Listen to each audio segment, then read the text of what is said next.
that, we listened to the Drake track and we did not listen to, maybe there were some specifics that went over our heads, but, the key stuff about Kendrick and his, past and his wife. And so none of that stuff flew by us. And we took account of as much of it as we could. We didn't ignore it. And, we're not ignoring it over here. And there is still very much chance that, a lot of what Drake could be saying on that track is totally valid. But to your point, I feel like it was strategic on Kendrick's part to the second Drake dropped the song. I don't even think it even, Kendrick may have not even checked what's on the fucking track. The second Drake dropped a track, Kendrick drops another. Well, yeah, that's because he took like 3 weeks. Is divided, so that attention is divided between the tracks everybody's uploading. Of course, and I think it's smart because it's always like whoever has the last song out is sort of in the eyes of the public looks like, oh, they're up. Like when Drake had push-ups out and then Taylor made, everyone was saying Drake's up. Then Kendrick drops. Now, oh, Kendrick's up. Drake dropped. Everyone's like, oh, bro, it's the best one. And all of a sudden, Kendrick dropped again. It's recency bias. No, look. I get it. And I was saying this before we even played the Kendrick track. And again, chat will verify this as well. And I'm literally recording the stream now as we speak. Yeah. And I have no plans on chopping anything out of it. Or, when we chop the Kendrick video and put that up. Before the Kendrick track that just dropped, before we played it, I said, the biggest potential mistake here is that whatever's on this track is not going to be a direct response to Drake. So that there could have been damning information in the Drake diss, which we know there was, that Kendrick is just now ignoring and overlooking because he's dropped this random track out of nowhere. That is not obviously a reflex to the content of Drake's track, because it's a pre-planned, it's a canned response. Which, I kind of feared that.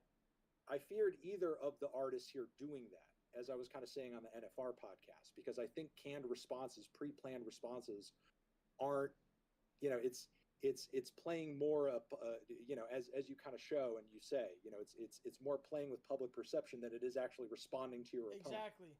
Because, Kendrick did put out the last track, so everything's going to be perceived in a certain way now.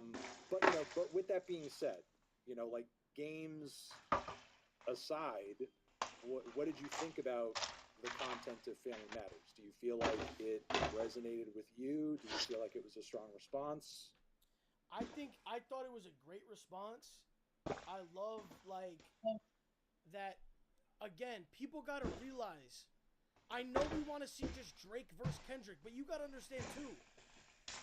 Drake has literally been dissed by multiple people still. Like it's still going on.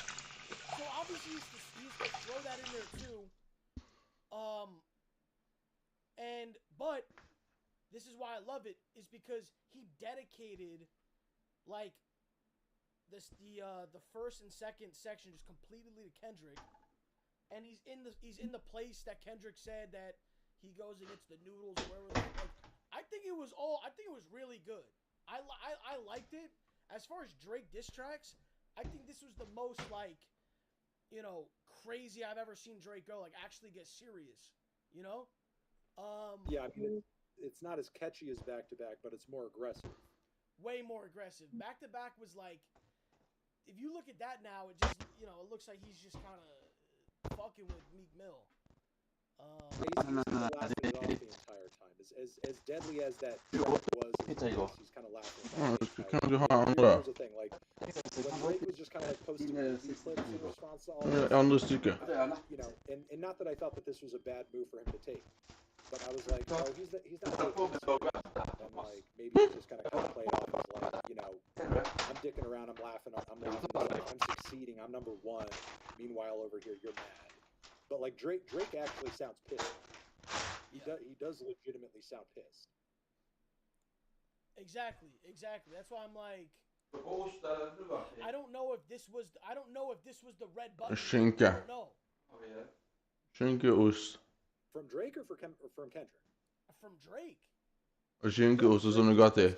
That other thing where he posted. Did you see the latest picture? Nej. Looking at a So I think 50% di Magatti, questo 50%. to your point again, Vabbè. I think Drake in his own mind, or maybe Överst. I presume on some level he wouldn't post that picture if he didn't have more to say. I think he has more to say. Yeah. That's what I'm saying. So then okay. So I gave my thoughts. What do you think? What's your? I want to hear your take. Well, I mean, again, like personally, I'll say like as a song, I preferred Euphoria over Family Matters. While I think a lot of the content of Family Matters was deadly, there's definitely some stuff in there, like with Kendrick's partner, that I kind of feel like it's quite damning. It's really nasty, but like we don't really know until there's any kind of confirmation on that. Just like with Adonis, Pusha T could have said what he said about Drake having a child, but if that didn't actually kind of surface afterwards, like that wouldn't have meant anything. But it's also did you kind see of the same. did you see the post that Drake, or the story? Which one? Where his latest one. Where he's talking about not having a kid. Yeah. Yeah, and we'll get to that. We haven't started talking about the Kendrick track. Okay, yeah. So we'll get to that when we get to the Kendrick track. But again, just general assessment of the Drake track. I think it was good and effective as a response because it puts Kendrick in a position where he has to say something. And see, here's the thing: while this new Kendrick track is very strong and very good, yeah, and again we'll get to it, and we'll get through it. I don't think Kendrick can or should simply get away with not doing any kind of song or anything that doesn't respond directly to the stuff Drake has put in this track, because some of it again is pretty damning and pretty embarrassing if true, and I feel like Kendrick needs to defend his public image here, because obviously he cares about it a lot and he does a lot to sort of maintain it in a certain way. And again, if some of what the worst stuff of what Drake is saying on this track is true, Kendrick needs to respond. I don't think he can just skate by with this pre-planned, pre-canned track over here without, disproving what Drake is saying or responding in some way.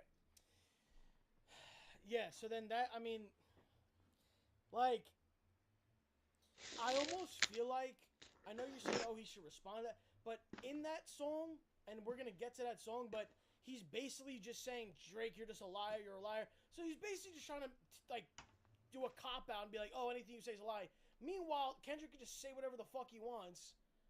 It's like, bro, like, it's almost to the point now where it's like, you just either believe who you want to believe or you don't. Like, I feel like it might be past the point of songs. It might be past songs at this point. It might just be, nah, bro, show proof. If you don't have proof of this shit, like Kendrick's fucking claims or whatever, where's the proof of this shit? No, I before you even came on stream, that's pretty much what we were saying. Like, this thing has devolved to the point where it's just he said right now. It's like, dude, no one's even discussing how good the song is anymore. It's not even about that anymore, bro. No, I mean, and again, I've said this on Twitter. This is like the Pusha T effect. This is the Pusha T effect, because like the story of Adidon is the most defining hip hop diss of the past 10 plus years. And, it's a well-written track, but part of the reason, obviously, for most people that it's so effective is that it exposed Drake for having a son. The only reason. The only. There's not multiple. No. That is the reason. Let's not get it twisted. I'm not going to let you change the fucking narrative here. If Pusha did not say that, no one would give a fuck about that diss track. Come on. You can't say that, because if I can easily say that, because Pusha T has already dissed Drake before. Stop. If Pusha T wasn't saying stuff that wasn't worth responding to, Drake wouldn't have done Duppy Freestyle in the first place. Yeah, but that wasn't just to Pusha. You're forgetting that it's about Kanye too. You're forgetting. That wasn't just about Pusha T. Well, no. Pusha T has been firing shots at Drake and Wayne and Birdman prior to Infrared for years. I understand that. But you just said Duppy Freestyle. The Duppy Freestyle was not just something about Pusha. It was about Kanye and Pusha. But it was in response to Pusha, because it wasn't Kanye doing diss records and diss verses But against Kanye Drake. put him Like, on the fucking. listen, That's I understand- Kanye's song. Listen, I don't disagree with we don't disagree as much as you think we do. I understand that, like, especially during that time, Pusha in a lot of ways was just like a proxy for Kanye, but it's not like there wasn't good writing and genuine hate coming from Pusha on all that. It's not like Pusha was just this innocent bystander who just started taking up hate for Drake because Kanye told him to. Like, that was always there. That was their pride. Like, that's part of why they worked together as a team and worked so effectively in that way to begin with. Like, that was still coming from a genuine place for Pusha.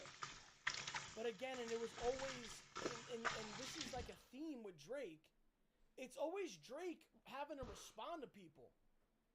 Like, he'll throw a shot out, but it's not for no reason. There's always some shit went down. And that's what it just seems like in all of these things. How many fucking shots has Kendrick fucking thrown over the years? But don't listen. That's I don't know if I fully agree with that, because Drake throws out so many fucking subliminals, and they just increase in number with every record. And you know, the thing is, like, I understand because it's a subliminal, you don't necessarily have to respond. I get it. Listen, I don't want to get too deep into why the story of Ironman was relevant in the first place. Let's just get back to the point that I think we both ultimately agree on, and it's because of the effect of that track. Now, for hip hop fans and for rappers, I think the motivation is, and look, it was even happening with Euphoria, because look, I think Euphoria is a great quality, well-written track, but there were even a lot of Kendrick fans who were like, he's just saying a bunch of stuff everybody's already said. And it's like, well, what does that matter? Does he have to, like, you know, go through fucking, you know, Drake's school, you know, permanent record and sort of, like, you know, talk about, like, his fucking grades in math class to, like, you know, fucking impress you? Like, I mean, you know, in some ways, we want to hear, like, cause of what he's been saying, like, oh, I'll don't let me do this, like, I don't want to do this, like, oh, this is a light, like, whatever, right? It's like, all right, then what's the big bomb? Like, what is, because we've heard these jokes about Drake, we see these jokes about Drake every day, right?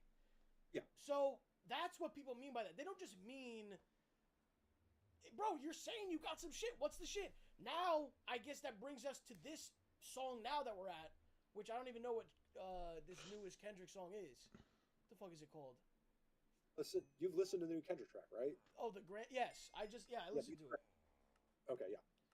Okay, so look, before we even talk about that, I think we can both again agree, like, again, this is beyond bars at this point. This has gotten incredibly personal. Oh yeah. And I think this is not really about, like, this is not really about competition, you know? Like, and you could argue that, like, you know, there's more hate coming from one direction than the other, but, like, you know, these guys hate each other.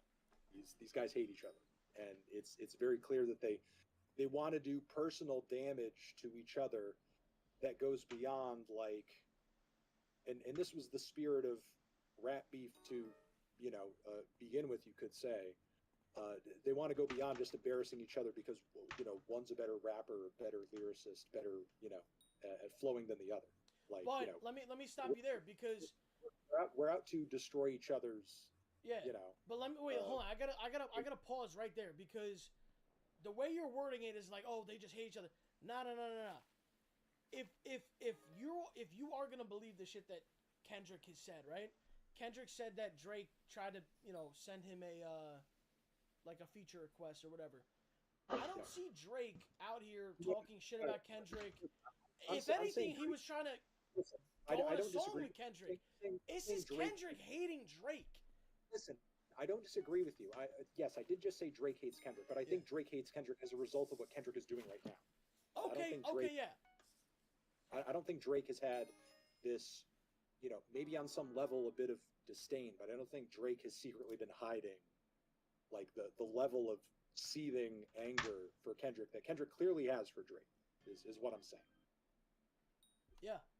And why this anger? Why this hatred? What makes sense here, right? Look, it's not something I personally identify with. Okay, it's not.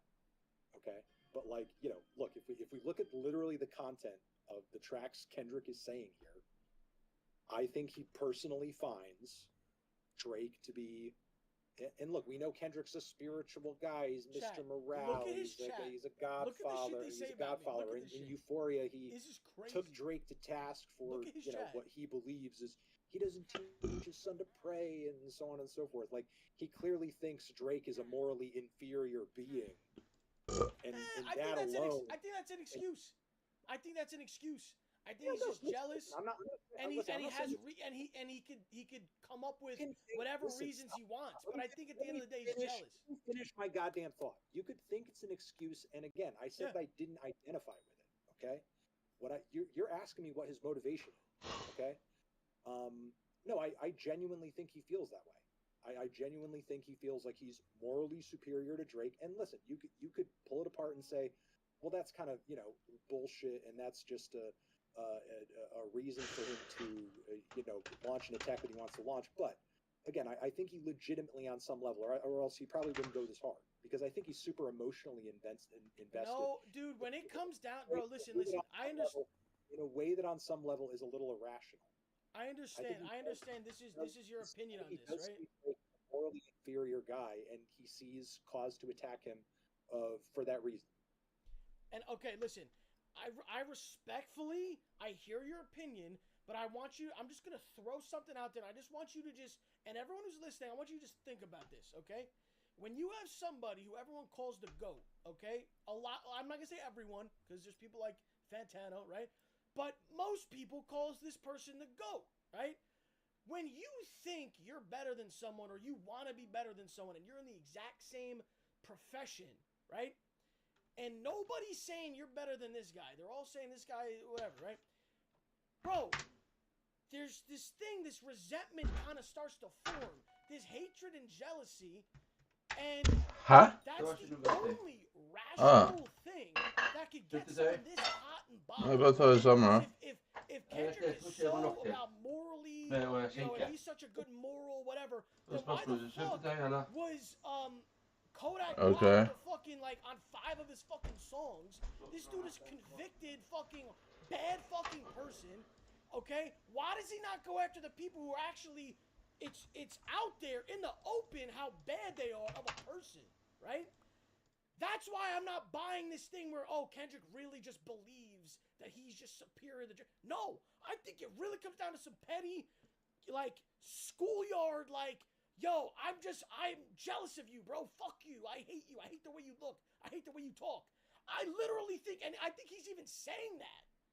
But you gotta have some kind of you can't just outright just be a hater, because then people will call you out on that. And Kendrick is a smart guy. Kendrick is a very smart person. So he can't just come out and just say he just fucking hates him and that's it. He's gotta put some reasons in there.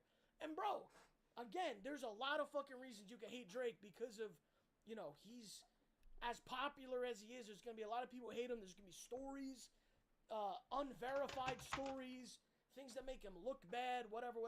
And listen, people in here could be saying, oh, you're in too deep, you're whatever. Bro, I'm not in too deep. I'm really just trying to look at this from the most simple perspective possible. I'm not looking too deep. Okay? Maybe there is some deeper thing that they have some beef personally. I don't know. But that's where I'm at with this, okay? And that's not even being biased, because, bro, honestly, if it's between me and one other guy and whatever, and everyone's hyping this guy up, and I feel like I'm getting left behind, and maybe I would get mad like that. I don't know, bro. I don't know. But look, I don't. Listen. You're not wrong. I don't fully disagree with the things that you're saying here, but the reason that I don't disagree is because okay, here's the thing. It's the point that you're making is not necessarily a revelation, because Kendrick says this shit in the attack songs against Drake. What does he say? Kendrick well, you just fucking quoted him. No, I'm saying specifically. What are you talking about? He says he fucking hates Drake, and you were just saying, oh, he can't just be a hater. No, he is literally just voicing himself as being a fucking hater and admitting that he is a hater. He is admitting that he's a hater too. He is admitting that he's a hater. And listen, I'm not. I think you make a valid point with the Kodak Black thing, and I mentioned this in my Mr. Morale video. Like, obviously, part of the reason, or the reason in his own mind, that he, sort of has or had Kodak on the record is like, oh, look, Kodak was like this bad guy, but like, we should have like forgiveness for people that make mistakes and sin and so on and so forth, when there's like no actual like sort of like example of like Kodak actually trying to do better necessarily than he has in the past. That's the hypocrisy I'm talking about. No, and I don't disagree with you. That hypocrisy is there. And look, as much as of a Kendrick fan I am, the guy's not perfect. He's not infallible, and I did sort of like feel like on some level that in a beef and in a back and forth like this, him attacking Drake in the way that he is, there are risks at him potentially having various things about him sort of exposed in the process of this. Mm-hmm. Because nobody's perfect. Everybody has skeletons in their closet. And I think Kendrick in a lot of ways has more on the line than Drake does, because Drake has already been exposed in a million different ways. We don't know as much about Kendrick, in terms of like his personal life and the general stuff that he keeps out of the public eye. So look, while I agree with what you're saying, again, it's not really like a major revelation, because on Euphoria, I think he says as much, because he does sort of cite his ego, and he does sort of cite his personal hatred and distaste for Drake as a driver here. I don't disagree with you, but he's kind of putting it out there already. He's admitting to it. Huh?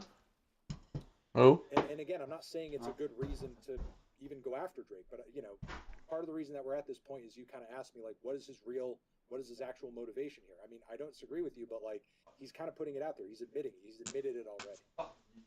Yeah, I just wanted your opinion on what you really truly think. Like, is that what you're going with? It's just he just hates him. Like, that's it. Like, I don't think it has to be just one thing. And okay. Listen, it doesn't have to be the same thing now as it was at first, because the songs that have been dropping have definitely shifted in tone.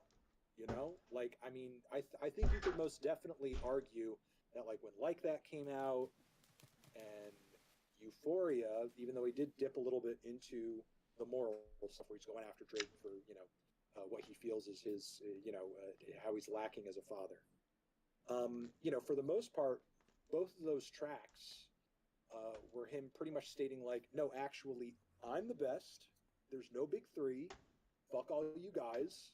I'm the greatest for this reason and that reason. Oh, and on top of it, I hate you. And here's all the reasons that I hate you. And here's all the things I hate about you. But now with this latest track, it's kind of moved beyond rap. He's like really trying to take Drake to task for what he views as his real shortcomings. That's the whole focus of the song. As he's like not even rapping at Drake half the time, but apologizing to Drake's family members on behalf of Drake. So are we on to the Kendrick song? I mean, yeah, I guess we can, since again, I don't disagree with your point. I think that while things have kind of shifted in a focused direction where he's kind of thinking more about Drake's morals and kind of taking him to task over that, and we could also talk about Kendrick's shortcomings as well on that front, and we will.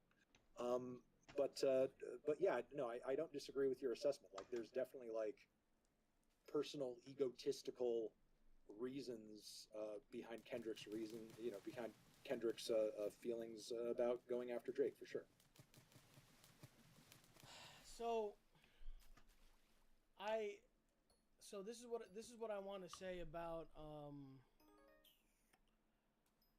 I keep forgetting the name. What is it called? The Grams or something? Meet the Grams? Meet the Grams, the newest track. Yeah, Meet the Grams. Okay. Yeah, I think that even for Kendrick, I like Euphoria more. I feel like this is just I don't even consider this a song.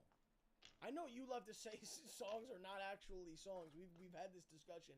But that was just like, I don't know, bro. That was just him just saying things over like it was like him just talking for like 5 minutes straight, bro. There was no type of... Dude, yo, chat, be real. Compare Euphoria to that song, please. Please compare it. There was multiple catchy parts of Euphoria. Please. Come on, bro, be real. All right, fine. Okay, no, fine. Then Meet the Grams is better then. Fine, bro. Fine. All I'm saying is this. And first of all, tell that goofy dude next to you that I can fucking see him. All right? Tell this fucking goofball I can see him. There, go over there. All right? Listen. Hold on. I just let you yap for 10 minutes. I let you yap your fucking ass off for 10 minutes. My chat missed him, okay? I don't care. Get him out of the frame. All right, listen. We were doing New Music Friday stream before this, and he is just here in the room with me, and my chat missed him. I'm sure he's a nice guy, but he's got to catch these strays now. Listen, I'm going to say this, all right? Kendrick Lamar, you have brought it now to the point where you are saying insane things that need to be verified. Because I don't even see Drake having to even say anything back to this shit, bro. Because, dude, at this point, it's like, this is like rumors and rumors and rumors. Oh, nah, you did that. No, bro, where's the proof now, bro? Either someone's getting physical or there's proof. That's it. I don't see... Where do you see this going? I want to know where you see this going. I agree with what you just said, but I think they're both in that position. I think they both have made insane allegations toward each other that are worthy of responses. You know, like and that's what I think. Just like point blank. But with the cheating thing that Drake said about his wife, isn't that already known that Kendrick cheated on his wife? Isn't that already? I mean, no, he was talking. Well, I mean, he was also talking about Kendrick being physically abusive toward his wife. Yeah, that's another thing. Yeah, and I mean, and Kendrick has put that out there about his wife, but I mean, it's really kind of like the physical abuse thing that I feel like is the most damning and really should be like grabbing people's attention in terms of like, you know, I mean, he literally said it last for a reason. You know what I mean? Mm-hmm. And again, I don't know if like Drake or even Kendrick has any confirmation for anything that they're saying on any of these tracks. You know what I mean? But still, I think they've both said things that are needing responses to. Really?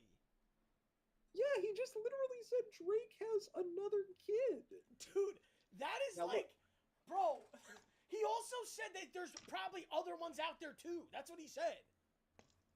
Okay, but he literally talked about this girl being 11 years old. Like he clearly has, or he thinks he has, some kind of specific information about the individual he's rapping at, which is why he mentions her in the song. Can I ask you a question? And I want your answer to this. What? Do you think it's possible that Kendrick is just lying? He's out of shit. He's just lying. I think it's possible that they could both be lying. Oh, it's gotta be both. It can't just be Kendrick lying. It can't just be Kendrick. Well, at this point, why would you think one is more likely to lie than the other? I feel like Drake has no reason to lie. I feel like Kendrick has every reason to lie.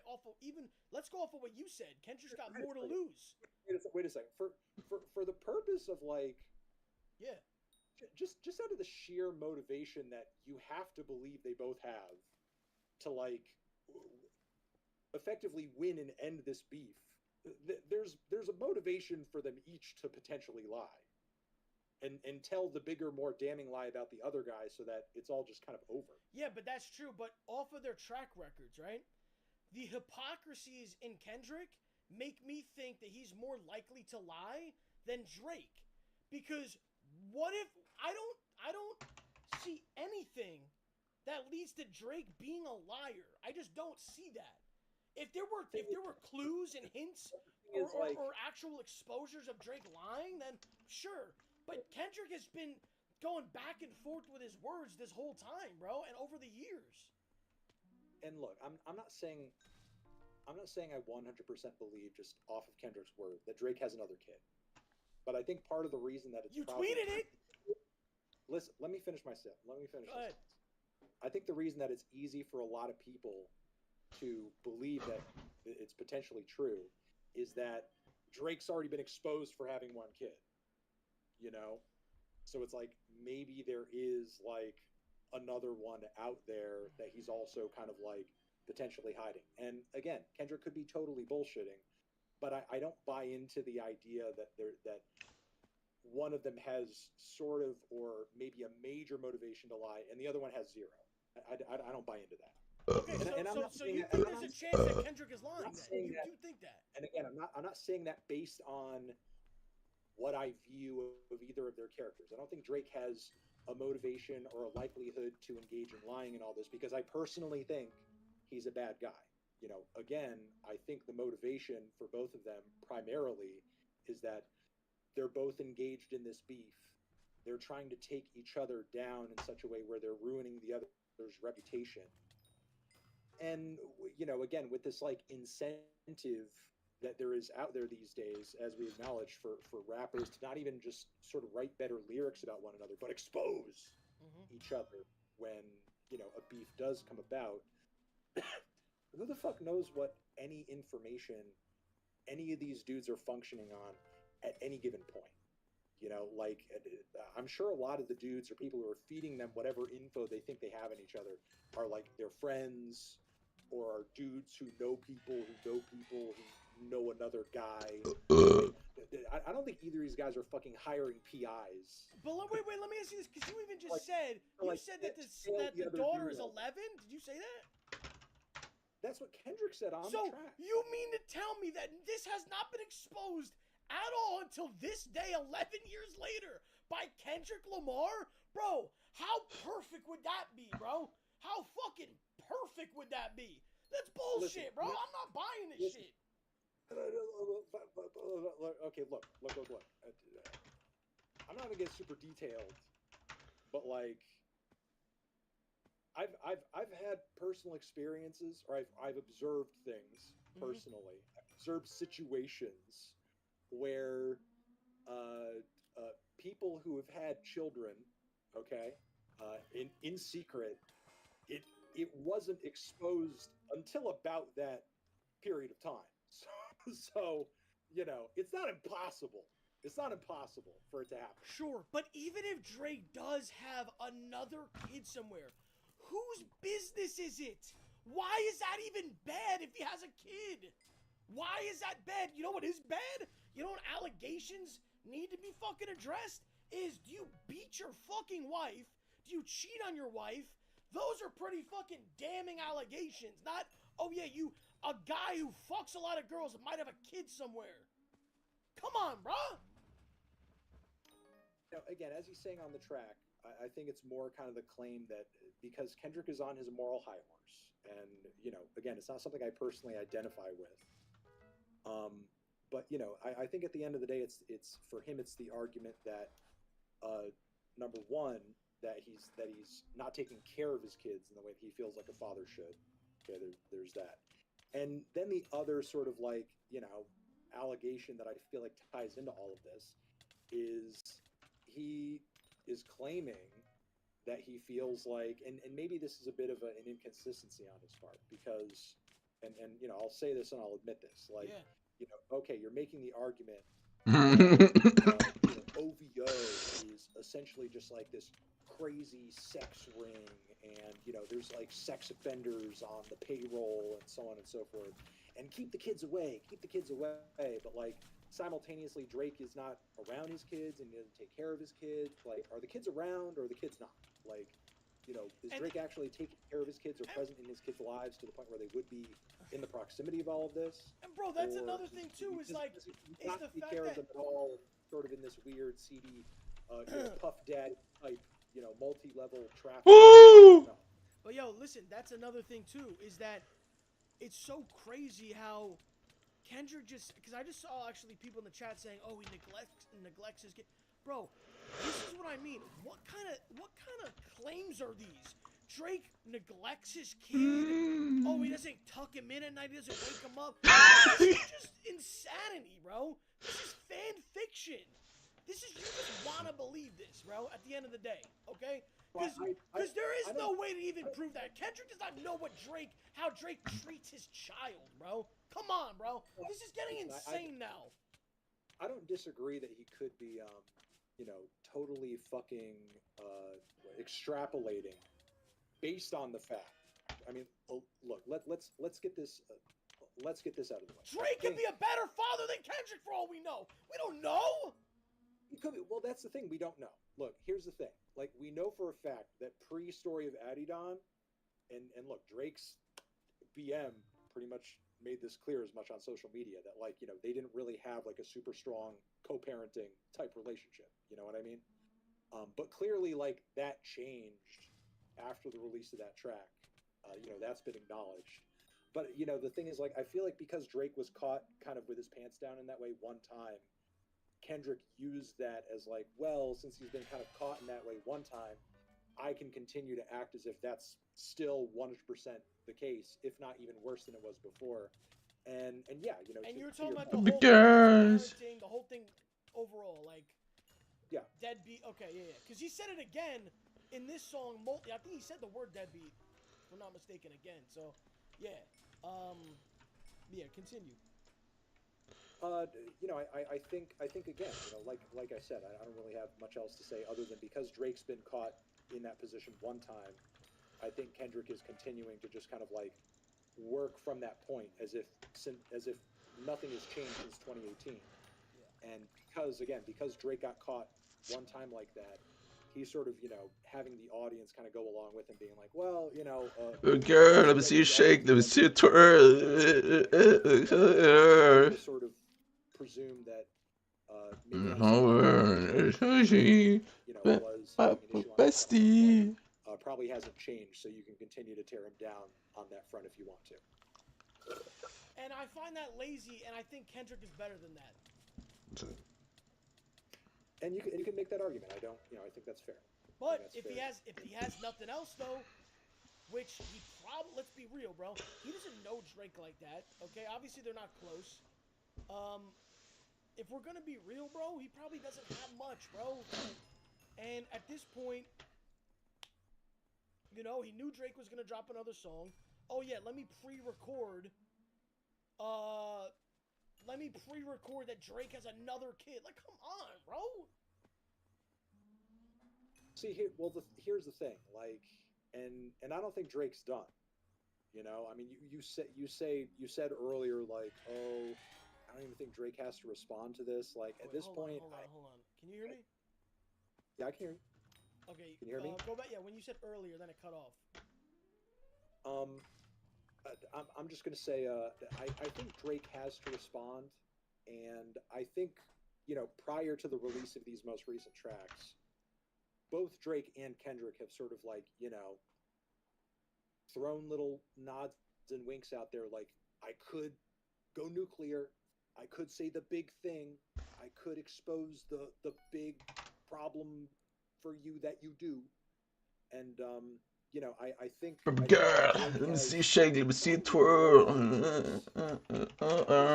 Especially with that picture with the owl with the red button. I think Drake has no other choice up until this point. Has no choice at this point. Sorry, it's getting late. Other than to just say whatever the fuck he's gonna say. Yeah, I mean, but if we're to the point where one of them or both of them is lying, then now we're just at the point where it's just gonna. When will this end? Like, how can this end? Either someone's got to really show some, like, bro. If Kendrick, I'm telling you right now, bro. If Kendrick somehow shows proof of fucking everything he said, then hats off to him. Whatever, like, if Drake does the same shit, proves that Kendrick beat it, whatever.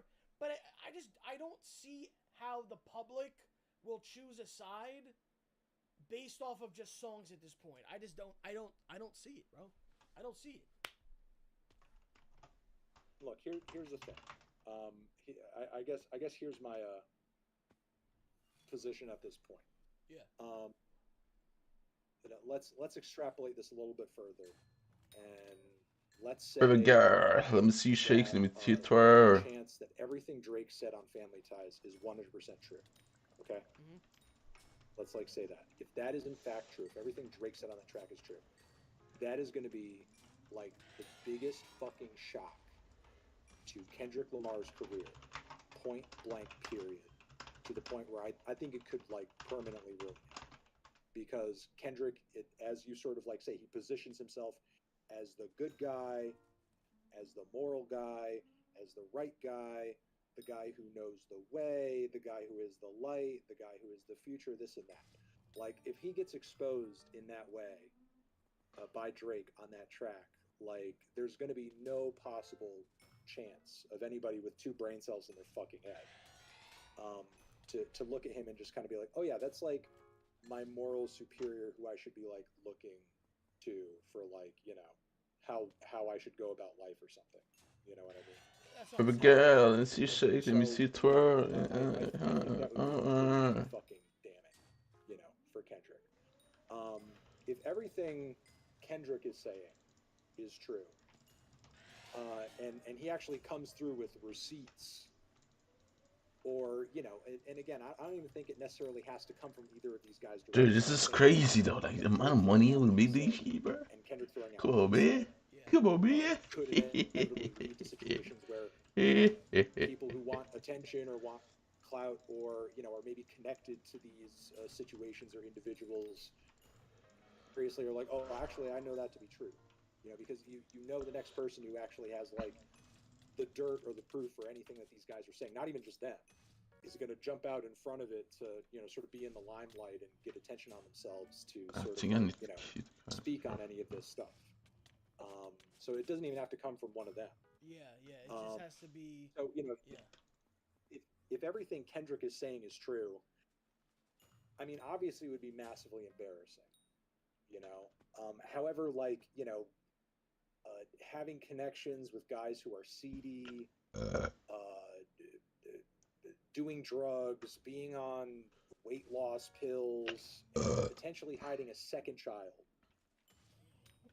You know, I feel like that would almost be like, you know, a dramatic season finale for Drake's career, and would probably just give him more shit to rap about on his next 3 albums. You know. So you're basically, so what you're saying is that if what Drake said is true, it's worse for Kendrick than if what Kendrick said, it's worse for Drake. Yeah, no, I do genuinely feel that way. Yeah. Okay. And I agree too. And if Kendrick said worse shit, then maybe I wouldn't. Maybe I'd be like, "Fuck, bro." But I don't. You know, here's the thing though. Like, you know, if wait, can I just say this before you say it? I keep seeing people say pedo allegations. Where was Kendrick saying Drake's a like? Why do I keep seeing this? Like, you know, the allegations or the talk that Drake is into like super, you know, like teenage girls. Like actually, like, because we gotta get this straight. Are we actually talking about a real, like, a pedo who likes kids? Or are we talking about like an older guy who likes younger girls, like legal girl? Like, what are we saying here, bro? Like, actually, what are we saying? Like, here's the thing. It's like it's not just girls who are just like younger but legal. Like that's kind of the allegation. Well, that's what I'm saying. Where is this fucking like? Where is this allegation at? It's more on the cusp. I mean, again, you see people who are actually fucking doing. Where's the people coming forward with if this is real? So like that's what I'm saying. Like guys, you could say for the people who are sitting here being like defending a pedo.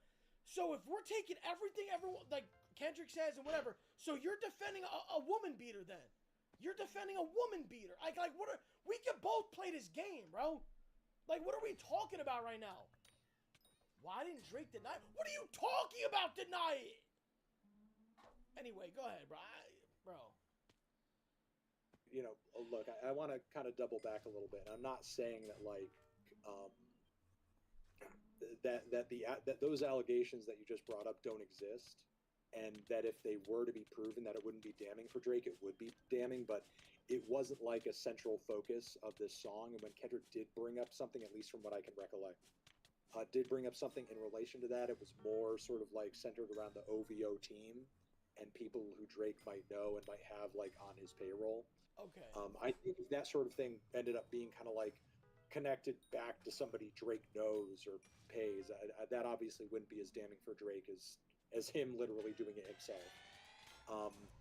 But again, you know, what I'm ultimately trying to say is I feel like if everything Kendrick says, if all of it were to be proven true, it would be embarrassing for Drake, for sure, absolutely. But I think at the end of the day, like he would probably just walk away from it unscathed, and it would just be more for him to talk about on a future record. To be frankly honest, and that's not even like a commentary on how I would feel about it. It's really more a commentary on whether or not I feel like, and not speaking about you personally, but whether or not a lot of his fans would even care. Would that actually make them stop listening to Drake? I don't know.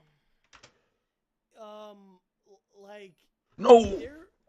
Like if you found out that Drake actually does have an 11-year-old daughter tomorrow, would that make you stop listening to Drake? No, that would not.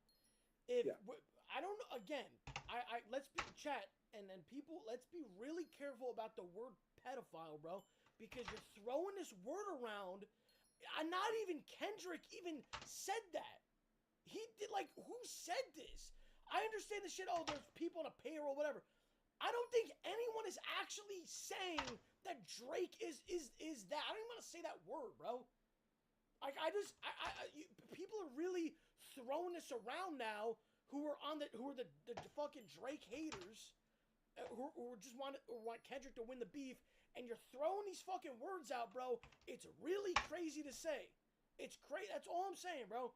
That's all I'm saying. Be careful. I get what you're saying. I get what you're saying. Let me say this though.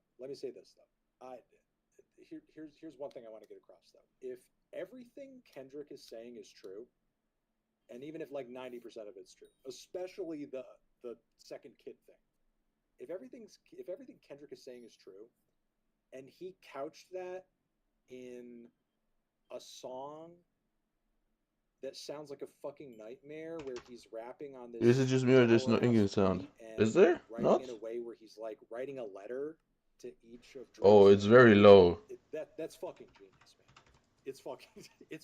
It's very low. Drake, I think that's why. on Drake's behalf to his mom and his dad and his son and so on is on I don't really want it too loud. That honestly, Kendrick would be a real psychopath, and I would have to sort of like just be in awe of that. But again, that's only if it's actually true. If he's just bullshitting, it's actually kind of psychotic that he would put that much effort into a lie if it's not true. I don't know, bro, and I don't even know if we'll. I don't know how we'll even figure this out. But I'm glad. I'm trying to listen to these haters and glazers fight. And So. Drake just did with doing the verse over the song that Kendrick was on Drake's song. You about to finish a thought there, because I feel like you were kind of saying. Are you saying you don't know if we're gonna know anything, or? I'm just. What I'm saying is this. What I'm saying is this. I just don't see it getting to the point where all of these claims are backed up with receipts. I know you're talking about, other people have to come forward and they're investigating, whatever. That's fine. I just don't see a world in which all of these allegations, the receipts are shown. I just don't see it, bro. It's too, like... It's so personal. Like, how could you even... A lot of stuff is getting said, and it's what you say to an extent is true. Like, it's a lot of stuff. Like, it would be a lot of stuff to corroborate. You know what I mean? Like, it's a lot of stuff to bring up evidence. Yo, I need those coins. I actually want to check something. It's gotten so fucking high, you want to see this? And the stakes are so fucking high. Like, it's got to reach. There's no possible way this could end with like both of them going completely silent and it's just done. Because honestly, I want to actually see this because I'm pretty interested in this now. Okay, so let's see this.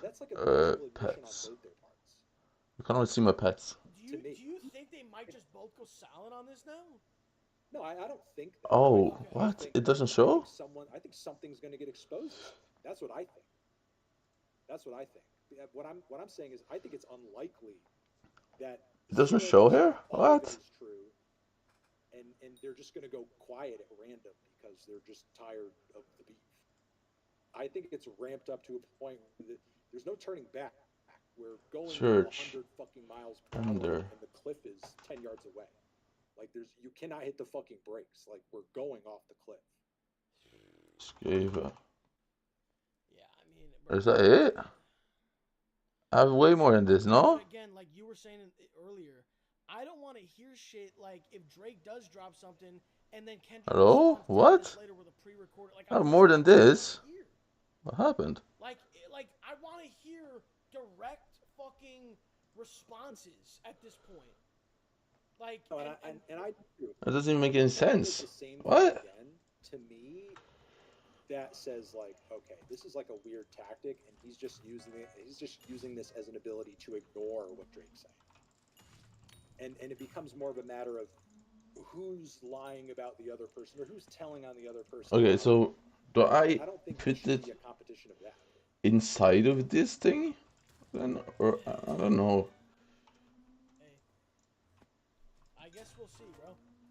I just know that by tomorrow there'll be fucking a million tweets about dissecting every lyric from Kendrick and oh shit, this goes back to 1984 and bro, I'm sick of this shit, bro. I'm sick of this. Go dissect Drake's lyrics. Okay, listen. I get it, but honestly, in my view, it's gone beyond that. And I'm sure there are some bars on the track Kendrick just dropped that, you know, maybe there's a couple quintuple entendres in there. I don't fucking know. I don't fucking know. You know, it's I'll plead ignorance on that, even as a Kendrick fan. But with that being said, I don't think anybody's fucking worried about the quintuple entendres right now. I'm sure some people are, but you know, at this point, so many allegations have been leveled. Like some shit's got to some skeletons got to get pulled out of the closet, because what the fuck are we doing if any of this stuff isn't actually factual?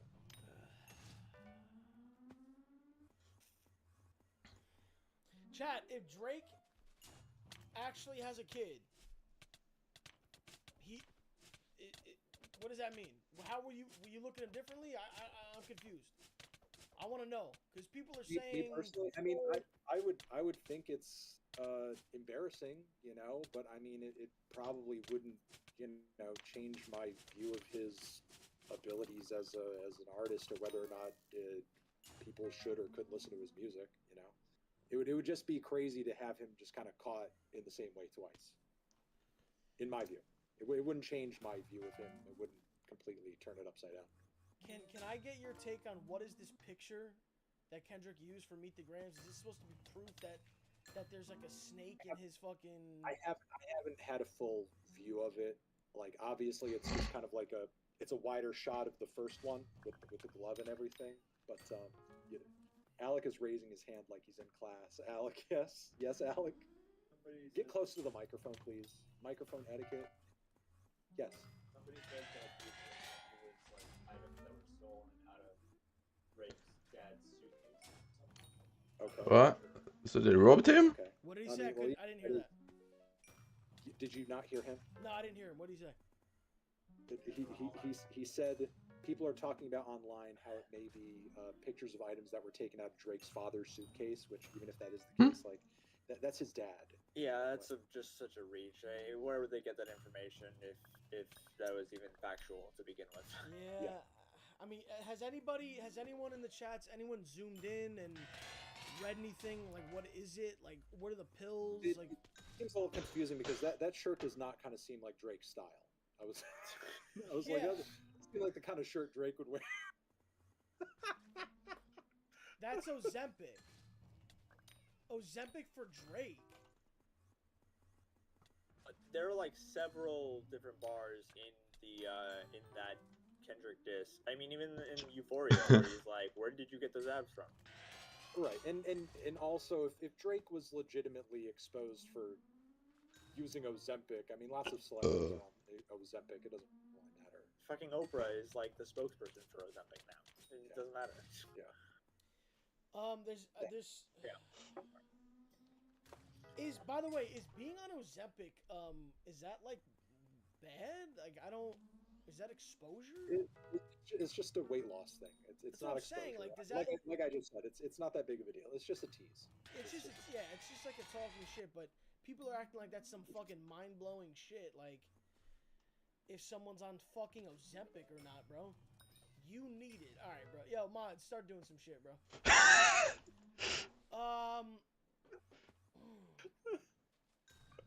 Anyway. Man, bro. I can say this though, with full confidence. This is probably the craziest beef that I have ever seen in my lifetime. Oh yeah, I mean that's the case for all of us. Yeah, I know you're a little That's older. The case for all. But I think. Wait, how much older have I than you? No, I don't know. I'm saying like I'm in my 20s. Oh, you're still in your 20s? Yeah. Are you 28, 29? Yeah, I'm 29. I'm 29, but I'm saying like in my life so far, in my young life, I haven't seen like a crazier beef, rap beef. What compares to it in your opinion? Oh, nothing. Again, not much else. Yeah. You know, I mean, I guess in terms of like, okay, I guess in terms Tupac of like and Biggie, respect easily. Size within hip hop. I mean, we haven't really seen two giants go at each other like this since Jay-Z and Nas. You know, like two giants. You know, and then before that, the two previous giants before that would be, you know, Pac and Biggie. So let me ask you this, because I don't.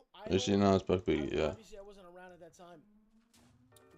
Could you say that Jay-Z was Drake and Nas was Kendrick? Like, was Nas on Kendrick's? Like, was it like, oh, those are like the top 2, 3? Like, that's probably like the closest way you could kind of compare it. But and I've said this before. I can't remember because I've been talking about this nonstop for the past 2 weeks. You know, what makes that beef though so different is like stylistically and lyrically and in so many ways Jay-Z and Nas were so similar in vibe. I mean, you could argue that Jay-Z was way more pop centric than Nas, and he was, because he kind of, you know, through Hard Knock Life and a host of other tracks, he sort of like expanded the hip hop audience to you know, people who didn't necessarily listen to rap all the time, whereas Nas was for the hardcores, you know. And you know, in a similar dynamic is happening now, but like Drake and Kendrick are way more far apart stylistically and musically. You know, it's like their content is different, the way they write is different, who they write their tracks with or how they go about writing their tracks is different. Hold on, I gotta answer this phone call. Give me a second. This is such a hot mess. Yeah. Today we're here to remember a man. I haven't listened to the track yet. I've avoided it. Now, I will say this. Before we react to this... Los. Listen. Hum me the fucking melody to that.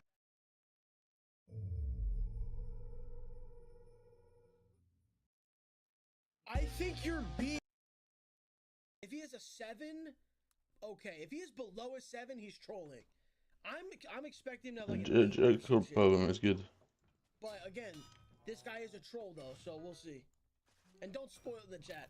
Free Palestine here, the internet's busiest music nerd, and it's time for a review of the new J. Cole album, The Off Season. This is the 6th full-length album from North Carolina native J. Cole. Yes, he is back, breaking studio album silence after... Ooh, by the way, not looking at chat though, I did fucking fire up the ESPN Plus app on my phone, and I watched J. Cole. Yeah, he only scored 3 points, but he belongs out there, bro. Like, he's actually good. Like, this isn't like a joke. Like, this dude was guarding people. I never saw him, like, get embarrassed or anything, like, weird like that. But he's playing with dudes who are, like, pros and dudes who, like, you know, play college and other professionally, some NBA. So, like, he's not going to be, like, out there fucking scoring and shit like that. Like, he'll be open for shots throughout the season. He'll hit some threes and shit. Yeah, people were trying to roast him, be like, oh, dude, J. Cole scored 3 points. Bro, any other rapper that would go out there, bro, like, honestly, would probably get embarrassed. I'm gonna be honest, dude. most likely they'd be fucking embarrassed if you try to play against those guys. This is a professional league. Quavo is actually good. Quavo's good. But yeah, I mean, I'm just being honest. A deadly pandemic year, underscored by a fiery summer of anti-police brutality protests, which ended up being the catalyst for a semi-beef he had with rapper, singer, songwriter No Name. The release of this record, though, is an interesting point in Cole's career, not just because of recent events, but also due to where he left us last. With what, in my opinion, was a pretty mixed record, KOD, an album that had a... Yeah, very good album. What'd you guys think about this album? I like this. What do you guys think about this? I liked it a lot, actually. I have all the songs from KOD on my playlist, so they'll occasionally, like, I'll hear all of them, especially if I go on, like, a long drive. I'll hear, like, random songs from KOD, and I never skip them, dude. They're not, like, none of the songs are bad. But you can even have a song that's good that you still want to skip. I don't skip them. So I don't know what I would rate it, but I'm comparing to his other albums. For Your Eyes Only, people like for some reason don't like that album. That might be my favorite J. Cole album. I mean, 2014, that shit is like a classic. So that's number one. But dude, For Your Eyes Only, like that shit, I fucking love that album. I literally love that album.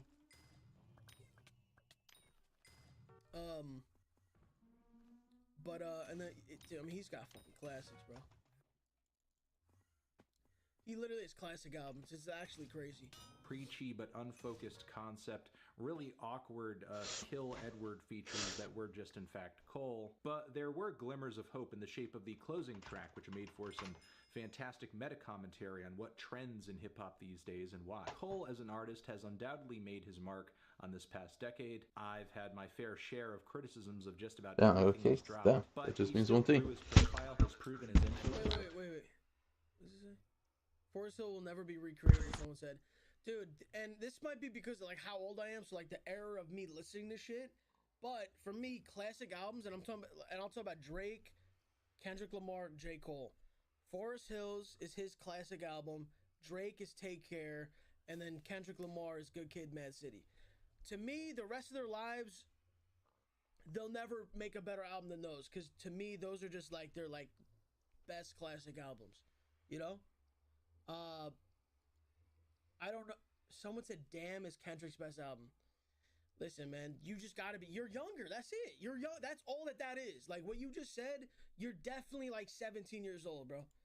Because I'm telling you right now, bro, when I heard Good Kid, Mad City, I'm not kidding, that shit saved my life. I'm not kidding.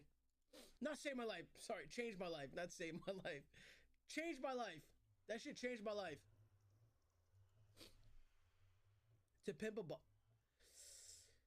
Again, To Pimp a Butterfly, it's just not, it doesn't have the replay value as that to me. I'm just saying, bro, it doesn't have the replay value. Hold on, I gotta take this call real quick. Let's watch this. I want to see his review. Criticisms of just about everything he's dropped, but he still grew his profile, has proven his influence, and did much of it with no features, as the meme goes. Not if you money launder. Yeah, no, you guys have been watching too much fucking, what the fuck is that show called? Ozark, bro. Interestingly enough, though, this is a streak he feels comfortable breaking on this new project over here, right off the bat, too, with a hyped-up intro from none other than Dipset's own Cameron. And listen, miraculously, I think the off-season is worth a bit of a hype-up, because I think this is one of Cole's better projects. Mostly for the same reasons this opening track is so compelling. Cole comes through with a solid beat, grand horn samples laced into it, confident delivery, slick bars, and lyricism that's focused on setting the record straight when it comes to his success and influence over the past decade. The beat combined with the rap style, Cameron, as well as the Lil Jon and the East Side Boys samples on the back end, showed to me that Cole is definitely a student of the 2000s. Obviously a student student of hip-hop of all styles, but specifically trying to touch down on some of the best sounds of that era in a way. And honestly, I like this version of Cole. I like this a lot. When he drops the woke pretense, I feel like he just focuses on what he does well and does it. And look, obviously I'm not against the idea of somebody making conscientious or socially charged music, but typically when Cole tends to drop music under the banner of some grand observation or statement, it doesn't really live up to the hype. And not to say the off-season is a shallow project, far from it. There are plenty of personal, contemplative corners throughout the track list here. But when Cole does go deep on this project, he's very good about doing it in a way that relates directly to Chat, do you think we'll ever have music where it's like actual like storytelling and like perspective that isn't like just so insane, where like, you know, like the best rappers now are literally all they say is like the most insane shit, and like some of them do have like, you know, like get deep, but like a lot of it is just like it's okay, so I asked a question and then there's people putting question marks. Just be like, you know what? Don't say anything, dude. Just shut the fuck up. Young boy. All right, I know. Okay. His own personal experiences. You said young. Right, even going vulnerable without getting painfully embarrassing too. Not only that, but the handful of features on this record bring some much needed versatility to the track list as well. And frankly, this is something Cole should have been doing, especially since his singing on past records has only gotten him so far, but even that has markedly improved on the off-season. Now, to take it back to the opener, this is a hard-hitting start for the project. If one more person says, why be or da baby, I'm not kidding, dude. I'm literally ending stream.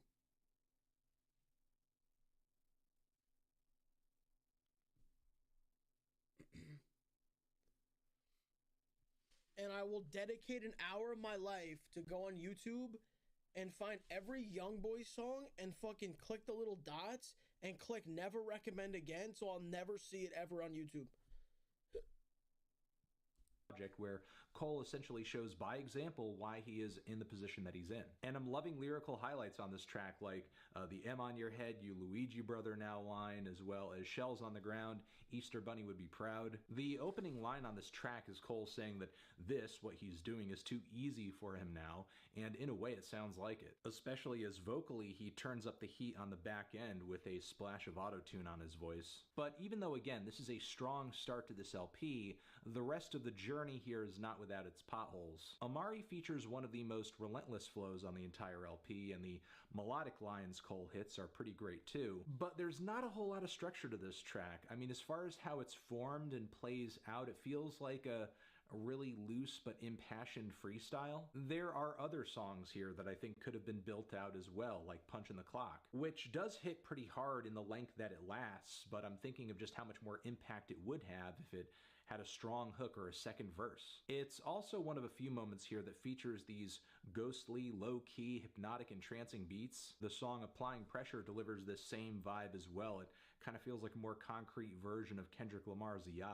In a way, I'm also reminded of Outkast's ATLiens record in that you have a lot of spacey, somewhat chill, laid-back beats, with on top of that very upfront food for thought style lyricism. Plus, some of the rhyme schemes on this track, round crack vials and cold-blooded killers no reptiles, just projectiles from dudes salty you rockin' the fresher textiles. I can cap and say that I never scratched my jealousy's itch, but thank God I conquered that, cause if not, I'd never be rich. So while I do have some slight issues with a few of the tracks on this LP, my least favorite by a mile easily is 100 Mil. Money and having made a lot of money, especially while being true to who he is a recurring theme throughout this project, but this particular song is a huge reminder that money cannot buy everything. Like the nasally, insipid sung auto-tune vocals on the front end of this track are awful. The beat is very plain and wonkily mixed. J. Cole wants to convince you on this track that he's made 100 mil, but he's still on his grind, and frankly, I wish he had grinded it out a little bit more on this song because it doesn't sound great. So listen, This is what's fucked about this, because that's literally one of my favorite songs of the album. That's why I have such a problem with this guy. It's like, how could I listen to this whole album and be like, dude, I like this song. One of my favorite on the album. And then this dude has a completely opposite opinion. That's why I'm like, dude, is he trolling? Like, is he saying things to get comments? That's why I'm like, it really makes you question, like, I don't know, dude. Like, when we played that song, literally the entire chat was going crazy over that song. In my opinion, the first half of this project is a little spotty, but thankfully after this, things do pick up pretty hard. Pride is the Devil I was a little on the fence with at first, mostly because of the somber guitar lick that is sampled in the beat, which if you're a hip-hop head, you should already be familiar with thanks to its use in the Amine song Can't Decide that got released recently. It's the same exact producer on both songs as well. Either way, again, this had me on the fence at first, but as I listened to this Cole track multiple times, I ended up being pretty impressed by the fact that there is so much lyrical focus around Pride itself throughout the song. Smooth transition as well into a great Lil Baby feature. Yes, there is a great Lil Baby feature on this track where he is rapping his ass off. Not that I've never heard a good feature from the guy, I have, but he really did go above and beyond a little bit here and did his best to match Cole's energy. Then there is Let Go My Hand, which is possibly the most confessional moment on this project, with Cole diving pretty deep into themes of self-doubt, also his son growing up, which leads him into a diatribe about how, as he was a kid growing up, he was afraid of fighting, getting hurt, getting killed, not being as hard as he needed to pretend to be in order to get through numerous obstacles in life. There's also a portion of the track where he goes over drama in the hip-hop world that he now knows too much about because he is so deeply ingrained into it, mentioning also this fight, this beef that he had with Diddy at one point that's been plastered all over headlines since this thing came out. Between Cole's solid rapping, the very laid-back hypnotic beat, as well as Black's fantastic and smooth vocal harmonies, this track is entrancing and thought-provoking. The interlude is not a bad spot on the LP. I thought it made for a decent teaser to the record, certainly showed Cole is hungry lyrically and vocally, but it's not necessarily my favorite song on the project, and once again it does show that there's definitely room for Cole to kind of move and grow on this project. I think he left himself a lot of unnecessary space here. He really could have built some of these songs out. I mean, the entire thing is just 39 minutes, which isn't the most scant project, but he's had more robust records in the past. Still, we do get the Climb Back, a 5-minute cut that was a single released last year at some point back when Cole was still set to release The Fall Off. Lyrically, this is easily one of the most grimy and grim songs Cole has ever put out. Regardless of the album project changes, whatever, I'm glad that this song did find a home on a Cole album of some sort because it is that good. It is great to hear bars again like I flip like exclamation points, as well as light the city up like the sun had the night shift, but still moments like in the piece. Wait, chat. I just thought of something. My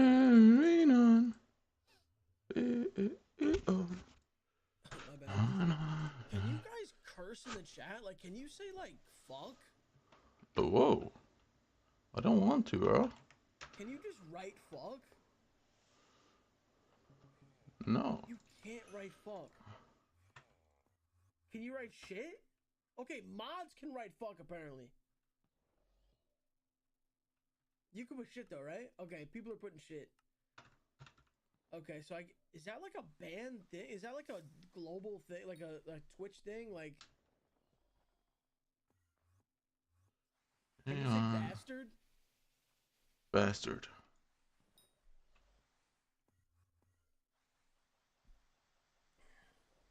Wait, I wonder if that's like a setting, because, like, you know, I would let people just curse. Like, I mean, what's...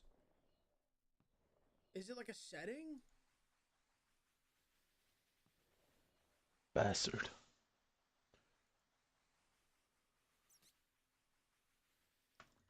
Alright, I didn't just... Okay, now people are saying ass wipe and all kinds of... Shit's getting weird. Someone said a blumpkin, cum. Alright, this is getting weird, guys. This is getting weird, bro. The fuck? Back shots, fuck me daddy. Alright, bro. No, stop. All right, let's see what the rating is. There's only 2 minutes left. PC culture call me the GOAT. Yeah, that's kind of questionable. Along with that sofa sectional line, which I don't think went over quite as well as J. Cole assumed it did. Oh, also, I cannot forget, I ain't with that sleeping underground like a gopher, so I go for mine. Ugh, why? Why? Oh my god, why? You know, lines like these used to be like throughout all Cole projects from front to back.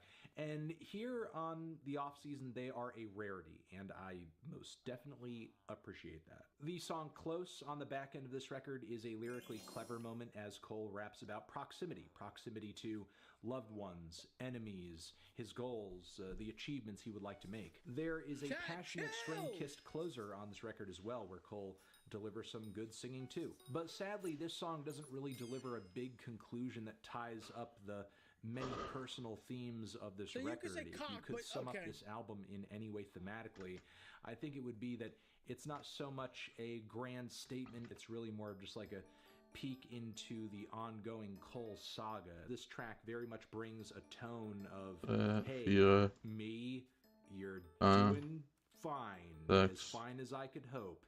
Let's just keep this going. 7. Now, I did enjoy this LP, No, that's but 8. I wonder past this point, what will Cole's future record shape up to be with him now having 9, achieved 10, so much commercially? Not to say that creatively Cole 11, reached this inevitable dead 12, end. I don't think that's the case, but 13, I think if he's really going to push 14, beyond and put out more records, 15, he needs to either dig deeper artistically, take more risks, or just address and get into more personal experiences as his life grows and changes. And 16. Oh my god, please. how well that has panned out. Please. Feeling a light to decent 7 on this one. Transition. Have you given this album? Yeah, I knew it was gonna be 17.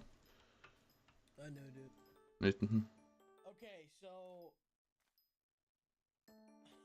20. 21. 22. yeah, bro. Please. 23. First of all, you know how I feel about this guy. What? Okay? Uh-uh. You know how I feel about this guy.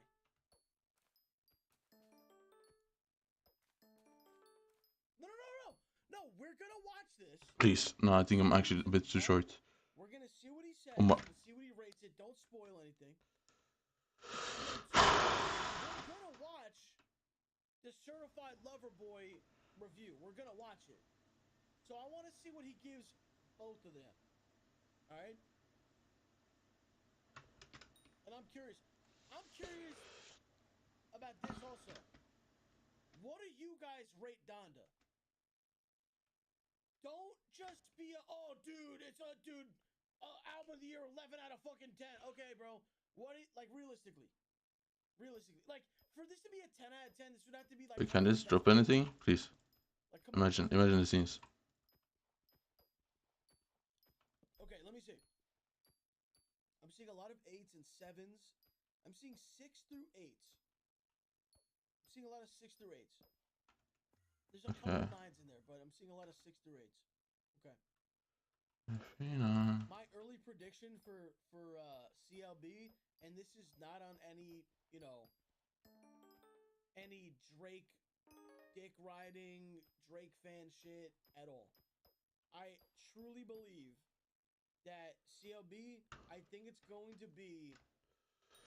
Okay, let's see this then. The best thing that Drake has put out since Views. I think, and I like Views. Some people don't like Views. I think it's gonna be the best thing he's put out since Views.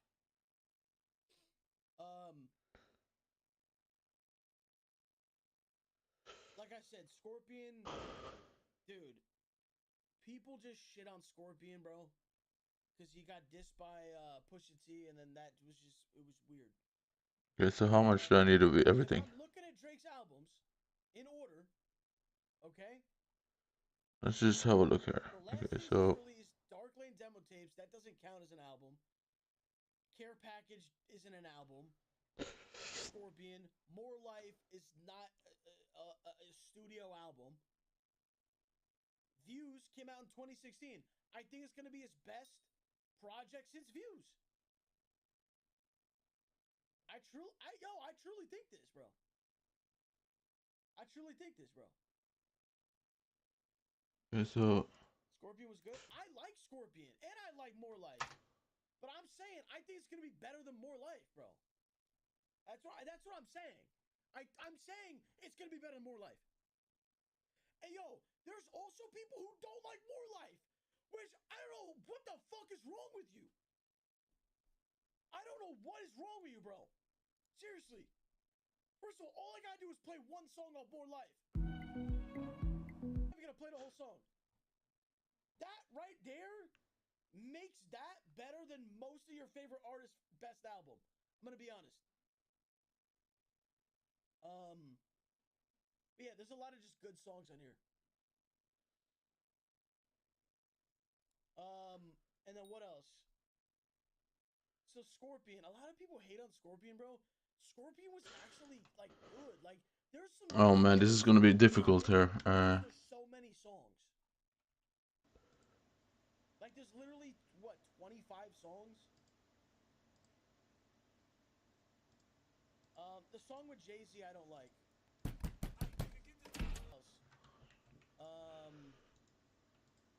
Oh, I also don't like this one.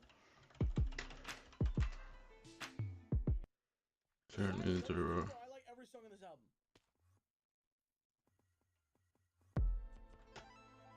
Dude. Hey, be honest, bro.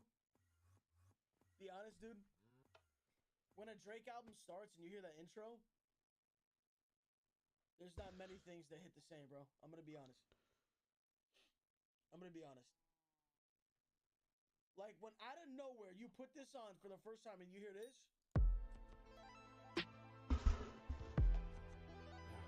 Bro. Invitation sack. No, I gotta take you out of there, bro. Where are you? Look, hold on. Where's the invitation sack, bro? I gotta keep this guy. He needs to be kept. Alright. So. That literally sounded like a movie starting, bro. Are you kidding Same me? with this section. Without any more stalling, let's actually There you go. see his review. Hi everyone, Findany Wine-Tano here, the internet's busiest. Is this even worth it though? It's Who time knows? for a review of the new Kanye West album, Donda. This is a brand new LP from legendary Chicago rapper, singer, songwriter, producer, Let's have a look now. designer. Let's go on Garden and get this BS started, bro.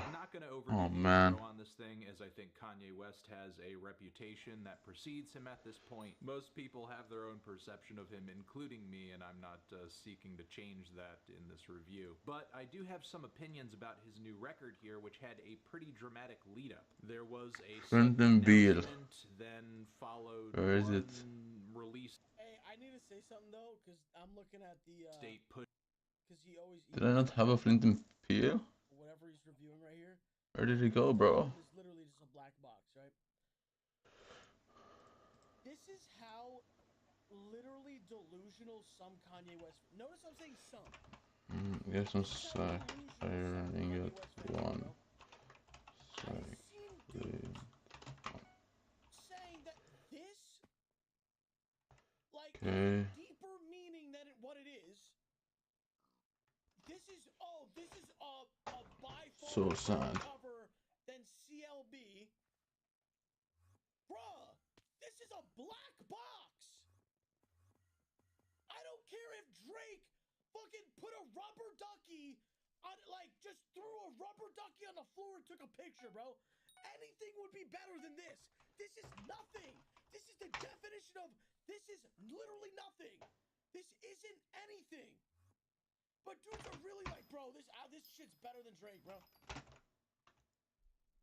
Hey, you know what I think? I think Drake lives in a lot of people's heads rent-free, bro. Kanye included, the diehard fans that are psychotic. I think he's just living just rent-free, bro. In all their heads, bro. Like, dude, when this shit comes out tomorrow, you think I'm gonna even mention the name Kanye, bro? I don't give a fuck, bro. Dude, Kanye comes out with an album, the best thing since Life of Pablo. And dude, the best thing they're talking about is Drake. Bro, 1, 2, 3, 4, You're all gonna listen to Drake, bro. You're all gonna listen tomorrow, bro. Hey, as soon as it hit midnight, you're clicking bro. You're click and play, bro. Guess what? You're click and play, bro. Hold on. Matt said to check Twitter again. What else is this? What else?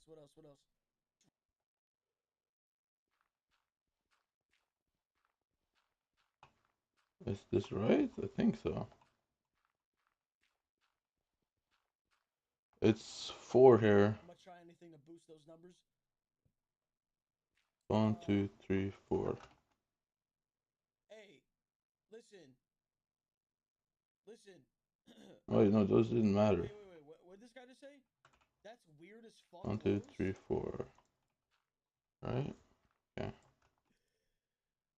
5 down here. 1, 2, 3, 4, 5. All the way down. Against these like insane Kanye fans. You know what? You guys buy fucking shirts with fucking holes in them and fucking foam sandals and shit and whatever the fuck else Kanye wears. Wear a fucking ski mask, whatever the fuck, dude. I'm gonna be wearing a fucking regular fucking t-shirt, dude. Okay? I'm gonna wear a regular fucking Nike shirt. Sorry, bro. Sorry, I'm not a psychopath. You're gonna be. What are you gonna run around with your face covered? Cool, bro. You're fucking artistic, bro. Listen, I'm gonna be wearing a t-shirt, okay? Jesus Christ, dude. These guys are 1, 2, insane, bro. They're seriously insane, bro. 3. 1, 2, 3. Fire. There. 1, 2, 3. There was also a series of theatrical Fire. listening events 1, over 2. which the record Worst. seemed to kind of take Worst. shape in terms of its song. I'm a basic. Oh, now I'm getting called a basic bitch. Do you hear your insults? This is like what girls say to other girls. Like you're calling me a basic bitch. Dude, 3. bro, Words. I'm a basic Fire. bitch wearing a t-shirt Words. instead of a ski mask. Okay, bro. That's fine. Songs, its production, its features. It kind of reminded me of the Words. hectic way in which the Fire. Pablo rolled out Words. originally, but maybe this time it felt longer. Words. And Fire, God, fire. help me if this album's features and mixes are like changing over the next 6 months. The whole rollout suddenly turned adversarial as Kanye and Drake struck up beef in the middle of it too. What? Seemed like for a moment What's happened they here? dropped their new records on the same day. Then of course things got controversial at the final listening event, which featured DaBaby Fire, his recent Words. live comments that got him in hot water. Oh, and Marilyn Manson, who is also fresh off some really damning grooming and abuse. He horrifically abused me for years. Evan Rachel Wood and other women. Wait, what's happened here? Abuse against Marilyn Manson. Was that weird looking dude who was standing on the porch? Yeah, Under or up or down. He was just kind of standing there and looked creepy. I don't.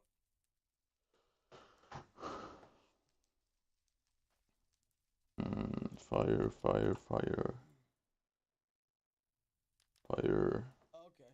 Oh, so he's an abuser. All right. Abuse allegations. Now, I hate to have to detour this whole review to go into this and my thoughts on it, but I have to. As annoying as it can be, I'm usually all for Kanye playing provocateur, but not when abuse victims and the LGBTQ community are collateral damage. In my opinion, that's whack as fuck. Now, it still wouldn't be an excuse, but it would be one thing if it felt like there Fire there, right? played into some vital And message to the record, words. because many fans were theorizing. I didn't even hear what DaBaby said on stage, bro. Cause usually when I look shit up on YouTube, it's like on stream, and obviously I'm not gonna listen to that on stream if he's like saying like, you know, like homophobic slurs and shit like that. But like, what did he say? Like, can you say it without being like graphic? Like, what did he say that was so bad? I never heard it. What did he say? Okay, and then I can put. Where's my whole grade of telling here? I can use this. Bad. Nothing? Wait, what? Didn't it get canceled?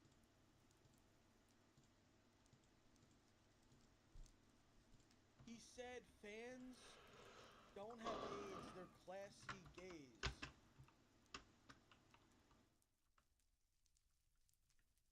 Because the dead plant is my next thing then, right? Alright, that's just weird. Why would he even say that? That's just like not. It's like weird as fuck.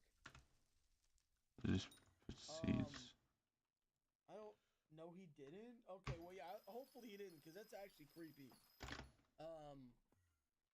Wait. Someone said I could play it though on stream. I don't know. Like, hey Matt, can you check it and see if it's not TOS? If it's not TOS, I'll play it.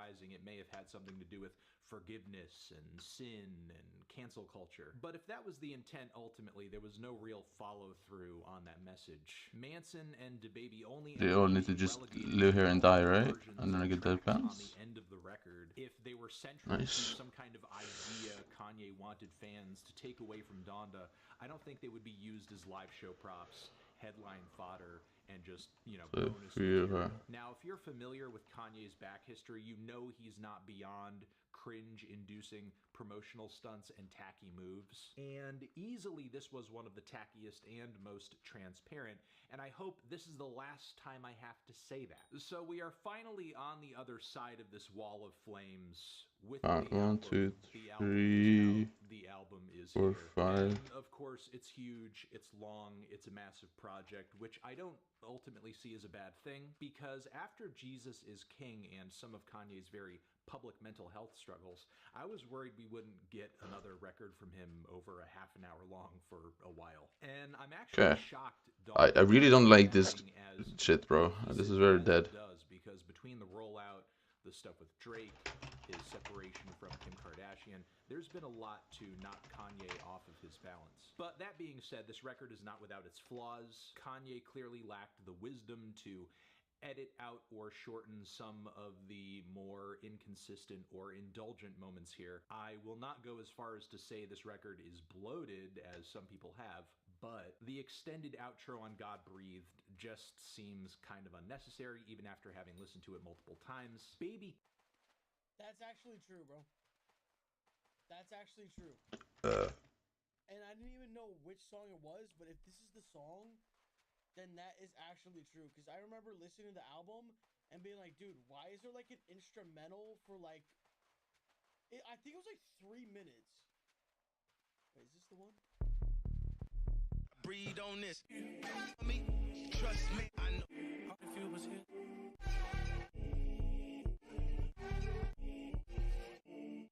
Dude, it's literally like almost 3 minutes of just this. Listen, you can say he has his reasons. It just doesn't fit. There's no other song like that on the album. Fire King. Words. Like that, then okay. Words. The song Fire. next song. Words. There's Words. no reason this song should be 5.5 Fire. minutes. Words. Song. Words. Max. Fire. It's art. Oh my god. Okay. It's Fire. Art, oh my god. Words. Dude. Okay. You Fire. have opinions on art. Guess what? Fire. I think you can look at a painting and be like, yo, that painting looks nice. Or you can look at a painting and be like, that looks like someone literally shit on a piece of paper, bro. That's true. This particular song for me looks like someone shit on a canvas. That's it. Now,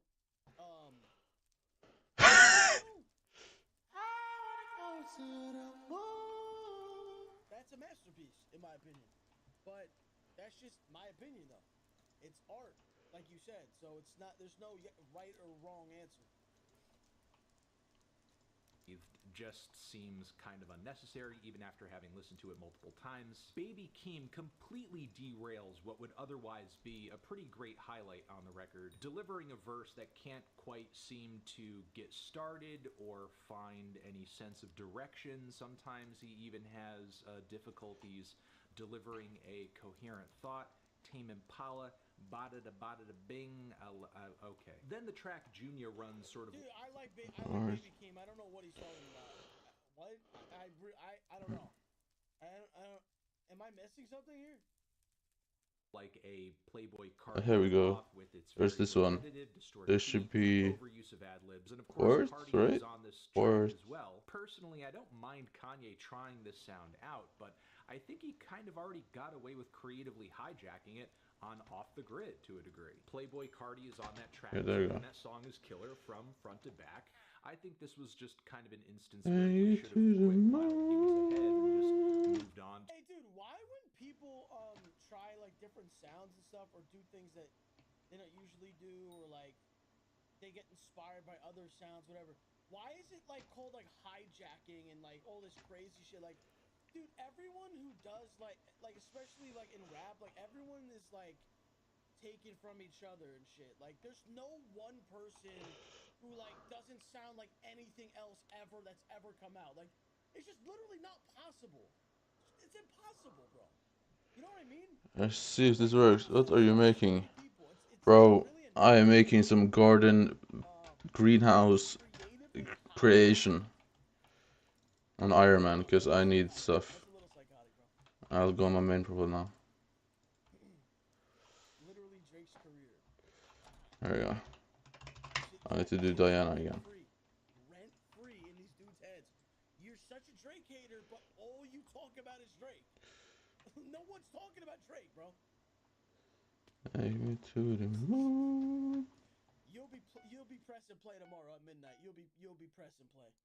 To one of the many other great tracks. Holy lag, bro. What the fuck? I like the track Believe What I Say a lot. It's a very warm and luscious, fun and catchy piece of hip house with a great Lauryn Hill flip in it. But the more I listen to it, the more this song is fried. The record's core vibes and aesthetics. Maybe in a way that is the point, because overall this does feel like a very cold and desolate album, and this is one of the only moments of fun on the LP, I think, and Lauryn Hill's voice. Holy shit, bro. This server stinks. Dude, I fucking really like this song.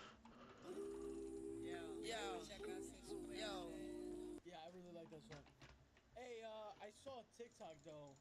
It was like a two-parter, and this guy was like breaking down like every Kanye diss on Drake, and it actually pissed me off. Like, it actually it made me be like, damn, like I was bumping that shit in the car, and he was dissing Drake. Like, it pissed me off, bro. So all I'm saying is, I hope Drake comes back with the same energy, and he will. He will, bro. People's feelings will get hurt tomorrow, but guess what? You're still gonna press play at midnight. So even if you're a fucking Kanye lover and a Drake fucking hater, Exactly. yeah, bro, you're gonna listen to that shit. But I hope that Hello, column 3 column. says something that people like. Oh, here we go. Like, I hope he says something crazy, bro. Kanye and Drake be dissing the fuck out of each other. Bro, I wish I had the TikToks to show you guys, because there's shit that I didn't even catch. Kanye was... It almost seems like there's lines on every song dedicated to Drake. I'm actually not kidding, bro. If you find the TikTok... That's unfortunate. No camera from me, man. So many fucking lines on this. Alright, let's keep going. By the way, is it me, or is this guy like shitting on the Still, I can't shake the feeling that the song runs like a T-Lop afterthought and just sticks out like a sore thumb in not the best way. There's also... Dude, what? This song is good as fuck! What the hell you do waking me up at 5:30? Nah, bro. Nah. So Remote Control, which I think, at least for me, wins the award for worst chorus on the entire record. The hook lead Damn, this guy's hating. Kanye are so awkward. Straight hating, bro. On the Remote Control, which I think, at Straight least for me, fucking hating, man. the award for worst chorus on the entire record. What a shame. The lyrics and melody from Kanye are so awkward. I think he's baiting. This is literally one of the catchiest songs in the album. Please don't ask again. Who's up in the van? It's one of those songs where I don't give a fuck what he's saying. It just sounds good. Like, he can sing anything he wants. Like, he literally says, "I'm in my hovercraft." I don't give a fuck, dude. Please don't ask again. I mean, is that awkward? Dude, this guy, man. He said that this song is awkward. It is kind of awkward, I'm not gonna lie. I'm like defending Awkward. dissing Drake. Like, I'm like, what am I doing right now? Alright, let's go. You tweeted me the shit? Okay, I got you. Wait, Drake's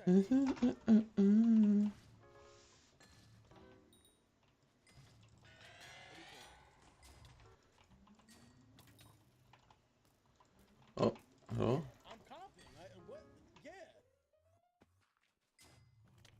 dropping? Giannis x CLB. Yo. What? This isn't even a question. Let's go. My Giannis?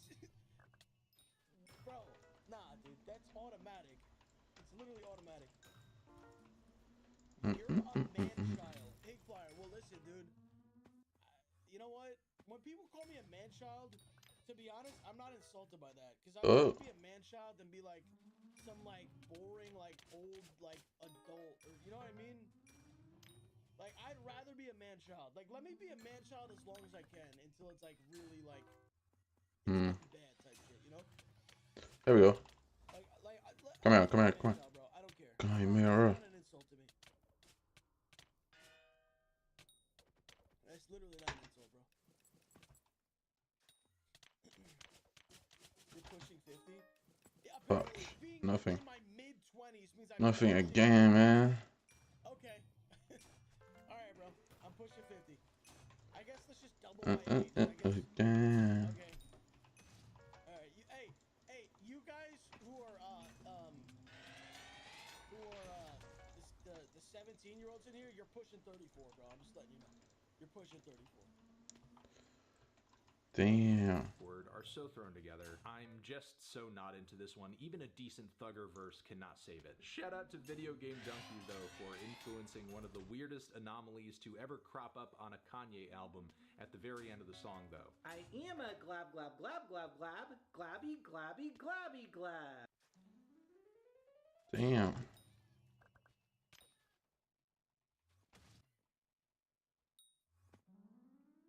Listen. Grown man, by the way.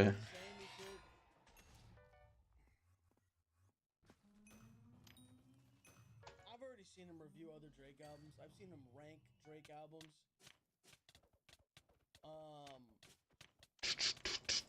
He put Views as like a D or something like that. Views as a D?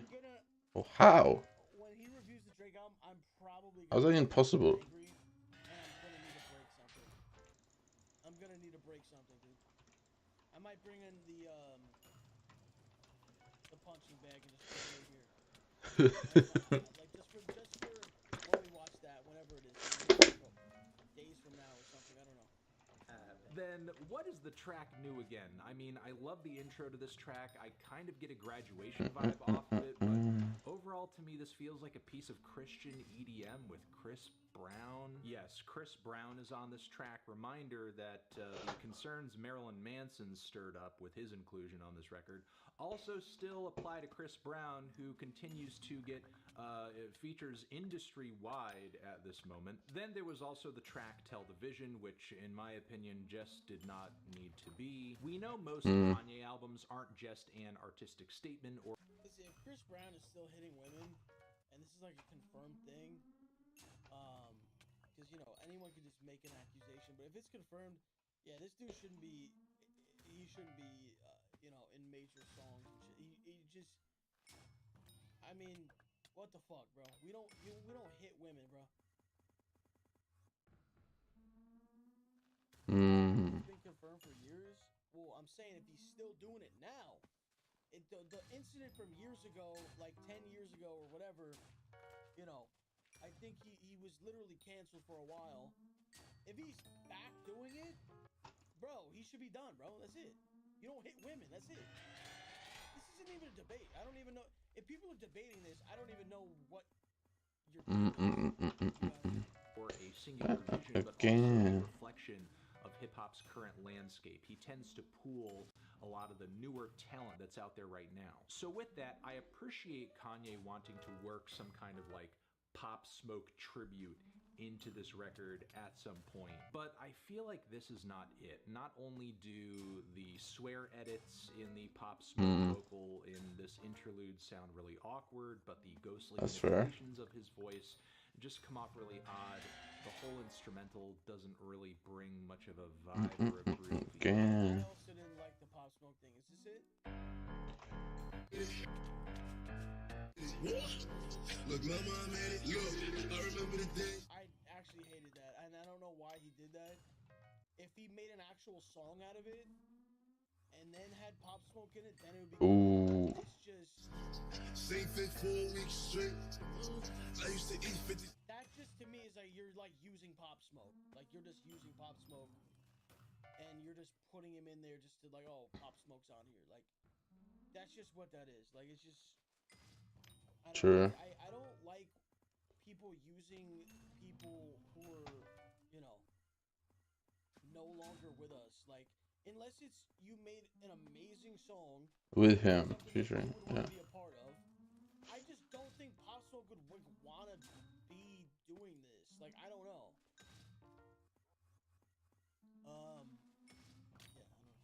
Either none of it flows from or into the tracks that surround it. Again, as much as I think this track had its heart in the right Away, baby. it comes off really thrown together. My biggest complaint on the record past this point probably lies with the song Pure Souls, which does feature great appearances from Shenseea as well as Roddy Ricch.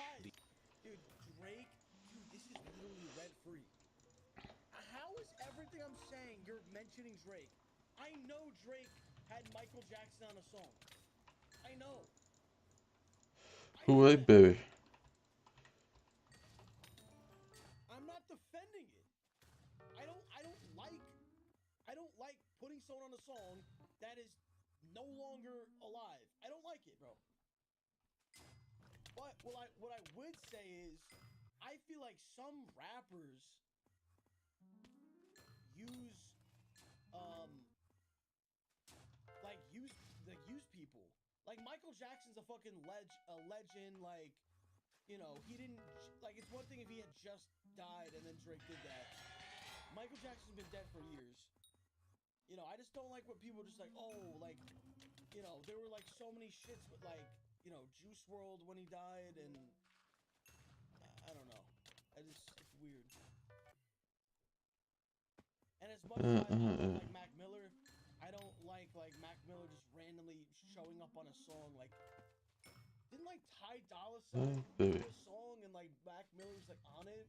What? I don't like that shit, bro. I don't know. Maybe I just feel weird about it. I feel really weird about it.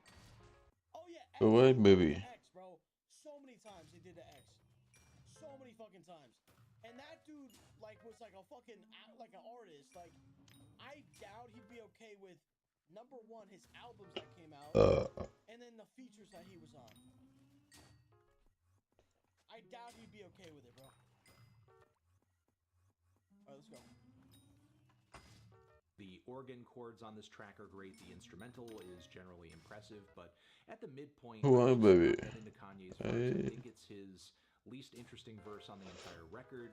It's a bit of a drag. He doesn't seem They to. made that Max song together years ago. Oh, okay, then that's different then. I didn't know that. I thought they just had a Mac Miller feature.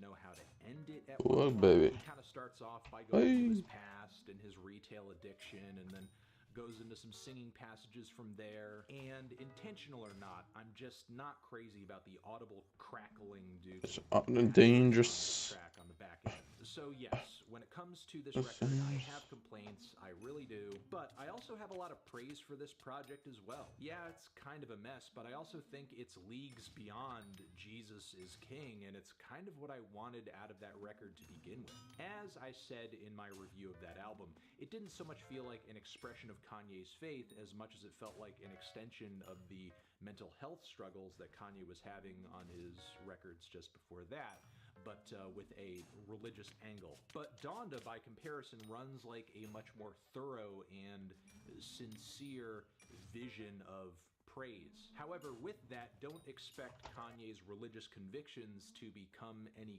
clearer this time around, because once again, Ye's beliefs continue to sound super specific to him. And as someone who's not particularly religious, I guess that doesn't really matter too much to me. Still, it does not seem like Kanye is guided by some kind of collectively understood word of God. More like he's gonna do whatever the hell he feels like doing, and come up with some kind of religious rationalization for it after the fact. Now, while it may be easy to objectively poke holes in Kanye's faith, Objectivity and personal belief in a higher power don't usually mix anyway. And I'd argue the passion he portrays for his faith is still pretty compelling. In that way, Donda does kind of succeed as a spiritual statement, with the occasional tributes to his mother and allusions to his recent family struggles. Because in its best moments, Donda has a lot of topical focus, as well as songs and instrumentals that feature a very stark and spacey presentation. There may be a lot of talk of God on this record, but it doesn't...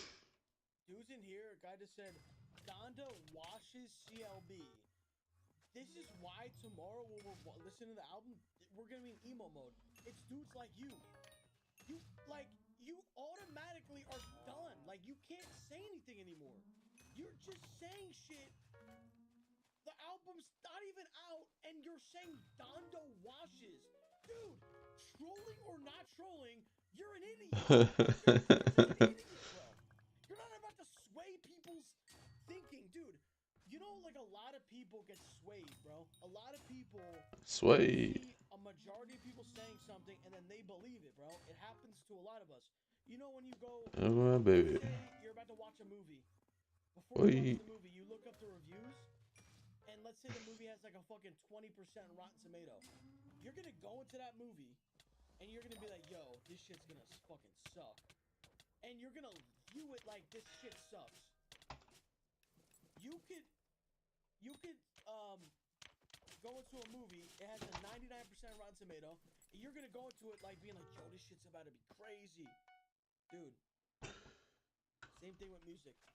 That's why I don't want to ruin it for people and just have a bunch of trolls in here saying this sucks, Donda's better. You know what I mean? So. Okay. Yeah, trolls actually ruin a lot of shit. I'm gonna be honest. They ruin a lot of shit. Twitter's gonna be even worse. Twitter's gonna be even worse, bro. I don't even want to look at Twitter after tomorrow. Feel like a godly, warm, heavenly experience. A lot of this LP, to be honest, feels like Kanye begging to be released from this purgatorial state, which I think is hinted at instrumentally and aesthetically in numerous ways, like the very stiff and drumless progression of Jail, or the industrial throbbing beats and distorted vocal samples on the song God Breathed, which are kind of Yeezus-esque. There's the rudimentary rhythms chilling I am horny. Pop a titty. Go on my Instagram, bro. Atmosphere and sunburnt fire hits on Hurricane. The more I listen to my favorite parts of this LP, the more I feel like I am experiencing some otherworldly sound. It's simple, it's bold, it feels like something Kanye would do, but it's kind of warped and distorted in a surreal way. Now, as I was saying earlier, Donda may not be the most consistent record under the sun, but it does kind of make up for that with a 40-day, 40-night flood of highlights, features that focus on the overall concept at hand, and some verses from Kanye that make him sound like he's sort of his old self again. As I was saying, there are some great features on this LP that really met the moment. Jay-Z on Jail, I love his wordplay. On this cut, he is charismatic from end to end, and the way he kind of pushed at Kanye a little bit with that red cap line is further than I thought he was going to go, for sure. Then there was 5EO4 on Off the Grid, which I have sort of been into this guy's music up until this point. Like, he's been hiding his fucking power level. Are you kidding me? He went at length on this song and just had some of the best bars, some of the smartest lyrics, some of the most like emotionally compelling imagery on the entire record, and he was just going and going and going and going and going. Plus, I loved the drill style beat change that happened underneath him too. The Weeknd's vocals on Hurricane are great. Lil Baby on that track continues the creative streak he's been on as of late. He's really coming into his own, and it's great. Vori and Lil Durk both give very personal and moving vocal performances on Jonah. Then Kanye, Cudi, and Don Toliver all layer up into pure vocal bliss on the song Moon. Even Westside Gunn and Conway back up the record's godly themes on Keep My Spirit Alive. Jay Electronica delivers one of his best features in a while on Jesus Lord. So, yes, most of the features on this record are impressive. They add so much to the overall experience, but the songs are so good too. Off the Grid is easily one of Kanye's most merciless and progressive bangers in a while. It's damn futuristic with its dystopian vibes, psychedelic undertones, as well as that drill beat switch that I mentioned earlier. Creatively structured, but insanely catchy anyway, and the same goes for the song Jail, which is anthemic. I love its sunburnt guitars, the Kanye vocals, Jay's inclusion again. The song Heaven and Hell has a kind of linear progression too, with the instrumental ending off with these very distorted, buzzing synthesizers and totally unhinged. How did this chat just turn into a Messi versus Ronaldo debate? What just happened? Why is there a Messi Ronaldo debate happening?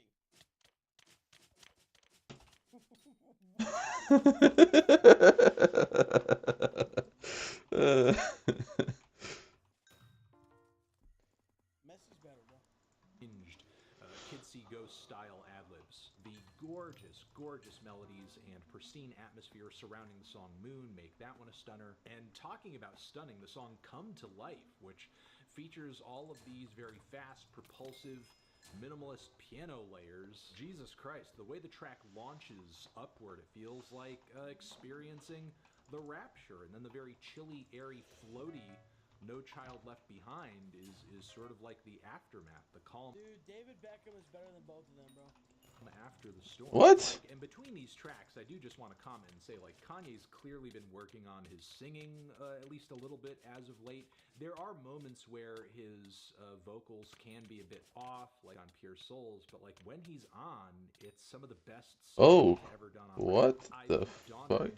That's interesting. Best rapping and writing in a while too. The storytelling on Jesus Lord is certainly worthy of high praise, as Kanye weaves in reflections on drugs, addiction, abortion, being desperate to connect with his mother again. Given the content, I think this is one of the most telling, personally, verses for Kanye in a while, and, you know, in regards to his mother. Don't you all love when the cocoon is ass? Music, anyway, The ass mob get cocooned. this in front of us. Then Heaven and Hell has this manic Yeezus-type energy to it, vocally and emotionally. He just sounds revamped. The bars on Jonah make for a really interesting narrative in the record because there is a lot of posturing. What's good, Los? Yo, EGK, what up? Yo, brain food. No way. There's a lot of pushing people away, but also feelings of isolation too, which I think it makes sense for Kanye to reflect on because all of the negative reactions his behavior as of late has been eliciting from his loved ones and close friends. His rap on Hurricane has that charged up, redemptive energy to it that I feel like calls back to My Beautiful Dark Twisted Fantasy. It's like Kanye once again knows he's put out a record that like disappointed the fans, and as a result of that, he like really wants to come back with vengeance and, you know, prove people wrong. And once again, his raw energy on Off the Grid proves that there's just something about Kanye that snaps so hard even at this age to where he can bring two young guys on a track and like totally keep up that energy level with them and not sound like a guy who is in his freaking 40s. Now, of course, there are some corny Kanye bars in the mix here and there, like the God Bestie bar or the bar about Hertz rental cars or the Buzz Lightyear line, which fits especially weird in such an emotional moment on the LP. But honestly, with each Kanye project, I kind of expect these bars to happen, and at this point, it's really a matter of whether or not they are derailing the record overall. On Jesus is King, I think that was especially the case, considering that, in my opinion, a lot of the material on that LP was weak. With the material on Donda being so much stronger, I don't think that is a concern. Overall, Donda, I think it's a good record. I think it's a good, big, flawed, godly record with some of Kanye's best material in a long time. And while it's not a perfect LP, it's not my favorite LP, I am enthusiastic to see Kanye at least reach a point of creative stability and focus once again. And I'm also hoping this leads to at least some semblance of personal focus and stability. A strong 6. I'm expecting a strong 6 here. The next album rollout at some point. I'm feeling a light to decent 7 on this record. Transition. Have you given a light 7? So that's not even a confident 7. And that's with him saying that he like enjoys the album. So you know he's not going to say he likes Drake's album. He's gonna give Drake like a fucking 4, bro. Like he's gonna give him a 4 max.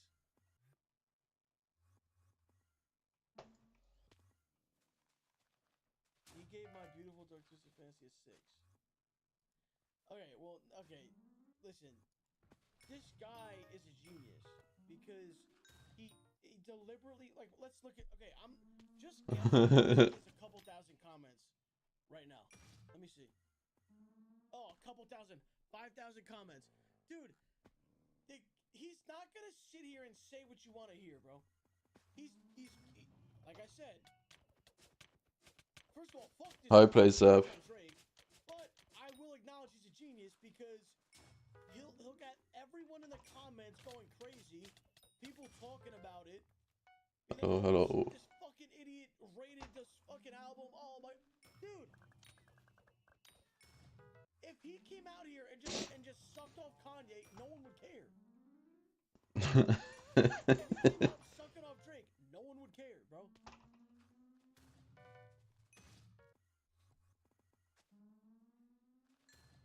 That's why you gotta take reviews and people who are like talking about this shit. You gotta take it with a grain of salt, bro.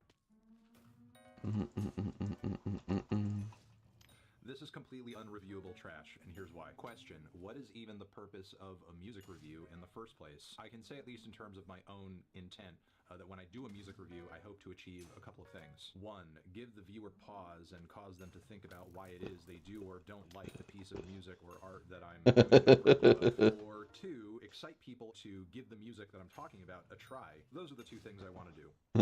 Neither of those goals are possible in any scenario that involves reviewing this album. Newsflash, since 2022, Kanye has made it his mission to go full-on anti-Semite, spouting insane conspiracy theories, talking about how he loves Hitler, and at some point, I think he realized how much he with all of that, so now he has to own this total dumpster fire he's created and boast about how people think he's anti-Semitic now, because yeah, they do. Even if he does genuinely apologize and change his behavior past this point, his public image is forever altered by all of this. I mean, you platformed a booger-eating white supremacist to have guys like this repping for you on a highway overpass. This is not the kind of words a guy like Kanye is capable of closing, not without help from someone who is willing to tell him no, but he spent the same period of time pushing away anybody. Oh my days. Especially his wife, who he has now replaced with somebody who he just like kind of parades around like she's a naked body with no personality, opinion, or voice. Something that on some level I think he's weirdly proud of. He's talking so quickly.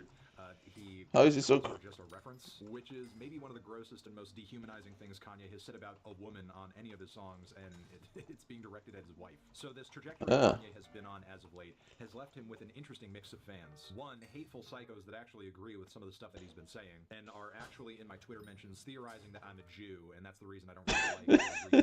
Two, anonymous nihilistic teenagers that don't really think anything he says or does has any greater consequence in the world, and are most likely bored and lonely and will just defend Kanye because watching him unravel is more entertaining than most things, and I guess brings some kind of meaning to their otherwise meaningless lives. And three, cultish weirdos who parasocially obsess over him and everything he does, and would basically follow him to the ends of the earth. Keep in mind, these individuals have always been in his fan base to some degree, but prior they were at least mixed in with genuine hip-hop heads. Now, these three types of people, and there is overlap between them in Kanye's fan base, don't want to hear anything critical about him at all, ever. They've openly rejected any good faith effort I've made to make them aware of Kanye's downward spiral into Nazi-adjacent rhetoric. What? Now, imagery in what am I doing? Record. The point is, there's no hope of no. level-headed conversation. How did I just get one doubt with this guy? Doesn't make any sense. Think anything and everything he does is great, and will write off any bit of dissent as just being fuck you off, bro. Unfair to him, as if he's Jesus Christ and can do no wrong. So yeah, there's no convincing them, which I will say is also the case for people who have left the like chat, like, and you know I don't agree with this guy's musical opinion for the most part, but this entire part is not even about music. So anyone who's booing and saying anything, you completely are proving his point, bro. And I don't agree with anything this guy ever says, bro. But you are literally proving his point. The dude has... And I'm not talking about old Kanye. We all love old Kanye, bro. But he is not that person anymore, okay? He isn't. He's a horrible, hurtful, hateful person. Just give me a kind, bro. Spewed nothing but hate, and now is trying to make a comeback, and because he has, you know, diehard fans, they're supporting him no matter what the fuck. even if all the fucking images are fucking weird racist images, and he says weird shit, and you know, oh, I love Hitler, all the whatever the fuck else he said, whatever the fuck, they don't give a fuck, bro. They don't care. Yep. And to call me a hater, what am I hating on, bro? What the fuck? Yo, hold on, bro. Hey, yo, Jewel Kid, I'm not even kidding, bro, when I say this. Someone ban Jewel Kid out of my chat, bro. Ban him. 24-hour ban that guy. Yo, Jewel Kid, if you come in my chat again and you say some dumb shit again, bro, I'm never unbanning you. Don't come on my Discord. Banning you the fuck out of my Discord. Get the fuck out of here, bro. You're the biggest fucking instigating piece of shit. Get the fuck out of my stream, bro. Get him the fuck out of my chat, please. Please. Because him spamming for the last 5 minutes is why there's people spamming in here, bro. I digress. I digress. I digress. I was the biggest fucking Kanye fan, bro. When I was in high school, I fucking loved Kanye, bro. Okay? I fucking listened to all his music, played his music all the fucking time. I fucking loved it. I would literally... Do you know how many times I watched the fucking movie, My Beautiful Dark Twisted, the shit that he dropped in the middle of the day when I was at school? Bro, you're not gonna find a bigger old Kanye fan, bro. But that motherfucker is a piece of shit. And he's proved it over the years. He's proved it. I don't want to listen or support a dude who's like that. That's it. And then for some reason, when I say that, dudes come in here and say, Drake messaged Millie Bobby, bro. Like, are you fucking stupid? Are you fucking dumb, bro? You're really a weirdo, bro. You're defending Kanye and then trying to make up some weird shit. Like that wouldn't mean anything.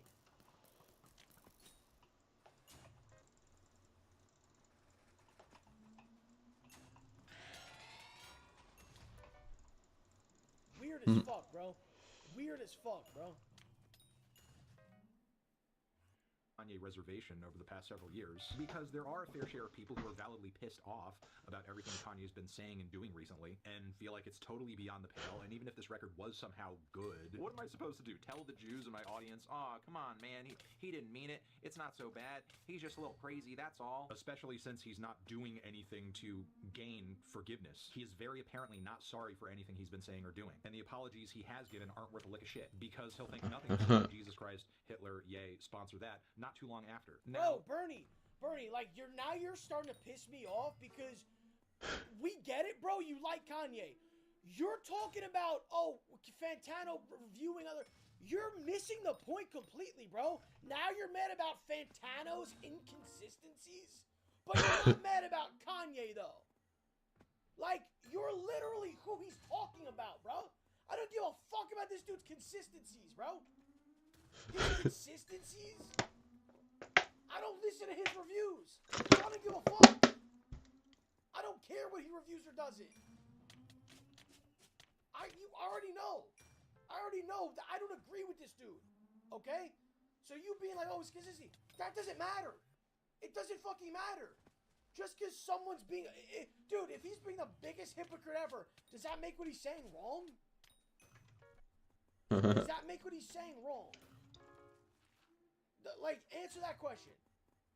So if I'm a hypocrite about something, that means everything I said is just factually not true. That's not what being a hypocrite means. That means you yourself, yes, you yourself are a hypocrite. But not the things you're saying. Los, this is a crazy hill to die on? Yeah. Not supporting Kanye, who's a fucking Nazi. That's a crazy hill to die on, bro. I'll fucking gladly die on that hill, bro.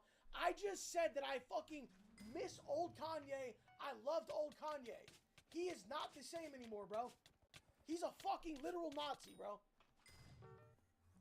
There are some people who say, Anthony, you're being unfair here. Separate the art from the artist. Come on now. You can't separate this crap from the music because it's in the music. Look at the lyrics. Let me read the lyrics. Dude, I didn't pay attention to lyrics. I listened. The album was fucking bad to me, but let me see. Oh, country and just black. I keep a few using the stuff now. What? So he's admitting that. Okay, so he's okay. I'm gonna come through and just black out. Keep a few stuff.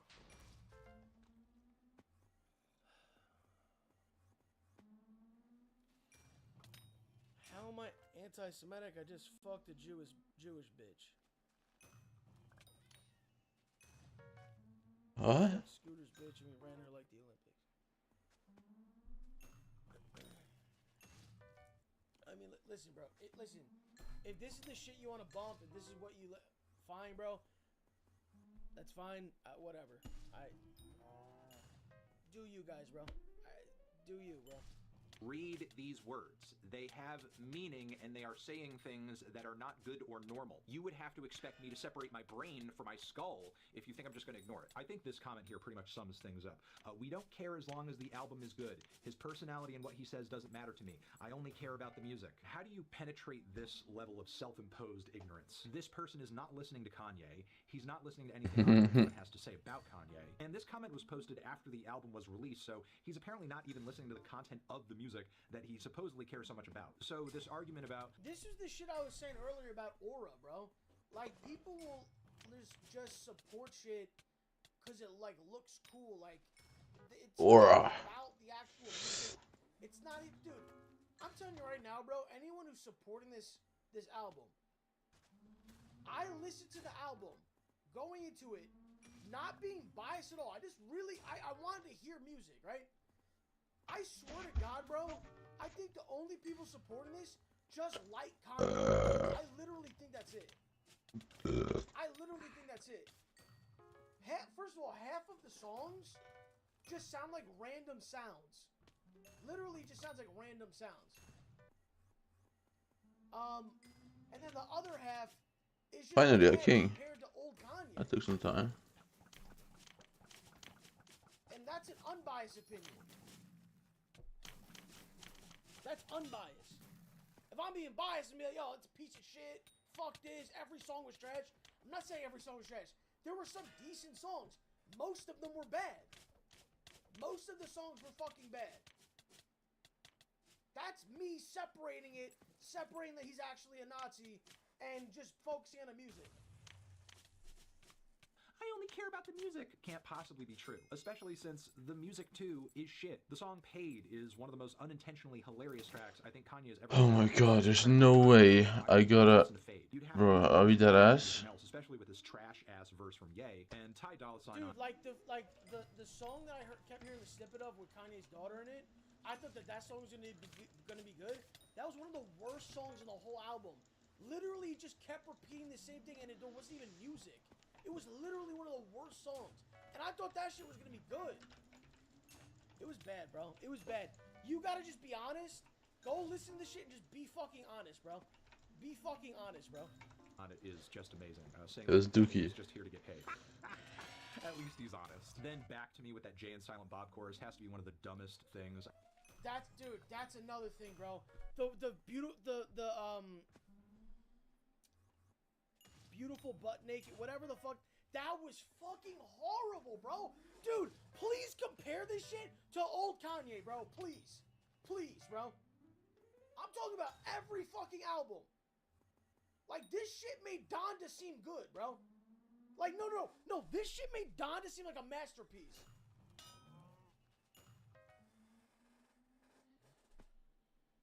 I've heard on any Kanye album ever. I feel like I'm being punked. But nigga, beautiful big titty bitches, they're just flying to the sky, you know. At least Freddie Gibbs somehow made it flow, but yeah, that dude is as good as he is at rapping. He cannot save this track. Then maybe one of the most excruciatingly bad instrumentals on any Kanye album ever. The mix is a mess, and God, those repetitions of heard rap. I mean, I guess it kind of drowns out all the other stuff about the track. So That's kind of a silver lining. But almost none of that matters because there is so little to praise with this record. And if Kanye's delusional fans are not hearing that this record is awful on its face as they just kind of listen to it by themselves, nothing I'm going to say is going to convince them. But if you really want a general assessment of this thing, it sounds like a slightly more finished Donda 2. Somehow Jesus is King had more songs on it that sounded more cohesive, well put together, which is saying something because that was previously Kanye's shortest, messiest, most unhinged and crappy record yet, and somehow this surpassed it. And Let's go. in my mind, has achieved the status of being Kanye's worst album. And given that the sequel... This was definitely Kanye's worst album. This was definitely Kanye's worst album. Maybe in like a year or two, re-listening to it, it'll be like, oh, maybe Jesus is King was the worst. This was definitely his fucking worst album. I don't know how anyone can even argue that. I don't know, like, unless you like don't like Jesus or something. Maybe like if you're like against religion, maybe you're just always Jesus King will be the worst to you. But I just even this is literally the Nazi shit aside. It's his worst album. So I don't understand like where like all these dudes are like defending this shit and like saying horrible shit. Like, dude, my replies to my fucking tweet, you would think that I fucking murdered someone, bro. This shit people were saying, bro. You would think that Fuck, man, it's Kimes. college dropout, bro.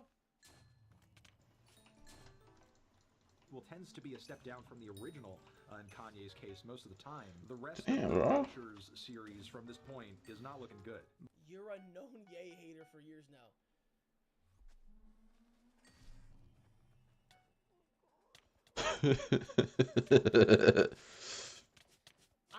I'm not gonna prove to you that I like Kanye's old shit, okay?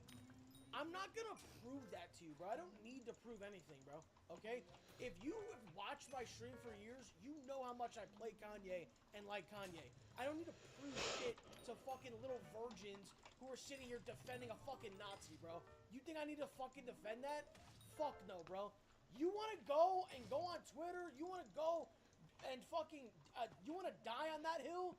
Let's go die on that hill. Go ahead, bro. Go fucking right ahead, dude. I'm gonna tell you this right now. Kanye doesn't give a fuck about you, okay? That's true. Know that. Kanye doesn't give a fuck about you. And it seems like he doesn't give a fuck about anyone. He's a fucking asshole to most people that he's encountered, bro. He's a fucking has horrible fallouts with every person he meets. So, it's not looking too fucking good, bro. In any way, artistically, now with this album, and personally, okay? So, I don't know what to say, bro. I don't know what to say anymore. I'm kind of just done with Kanye, bro. You cannot be, though. You can do whatever you want. I'm just saying, don't get mad at me, bro. I've given you my reasons. I've already said I fucking love Kanye, love his fucking music. He changed for the worse, and he's an asshole. That's it, bro. Why? Just accept that that's how I feel. You're not gonna convince me. I'm not gonna convince you. But don't be saying crazy shit to me like I'm like did something like I did something wrong, bro. I didn't do shit to anybody, bro. I didn't do shit. Just because I like Drake, you think that's my opinion? If I hated Drake, this would still be my opinion, bro. The fuck are you talking about? Okay, if I didn't like Drake, I'd be okay with the shit he says and does. Whatever, bro. It doesn't matter, bro. People are just gonna think what they want to think. I'm not gonna convince you, bro. That's just how I feel, bro. That's it. And you know, if I'm agreeing with not everything, but some shit this guy just said, you know it's bad, bro. You know it's fucking bad. You know it's bad. So that's how I'm gonna leave it, bro. Listen, you like his music, I'm not mad at you, okay? Do your thing. But please don't try to convince me to listen to it. Please. Please, bro. Actually, one thing he did say, like, if Kanye actually... Can you hold me? No, I'm not gonna hold you. This is gonna be crazy, dude. Guys, this was a video that was sent to me by one of you guys on Twitter. Like I said, if there's a video you want us to watch, just tweet it at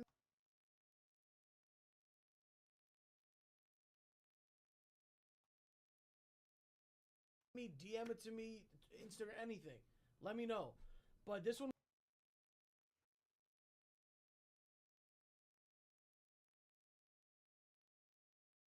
For this, I'm asking you. Was sent when a whole police station gets hijacked. Like and subscribe. I think that's not. Do we not? Why was this not in the news? Did I not? I never heard about this. I feel like it's like they're trying to be like sensational, like with that, like the language they're using. Something doesn't seem right to me. Well, listen, let's watch it. Look at.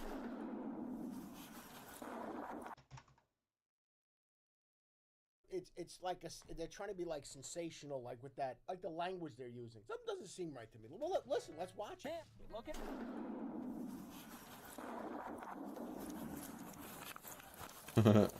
The woman you just saw being raided by officers did something so unfathomable that it required multiple police departments to respond immediately to the scene and use an alarming amount of firepower just to reach her. I'm begging you. They're gonna keep using force until you cooperate.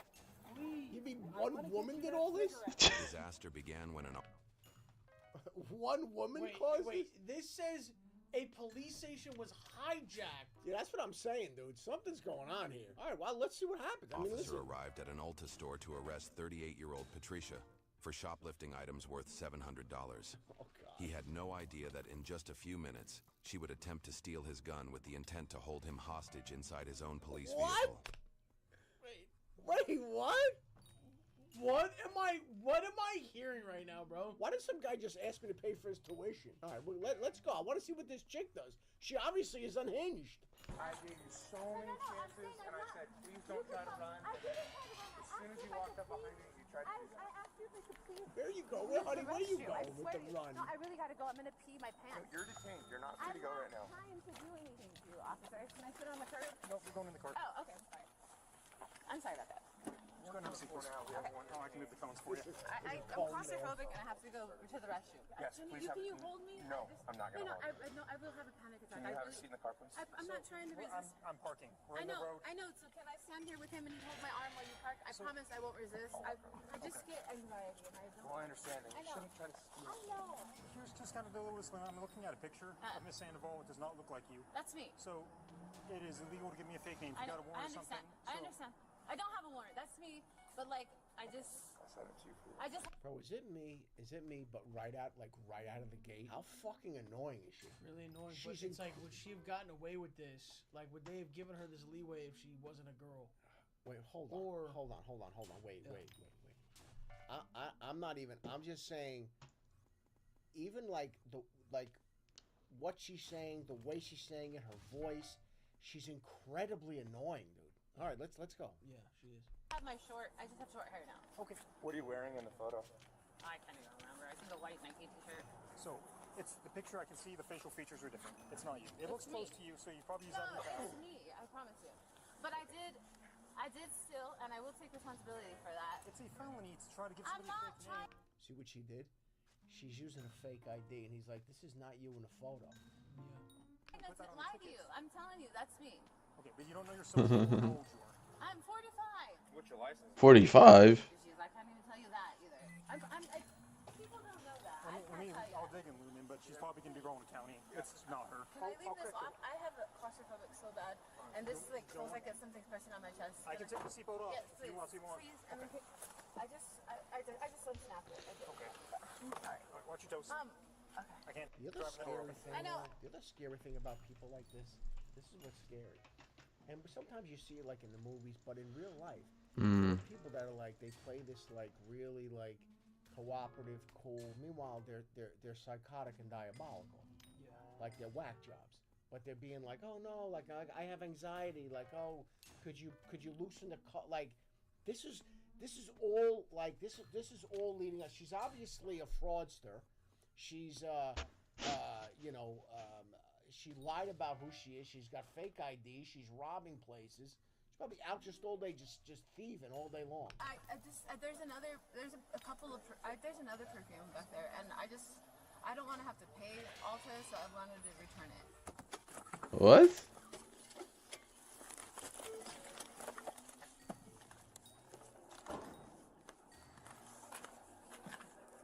Oh my God. Something really fucked up is gonna happen. What's about to fucking happen? Something's about to pop off. This chick's a psychopath. Is she slip out of the cuffs. She might have done one of those weird things where she like breaks her own wrist to slip out. You okay? What are you doing? Don't slip the cuffs.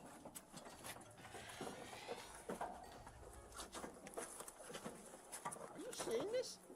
Bro, she's... Stop.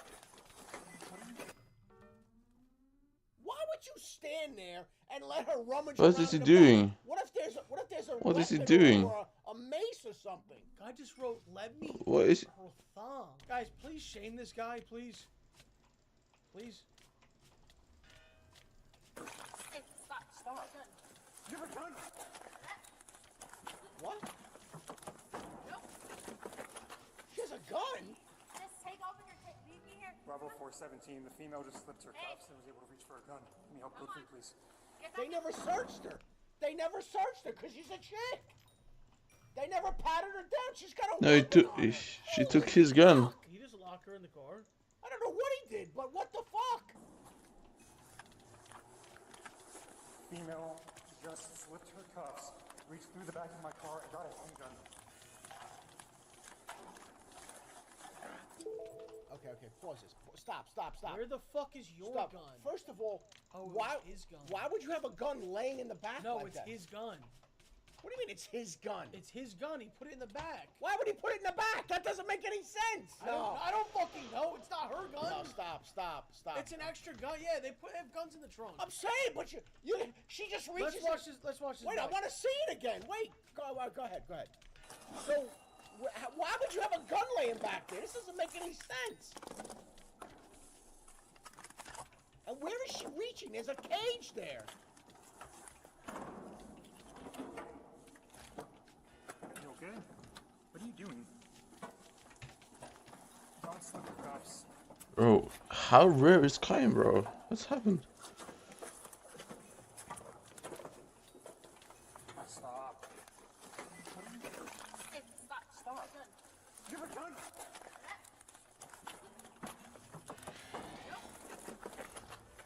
Hey, just I take. think he opened it up to get his gun, and he realized it's not in there. I think she might actually have a gun. Take off and leave me here. Bravo 417, the female just slipped her cuffs and was able to reach for a gun. Let me help go through, please. Get back in the car.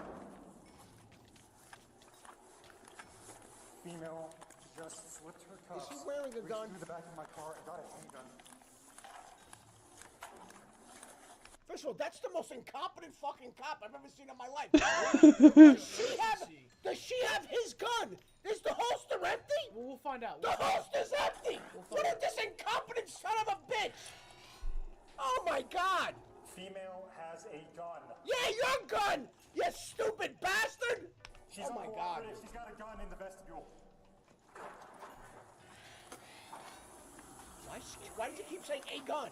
She has my gun! Now I know why they locked everything down. They locked her in there.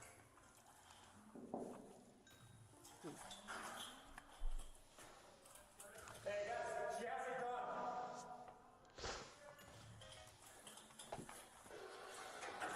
She has a gun. Lock it down in there, please. What's that? She has a gun. Please lock it down in there. She slipped her cuffs and was able to. My back cage doesn't have a back, so as soon as I disarmed, she reached through, grabbed my gun. Hey. You fucking. That cage doesn't have a. It doesn't have a what, buddy? It doesn't have a back. All right, brother. What does that fucking You mean? let this girl, lady, whatever, slip the cuffs. Number one, number two. You just left your gun. I'm so confused. Right Why now. wouldn't you have your gun on you at all times? As That's a cop? what I'm. Oh, wait a minute. Hold on. What? Maybe when you bring her in there, you can't go in there with a gun in case something happens inside. So you have to leave it like in a locker or maybe lock it in the car. But you threw it in the back. There's no cage. You didn't know this. She reaches in and she takes your gun. Dude, she disarmed the police officer. She's got the man's gun. This is How the does most. she know to do that? This is the most. This is psychotic. She looked. She looked and she saw the gun. And she just knew. This is the. Bro, that the wait. back wouldn't. Wait. That you'd be able to go through the back thing. This is so weird. But bro. what I'm saying though is there's no. It's not like a secure thing. And when her hands were free, she was able to reach in. Did you see how she was like moving around? And then she takes the guy's gun. This is the craziest shit I've ever seen. This cop is so incompetent. What a shitty job. What a shitty job, man. Back, so as soon as I disarmed, she reached through, grabbed my gun. Hey, so 417, go ahead. Bro, they gotta bring this guy up on charges. Like, I don't know if they fire him or he gets suspended. Or This something. gotta be Something's gotta happen, dude. You gotta get suspended without pay. What an incompetent Yeah, fuck. you gotta fire him for this, to be honest. Jesus Christ, I never heard of anything like that. No, bro, she has your gun. Stop saying a gun. This is not a taser. Get back. She has my handgun. This is not a taser problem. A taser? They're going, brother, get your fat ass out of the way. She's got a weapon. You're over there with a taser. This is bad, bro. Why is everything blurred? Because this is a police station. They don't want to show shit.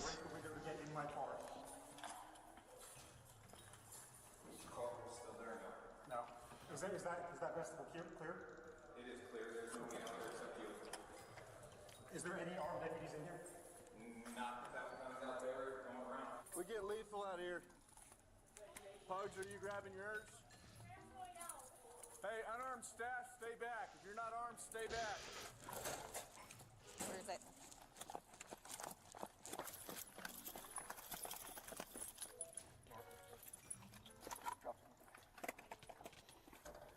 Are you ready to go in? Yes, open the door. Cameras, body cameras. 417, I'm with staff. I'm secured in the vestibule. She's trying to break the driver's side window with the base of my hand. This cop has to stay back with the unarmed office staff because she took his gun. So he's back there with the ladies in the office that do the payroll. This is crazy. I'm sorry. Unarmed staff, stay back. Yeah, pal. You stay back there with them. Go get a coffee. That's my police handgun. She's trying to break the window. She's going to pull. She has your police handgun? She slipped her cuffs after I put it in the back hatch and then reached through the back hatch and took it. You gotta go to the armory. Bro, that is the most. That's so stupid. Bro, that is the most. That is literally one of the most incompetent things I've ever heard in my Why entire are you life. putting it in arm's reach of a criminal? You should lose your job. You should lose your job, dude. Like, what do you mean it's in the? It's like, I'm thinking, okay, maybe you put it right in the trunk when you open it. It's all the way in the back of the trunk where she could just reach down. Yeah. Why would you put a gun there? Exactly. The guy's an incompetent. Why not leave it in your passenger seat? I mean, whatever. Number one, you let her slip cuffs. Number two, you don't have a guard back. Whatever was missing, she's fumbling around, and she grabs his gun. Bro, it literally seems like he went like this. Did you through in the like you just throw something in the back of the trunk. Did you hear? It was very quick. Did you hear what she said to him? She was like, "Get back in the car." She said, "Get back in the car." Yeah. Get back in the car. She was trying to, yeah. Honey, that is off a gummy. They think you're off a gummy. I'm not off anything. I have to ask you something. What are you talking about? Well, let me ask you a question. Go ahead. What? I came into this room and I looked over here. Okay, so I did steal something. Guys. No, there was one No, left. no, hold on. I did. I stole it. I did. You know what? I ran out. I knew you ran out, but I come into this room and I'm only like, one. wait, my one. box of gummies is gone. No, but there was only one in there, and I was like, oh, let me just take it. But I didn't want to just take the gummy like that and throw it in like a tissue or my pocket, so I took the thing. No, I get it. And we have to go re-up because... I have to get back there. I got to get those again, because that one is...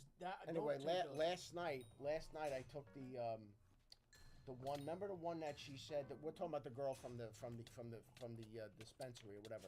Yeah. Remember they were 5 milligrams. It was THC, but it was the other thing too. Yeah.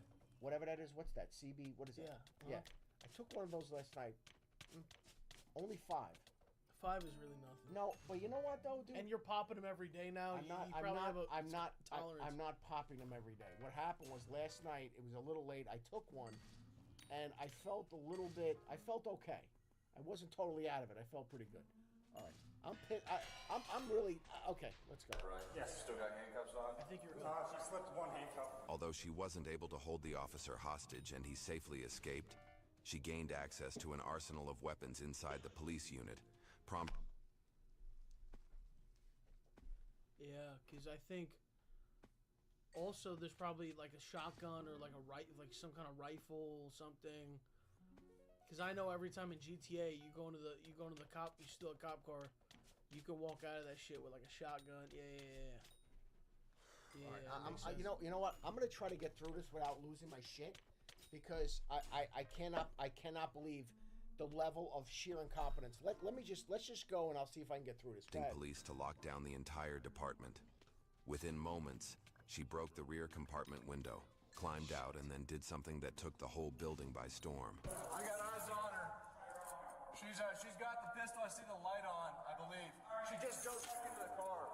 All right, we have one person here who's going to be giving us information. Dude, bro, why can't a bunch of cops go out there with guns? Why are they just sitting here? Just walk out there with fucking rifles, shotguns, I'm not. I guess what they have to do at this point, though, they have to call in like the tactical people, like SWAT, because you know what I mean. If a guy, they're not just like this guy's not just gonna run out there. Yeah, no, that makes sense. And all of a sudden, she starts shooting at him. Yeah. So all of a sudden, they got to get these tactical guys, the fucking SWAT, all those guys. Oh, they are in there. Stop. Shield. In the car. Drop the fucking hands! Drop the gun! Drop the hands. Hands up. Show us both your hands! Put your hands out the window. One voice. One voice. Put both your hands out the window. Keep your hands out the window. Put your hands. All right, I'm just saying something right now. I'm just saying this right now, okay? She's armed. She's obviously insane, because to do this, I mean, think about what she did. She's under arrest, slips cuffs, gets a gun. She tells a cop to get back in the car, attempted to kidnap the cop. He runs.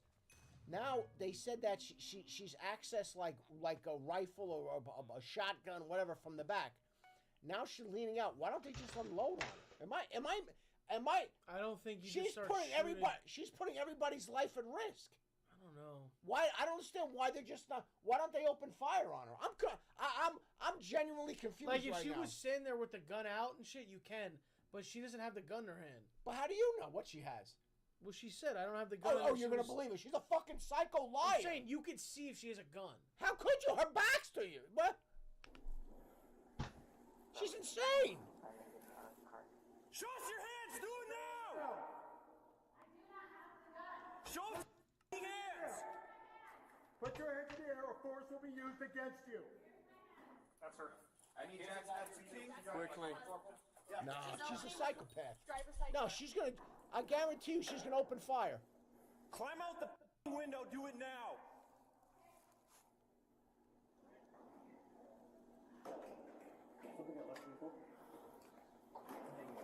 Put both your hands above your head.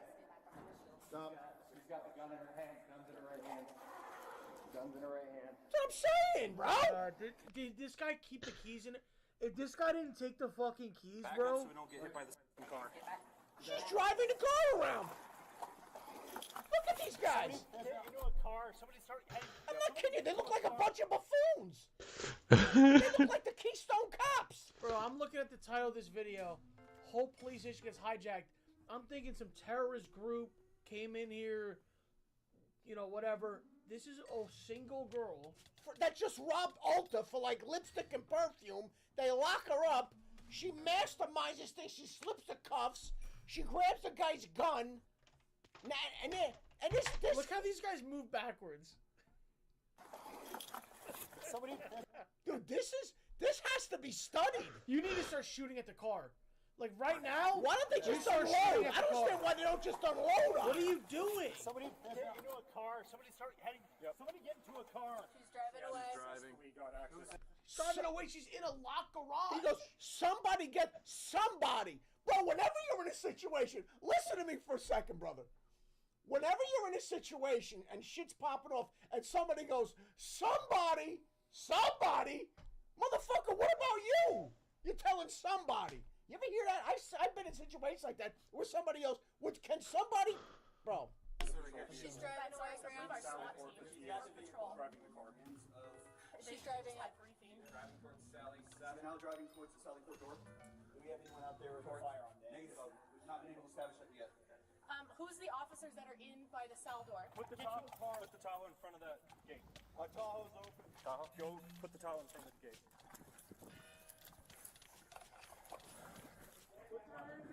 Jamie, I got it with the Tahoe.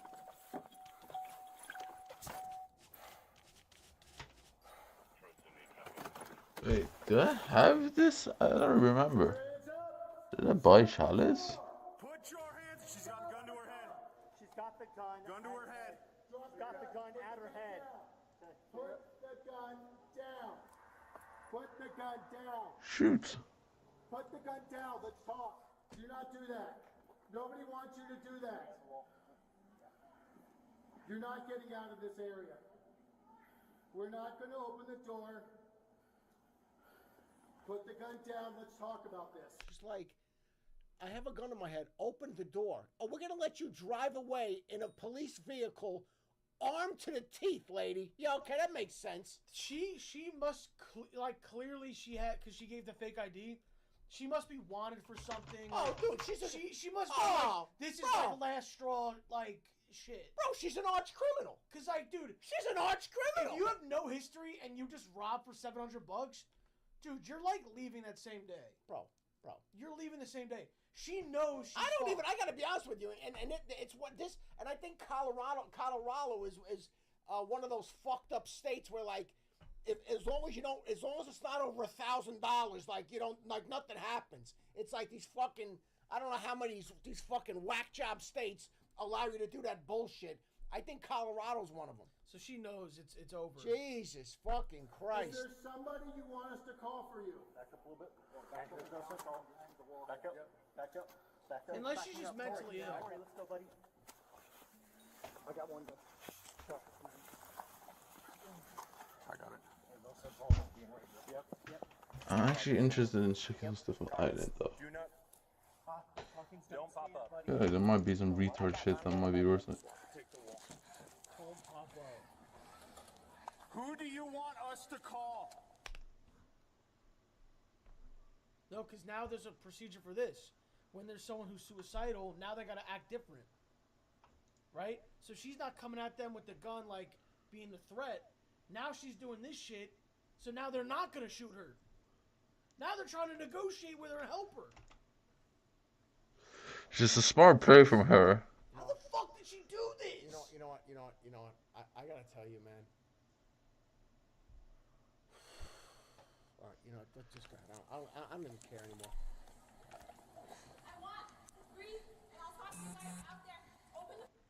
I wanted to breathe. You know what she said? Did you hear what she said? Get in the fucking car, open the fucking door. How do you think you're, who do you think you are? I don't understand. Maybe I'm missing something. She's in a vehicle, which is a weapon, because you can mow someone down. Number one. Number two, she's armed to the teeth. My question is, why don't they just unload on the car? Here we go. Where do you think you're gonna go? Can you put the car in park? Can you put the car in park? Can you step out of the car, please? Open the door! We're not gonna open the... The officers inside the building had no way to access their guns, as all of them were locked. Damn, I can get rid of my island. The officers completely ineffective. Did I? Whoever set up this jail is a dumbass. You don't plan for something like this? You don't have a contingent plan where there's a locker in the back that has a fucking arsenal? You didn't plan for this? And this one girl, Robin from Ulta, eyeliner, mascara, lipstick, and perfume, she's taking you down? She's taking the whole precinct down? I'm gonna tell you right now, I was not expecting this. This is one of the most outrageous things I've ever seen. This is so incompetent, bro. If this doesn't have 300,000 in one day, I'll be shocked.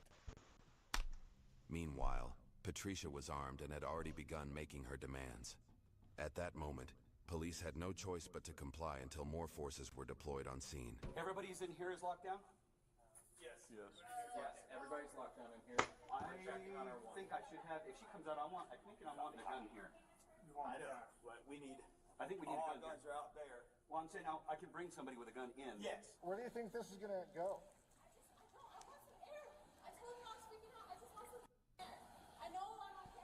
I'm on the shield, bro.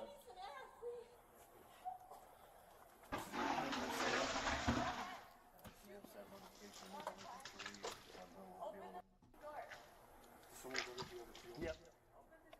Is there somebody we can call to come talk to you? I can't do this anymore. If she starts driving at them, they're all gonna shoot her. So she's not doing that. I don't think they will. No, they will. They will. They will. I don't think they will. I'm gonna be perfectly honest. If she starts driving towards them, there's nowhere to drive. It's a door. She's not gonna go towards them now. She's gonna try to get out of here somehow. Can help. Honey, nobody gives a fuck. What's your name? That you're claustrophobic. I told him claustrophobic, so I stole a gun, broke out of the car, and tried to kidnap a police officer. Because I'm claustrophobic. I told you. And I have anxiety. Honey, nobody gives a shit. I got news for you. Did you have claustrophobia when you were robbing Ulta? Jesus Christ. Just play this. I'm so disgusted. I mean, I've gone there to get gifts. The prices are outrageous. So, I don't... Well, I'm not getting into this with you right now. I know, I get it, but... I'm not getting into this. I mean, it's a lot, right man. It's a lot in there. It's fucking highway robbery in there. You go for your lungs. What's your name, ma'am? Open the door. Okay, well, while we're chatting, can you tell me what your name is, please?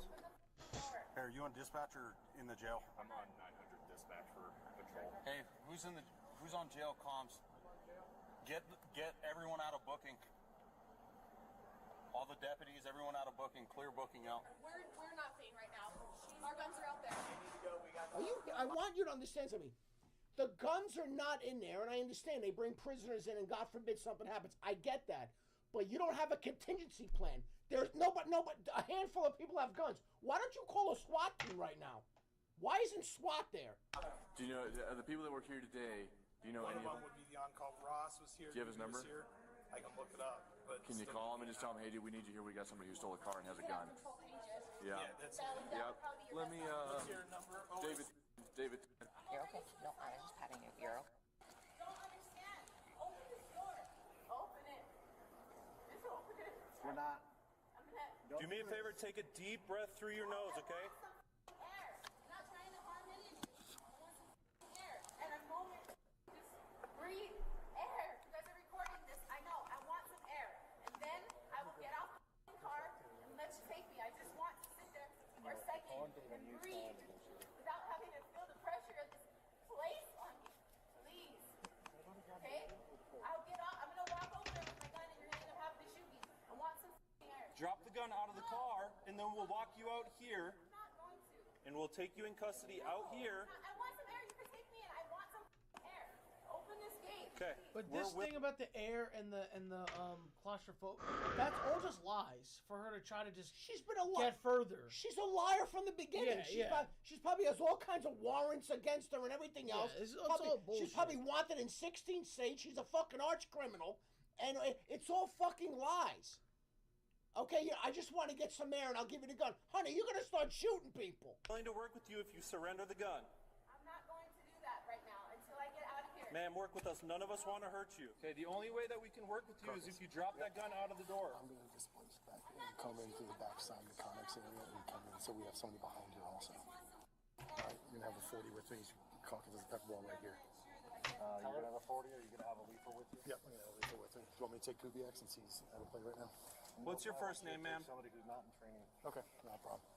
Jamie, why don't you go with me? Okay, please put your hands up. Damn, Infernal Keys is big money, huh? We need 40 up. 40 up. Damn, Infernal Keys. Damn, Infernal Keys. What the fuck? Oh, we have seen situations like this. We've seen this where she's standing there. She obviously has a gun. She's not putting a gun down. I mean, is it because she's a woman? I don't know what the problem is here. But she's putting a lot of officers at life at risk, and they seem to just be like, yeah, like. She's out of the car. Shooting position behind my car. Is she? Hey, what's somebody's number on our patrol? We need to tell them what she's doing. She's taking a shooting position. My name's Matt. What's your first name?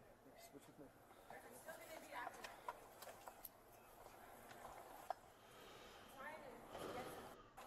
Hey, don't do that. More infernal creature keys. You're doing fine. You had the More infernal creature keys. What the fuck? More infernal creature keys. Damn. I could get rich. Put your hands up. Let's see your hands. One voice. Right. Put your hands up. Put the hands up. She still has the gun. She still has the gun. See if I flashlight on it. All right. Take your air. Breathe.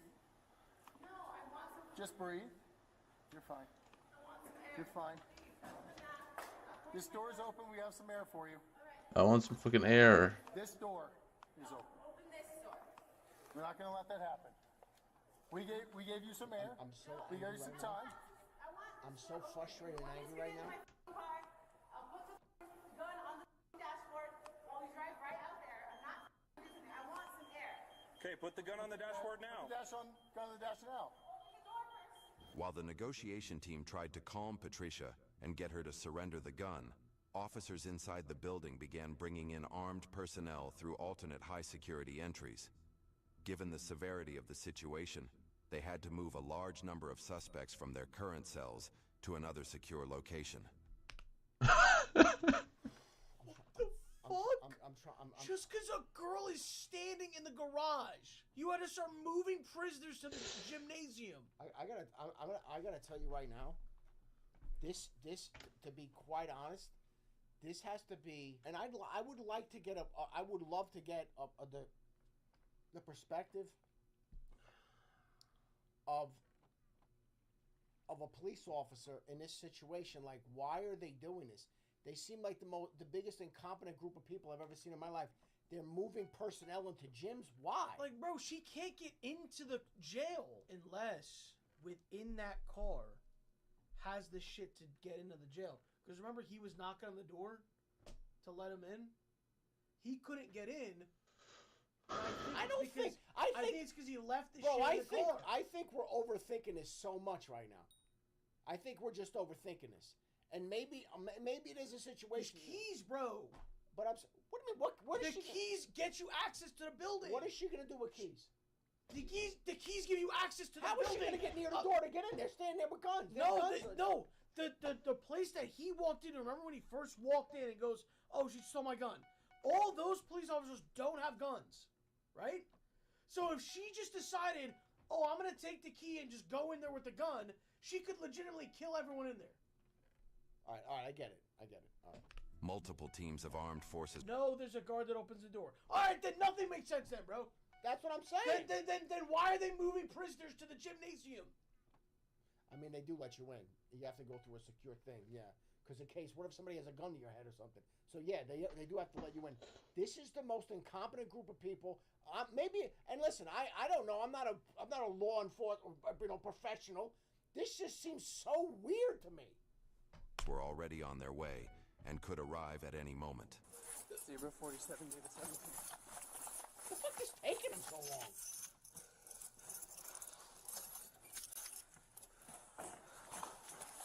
Could you explain to me why everything is blacked out? Awesome. Tell him to Why head is over everybody to the, blurry? What, they didn't sign a consent form? What the fuck? And then he's going to be meeting an ambulance there. You're going to be meeting an ambulance there. I can get rich. So they're going to come in from there. They're going to come down here. Then she's going to go that What direction. hair can make me rich? Something make me rich, please. I want to get rich.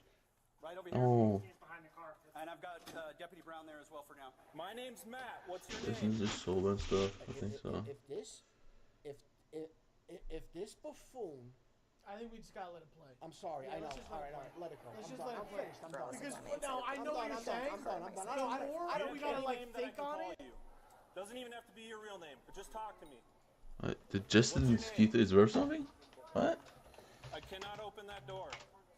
There's no way. I can let you walk out this door. No way.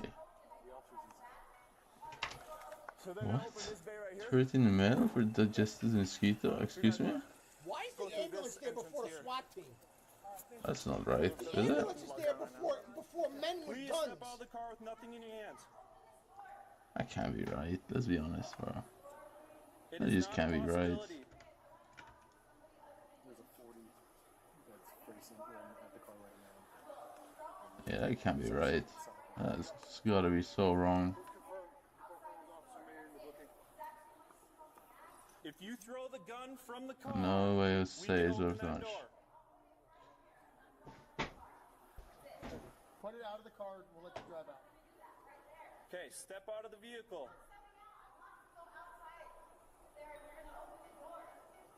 She has the gun again. I'm giving you my word. If you surrender the gun, we will walk you out this door.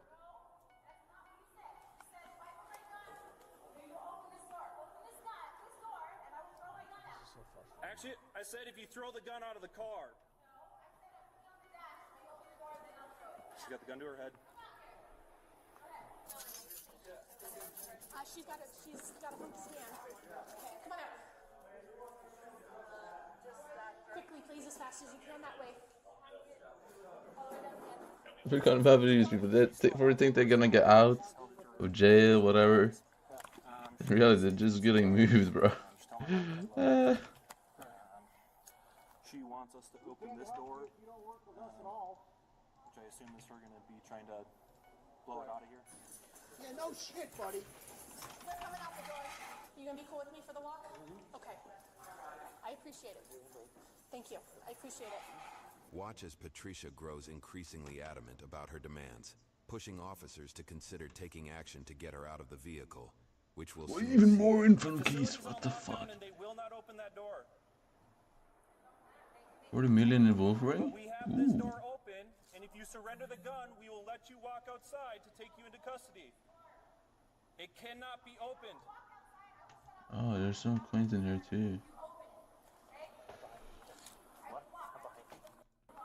This is the Oh, only man. door that we can open. Ooh. What can I do to get your compliance besides opening that door? Because I cannot do that. I can't. Please let me help you. Please let me help you. 1.9 million each? Damn. So come walk out to it. Dude, there's some free money here, bro. What's happened? We can't right now. That door is the comms to What? the female. Okay. I'm confused. There's free money on my island, bro. Initiate. If we hear over the radio that we can throw pepper in there, then we'll do so. Okay. But at this point, we're gonna stand. So they have pepper and 40 on the outside too. My hands are kind of tied where I'm at, ma'am. Hey, let me bump off one of the pistols. We bounce at somebody Put the gun down. Put the gun down. No, get with. You put the gun down. You put both your hands up. Can you just put your hands up so we can keep you safe? Yeah, is this? Start walking out the door. I can't. Please surrender the gun so we can work with you. You need to do it. You put the gun down so we can get you out of here.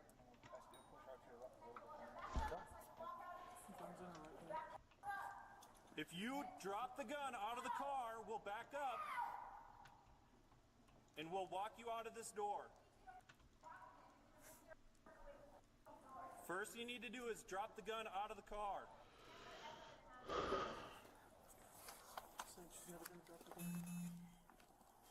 Hey, can somebody get a board or an earplug here? Hey, where's your rifle? Is it in the rack? It's in the rack. When I left, and since she was able to access it, she'd be able to get it out of the rack. Okay. Is it a full auto? No, it's a 223 standard patrol rifle. There's SWAT armor in the back and a 40 and a pepper ball, but she hasn't accessed that trunk. Okay. So- Is there do you guys run full autos on your SWAT No. rig? No, it's just Okay. a standard 223. You mean to tell me there's a woman in the garage of the station with weapons, okay? The place is on lockdown. Where the fuck is the SWAT team? I think they're on the way. How could you be on the way? I mean, what are we talking about here? Okay. All right, thank you. Throw the gun from the car. Do it now. I'm not asking you. I'm telling you to. Everybody on op secure? Op secure. Cameras are on. Can you open the door? Or can you get out of the door? All right, I'm ready. Come on. Holy shit, man. Peloton, give that to me again. You were out a few minutes ago and nothing happened to you, so do it again. Nothing happened to you. The officers were going to attempt persuading her with negotiators a few more times, after which all hell was about to break loose. Direct line of communication. She's about 15 feet inside from this door. She's got the door open to the patrol car. Do we know her name? She's a Jane Doe booking. She said she got picked up on a theft ticket. I don't have my body cam, so everyone has. Yeah, everyone. Can I get out of the car? What do you need, sir? I want to take over negotiations. Isn't it also banned? I think it is. Ma'am, my name is Rita. I'm with the sheriff's department. Let me help you out of here today. Ma'am, I need you to Let me help you out of here. with nothing in your hands. I want to make sure that you're safe today. I'm going to take Fort Collins channel and we're going to start talking around. They called in the professional negotiator. This is a fucking hilarious act. I like this. Would it be better if this were pulled up just a little bit more so you can go on the trunk instead of the roof? Probably. Okay. All right. Well, let's get out here and get a cigarette. You know I can't walk a cigarette into you. Homie. You know I can't walk a cigarette into you. I can get you a cigarette out here, but I can't get you one in there. I don't have control of that. Can you get out of the car so we can talk? What kind of cigarette you want? Dude, can you start going through the building, find some cigarettes? Yeah. Who's got them? We got cigarettes. You got cigarettes? No, go to the Bro, is this real, bro, or is this AI? Is this AI? I need a break. This gotta be fake. Dude, this is a police. Dude, go find cigarettes. Dude, can you start going through the building, find some cigarettes? Who's got them? We got cigarettes. You got cigarettes? No, go to the Yeah, we just want to get a Which one's yours? You have them across one? Guys, are you that fucking stupid? Are you that fucking stupid? She doesn't want a cigarette.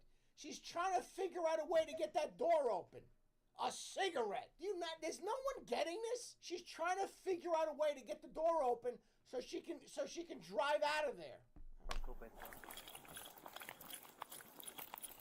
To the female that's in the police car, will you please pick up the radio and speak with me? Nobody wants to talk to you, honey. Get the fuck out of here. Nobody wants to talk to your fat ass. Somebody show her. Sorry.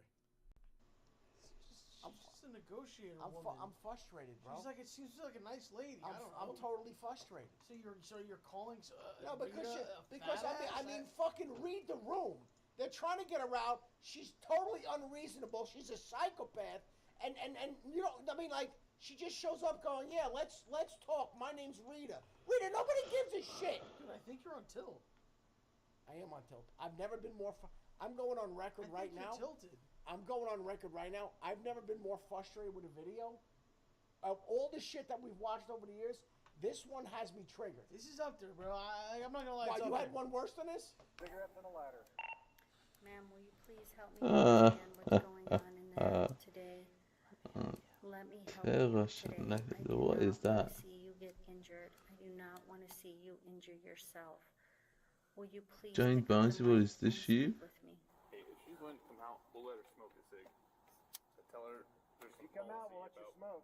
All right, they're getting one lit for you. Hold on. She's got to come out here to smoke it because we can't in there because of the gas. He's so upset. Yeah, all right.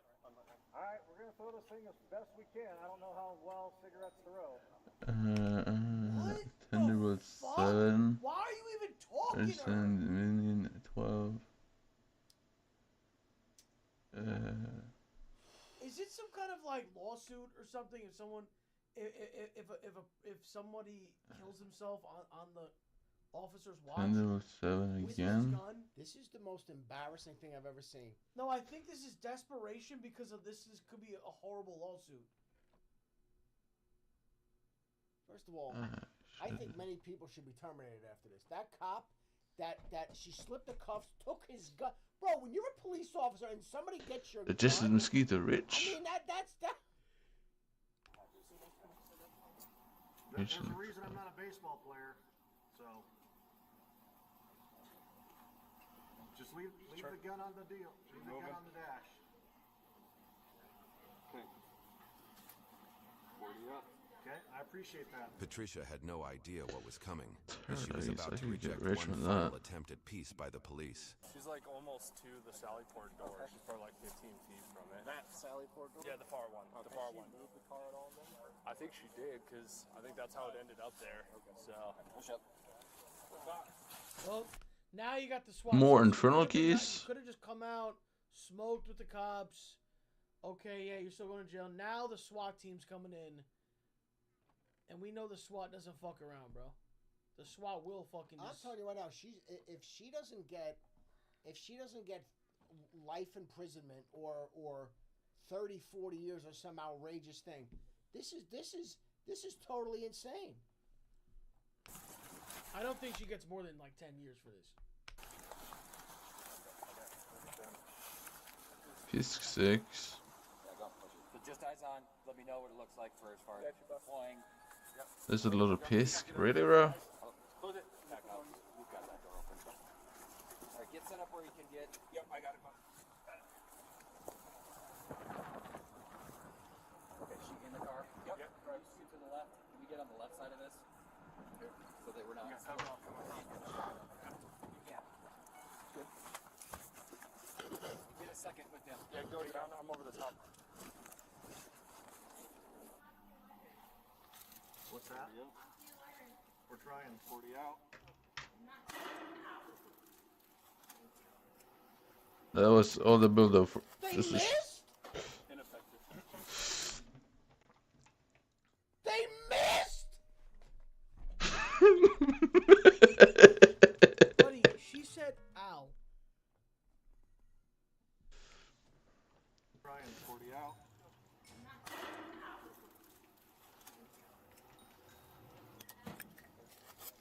This is where my tax money's going? This is where my tax money's going? To the Leering Center and this? I want to say no more. I want to say one thing. I am going to first of all, it was a rubber bullet and they missed her. You were shooting her with a rubber bullet and you missed. And then she just closes the door and gets back into the car. I'm gonna start this video. I got a headache now. It's not good for me to scream like this. It's not good. And I have a headache. So we really need to watch some Outdoor Boys. I'm gonna let this play, but I am so outraged. I've never seen anything so the level of incompetence right now is almost impressive. True. Come out here so we can let you smoke a cigarette all the way. If you get out of the car and walk, they're not going to shoot you with that thing again if you keep walking towards me and obey command. Just keep doing what we ask. You're doing good. She starts the vehicle. Vehicle's moving. You're good. Get that shield back up. Get that shield back up.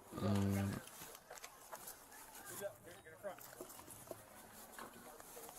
What's a little ass shield gonna do? It's all gonna do. She's not gonna be able to come through these doors. Bro, shoot the tires or something. Like, do fucking something.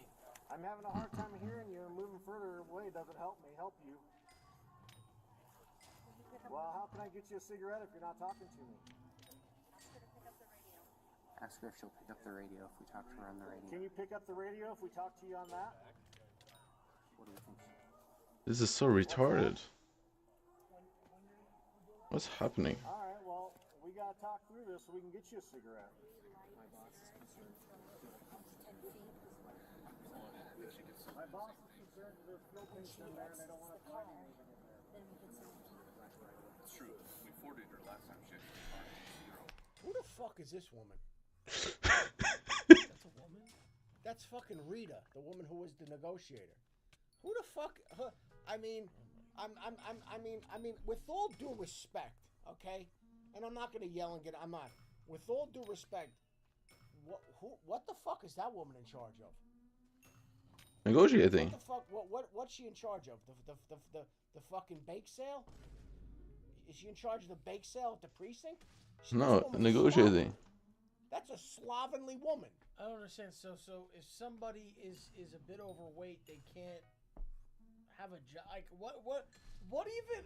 No, she's. What even is your logic on that? I'm saying she's barking orders at everybody like she's running a show. The one I mean, does that woman look competent to you? I'm asking you an honest question. Does that woman exude confidence? I mean, what the fuck, man? What do we need her for?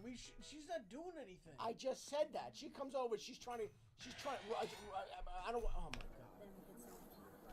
It's true. We 40'd her last time she exited Carnage. 0. You can end this by coming out without the gun. That's the quickest way to end it. The quickest way to end this is to come out without a gun so I can get you a cigarette. All right. Well, we're working on getting a cigarette. Well, I'm working on getting you a lit one, okay? Right. My boss is concerned because there's fuel tanks in there. They don't want us lighting anything in there. The car has a half cage, right? I don't know. They may have a full cage. I can ask. Does it look like a half cage or full cage? Can you tell? You can't tell. Doesn't look like there's a divider in between. Does not? Does not. It didn't look like it, but okay. So hard to say. Copy that. Go on. Is this the one? We don't want to kill you. We don't want you to kill you. Fuck, bro. We just want you to get you a cigarette. They're gonna throw the phone. Just tell her. Just looking with this. Distraction, and there's really like a robbery going on somewhere else. Then it's like this is like Joker level shit. Yeah, like this is like every single cop and SWAT is in this one area, and somebody's over there robbing the First National Bank. Yeah. All right. So if one more person says cigarette, she has the cigarette. Do you remember? You try to shoot her with a fucking paintball. It didn't work. She picked up the cigarette, and you keep talking about a cigarette. Now they're like, oh, we can't give her a lighter because there's something in the back that she can blow the place up. So you're not going to give her fire to blow the place up. All we're throwing in is a phone. Hey, all we're throwing in is a phone. We're going to throw a phone into you, okay? You're gonna give her a phone. Something gets thrown in, it's going to be a phone. All right, you're going to see a phone get thrown in, okay? Phone's coming in. Phone's coming in. Josh, slide.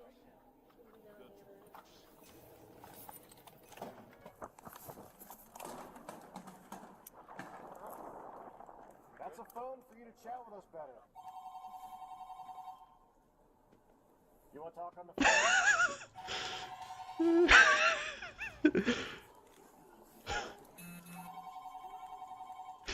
Hey, cut off the phone. That's not helping. Can you put your window down so we can talk some more?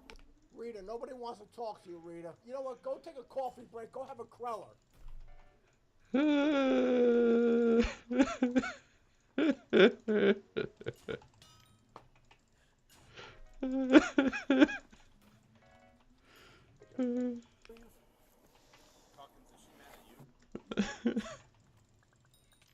I bought a treadmill 4 months ago, and it finally came, and it doesn't work.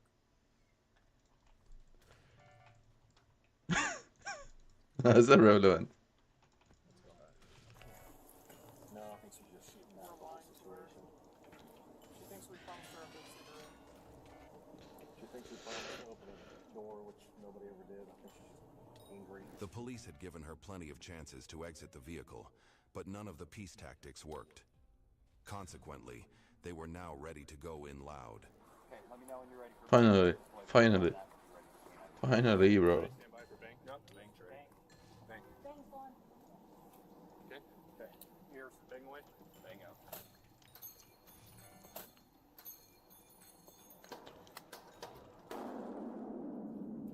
Still on the dash. Car's on. Turn the car on. Go ahead. Finally, dude.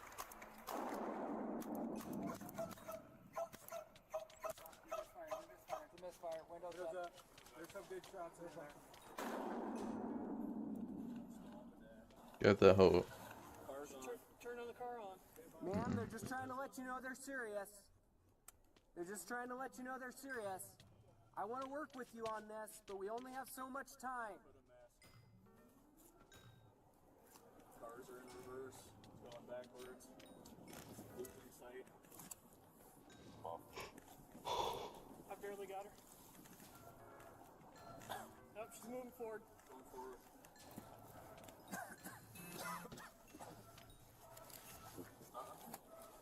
Get that. What's the DA item? I'm actually kind of curious.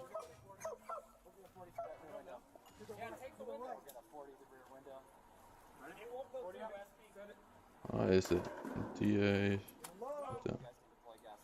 Oh. There you go. You want a triple chaser? Yep. Is the wizard wand? Yes! Okay, I'm buying this then. Step out of the vehicle. Ma'am, please step out of the vehicle. I'm begging you. They're going to keep using force until you cooperate. Please, I want to get you that cigarette. Please, I want to give it to you. Please. Please don't hurt yourself. Hold on. The way she's pointing the gun, it's like parallel to her head. Ma'am, don't. Please don't. Please, Okay. we want to help you. Put the gun down. But Pointing does a this... gun at herself and threatening to blow her brains out was only going to work temporarily. Can I be honest with you?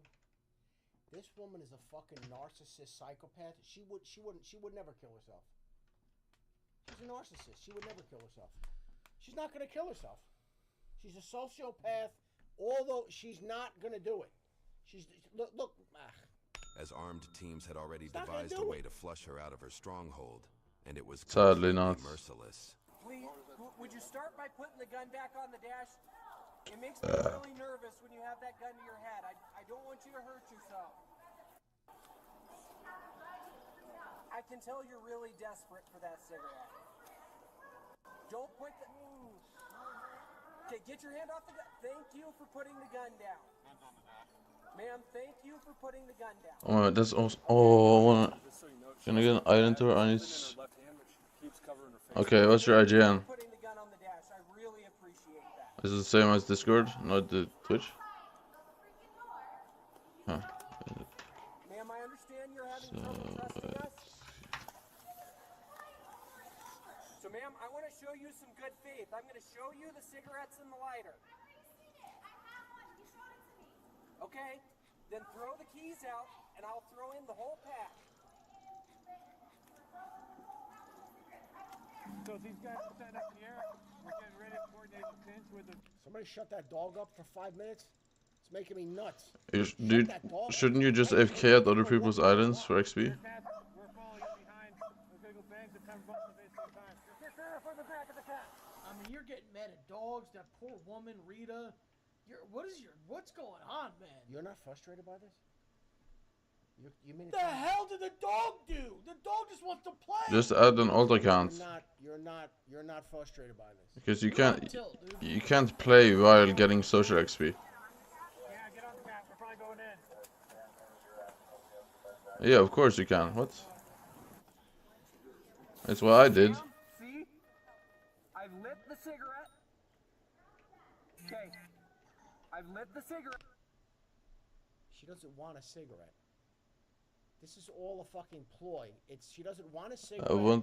She just said she wanted fresh air. That didn't work. Now cigarette. My island has no tour. There's nothing to tour on my island. You're not getting what's happening here?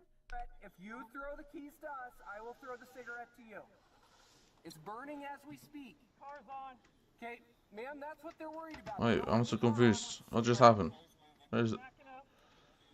I just talked to my boss. If you leave the keys I mean, you can check my island if you want. It's not that impressive though. Okay, you see it?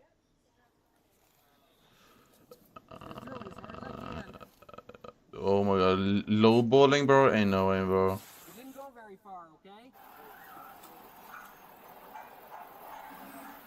It's a grown man. He threw a lit cigarette at her. A grown man who's supposed to be an officer of the law threw a lit cigarette. What's the point of AFK pool? Where do you think a lit cigarette's gonna go? I think it landed in front of them. Who is this guy? Everybody wants you to get out of You here. brew potions normally? The problem is, the last time we did this, I did what I said I would do, and I threw you, What? and I threw you the cigarette. Ma'am, look at. Oh, hold on.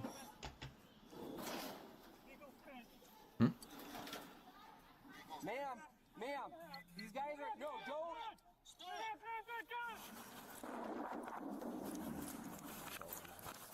Diamond minions?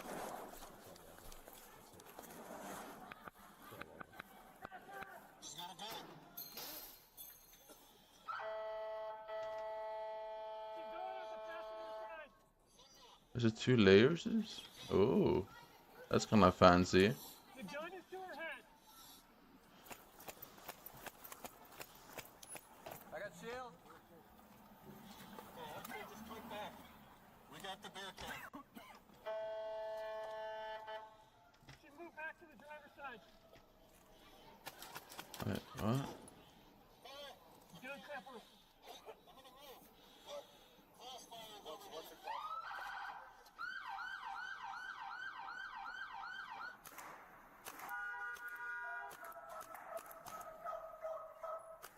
What? Yeah, why? What's the difference? Low ball booth. Look, bro. What do you mean, bro?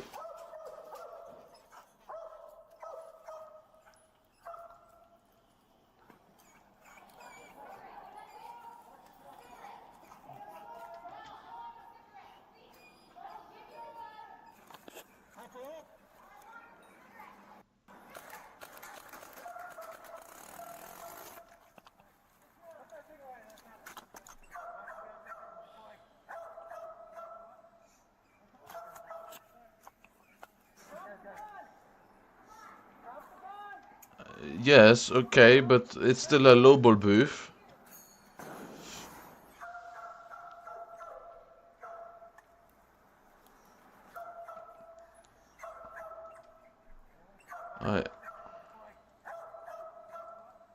How many more do I need? Oh my god. Holy shit. Alright.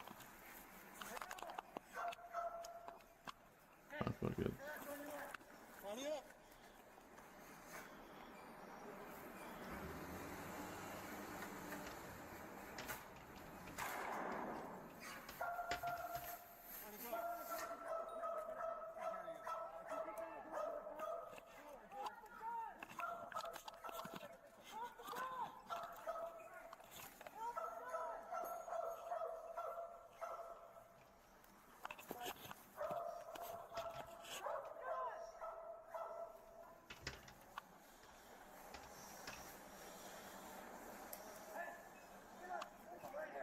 Oh, don't worry about my island, bro. Don't worry about that shit. I didn't build any of it either. Bro, you're surrounded by SWAT. They've got you boxed in. There's dogs. And she's still going, no. I mean, this is just. I gotta say this, man. I gotta say this. I don't understand. Well, I'm not even gonna say it because I don't want to get myself in trouble.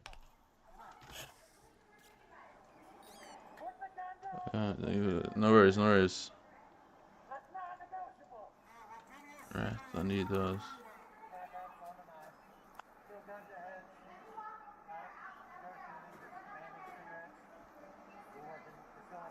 Nobody's walking a lit cigarette to you. And first of all, you have a gun in your fucking hand. And first of all, she's not. She doesn't even have a finger on the trigger. She's just holding it to her cheek. She's not gonna kill herself. She's not gonna shoot herself. She is not. She knows exactly what she's doing.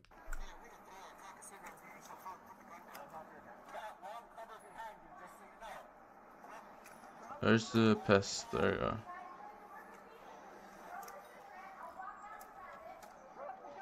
Angry hiker. Watch as her last line of defense gets obliterated by officers. We're not going anywhere. Can you step out? Go ahead. Put the gun down.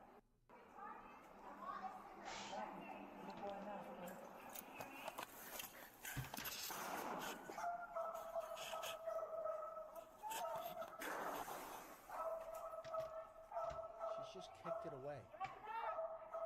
She just kicked it away.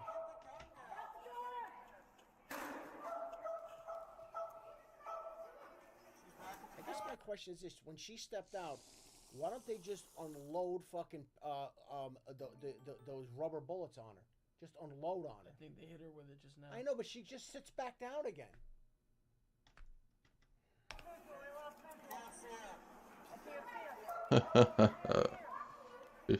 Yeah.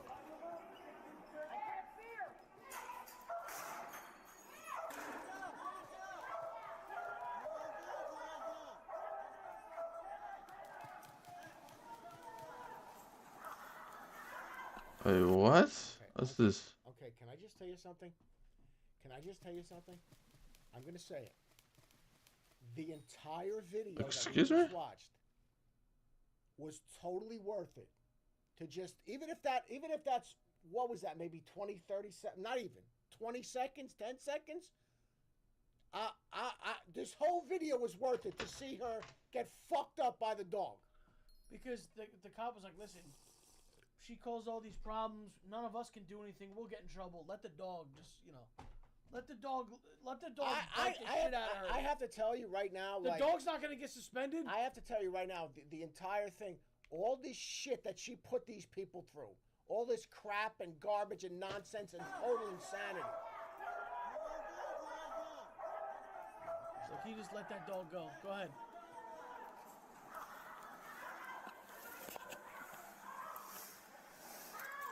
What's happening here? Why is everything a fucking endstone?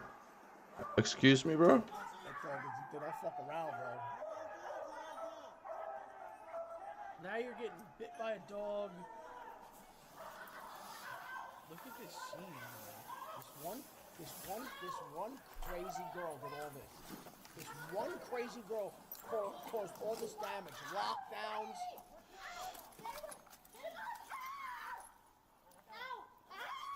Oh, they're not that quick to take the dog off. You notice that? Do you notice that? They're not so quick.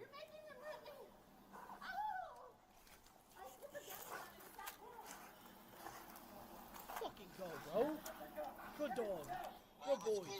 They weren't that quick. Good boy. They weren't that quick. Why would they be? They were like, yeah. Look what she just caused, bro. She can get a little bite, bro. Dude, they have one command the dog would stop. They were like,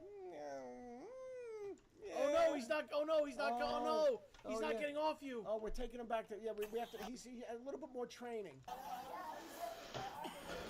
I'm sitting down. I don't have nothing.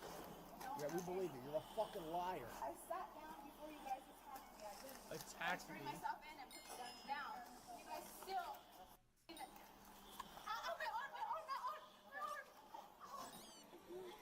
Ooh. Nobody cares. Look at this mess she caused. Look at this utter chaos and lunacy. While being interviewed, Patricia was about to completely deny her motive for holding the officer hostage and blame everything on her anxiety. Were you already thinking about trying to get away?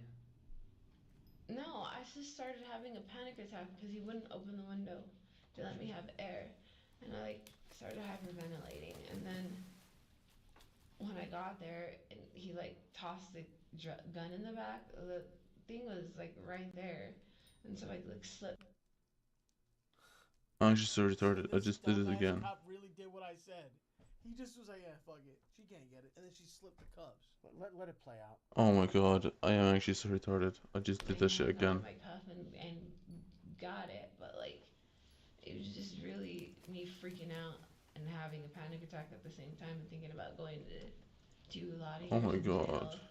It wasn't his fault. It was me, So, but he did everything. He was right. So He did everything right. Did he open the door to come get you at any time? he went to come get me. I mean, that's the normal procedure, But as soon as I got it, I held it up to my head, and he took off inside. So I didn't say anything to him. I just said, I was just I put the gun to my head. I think that he just saw it to my head, You yelled, get in the fucking car. You thought this was a movie, and you were gonna have him drive you out of here and drop you off, and bro, this isn't a fucking movie, lady. And then I don't think he was going to stand there in front of me with a gun, and nor was he going to open the door to let me out with a gun. So he just retreated, which is, I mean, it was smart. He did what he was supposed to do. So what happened? I feel super bad. I don't want him to get in trouble for my. I just he wasn't at fault. That was on me. Yeah. No. Why is she so concerned about this cop's job? Dude, do you see how how she's talking, like her demeanor? She's a psychopath. You're looking at an absolute fucking psychopath. That's pretty much all. When I knew they weren't going to open the celly port for me, and I wasn't going to get some fresh air, I was thinking I'll have one last cigarette before I throw my life away. Did they ask you to do anything? Of course, they asked me to do it. They asked me all the things that they were supposed to, and I just wasn't gonna even think about complying until I smoked a cigarette. Cause what kind of things did they ask you to do that you weren't gonna turn myself in, put the gun down, throw the keys out? They asked me everything, every single. Why would you allow her to sit there and not be chained to a fucking chair or have her? I mean, why are they acting like? Oh yeah, let's get her a glass of water and some tissues. I mean, she's a raving psychopath loon. Thing that you could think of to try to end it, they asked me, and I just wasn't gonna do it. 2 shots of water, Bernie. We know, man. Until I got a cigarette. Were you using we know, man. alcohol today? No, I didn't. Totally sober. Did I forget? Oh, I forgot to bid on Ironman. I'm dumbass. I just freaked out. She got out of jail. I just what? know what I'm we looking. talked about this. She clearly. That's why she was doing all this. I She understand, didn't but want to go back nobody to jail. said anything about. I'm just hearing because this for the first time. She was a Jane Doe because she gave a fake name. Fake name. Until they actually now they got her real. Yeah, and I did when I was 16. I got arrested. 17, I went to prison, and I did 15 years till I was 32. No wonder she did all this, bro. She can't. If she goes back to jail, it's over. What the fuck did you do that you got 15 years? 15 years. That's you know. Yo, Mud, can someone Google this? What did she do? Somebody tell us what she did at 17. No. 15. And No. I didn't want to grow up there. I really thought I could. Hello. Babe. I resisted arrest, and I got the cop's gun and went on a standoff, and the dog bit me, and I got shot with those pellet guns like 3 different times. I just got out of the hospital. Where, are you serious? Yeah. Hold on. Bro, I don't know who's more fucked up. Is she her? in jail for like? I don't know who's. Forever? I don't know who's more fucked up, her or the fact that she's got a boyfriend.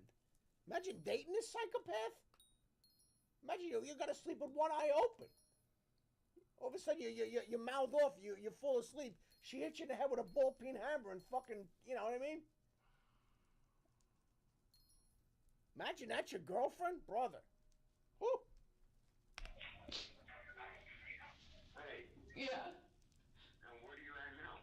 They have me. I'm here at the jail, but they asked me if I would talk to them about what happened. Yeah, they said I have to wrap it up right now because I gotta do this interview and it's getting late, babe. But I'll call you as soon as I get into the jail. Okay. I'm gonna have the phone next to me. Write down the number, and I love you. I love you too. He's gonna write it. Come on, let's go.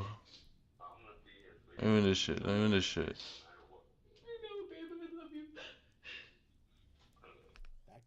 That guy's playing a role right now. He's thrilled she's going away. He's thrilled. He's finally getting rid of her. She already had previous warrants and was also. Here we go. Gotta read them off. First degree. Let me move this. First degree assault on a police officer. Second degree kidnapping. Aggravated robbery. First degree aggravated motor vehicle theft. Disarming a police officer. No. That's just these charges. That's just today. Criminal mischief worth 5,000, 20,000. Resisting. Charged with first-degree assault on a police officer, second-degree kidnapping, aggravated robbery, first-degree aggravated motor vehicle theft, disarming a peace officer, criminal mischief worth $5,000 to $20,000 and resisting arrest. YouTube thinks you'll love the video. But what did she do before? Somebody tell us! Alright, guys. Go ahead. Good, let's go. A woman convicted of threatening her arresting officer with his own gun and barricading herself in the vehicle bay Come on, let me win this shit. Whatever county jail last year has been sentenced to prison. She's now 39, was sentenced to a total of 19 years in prison after a jury found her guilty of 4 felonies. Oh, thank God she got real time. Thank God. Something... Okay, at least something was right. The police officer was convicted of 3 misdemeanor charges. What? What are you talking about? Never mind. I read the wrong Rodriguez. Thing. That's her last name, yeah. That's her was convicted of 3 misdemeanor charges and sentenced to jail. And those sentences were completed by applying credit given yeah. February 22, the arrest on suspicion of shoplifting. Oh, I know this. Okay. What did she do before, though? At the end of July. Hey, what? Deputy District Attorney Michael Mangione described Rodriguez's actions as egregious, dangerous, and a brilliant tactical maneuver to try and escape from custody. Okay. Rodriguez suffered unbelievable trauma growing up, which has impacted fight or flight. I made some horrible decisions. I'm not trying to make excuses, Rodriguez. We still don't know what the fuck she did, man. You know, her record is public, though. She was 15, so it's not public. That's But how did she do 15 years? She must have fucking done something. I mean, bro. what the hell to do 15 years? Bro, what's the command? Wait, that ass, bro? Well, listen, Hello? if you like that video, if you made it to the end of the video, that video. Let us know down below if you enjoyed and let us know if you want more. Bro, that's the craziest one we've ever seen. I've never got so emotional.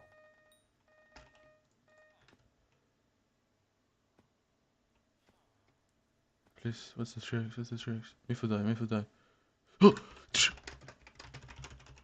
Yo! Yo! It actually happened. It actually happened.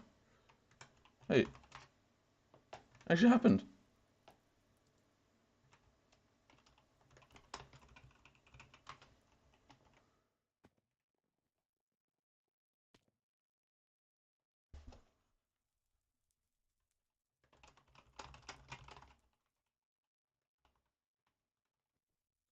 It actually happened. Wait, what? Okay, well, shit.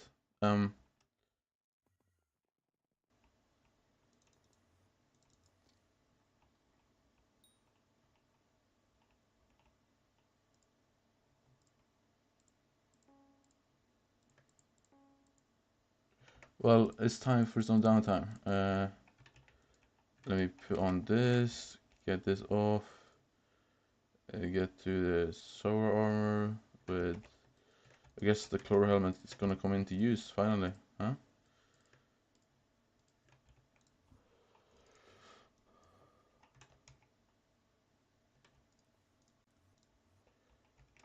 And I won, right? I think.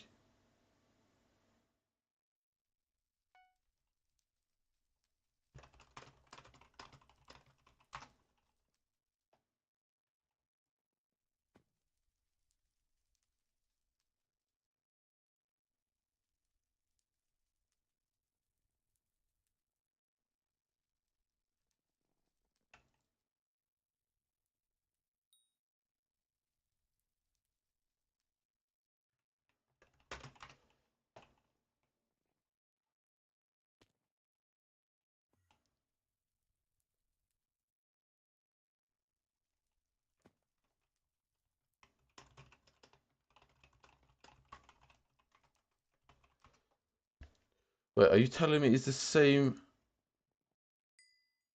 Excuse me. Excuse me, guys.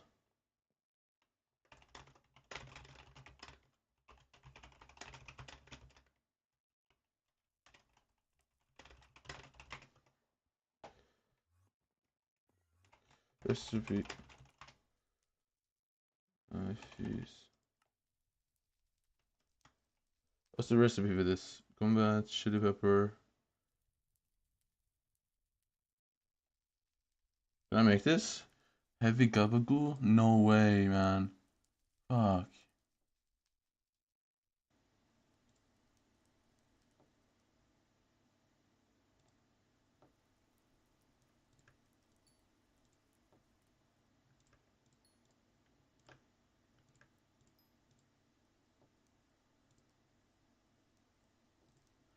How much heavy Gabagoo do I need?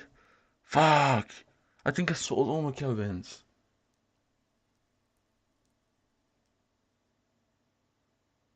No. Heavy Gabagoo, I need...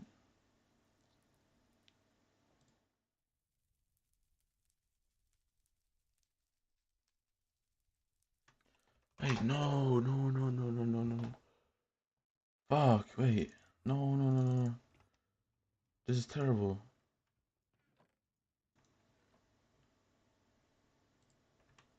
No. No.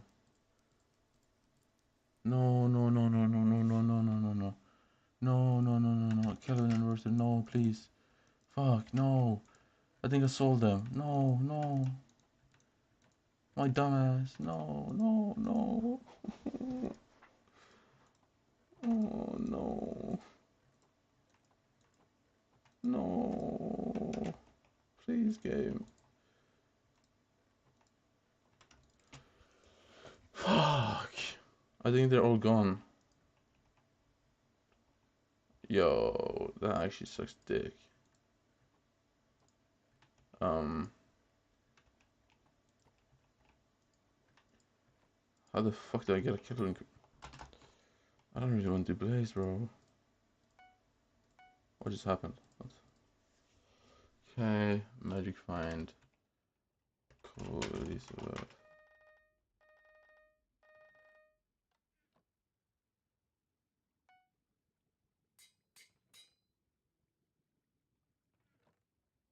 Where's the Kelvins, bro? No, I think it's fully gone, bro. I think I actually just sold all of them. Oh my god, no. I need it. I need it right now. I think I'm losing my mind now. Don't let me down. Okay, so how... That's so annoying, dude. I guess it backfired, man. RNG. What's the RNG meter for this? Slayer RNG meter. Where's it get Kelvin?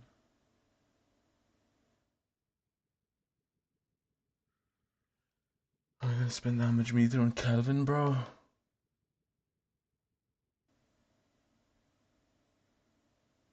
I'm actually spending damage meter on Kelvin, bro. Oh man.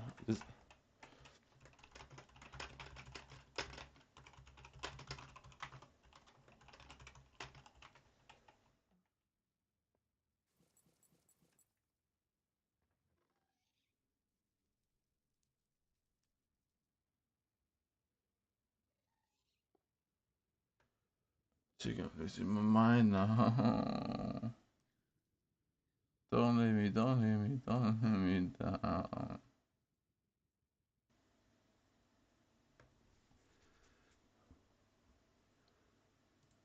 Okay, so I guess I can use bracelet and belt. So oh man. She's so BS though, bro.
I don't know where that is. I'll just use this. Fuck it. G-Drag obviously. Big flop though when it comes to that one there. I need Clover helmet. I need to. Okay, do I have Legion 5 for the Clover?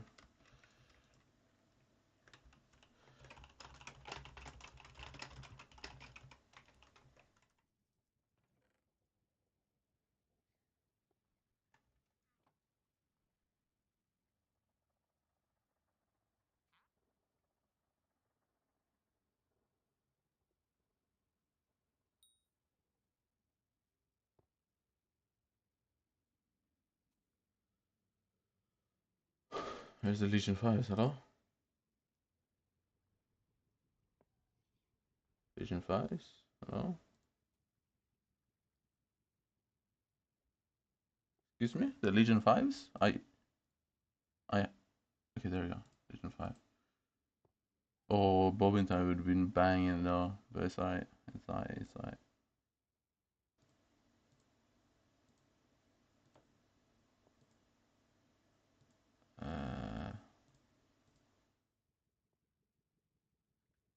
Actually don't know where I'm at. No, that's not it. Whew. There you go.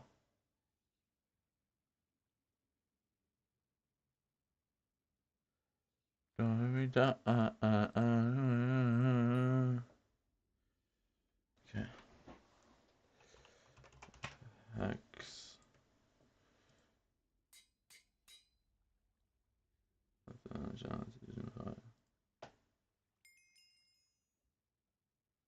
I think I have renowned somewhere. Yeah. Okay. It's really annoying though that I don't have the thing for them.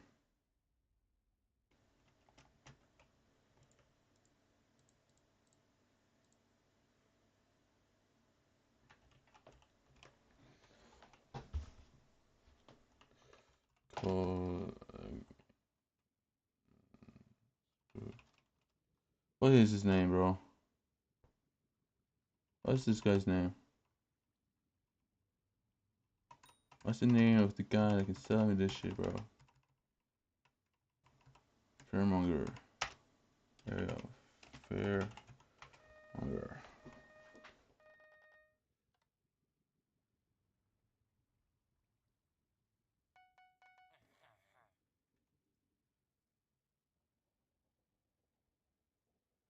Okay, so I need to fix my inventory. What the fuck is going on here? I just put it in a chest. I don't know. What chest, bro? This? No. Fuck. This? Maybe. Yes. Dirt. 40.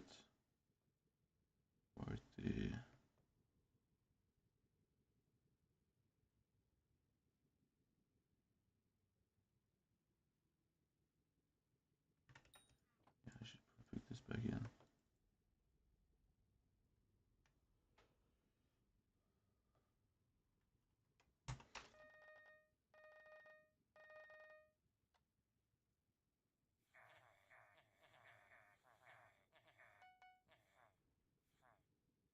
Okay.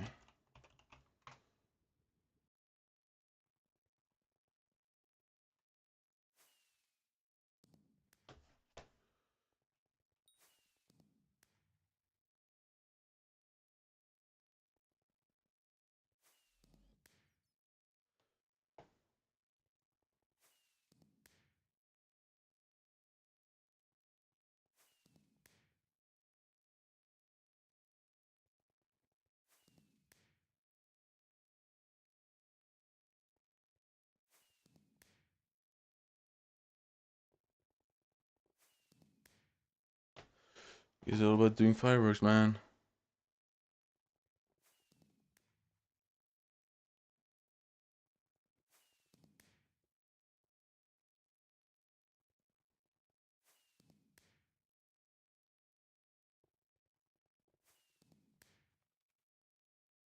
Oh man.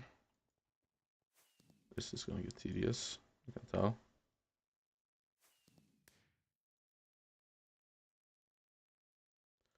I find a YouTube video. I got something right here, chat. I have every single flavor of Mr. Beast's Feastables. I read about these. I saw them. I did. Now, what we're gonna do? There's 7 different flavors. We're gonna try them, and we're gonna rank them on this tier list. We have all the flavors. We have 7 flavors. Why don't you read the flavors to everybody? The original milk chocolate. Yum. Almond. Love almond. I love almond. Love a good almond. There's a crunch one. Ooh. Cookies and cream. Yeah. Dark chocolate. I'm a fan. You're a fan of dark chocolate? Oh yeah. Okay. The new crunch one. It's like a thinner one. Nice. And then peanut butter. Then the peanut butter. And then the peanut butter, I love it. I'm looking forward to the peanut butter. That looks like it'd be fun. I'm very excited. What are we starting with? Okay, so this is the first one we're starting with. The original milk chocolate. I've never been in this lobby at all. That's not ideal. Let's see. I'm gonna give my honest opinion, Chad. I'm not gonna sugarcoat this. Okay, I like the texture so far. Hello? Very creamy. More for me? Hello? Excuse me, guys? Very creamy. Oh yeah. It's got a good flavor. A lot of chocolate. This is the milk chocolate. It's absolutely delicious, and it's very creamy. I love it. Can I give you my first initial? Go ahead. I actually wanted to go A on that. I'm going A. A? Yeah. I don't know, because I don't know what the other ones taste like. I don't want to just immediately go. No. Listen. I think it's a solid chocolate bar. It's solid. It's delicious. It's creamy. I absolutely loved it. That's an A. That's an A for me. I'm going to tell you right now. As you know, I'm not really big with like candy and stuff like that. I'm not really a big sweets guy. Yeah. So from time to time, I do enjoy some chocolate. Yeah. I will tell you, I would buy that, and I would just, what I also like to do? Yeah. I like to buy a bar like this and put it in the refrigerator. I like it a little cold. I think that's delicious. I love doing that. And like I said, I try to watch what I eat, so I don't really eat a lot of sweets. That was delicious. I would actually go and buy that. That's very good. And I give it that's a solid A. Go ahead. Yeah, like guys, I'm not exaggerating. Like that is actually very good. I've never tried these before. No, I gotta say it's excellent. It's a solid A. Next up, almond, chocolate and almond. What's your wait top 3 nuts? Pause. Top 3. All right, listen. If we're just I love cashews. Yeah. I love peanuts. Okay. I love a good peanut. I do like almonds. And believe it or not, I'm just throwing some out there. I don't know. Throw it out. I like macadamia nuts. God damn it, that was gonna Yo, that was what I was gonna say. Yeah, good. Yeah. Cashew, macadamia nut, $48 for like a thing this big. They get that shit from Hawaii. Yeah. All right, let's go. Okay. Let's fucking go. Here's the almond. Let's try this. Oh man. Oh my god, dude. Oh yeah. Oh yeah. All right, good. I love almond. I love it. Almond chocolate. I've never had an almond chocolate. Yeah, that's good stuff. That's good. Fuck, man. So I'm Wait, I kind of want to lower this now. No, I don't want to lower it. I'm not gonna disrespect the milk chocolate. The almond adds to it. Like it makes it better. Like I kind of want to. Like to me, this looks right. But I don't know. What do you think? I mean, now that I've had the almond, it's better. I'm thinking A. The regular one is a B, a solid B though. I'm solid. You know what? I'm in agreement. I'll stay there with you. All right. Next up, we have the milk crunch. I have high expectations for the crunch. Okay. See right away. Oh no! When you see that on the back, dude, bro. Dude, I don't want to say anything, but I might be okay. I'm not gonna say yet until I taste it, but. I love the crunch. Oh my god, a good crunch. Okay.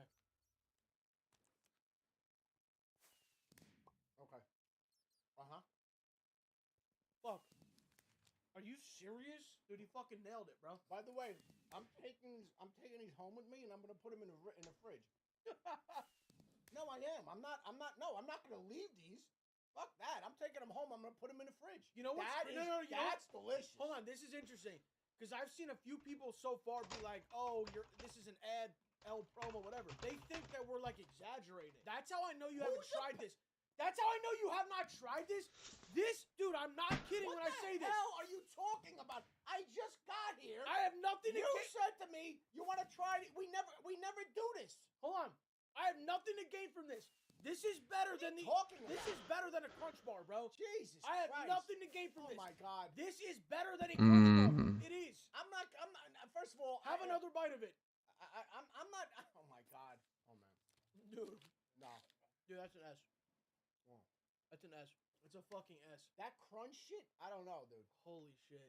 Very good, man. Very, very good. I'm impressed. What the fuck is Mr. Beast cooking up over there, bro? Next one up, cookies and cream. What's your take on cookies and cream? Typically not my favorite. Hold on. Typically Look not, at this color. I know. Typically not my favorite, though. Me personally. Let's see.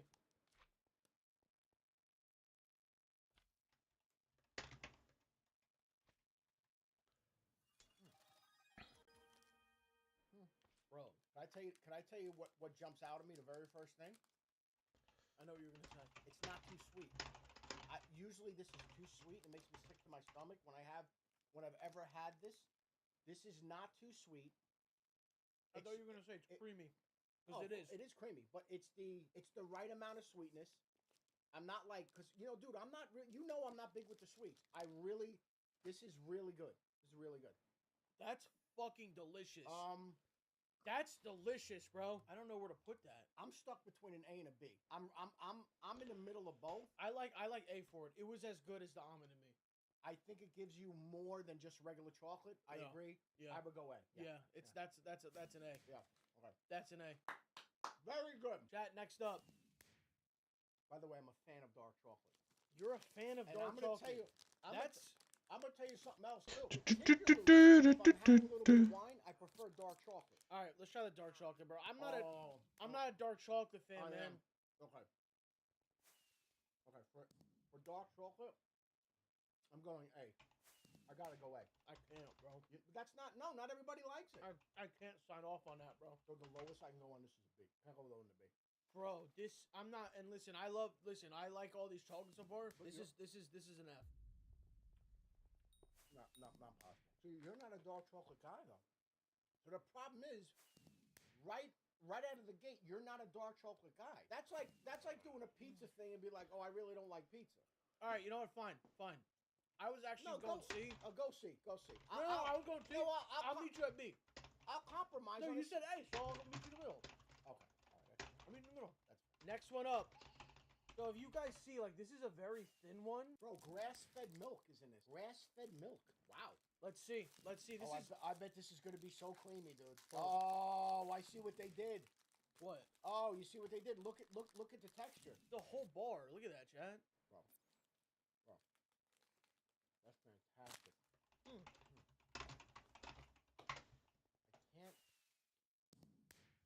I like the other crunch better. The other crunch was better. It was better. Is it different chocolate? I think it is. Yes, it is. It is a different chocolate. Something's different with the chocolate on the crunch one. Yeah, no, it's very good. There's a different texture. Here, wait, try the old one again. Dude, this one's better. Yeah. I'm gonna This one's better. I'm gonna be honest with you. I'm stuck between A and a B on this. I love it. I go B.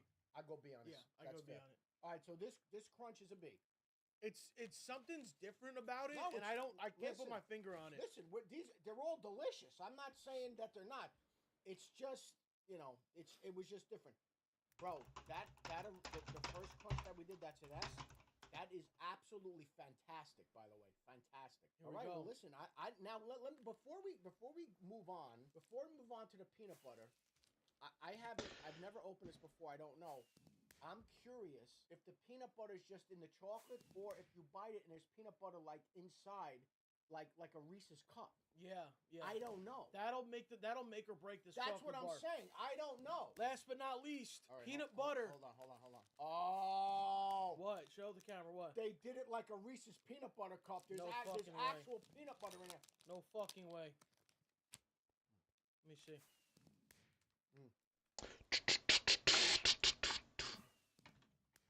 Wow, that's a lot of peanut butter, dude. That's a lot of peanut butter. Woo. I'll tell you right now. I'll tell you my gut reaction to this. I'm going A. I want to go A. Solid A. I want to immediately go A. So the conclusion that we've come to, that crunch is ridiculous. And I'm taking that home and I'm putting that in the fridge. This one right here. No, wait, no. This one right here. This is it. Milk Crunch. Oh, bro. Milk Crunch. This one we have determined is the best feastable bar. Bro, Milk Crunch is insane. And I'm telling you, I'm going home. This is going to go in the fridge. Overall, I will tell you, this line of chocolate, I think it's excellent. I mean, Mr. Beast, you did your fucking thing here, bro. Yeah, nice, Mr. Wait, Beast. so Nice how much- job, man. I mean, this is solid, man. This is a solid tier list. Nothing below a B. Wow. Okay. I salute, Mr. Beast, and your chocolate. I salute. If you guys like the video, go like the video and please subscribe or something bad will happen. And if there's and what we've promised, for one person out there that likes the video, we're gonna find out who you are. We're gonna come to your home and visit with you and possibly take you to lunch. We'll take you to lunch. Not dinner. At not dinner. Chili's. Yeah, not dinner. Dinner's too expensive. We'll take you for lunch. We get the lunch special. We know how that works. Somebody just said, "Fuck no." I mean, wow. Okay.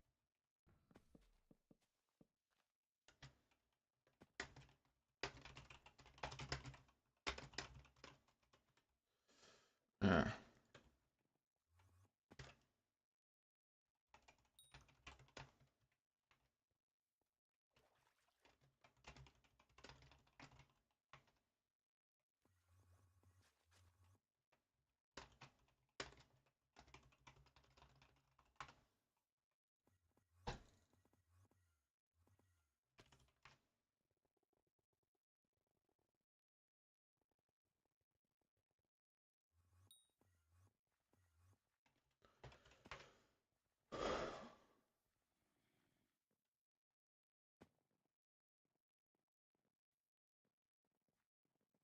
Hmm.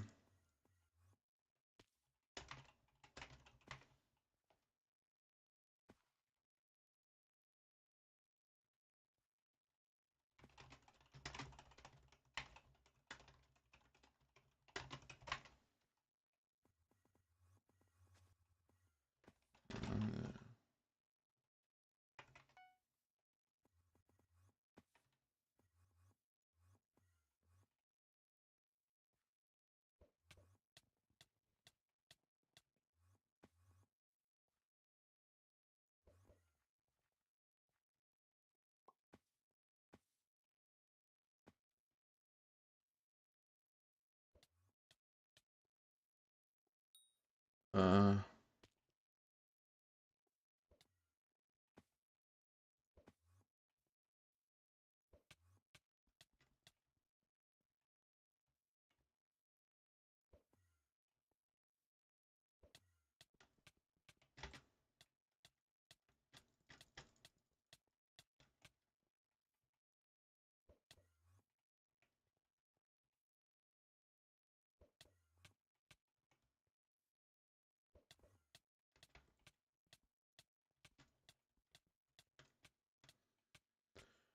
Hmm.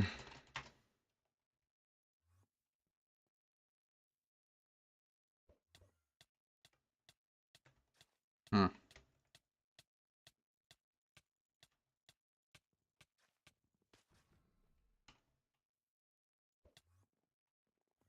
Huh. Oh, it's no longer night now.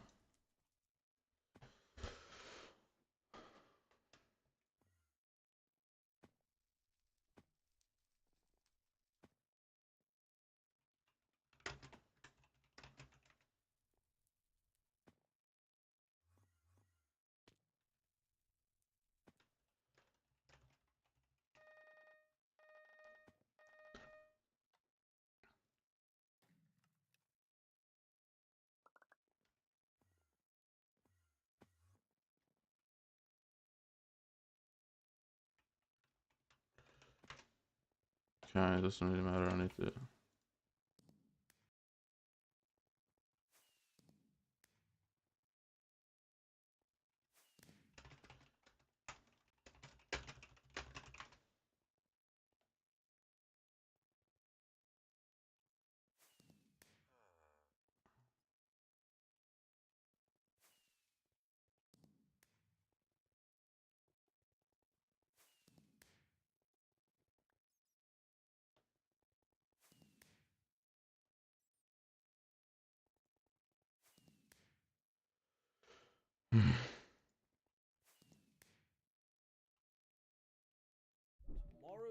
teachings. Is this it? Bro is shamed for having a small. Is this it, guys? If somehow you're unlucky and you're born with like a micro penis or some small meat, you gotta you have to get money or you gotta do something different.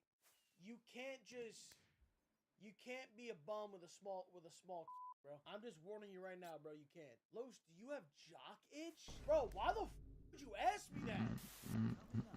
On tomorrow's teachings. Ever since I saw your... Why is your rage gaming in a tomorrow's teachings? Coming up on tomorrow's teachings. Ever since I saw your... Why is it so small? Damn, son. Yeah, she didn't even last that long, bro. Jacob's life took a devastating turn when he fell from the bridge. The impact leaving him with permanent autism. Struggling to adjust, he faced yet another heartbreak when his girlfriend left him. Jacob made a controversial decision. He resolved to undergo a groundbreaking surgical procedure involving a specialized neural chip designed by the visionary Elon Musk, in restoring the person he once was.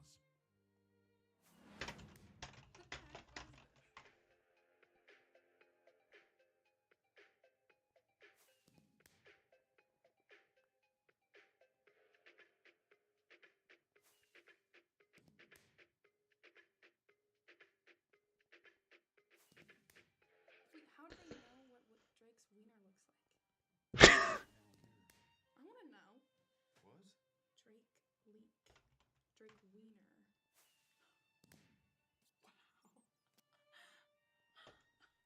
I sure would like to give Drake the hug too. Wait, who's this other guy? I show speed? I like Drake's more. It's bigger. Close. Guys, you know what's so fucking disturbing? Is I remember I was streaming that day, and you want to talk about me.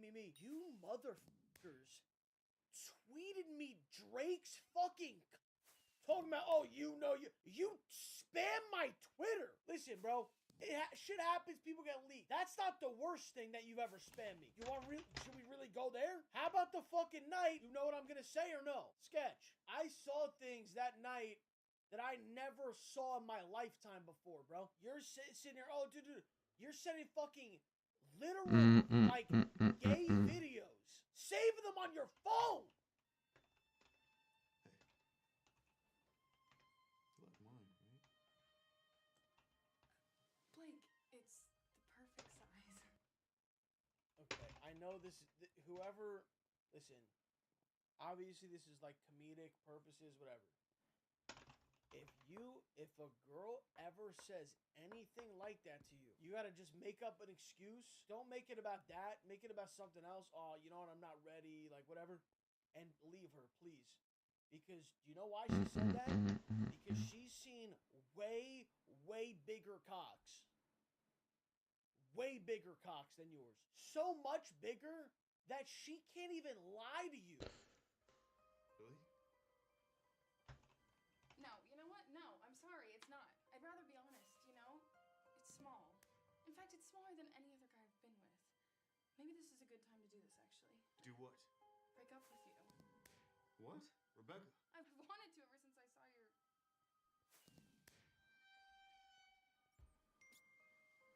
Buddy, kick this mid out of your bed and move on with your life, bro. Please. My ride's here. Your ride? I'm your ride. Devontae's my ride. He's the guy I've been seeing. What, you're cheating on me too? Look, Blake, you're nice and all, but... But what? I gotta go. Wait, Rebecca. Rebecca! Rebecca! It's over, loser. What are you doing? No, rage. We gotta talk, bro. What? Rebecca? Rebecca! It's over, loser. What, you gonna leave me over some black guy? What you mean by that, boy? Don't be mad because you got a little wiener? It's genetics. Y'all's not built like the black ones.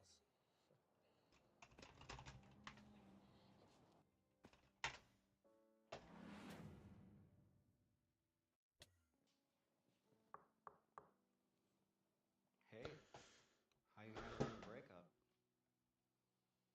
Not well, I take it.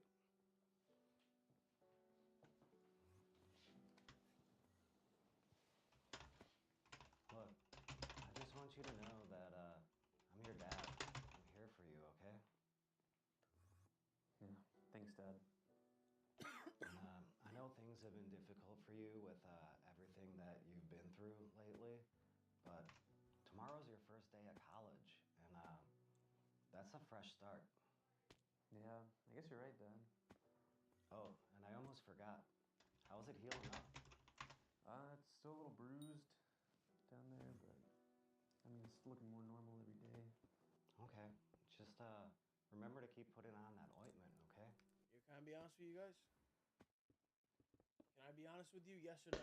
You just say yes or no. When I was younger, you know, you play outside, whatever, like maybe you'll be at like the park or something, there's tree, whatever, bushes.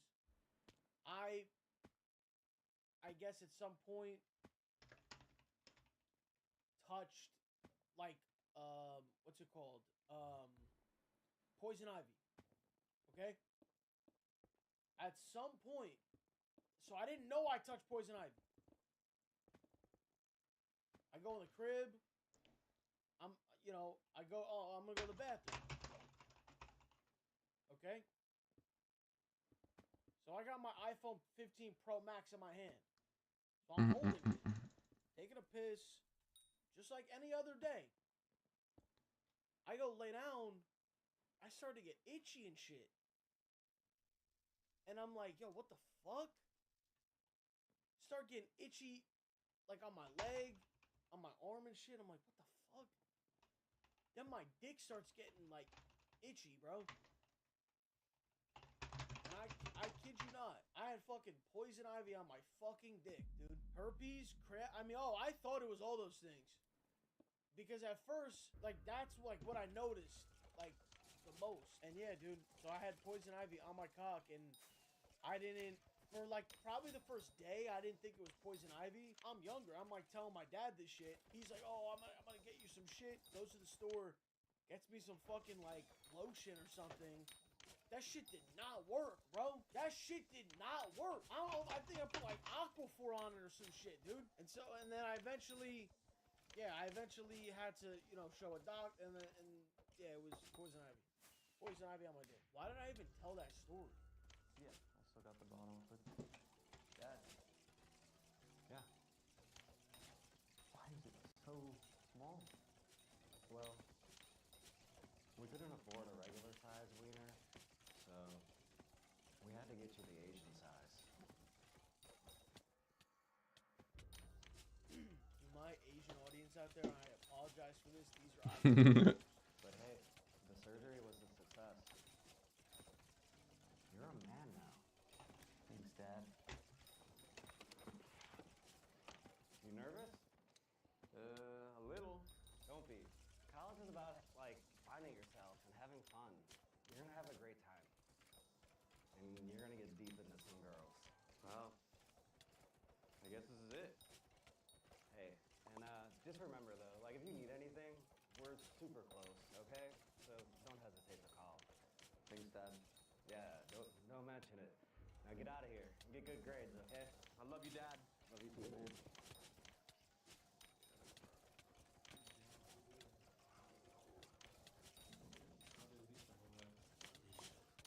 Is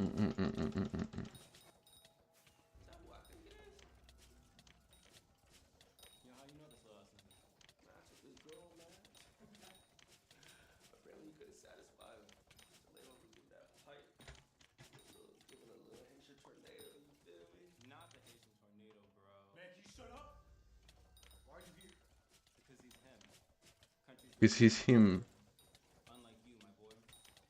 Listening? Oh, yeah. Bench material. So you better watch out for you catch a fade, boy. Oh, so you gangster?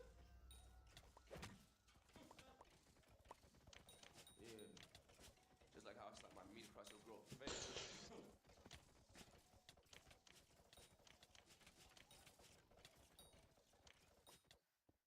So now your rage is doing side missions. Got it, bro. Alright. Alright, bro.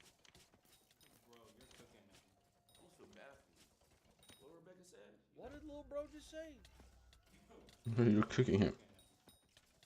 Does Buddy have a fucking nipple piercing? Ain't no way, bro. Ain't no fucking way, bro. I almost feel bad for you. What Rebecca said? It lasted like what? 2 minutes? Little Miss 2-pump chump over there. Not too pump chump. Yo, let's see what you're working with. Wait, 2 minutes isn't long?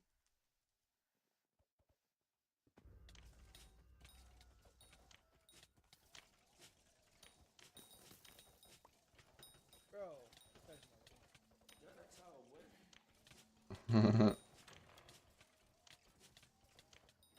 What's going on here? He was showing us his penis. It's hella small, coach. Yeah, for science. Let's see it then. Any day now, son?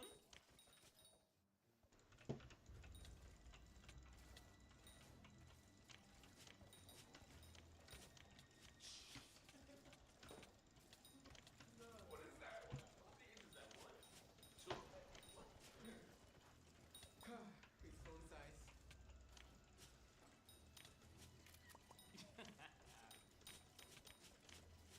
Check. Hopefully it don't get leaked. The size comparison, my boy. Oh, shit. What? This girl was taking this. Damn, son. Imagine the coach saying like, this is the, first of all, this is the most insane, this idea is this is the craziest idea I've ever seen, bro. Like, at least some of these other ones, like, maybe there's something could kind of like this ever happen, maybe. This is the most insane. You got the coach in there, egging this on. Listen to what the coach just said. Dang, it's on. This girl was taking this. Damn, son. You got the coach yelling, damn, son? Dude, this is... Bro, stop. This would never happen, bro. This would never... Nothing even close to this could ever happen.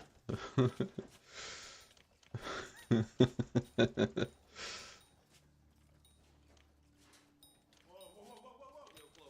Okay. What? Man, hurry up before I air it out of here, bro. What? Here. Now he's holding people up at gunpoint. The coach is standing there. Take it. Fuck Otter.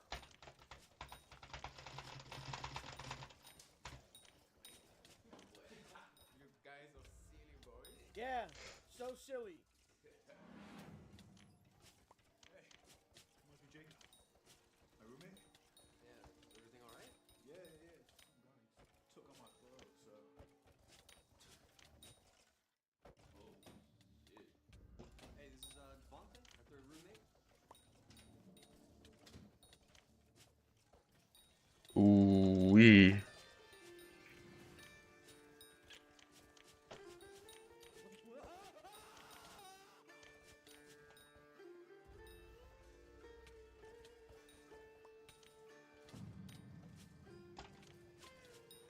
Oh my god.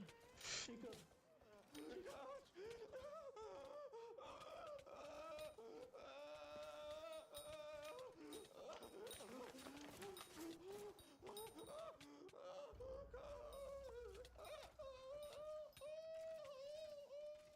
So, Coach Miles, Huh? What? you were telling me how to stretch my hamstring? Oh yeah, you guys need rollers, right? I have all the equipment at my house. We should go back to my place and, Oh. stretch you guys out a little bit. We have to come to your house? Yeah, it's literally only down the street. Okay. I guess I'll just text my mom while I'll be in.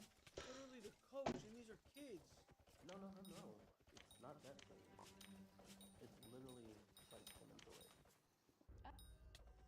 What the fuck? Yo, bro. Okay. Thank you.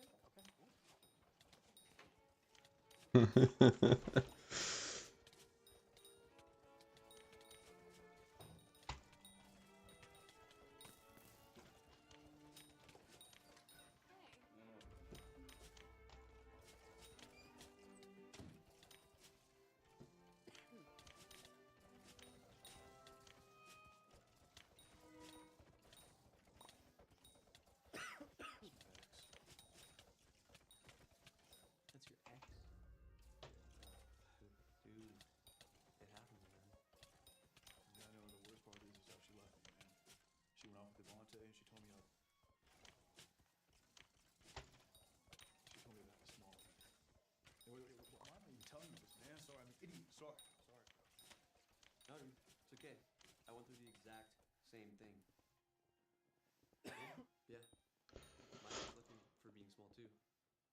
And it's a long story, but I had a brain disorder, that got cured. Then I became trans, that got cured. And yeah, I lost my penis. I mean, I have it back now, but it's smaller than it was. Cow. Yeah. When you're meat small, life just sucks. Yeah, I never really knew how small it was until Rebecca told me.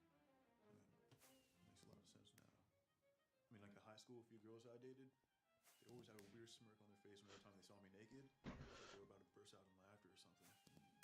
It didn't make much sense to me now, but I mean, now it does. Yeah, man. I feel like whenever I was in the locker room at school, I would just stare at these guys. You know, they were just so hung. Just envious of every part of them. Just like the aura they have, the confidence they have because of it, and all the girls they could get. Bro, is there like an ending to this story? Is this just like, bro, what is this? Whoever like thought of this is psychotic. Like, you need to know that. Like, whoever wrote this down on a piece of paper is a psycho. Tell me about it. I mean, girls get attached to you knowing you know how to do it good. I mean, I've never experienced that before. Hmm.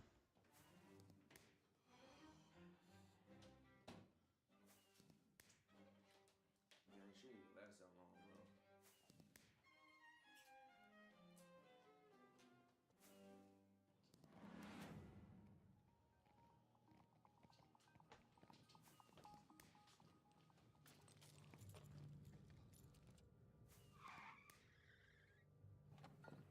Miles Morales, you're under arrest for the distribution and production of child pornography and lawful contact with minors. Liz, no, wait.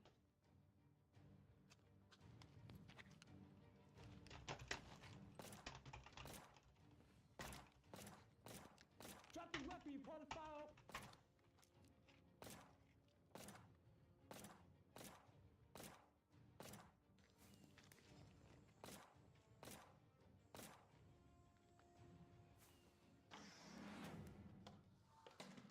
Dude, they're on to us. We gotta go. Whoa, take a breath. What happened? They know about Jacob and everything. All the minors I've been talking to. And I don't even know if they found Allie's body. I don't want to go yet. Jacob is not a minor. He goes to college. He goes to CSUS. For real? Yeah. Okay, let's hit it real quick. We'll dip, and then we'll go to Mexico. What are we gonna do for money? We can traffic or something, but let's go now, though. I want to see Jacob before it's too late. I'll get it.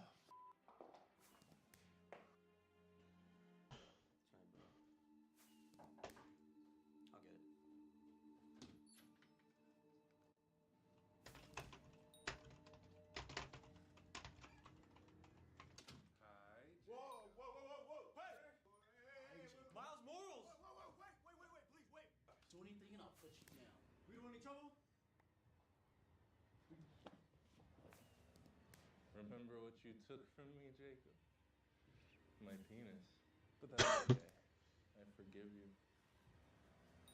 Maybe. I think for now, we should have some makeup fun. Get these people off me!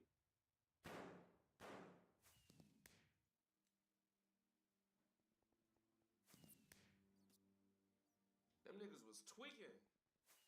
What the heck was that? Thanks, Devontae. Who were those guys? They were gonna. It's a long story, bro. That would be rage, man. Thank you. Blake, you okay? I'm cool, man. That was heavy. Yeah, you can say that again. Hey, Blake.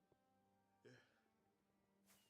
All this just made me realize, like, this whole thing was pointless. Our beef is pointless. Like, I'm sorry, man. I'm sorry for what I did to you, Rebecca, everything. That's all good, man. We're gonna break up at some point. It's all good, man. I'm sorry for what I said about your small wiener, for making fun of you. I'm used to it. Yeah, man, it can affect people. I know, and I regret everything I said. Truth is, I used to deal with the same issue. What do you mean used to? Used to have a small wiener. What do you mean used to? I was below average my whole life. It ruined me. It ruined me. But that's up until I stumbled upon something. If I tell you what it is, though, you have to promise me you won't let it change you. You can't let it change you the way it changed me. No, I promise. You got our word, right? Yeah, we promise. All right, I'll be right back.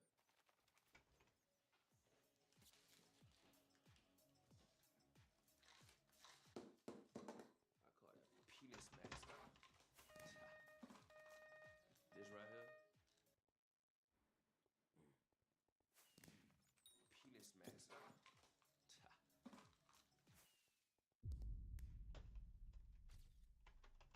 This right here.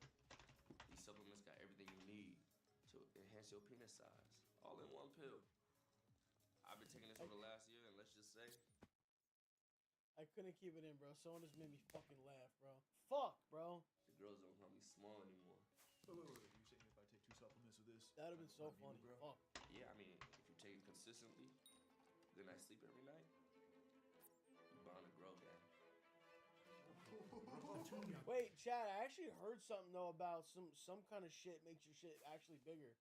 Like people have told me this shit, like firsthand. What is that shit called? Blue Chew? Seriously, bro. I've literally had people say that Blue Chew makes your shit bigger. Not an ad. I've never tried it. Also, another thing that I remember, I've told you this shit before. Statistically, like mathematically, every 25 to 30 pounds you lose, like if you're overweight, every 25 to 30 pounds you lose, you gain an inch of cock. So any fat bastards out there, bro, that should be your motivation right there. Like if Nice, guys.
Predator realizes he's going to prison for life. With our boy, explore with us. When a young Mennonite woman was found dead in Arizona. He has it? He has it. Let's go. The police were desperate to discover why someone would take her several hours away from her home in New Mexico, only to shoot her dead and dump her body. Go, go, go. Sheriff's office, get out of the car! Turn off the car! Step back now! Little did they know that as they worked with the Mennonite community to solve this terrible crime, authorities would end up discovering a decade's worth of unsolved crimes, all leading back to one depraved man. Get your hands up! Step away from the car! On February 22nd, 2020, Cynthia Schultz was pleasantly spending her morning collecting firewood for her camp at the Sunset Crater National Park, around 20 miles from Flagstaff, Arizona. While out, Cynthia spotted a woman lying face down in the dirt. Thinking something might be wrong, she called out to the woman. However, when she didn't respond, Hello, little gamer. Cynthia had a horrifying revelation. The woman was dead. Cynthia alerted the authorities, and soon the area was swarmed with police, trying to get to the bottom of this tragedy. Didn't move or nothing. He just staying and look, checked her, and okay. Yeah, first drill come. So much closer now. Yeah, that's nice. Which drill is it? Mayfield or what? That this case was a homicide, as the victim had a gunshot wound to the head, and her hands were bound together with duct tape. As they inspected the body closer, they noticed that the victim was wearing very modest and traditional clothes, which made them suspect she might be a Mennonite. Mennonites are a Christian denomination that practice a conservative lifestyle. Wait, what's the base drill? Religion, and only using technology that's strictly I didn't read chat. Any Mennonites in the chat right now? By the way, if SX. you're watching this, if this is on YouTube, I don't know if it will be, but if it made it on YouTube, that means it was somewhat interesting. Hit the like button for me, please, and also subscribe if you haven't. Is that the base drill, right? The first one? Not gonna lie, never heard of this in my life. Never heard of this in my life. Never once heard of this. What did this guy say? He's a what? Oh, okay. No, he typed, I'm a raging homosexual. All right. Well, Ray, good luck with that. Oh, okay. So it's, yeah, that one is good though. Don't answer what your religion. People ask For powder. Don't answer what your religion is. I don't know. Such as basic phones. Through forensic comparisons, the police were able to identify the mysterious victim as 27-year-old Sasha Kraus, a Mennonite woman who had gone missing from New Mexico on January 18th, over a month before she was discovered. While police may have finally been able to give their victim a name, it was now time to uncover her horrific story and find out the truth about how she ended up murdered in a national park nearly 300 miles from her home. Come on, man. Give me this dive for real. Through interviews and investigation, the police were able to determine that Sasha was a Sunday school teacher who had worked and lived on the Lamp and Light compound, a Mennonite community in Farmington, New Mexico. On the night of her disappearance, Sasha was making a quick late-night stop by the Sunday school to finish an errand. She dedicated her life to her religion, taught Sunday school, and this is how she ends up? Dude, people are so fucking evil. People are so fucking evil. Yo, bro! Why do you keep spamming next vid? The video just started! You ADHD! On YouTube right now, stop tapping! You're gonna listen to these words! How much gems are you going from? Just max right away or what? Sasha's roommates alerted the community and the police. Bro, stop tapping! Police were soon involved. Unfortunately, the case had hit a dead end fairly soon at the beginning, and it seemed like Sasha had simply vanished into thin air. However, not only did authorities now have Sasha's body, they were also able to recover her phone, a key piece of evidence that could likely point them in the direction of their killer. Through phone records, the police were able to deduce that Sasha hadn't just vanished. She'd been kidnapped. As her kidnapper drove her to Arizona, You're not like in Grand State Empire. Yeah. of select phone towers before it died. Good. Throughout her entire trip to Arizona, And you get some essence too, I think. pinging off of those same towers, and it belonged to a man named Mark Gooch. Mark Gooch was an air. Gooch? Your name is Gooch? Gooch. Your name is Gooch. There's no fuck. Oh my god. You can't make this shit up, bro. And working at Luke Air Force Base in Arizona. And at first glance, it appeared he had nothing in common with Sasha outside of his cell phone records. Nevertheless, Lauren Nagel, the lead detective on the case, traveled to Luke Air Force Base and sat down with Mark for questioning.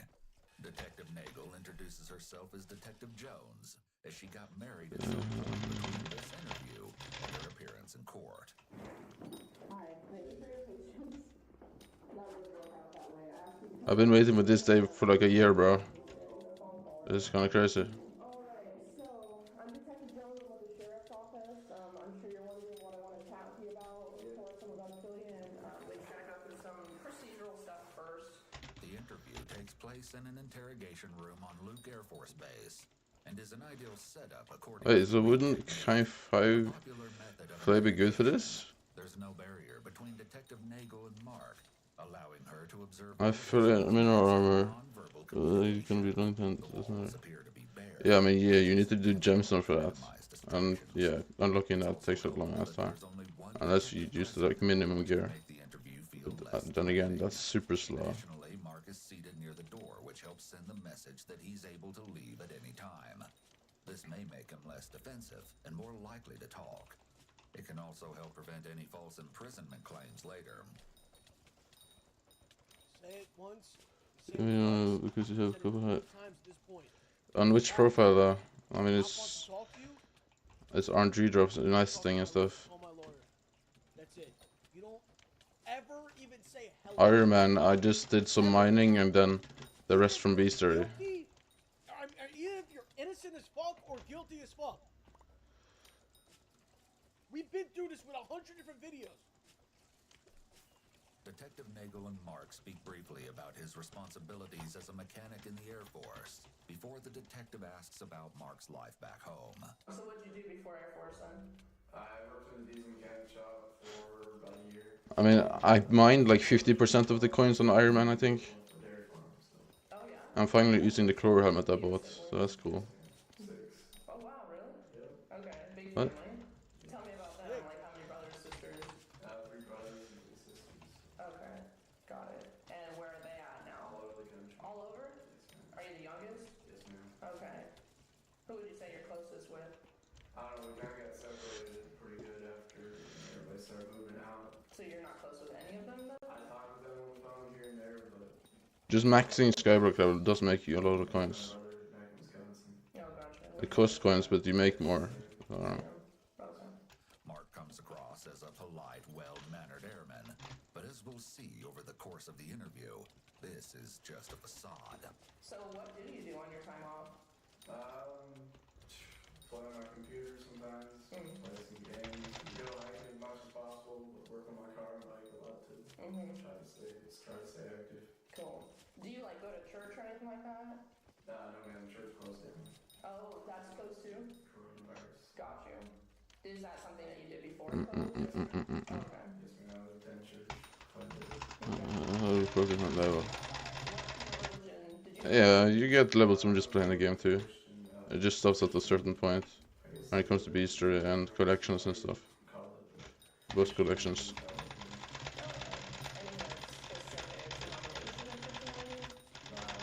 Mainly, they're called Mennonites, or Amish, I'm not sure how familiar you are with that. Not really, tell me about that. But basically, you got dark-colored vehicles, we used to flip phones, when you had internet, stuff like that, so it was pretty sheltered, you could... Pretty sheltered. Difficult. I got it. With this admission, the police now have another unexpected link between Mark and Sasha.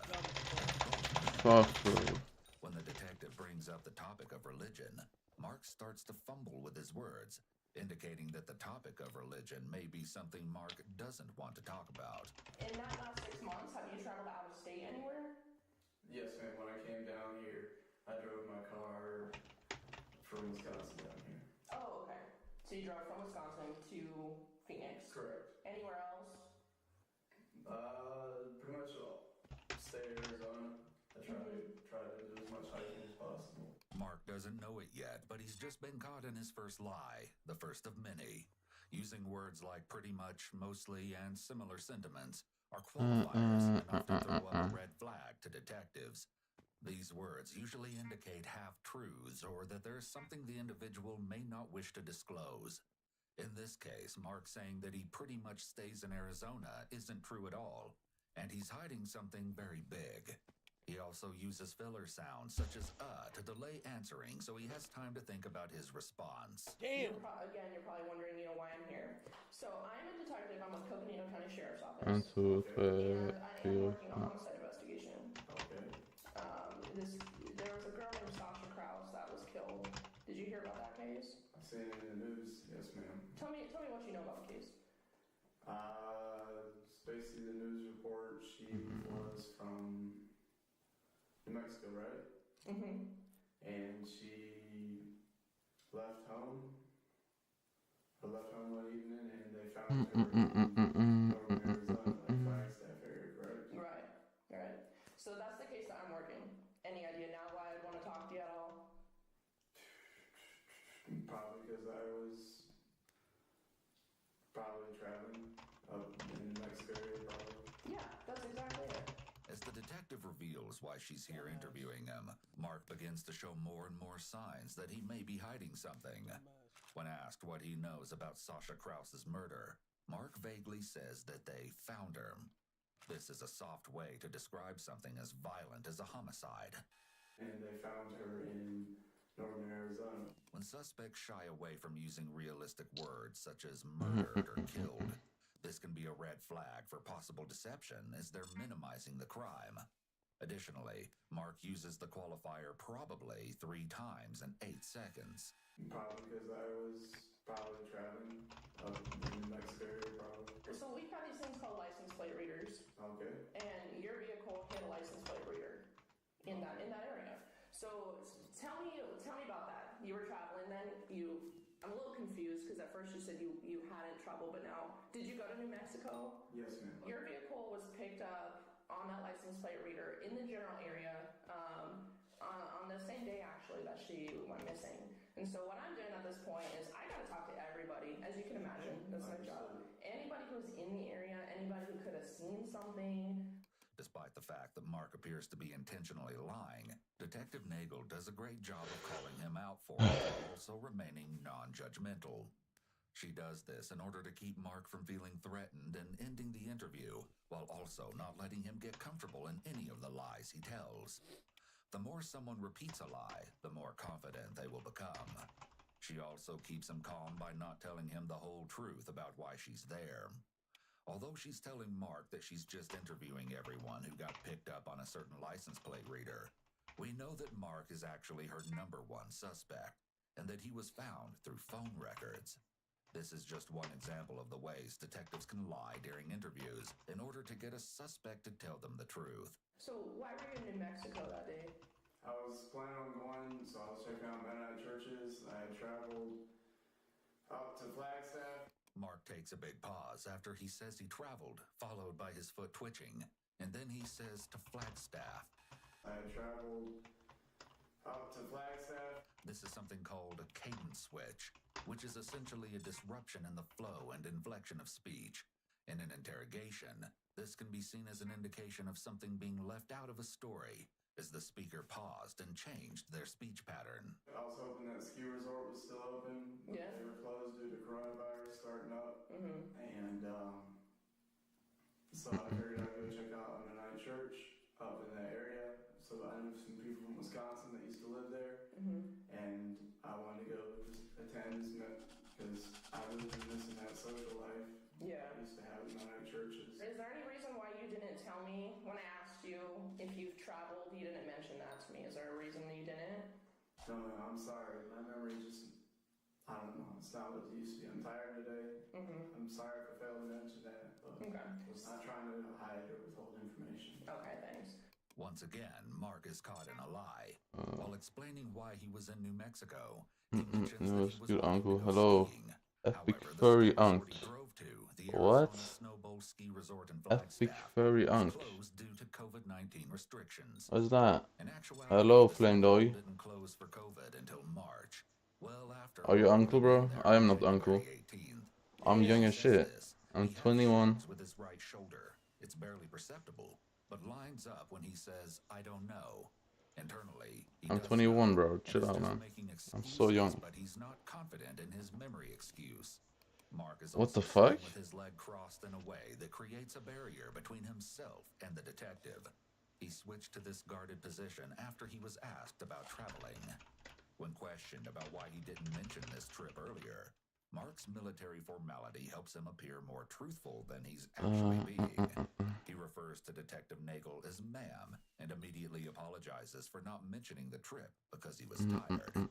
Unfortunately for Mark, no matter how polite he is, It's alright. I'm just launching fireworks, bro. Waiting for night, and then maybe get midnight eye. Who knows, bro? I don't know, man. I really want one. When he went to New Mexico? I've been waiting like 1 year for this. Shoot, 1 year in the making. Yeah, I think I remember some of it. So what time about did you leave here, Luke Air Force Base? Probably left fairly early in the morning. Well, I didn't really grind that much spooky, but And then thank you. say I was in the area. Surely I'm gonna get one right.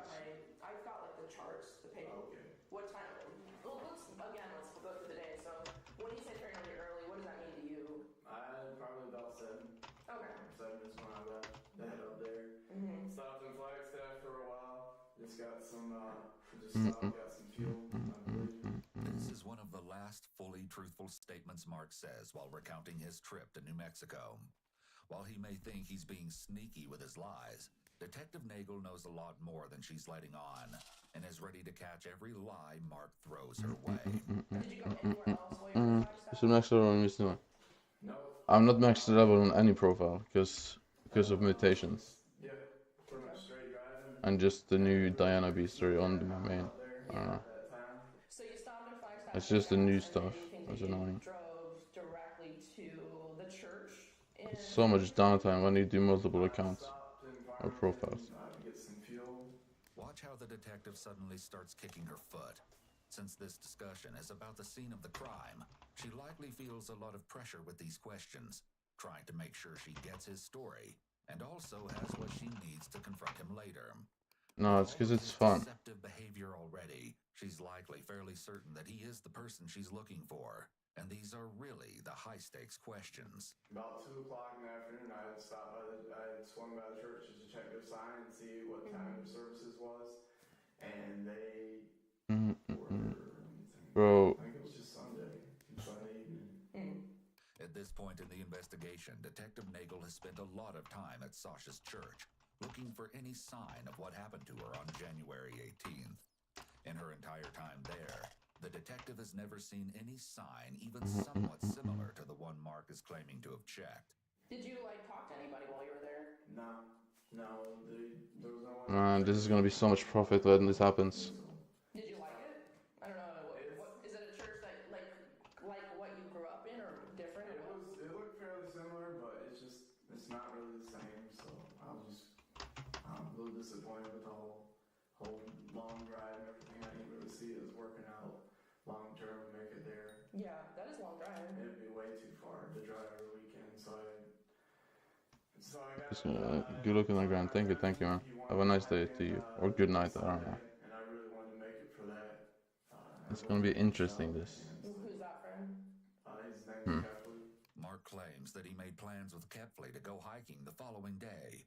However, according to Kepley himself, the two actually went to a swap meet, also known as a flea market. From what I'm understanding, it doesn't sound like you were there for very long. No. And then where did you Do we go mega lobby? I don't remember if I was going to go look for a hike, or was I going to head straight back? I think I started, once he called me about the hike on Sunday, I think I started heading back. He called you? Correct. While you were over there? Correct. Okay. There we go. According to Mark, Kepley called him to discuss plans. However, the phone records disagree with Mark. Mark and Kepley only texted that day, and in fact, the only person that Mark spoke to on the phone was his brother Sam. Not only did Mark and Sam call, but they actually called each other 6 That's times. a lot of magic for a find. total Wait, of what? nearly 2.5 hours, which is longer than the two had talked on the phone for the last 6 months combined. On the way back home, did you stop anywhere? I don't know. I made it to Phoenix on a full tank. I don't know. I'd have to check. Okay. So am I understanding correctly? You you don't remember stopping anywhere? No, ma'am. Is that fair to say? Yes, ma'am. Okay. Do you remember what time you got back here to home? It was fairly late. It was probably 8 or 9 o'clock. When I got back. Long day, man. Yep. Mark makes a lot of lip and mouth movements here, known as micro-expressions. One of the biggest indicators of deception and hiding something is a movement called disappearing lips, which Mark demonstrates. Once again, Mark's account of the trip contradicts his phone records. While he might say that he went straight home from New Mexico, the records actually show him stopping in Sunset Crater National Park for several hours. Here we go. Here we go. Story about where he was on the day of Sasha's murder, Detective Nagel is noticing more and more red flags. Mark consistently lies, hesitates, and supposedly struggles to recall information when he is asked about stops he made, times, and what he was doing at specific points throughout his trip. When a suspect has a memory of extremes, meaning their memory is either too good or too bad, this is seen as a red flag to detectives. Come on, man. 2 months have passed since January 18th, so it doesn't make sense that Mark is struggling so much to recall basic information about his trip. Given that this trip was pretty out of the ordinary for him, the trip should actually stick out in his mind even more. What do you think should happen to the person that did that to Sasha? As far as, like... Why would you advertise selling D4 email carriers in a hub? What's the point of that? Probably lived a lot of it. Or maybe my community has a way of doing things differently. In the What? What are you talking about? Technique, this line of questioning is known as the punishment question, and it can be a good indicator of deception. Individuals who give vague answers are more likely to be deceptive than those who answer with strong, definitive punishments. Mark pauses for an incredibly long time after being asked what he thinks should happen to Sasha's killer, and he eventually settles on, "I don't know." This is the exact type of vague answer that sets off alarm bells for detectives when I don't know if I should get a second Clover helmet. It would be kind of sick, but Detective Nagel tells I'm not really sure. about for just a few minutes to review her notes.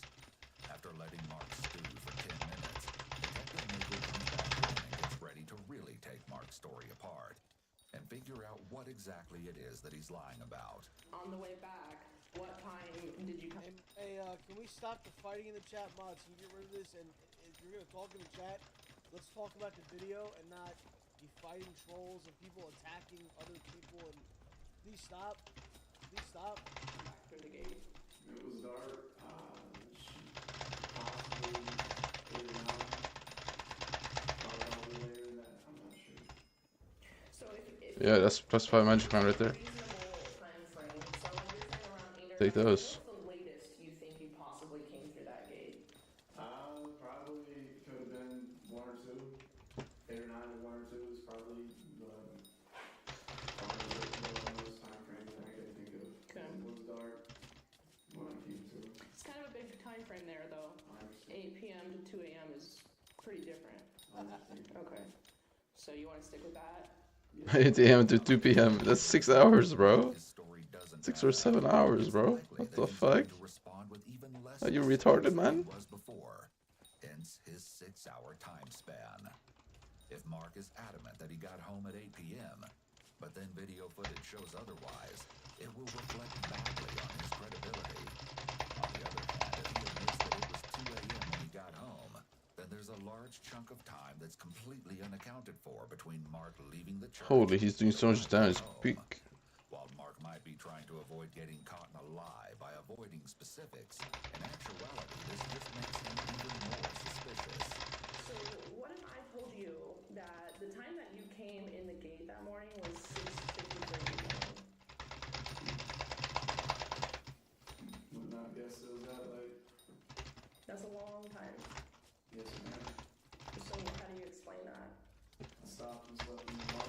Came back. I had trouble staying awake. I just stopped and sleep multiple times, but couldn't really sleep. It was cold. just said that. Come on. Get his ass. Get his ass. No. Has to scramble to fill in the gaps that Detective Nagel is pointing out. Mark claimed he left at 7 in the morning on January 18th, and according to the detective's records, he didn't get home until nearly that same time the following morning. Not only is this Come on, man. hours after the original Let me hit this shit. gave for when he got home, Give me this die, and everything will change. it's also highly suspicious that he has never mentioned this supposed nap he took in his car on the way home. And it definitely comes across that Mark is doing anything he can to try and cover up his lies. Have you gone to Flagstaff any more than that one time? No, ma'am. Except when I came down. From There we go. This is die. Someone getting died right now. Just the one, bro. So after that, this New Mexico trip, Oh, holy, it's lagging, bro. again, is that right? Why is it lagging, man? Saying not to my knowledge doesn't make sense here, because how could he travel somewhere without his knowledge? It's a selective memory statement, but in this situation, it also just doesn't even fit with the statement, and he would have been better off going with "I'm not sure," or "I don't think so," or some other selective memory statement. He must be starting to really feel some anxiety about this, because his thought processes are less logical and his word choices aren't great. So I know that you went back up to Flagstaff a couple days later, and I've got a couple different ways to confirm that, like your gate checkouts and Gate checkouts? What? Flagstaff. So Hey, yo, man. Flagstaff for some reason, a couple days later. I don't know if that was here we go. Hello? When asked about going to Flagstaff again, Mark hesitates for a long time before answering. Significant delays can be a red flag. There's two? Some questions require thought. What? So it would make sense for someone to stop and think before answering. However, it doesn't take this much thought to remember if you recently went to a town 2 hours away from where you live, meaning that Mark's hesitation just comes off as suspicious. Clearly, Mark What just happened? to be truthful about what he was really up to on January 18th. So Detective Nagel changes gears and starts asking Mark more about his Mennonite Like, you would think, bro, if you're a fucking murderer, you'd at least have some kind of something. Like, at least some other story. True. Not, yeah, I got home at 8 p.m., but it's really 7 a.m. connection to Sasha. Why is he making no sound? He's so quiet, hello? When you're not born into the Mennonite church, we use that word outsider. Like, you're kind of an outsider compared to like people who are born in. Sasha was like that too. Did you know that? Her family was not born into Mennonite church. So I'm wondering if you're willing to kind of tell me. I noticed I just saw a little bit of an emotion in you when we talked about that. Is there something that happened to you in the Mennonite church that upsets you? Not really, it's just a way of life, and I didn't really like it, and I was happy to be out of it. My parents left the church. By stating not really, he's denying anything happened to him, but not strongly. By using a qualifying statement instead of just saying no. Oh no, we're running low on time. Come on, get 2 more horses. No, we don't have time for that. No way. Smart. What I do for a living is talk to people. Understood. And I Can we? I can read people. I don't know you. I'm not going to even pretend I do. Please, no, we don't got it. We don't get it. Something there. And is it just something you don't want to talk about? Something that happened that made you leave? Oh. No, man, I pretty much left the church when my parents decided to leave. Okay. Mark uses another qualifier, but what is more interesting are his lip movements. It seems like his lip movements are his fidgeting behaviors, but he's probably had some training about not showing anxiety both in the home he grew up in, as well as in the military, so he doesn't have a lot of the bigger nonverbal cues that we look for. Yet these lip movements, which continue Come on, here we go. Please give it to me. There we go.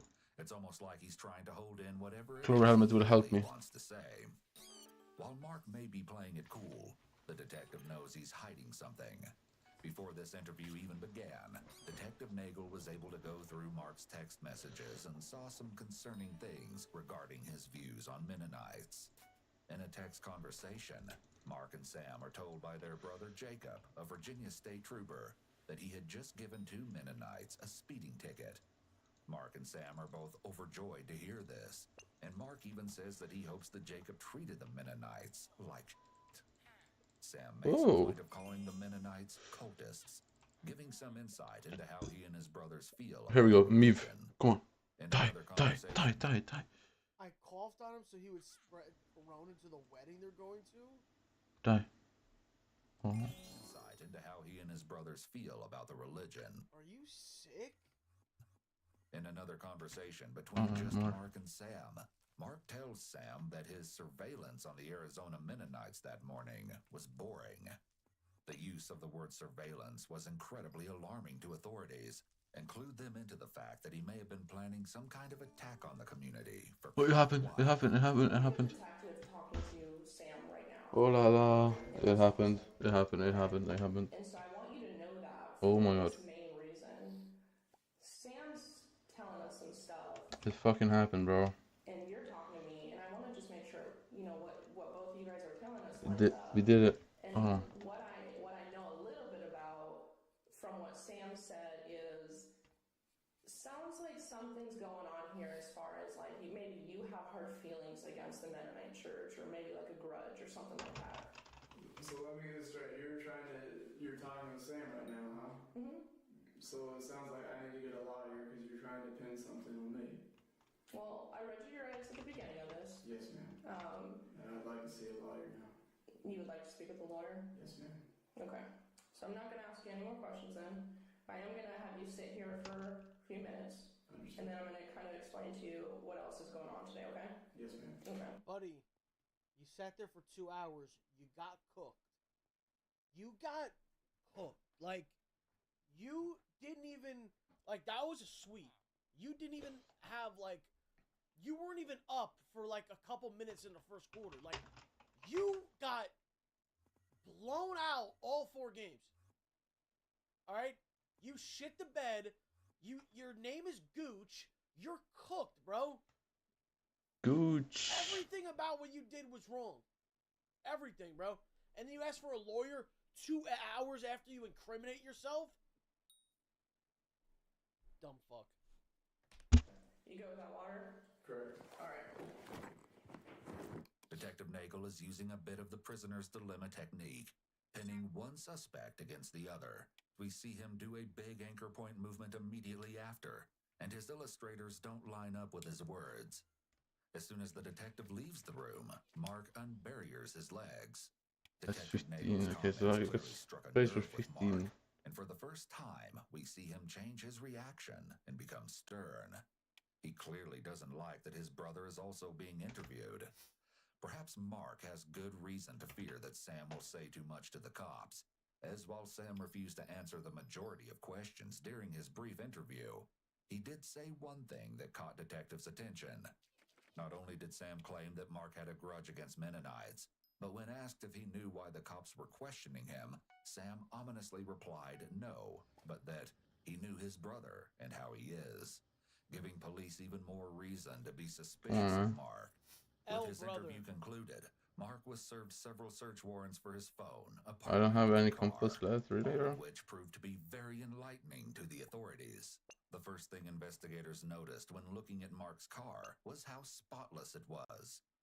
Upon further inspection, they were able to recover a receipt that showed Mark had gotten his car heavily detailed on February 23rd, the day after it was announced to the public that Sasha's body had been found. Additionally, the police also discovered some black nitrile gloves in the car, alongside some suspicious stains. Now that detectives are finally able to scour Mark's phone, more inconsistencies begin to pop up. According to his deletion records, Mark had deleted several files and documents from his Google account early in the morning of January 19th, after returning home from his New Mexico trip. He also deleted several texts with Sam where he discussed getting his car detailed, stating that he wanted the detailers to clean the interior really well. With several concerning, if somewhat circumstantial things found in Mark's phone and car, they had enough to detain him. However, police still didn't have enough evidence to actually connect Mark to Sasha's killing, never mind justify an arrest and guarantee a conviction. There was still the puzzling question of why, as there was no clear motive why Mark would have killed Sasha. Investigators soon began interviewing and interrogating the people closest to him in the hopes that they could shed some light on the case. First, they started with Alex Golub, Mark's good friend from basic training. For the most part, Alex said that Mark seemed completely normal throughout their friendship. However, there was one odd moment Alex mentioned that really stuck out to detectives. Has Mark ever talked about killing people to you? No, ma'am. Just the text that we did have. We were going to go spec ops together, and we were kind of looking at TAC B. And he mentioned in one of the texts that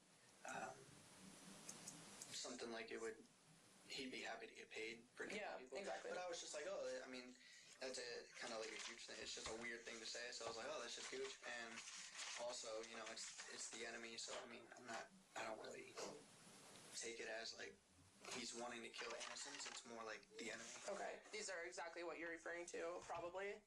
See that, the highlighted conversation between you guys? Yes, ma'am. Is that what you were just talking about? Let's go TAC B together. Yes, ma'am. Do you have the one where it says he? Yes. Where it says, I would like to get paid to kill people. Right. And I don't have the next page, but from what I recall of that conversation, you didn't say, whoa, man, that's weird. Or, you know, you guys kind of just went on. I think I just typed his name in all caps, because that's what I would always say. Okay. If he said something just, like, strange. While Alex laughed off Mark's comment, there's no denying that it's concerning.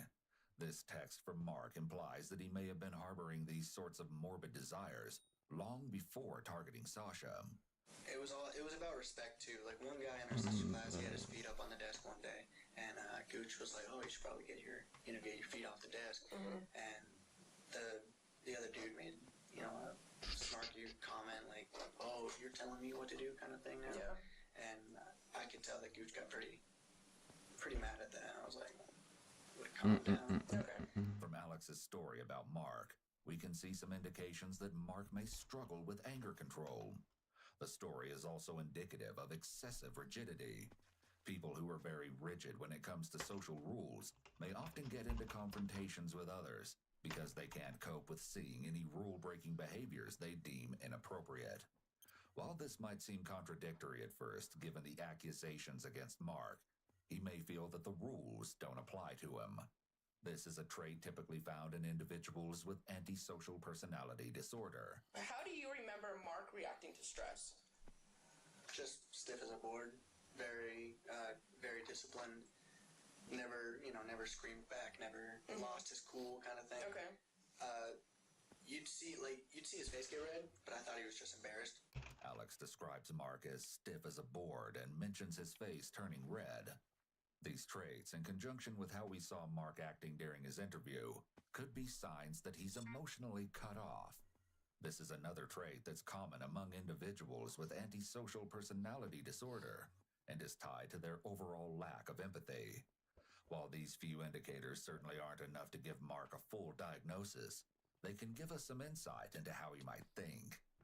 As investigators question those around Mark, they learned something very interesting that could blow this case wide open. According to Kemper Kepley, Mark's best friend at Luke Air Force Base, Mark had secretly kept a gun on base for several months. However, he'd recently given the gun to another friend to store off base. Detectives were quick to track this gun down and bring it in for testing, which showed that it was the same caliber as the bullet that killed Sasha. Oh my God. However, while the police were in possession of Mark's gun, the case took a turn none of the investigators were expecting. I got a text just a few minutes ago from Sam Gooch that said Mark Gooch had said that I could help him out with his possessions. The detective is fine with Kemper working with Sam to get some of Mark's belongings. However, he does have one request. He starts asking about the gun. That's what we want to know about. Right. Okay. And don't, provide him any information that you know about the gun. If you can help that. So, we're asking you not to do that. Within a week of this call with Kemper, Bro is literally ratting, bro. Bro is literally undercover. detectives were notified that Sam had reached out to Jeremiah Levesque, the last Hey, person where's who had the Mark's gun Abby? before it was given to the police. While working with Jeremiah, the police listened in Excuse on me, a where the phone fuck is call my Abby between phone? him and Excuse Sam, me, guys? where Sam made Where's my plans Abby to phone? I travel need across this. state lines to Arizona in order to dispose I can't of play Mark's without the gun Abby phone, before bro. the police could get it. In the call, Oh no. Sam told Jeremiah, "Considering what's going on, if you're comfortable, I would say get rid of the gun any way you deem fit. If not, I will deal with it whenever I get there." Jeremiah was then able to arrange a meetup point with Sam where they planned to trade Mark's gun. However, unbeknownst to Sam, Jeremiah had been given a replica gun by the police, and officers were going to be covertly hidden around the meetup site, waiting to make their arrest. Target just pulled into the second parking spot. What is happening? It's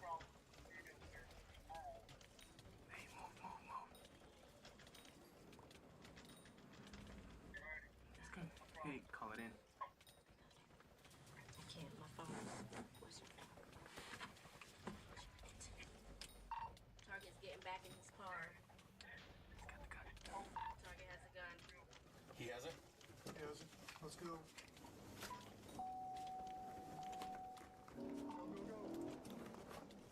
Sheriff's office, get out of the car!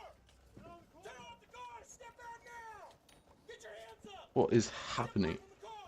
Step towards me! What the fuck is going on? Get on your knees! Put your hands behind your head! Passenger, get out of the car! Passenger, in the back, get out of the car! With their sting operation successful and Sam Gooch arrested, it was time for the detectives to find out why Sam was so set on disposing of Mark's gun.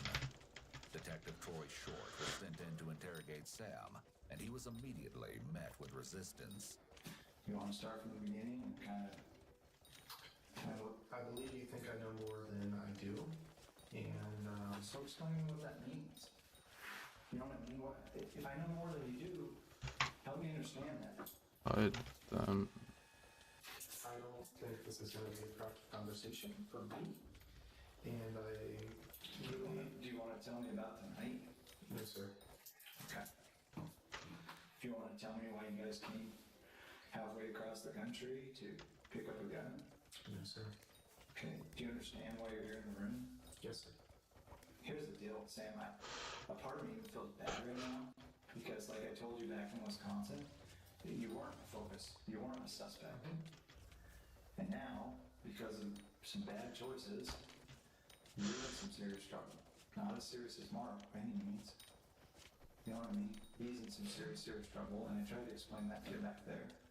Is there any way you can help yourself right now, or help yourself out of this mess, or? As much as I would like to, I frankly do not believe you have my best interest in mind. Okay. And I do not think discussing this with you would be helpful. While Sam may be refusing to give the detective the answers he's looking for, he has yet to actually invoke his Miranda rights.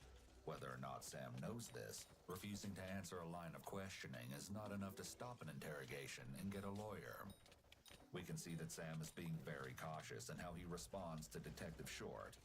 When he pauses to take a sip of water after being asked a question, it's likely that he was doing this as a stalling tactic to allow himself time to carefully pick his words. Sam appears to have some prior knowledge about interrogations, as he is correct that the detective doesn't have the suspect's best interests in mind.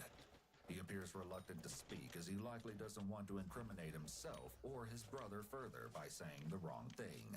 Why did he call you for this extended period of time on that specific day? Specifically the day that he's under arrest for murder. You know what I mean? Extensive amount of phone calls for a language matter, completely outside the norm of you guys' normal communication process. Why are you in Arizona? Why did you fly halfway across the country? Why did you obtain a new phone with a new phone number to do this? Why are you here picking up a gun that you know belongs to Mark? If you don't know what he did, then why would you do that? You know what he allegedly did. Okay, I understand that. So you know he allegedly murdered somebody. Correct. Okay, so why are you picking up a gun that belonged to him? Specifically, when I told you, when I interviewed you back in Wisconsin, do you know Mark has any guns? And you're like, no, I don't think he's allowed to have one base. You know what I mean? Yes, sir. So what's the deal? I would like to collect all Mark's possessions as possible. If that gun is his possession, I would like to collect that as well. Sam refuses to tell the detective why he tried to dispose of Mark's gun, but there are a few possible explanations. Mark claimed that Sam was his closest brother. It's possible that he called Sam and used their close relationship to convince Sam he had to get rid of the gun. Not because Mark killed someone, but because police thought he did. It's more than evident that Sam has a distrust of law enforcement, so it would make sense for Mark to prey upon this feeling in order to persuade his brother that if Sam didn't dispose of this weapon, the police were going to frame Mark for something he didn't do. It's attempted destruction of evidence, attempted tampering with evidence, attempted hindering prosecution. I mean, there's 2 felonies in there. Like, this is a big deal. So do you want to help me understand it? Do you want to explain it to me? Do you want to... I don't think so. What is next in this process? The next part is you go down to jail. Okay. The way I see it, talking and discussing this with you, you will only use it against me to make these charges stick, and to further incriminate Mark. Since Sam clearly understands how his words could be used against him, it's odd that he's still agreeing to sit here, rather than asking for an attorney or outright refusing to respond. It's possible that his curiosity got the better of him, and he wants to find out how much the detectives know about Mark's crime. It's also possible that Sam is afraid, and feels that if he at least agrees to sit in the interrogation room, he may be able to dodge the consequences of having helped Mark. With Sam's interview at a stalemate, the detectives are forced to look elsewhere for information. Throughout their entire investigation, the one thing they haven't been able to deduce clearly is motive. Was this just a random What is happening? Or was there something more at play here? While it's clear that Mark had some sort of grudge against Mennonites, it made no sense that someone with no prior criminal history would suddenly plan an elaborate murder 6 hours away from their home and target someone they'd never even heard of before. At least that's what Detective Nagel thought until she spoke with some Mennonites from Wisconsin and discovered that Mark's past wasn't quite as clean as it seemed. In a phone interview with Mark's former pastor, James Luke Martin, Detective Nagel learned that no one at Mark's former church was surprised to learn that he'd now been arrested in connection with such a heinous crime, as Mark had a reputation for taking revenge on others. Mark had also allegedly been involved in several robberies at the church. When the church tried to punish him for his involvement, his parents stepped in and decided to leave the church. Robbing a church? For being too critical of Mark. However, this was not the end of Mark's criminal activities. While living with his sister in Pennsylvania, Mark was accused of stealing money from the local Mennonites. Soon after, everyone who accused Mark of stealing money discovered that their cars suspiciously stopped working. After investigating further, these Mennonites found that sand had been placed into the oil pans of their cars, causing their engines to stop working. While those affected weren't able to prove it was Mark who put the sand there, it doesn't seem like a coincidence given his interest in mechanics and apparent... Holy shit, bro. What's going on? Jonathan Martin, the son of Mark's pastor, who provided further examples of Mark getting caught stealing.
evidence that Jared may have been telling the truth, as a series of texts were found on Mark's phone, all of which had been recently deleted.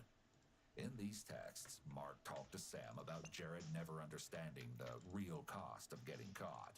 Mark then asked Sam to remotely wipe Jared's phone, something that he also asked Sam to do to his own phone after he fell under suspicion for Sasha's murder.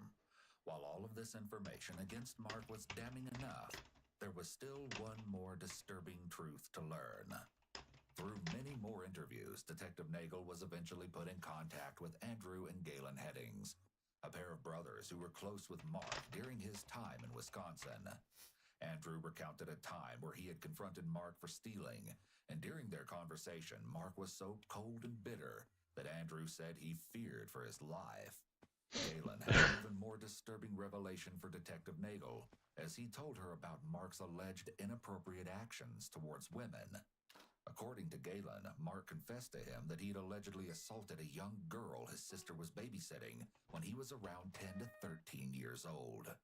However, this claim has never been publicly proven, and there's no evidence of it being true. Wait, he assaulted a girl when he was 10?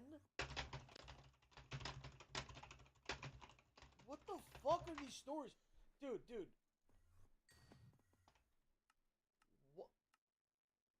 10 or 13.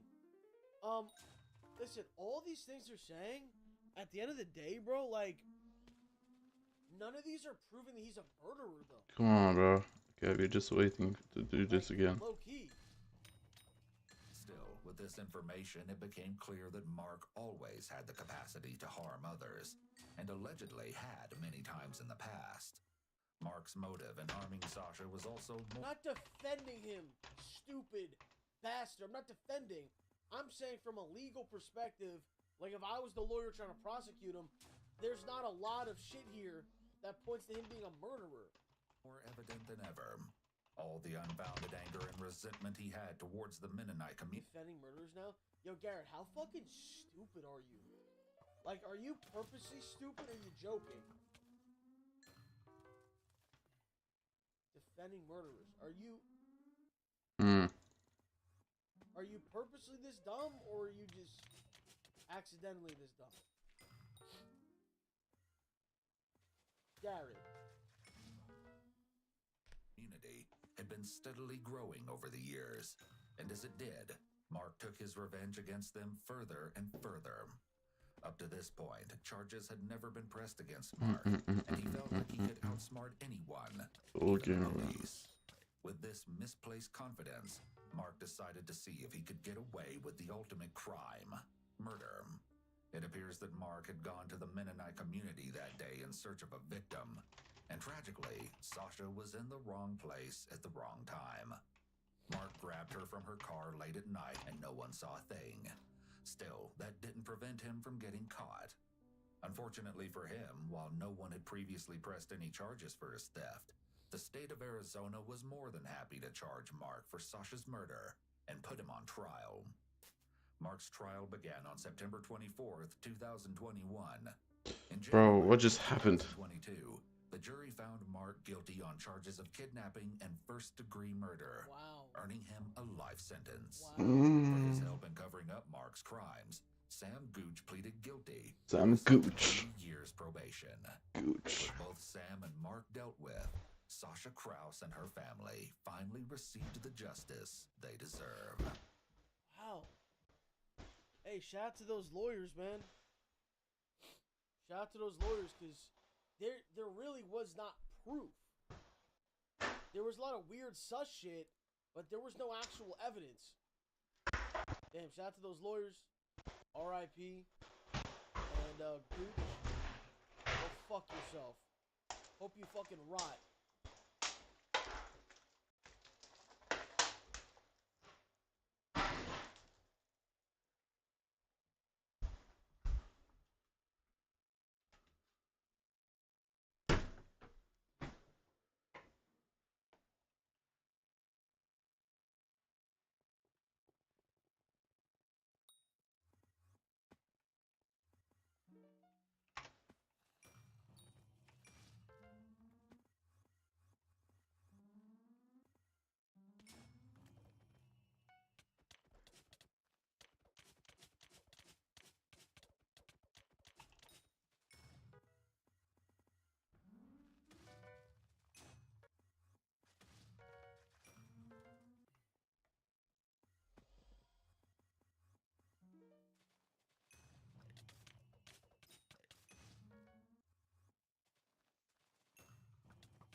My days, man. I just get a Kime, something, bro.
Anticore. Okay.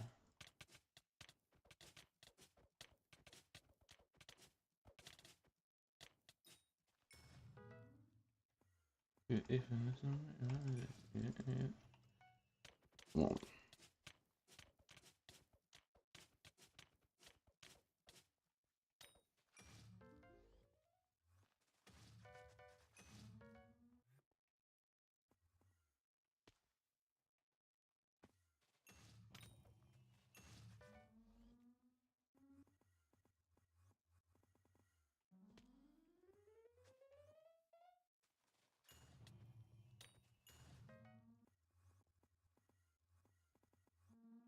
Booty snatcher. Ooh.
Well, this hasn't happened before.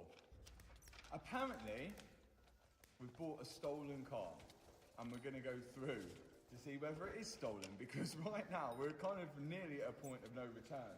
The engine of this supposed stolen car is now over here with a burnt out bottom end on one conrod.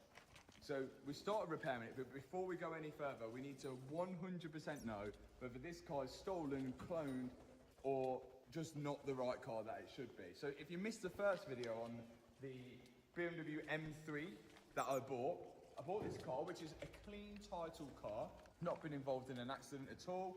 We were a bit sceptical on the mileage and the history of the car, but I got it from Copart at auction for a nice £23,000, but it did say it had a knocking engine. And we since took the engine out and found out, yes, it does have a knocking engine, but to repair it and fix it and get it back on the road, it's going to cost us way less than this car is actually worth. It's worth at least £35,000 with 16,000 miles on the clock. But it's been later brought to my knowledge that only 5 BMW M3s with in this colour, Yasmarina blue, are in the UK with that white interior. And somebody's also done the research for us as well, so shout out to you, that the registration plate on this car comes back with a BMW M3 which should have black interior. Ours has white interior. Now there is likelihood that someone could have switched the interior if they like it. I mean, I might have done that because it does look really nice with white interior. Now the other thing is, a BMW M3 in this colour got reported stolen on Facebook in 2023. And it looked exactly like this, and it did have white interior, but it didn't have this registration plate on. It had a completely different registration plate, which will show on the screen now. So, we've got pros, we've got cons, but we need to go through it and 100% make sure whether this car is stolen or not. So first off, let's go through the things on why we think it's not stolen before we go through the things of why we think it is stolen. Number one, the registration plate here, which when you're checking for a car when you're buying it, lines up with this VIN number, 7085, which is in the screen there. So that plate lines up with that VIN number, and also it lines up here, 7085. That's etched into the actual chassis leg. Also, inside the door, 7085 on an original, doesn't look really tampered with sticker. We have had a little scratch just to see if it'll come off, but it seems pretty solid. So the registration plate lines up with all of the VIN numbers. No problem at all. Next thing is the car vertical check. Some people would say, well, why wouldn't car vertical show up if it's stolen or not? Well, of course, on this registration plate here, if I car vertical check this registration plate, which is not a stolen car, which we've checked out on car vertical, it comes back with a completely clean check. And the mileage lines up with this specific car. So, of course, car vertical isn't going to show me that this is a stolen car if we're checking out a registration plate of a car which hasn't been stolen. Number 3, we have the logbook of the said stolen car, which lines up to the registration plate there, and the VIN number 7085 matches to the VIN number there. We've got the logbook, we've got the key. The only thing that seems fishy about this is the interior. So what are the chances that this interior has been bought and put in? It seems low, but there is a chance it could be. Remember my red BMW M3, I changed the interior in that because I wanted the bucket seats. Apparently this is a competition. So this has got all competition carbon fibre interior, it's got the competition seats, it's got all the carbon fibre here and the competition stitching on the seat belts as well. But this registration plate isn't an M3 competition. Now, again, there is a chance, a small chance, that someone could have put all the competition stuff inside the car, but a lot of effort to do on a non-competition car. But who knows? They could have done it. This is where the issues start. So this registration plate comes back as a non-competition BMW M3. So the difference between the non-competition and the competition M3 is you get more power in the competition, you get a slightly different differential, you get black exhaust tips. We've got black exhaust tips on a competition car. You get black badges on a competition car. We've got black badges on a competition car. You get the 20-inch alloys on a competition car. Everything on this car is telling me that that is a competition car, but the registration plate is telling me that it isn't, and the VIN number is telling me that it isn't. And also, on that registration plate and the VIN number, it's telling me it should have a black interior and it should be a standard trim, but it isn't. The car that got stolen is an M3 competition in Yasmarina blue with white interior, and there's only 5 in the UK with that lower mileage as well. And this is where it all begins on whether this car could actually have been involved in a little swap over, and we'll have to work out what we're going to do with it if that's the case. Let's go through everything which tells us it was stolen. On the screen now is the car that got stolen in 2023 with the registration plate LD18HBH. And you can clearly see from the photo it's got a white interior in, it's got the black competition style grills, it's got the carbon surround on the front. It does look like this car, I'll give it to them. It looks like this car. The only thing that's saying it isn't this car is because the registration plate isn't changed over, which this registration plate has been wood screwed in. So if we check out the registration plate of the car that got posted on Facebook in 2023 saying it was stolen, I can see that it is marked as stolen. It says theft, critical issue found, currently wanted as stolen. It's never been found, okay? And then we go through, another thing that it says that it was damaged. It doesn't actually say it was categorised. So it's likely that it could have had a repair on the supposed stolen car. So it could have been damaged, the guy drove it for a while, a couple years later, because it got damaged in 2021 and then stolen in 2023, could have been damaged. Now there's a few signs that this car was damaged when it should be a team title. For example, yeah, we found some of the paint drips here, which says it's been painted on this side. I mean, it could be incorrect, but it's saying here that the damage was recorded as rear, front, and left side. This is the right-hand side. It could have been damaged on that side, and it could have had a repair, but if it was repaired, it was quite a good repair, because all the original bolts are in it. There's nothing obvious I can see that it's had a bit of a knock or anything. The only other thing I see, which could have been done at Copart, is like there's all like broken bits in the bumper here, and like this bit's got a little crack and a bulge in the bumper, which could come to the rear damage part of it, but I don't know. Let's move on to the next thing of why it could be the stolen car. Now what's interesting is M Dataworks has found this out, that if he searched for the stolen car's registration plate and VIN number, he can see where that car has been serviced and when it was serviced. And the interesting thing is we can see that that car was serviced on the 14th of October 2021 at 10,200 miles. And it was also serviced on the 28th of June 2021 at 8,000 miles. This is the stolen car. Now remember, when we went onto the iDrive and we had a look before we brought the car in, when this car had been serviced, funny enough, it got serviced on the exact same dates and mileage that the stolen car did. Bit fishy that one, isn't it? That's a massive sign. Yeah, so look, 10,203 miles on our iDrive on the 14th of the 10th, 2021. 14th of the 10th, 2021. This is on the stolen car service history, 10,203 miles. It was serviced, a Yasmarina blue with a white interior car was serviced at the exact same time a Yasmarina blue with a supposed black interior car was serviced at the same dealership, at the same mileage. It's not happening, is it? So there's our first, like, almost confirmation clue. Then we've got, obviously, 24th of June, 2021, 8,806 miles. The stolen car was serviced. On our iDrive, we've got the 24th of June of the 6th at 6,940 miles. The mileage is slightly different there. It could be a problem, but it's on the same date. Okay, so this could be the stolen car. So then what the hell? Why do we have the VIN number and the registration plate of a car which is also Yasmarina blue? What is that car? Well, this person has also found this out. M Dataworks has also found it out. The non-stolen car, which we have the registration plate and the VIN number on this car of, was last serviced in Cyprus 2022. Now, there is a chance this car's been to Cyprus and come back and had a different interior swapped in and been serviced at the exact same time the stolen car's been serviced. The chances of that and been sold at Copart, very, very slim chance. Very slim chance. So how have we ended up with a car that potentially is the wrong car. The non-stolen car, which we've got the registration plates off and the VIN number on, could have just been disposed of. It was last seen in Cyprus. How do we know it wasn't crashed in Cyprus or just stripped for parts in Cyprus after that?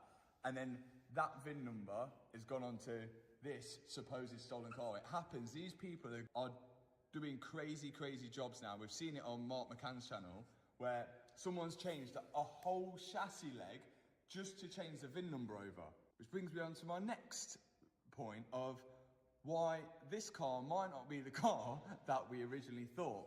Here's a non-painted Yeah, I know. side, right? Non-painted. That's what I'm thinking too. Very nice, yeah? All good. Original sticker, I would say.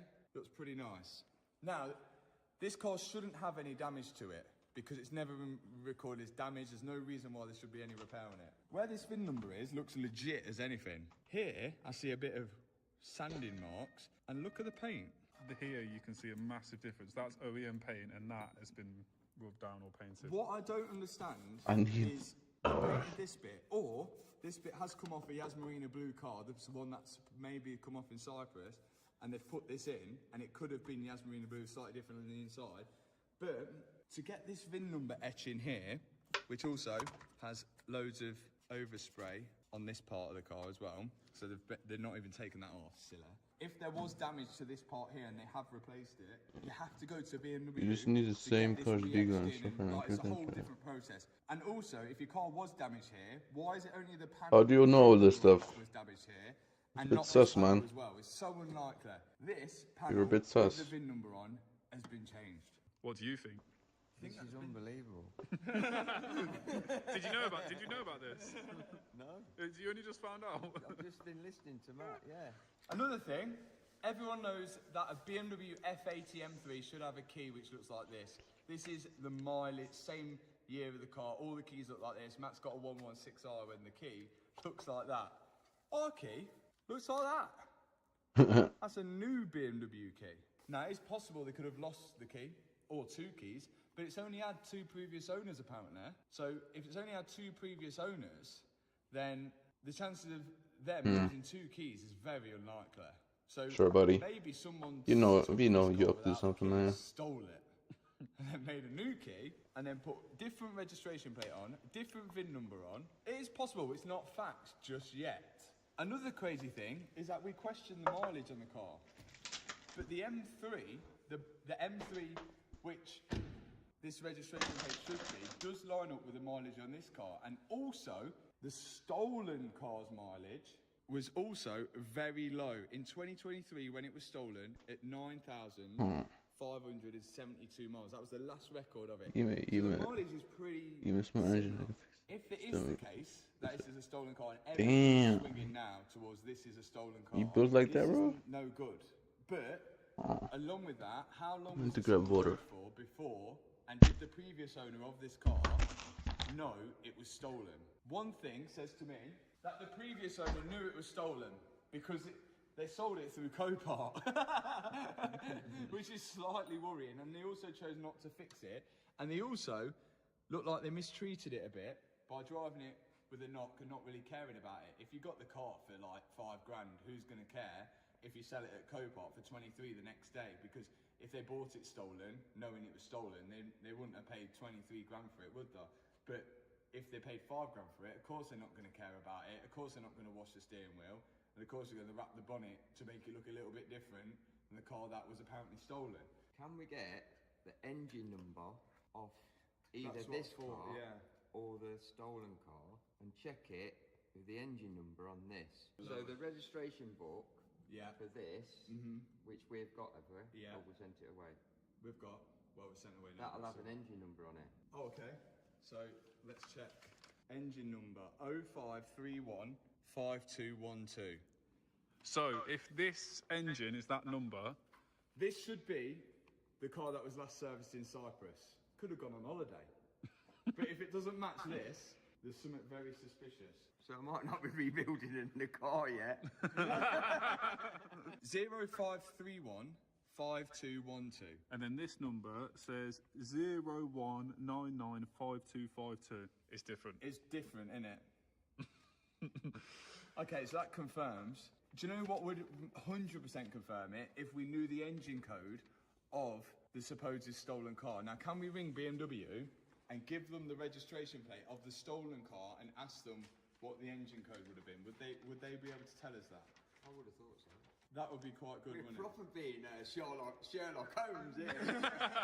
We'll give him the registration plate of the stolen car and see if he'll find out what the engine code should be of the stolen car. And if it matches up to that, we've bought a stolen car and we've stripped it to bits. Could you find out, if I give you a registration plate of a BMW, what the engine code was of a specific car? Like if I give you the reg? Yeah, that's fine. Oh. Have you got the chassis or not? Yeah. Yeah, if you can send me the chassis, that'll be the best way. So if I send you the chassis number, you can find out what the engine code's supposed to be for that chassis number. Yeah. Okay. So does that mean if he comes back with the number, And it that matches number up. says this is the stolen car? Yeah. Oh, this is exciting. Do you know if this is a stolen car though? Yeah. The police will just come round and seize it. Yeah. Yeah, because it's stolen. You can't hold stolen goods in the UK. They'll just take it, regardless of how much you paid for it. You'll lose the money. So if you're following up to this point right now, we've got two potential cars that this car could be. At the minute, it could be a legitimate car. The only thing that's saying it isn't a legitimate car is that the registration plate that's on it should be a non-competition car. And this is 100% an M3 competition. A car in this colour with white interior got stolen in 2023 and it looked very, very similar to this car. The only thing that doesn't match is the VIN number and registration plate of the car that's stolen. But we've now later found that the engine code is not matching up to the code that we have on the logbook of the car that we've bought. So if we find out from BMW now that the stolen car had an engine code of 0199525, This is in a country competition. know that this was a car that was stolen off the poor man's driveway in 2023. Now we're going to plug into the OBD part and see what my OBD reader reads. How did you learn? VIN as, because if they've switched over the brain of the car, they've done an extremely serious job. What is the UK coming to? We're going to have a hell of a lot of faults because there's a lot of stuff disconnected, but let's see if we can get the VIN number. So what VIN are we looking for? So the VIN we're looking for, which is, if this car's legit, ends in 7085, right? Scanning for VIN. 7085. That's the one. Oh, it's 5. So it's been switched over. I've seen Dips do this in Mark's video. You can just change it to whatever you want. Oh, they can change it? I think so, yeah. Let's ring Dips. But then the iDrive shows the service history of the car that got stolen, unless this car, like we said, was serviced at the exact same time by the exact same dealer at the exact same date and mileage, which is so unlikely. It has to be This stolen. would have happened to a Range Rover. There's no way. Not a BMW. Yo. Yo. What you saying? Right, got a question. If I stole a BMW, right? Yeah. And I put different registration plates on it and I changed the VIN numbers over onto it, but if I plugged in my diagnostic tool, it was still reading as the old VIN of the stolen car, and I wanted to change it to the car that was clean. Could I do that without having the physical? I have a scooter on a big board. It's Could you do that in a way this is, that I don't know, switch it over? Yeah. Well, that's answered our question then. Okay, so the VIN number is correct to that car. And as far as we know, if no one ever told us about yeah, it, but like, did you watch YouTube or something? We've got the VIN number, we've got the key, we've got the correct diagnostic thing with the car, and as far as we know, we could continue on with the car. The only thing that isn't right, it could have had a new engine with a new interior. Or did you just read on the internet? Competition pack. Could have. 16,000 miles. Yeah, they could have changed the engine. Damn, I would not do that. I would not just change my car without knowing anything prior. Let's hear back from BMW for the engine code. We've got someone who knows a little bit about stolen cars. How the turns of tables. Because not long ago, Mark brought me a stolen car that he bought from Copart, which was listed as stolen. Yes. And we went through it, and now I'm on the other end of it. Not good. So, like, you might know a little bit more about it because you've been hunting around and you know a bit more of the dodgy side of it, don't you? Now you're involved. And I think the scary thing is this shows how common it is. I know, I can't believe now I've got done. I mean, someone should get died this night. And it comes back. Like, generally. Otherwise, that's... On here. And like, I don't think they've switched over the modules. And we rang Dips and he says that you can probably do it without. Change all of them. Yeah. Without changing anything physical. With a computer. That's mental. The only thing which is interesting is they've changed that chassis. Not as hard as your one though. Very easy. This one is only this little bit. They've not had to change this whole. You know, in yours, it was on here, wasn't it? But where have they got this? What's happened? No, Hello? that's a horrible bit. Oh no. That's, Bro, are you a redneck, uncle? if you try to get a part, would you need to give your V5 details or not? When we bought the BMW M5 chassis leg, luckily it was on the side without the VIN number, but when I spoke to BMW, they said if it's the side with the VIN number stamp, you're supposed to give details, ain't you? Photographs, Yeah. VIN stickers, Exactly. V5. If they did have to do that, somebody on the inside of the BMW, that's a scary thing. You know, Okay. somebody at the dealership. Yeah. Oh, I see. Which they shouldn't really be able to do, but that's interesting. So they've obtained that. Canada. Oh my days. Is that better than the US? I think so. Well, here's the thing as well. This VIN number, which when we search up on the BMW history, was last serviced in Cyprus. So this car was serviced in Cyprus. It's a long way to go in there. Yeah, but, you know, it's a nice place. If it has gone to Cyprus, well, as far as we know, it's not been permanently exported. It comes up on the car vertical check that it's not been permanently exported. And nah, economy bad. Why? What happened? It does. So how's that work? So what's happened is this car has been exported to Cyprus. Right. That stays there. The V5 details. The car this thing should have had, the one with the black interior, has gone to Cyprus. Yeah. Okay. And then that stays there. Oh my god, it's... Let me kill this Rev. Give me this boy. Somehow they haven't. So then the crooks have ended up with a piece of paper, the VIN, the ID, and then they've... Oh, this server is fried, bro. To the person who stole this car. Pestily and being hell. Damn. Can't you just ask for money or something? I've got the logbook. Okay, so this car... Yeah. This car's in Cyprus. That logbook should have been scrapped, taken off the list, off the... Oh, it should have been, because it's gone to Cyprus. But it hasn't. So some naughty boy has realised now that... Naughty boy. ...probably never going to be seen on the UK roads again. So then they've sold that ID, so then the thief has now got this. So now the Naughty. BMW, I mean, that's everywhere though. Everywhere it's expensive to live. What? Exactly. But obviously then he sold this car for full retail. That's the difference. Because you bought it not cheap. You've not bought it as a stolen car. Unless it's like a poor country. You know, you're 25 grand deep. Yeah. But to make it the perfect crime, he'd have changed the interior as well. Exactly, which is what we explained today. Because he didn't have the physical car, surely. But what he could have done is he could have gone onto eBay and bought a black interior to hide his steps better. Yeah. And we've even seen them, you know, sort of buy an ID for a red car, steal a blue car, and change the colour of the whole car. That is insane. Because they're getting full retail money. The only reason this has not got swapped hands again and again and again. What is happening, bro? Lag is insane.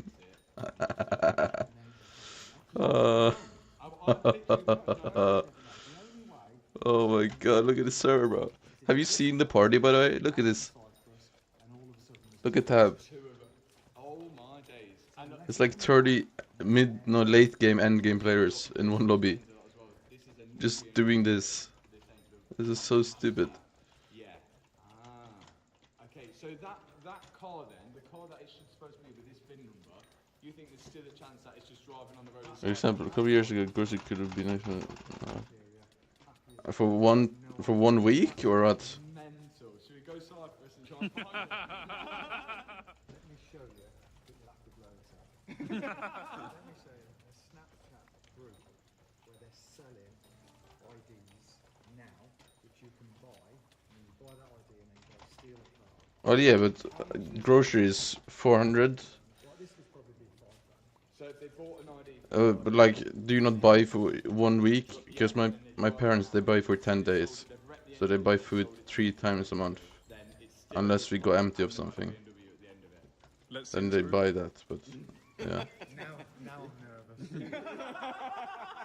On key, so they've got the key as well. So they've got obviously that's a stolen car, which they're showing around selling it, and they've got the key, so they've like broke into somebody's house to take this car. So if someone's got a VIN for that car, they could just buy that car for there, So and then they can use it. They could buy that to sort of for parts. So they could be chop shop, sell the lights. Or they could just want a joyride, or you could have a 90 a month, no, a week for food. That's nothing. What? That's nothing, bro. What? This on mine. It's because they're not selling a 500 quid stolen car. It's full retail. Yeah. It's someone's yearly wage. Isn't Canadian worth less though than Then we've got dollar? RS5, 6k. £6,000 for an RS5 on key. So then again, all you've got to do, if you imagine with that car now, you get an ID to match. I don't know what that's worth. So it's a 30 grand car. Well, and that's like all day, every day. Or is that the Australian dollar? If we find out this car's stolen, which it looks like it was stolen, the insurance is paid out this geezer who. Yeah, so that's not bad at all. Well, it's for one person, but still, that's not that bad. I think my parents spend like 2k on groceries per month. Or 1.5k. I don't know. It depends.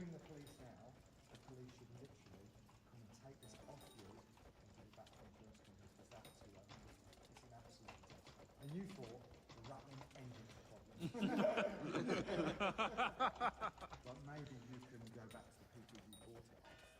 I mean, my city, no, my country is very expensive too, though. So I don't know. It's called this, and this is why a lot of people would just go move it on. Yeah. And then so if you can delete your video from last Sunday. Yeah. we can't. We gotta do the right thing because everyone's watching and policemen are watching. Yeah, really, this is ring up the police and tell them because this is literally a stolen car. Could this car be ever put back on the road now? Like, is there an option to buy it back off the insurance? Yeah, I suppose in theory. I just have to pay for it again. You'd have to pay for it second hand. That's insane, and by that point I might as well just buy one which weren't stolen. And I don't think you would. Exactly, yeah. What will happen if What? It's lagging, bro, so bad. and it'll be have all the right bins, like sold with the correct bins, but it'll be registered as a previously stolen car. It will be sold again in Copart as a Cat X stolen and recovered. Yeah. And then it'll be somebody like you or me who would buy the car, change the bins, and then sort of give the car a second. Because what a shame, what a great car. I know. Mm. I'm excited for this car as well. I was going to do like 1,000 horsepower and I was going to be a proper yobbo in it, but it's horrible, isn't it? Like, this is literally, this was somebody's. Why do people steal cars, man? It's actually so upsetting, bro. Are people that broke, bro? Just go do something with your life, man. Go make some money, buy a car. Why you gotta take shit from other people? Fucking losers, man. thank you, Mark, for being more insight of Sherlock Holmes. Now we need to find out exactly what the engine number is meant to be from BMW. So we've heard back from BMW. Right now, we have the engine number of the car that we supposedly bought, 5212. The engine that was in this car ended in 5252. And it should be 5212. Could have had a new engine. Now, the stolen car, we know the registration plate, we know the VIN number of the stolen car, and it would be so strange if we got the engine number off the stolen car and it matched this one. That would be a home run to say it's stolen. So we've got from BMW, also at BMW, this chassis has been marked stolen. It's still marked as a stolen car, it's not been found. And we've got the engine number, which is 5252. That's it. It's the stolen car, yeah. No, but they could have. No. It's done. It's the stolen We're in car. possession of a stolen car. Stolen The police could come in right now and just take this. Like, Are you snitching? no, you. We look like we stole it. That is true, yeah. If the police come in here right now, it looks like we've stole it and we're stripping it. That's a big problem. Damn. Well, thank you everyone who watched it and figured that out and helped us. We just kind of put all the puzzle pieces together, and now I bought a stolen car. And who would have thought it would be a BMW, eh? Who would have thought? From Birmingham. I've spent over £5,000 already in parts. I've got a new crank, I've got forged rods, pistons, a whole thing to build this car. Paid for it all, for over £5 grand. Might not be too late to send it back, but yeah, we're ready to build this engine. Another thing people are going to say is, maybe we should give it back to the owner that got stolen on. Well, that's not even a possibility, because the owner, the previous owner who had this car stolen, went through insurance, because I can see on Car Vertical that the car's been claimed on insurance as a stolen car, so he's got paid out already. So this is owned by the insurance. We should be giving it back to the insurance. But what's crazy is that you spent almost £28,000 and this still isn't your property. Yeah, so I spent 23 grand on the car, 5 grand on parts, and this is not my car. Okay, so we're going to ring Copart first, and we're going to see how they feel about this situation. Hello, I'm just calling because I bought a BMW from you guys, well, off Copart, and we've just got it here, but we've just found out that it's actually recorded as stolen. A lot of the VINs have been swapped, and it's not the car as what it was advertised, if that makes sense. Yeah, best thing for that is just to get a complaint raised. Yeah, that's the best thing I can suggest. If you got your member number, I can send over the links, then you can get that raised. Yeah, okay. Okay, so what does that mean? Does that, like, will they send over like a form that we need to fill out to sort of make a claim through that? Yeah, so it'll just be a form that gets sent out to you. They'll review what the additional damage is or what it was that wasn't advertised but then is coming up, sort of thing. Okay. And then, yeah. I'll email that over to you now. It should come through in about 5 minutes to your email, okay? Have you heard anything that's happened before like this? Yeah, when it's stuff like this, they usually are quite good and they're able to get it all sorted for you. Okay, perfect. So yeah, they do tend to be alright. Okay, we'll fill out the form and then we'll have a fingers crossed. No? Yeah, perfect then, okay? Okay, cheers mate. Have a lovely day. And you, bye. Well, we seem alright about it. Well, let's see if anybody else has been in the same situation, and I think they need to comment on the video, don't they, and see whether they got their money back, because it would be interesting to see. Now we've got to fill out the form, but right now, if the police walked in at this precise moment and seen that car in that state, they'd think we're a chop shop. So what do? Are we meant to be putting that car back together now? We probably should, shouldn't we? No, I don't think you should touch stolen goods. The police are going to want to hold someone accountable. Yeah, and I didn't do much of the work on the car. No. It was him. He started. GG's on Hotman 6. Are you doing new runs for Hot Damn? No idea. No, you aren't, right? No. No. It could have just continued on. Well, let's fill out this for Copart form, and then we'll hopefully have something resolved by the end of this video. Because if we don't, then we are in trouble. More information has come in, and we found what we think to be the exact story of the car. So, this car got stolen on the 18th of May, 2023. Burglary man steals the car, There we are. takes it to his unit, now he's panicking. He's like, right, I've got a hot car, the police are looking for it. If the guy in Cyprus... Okay, no, just me for Chris now. I'm gonna go powder, Instagram and get sludge pick. has had this logbook for sale for someone to say, hey, I never used a anyone sludge steals pick. car, Is it useful? The blue M3, this logbook is for sale. Then, the person who's just stolen this on the 18th of May is like, yes mate, I'll buy this off you. He's immediately bought it off the Cyprus guy, and then registered it into his name. And that explains on the Car Vertical report, explains where we have a new owner in May 2023. Immediately, Oh. this car was stolen. I guess you could just kill sludges, no? Or would that be too little? New owner. He then puts the registration plates and the VIN numbers. He'll have the logbook as well, wouldn't it? If he sold the logbook. The guy who robbed the car, if he's bought this off the Cyprus guy, he's got a logbook. So he can order all the parts. That chassis Well, legitimately. please, please.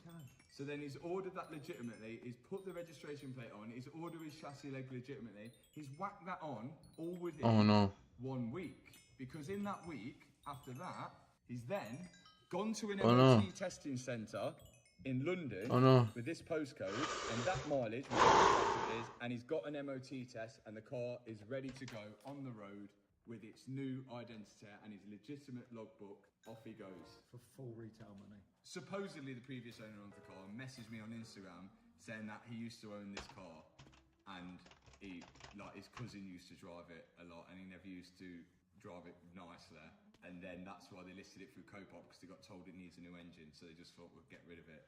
And to be fair, he can't know it's stolen. There's no way he'd be messaging you. No. He must be an innocent. He must be innocent. But what we want to know now And is after I go grind, Copop give me the money back. Are they going to then take the money from to port money, yeah. Because he, in theory, could probably be the first person who's bought that stolen car. Yeah.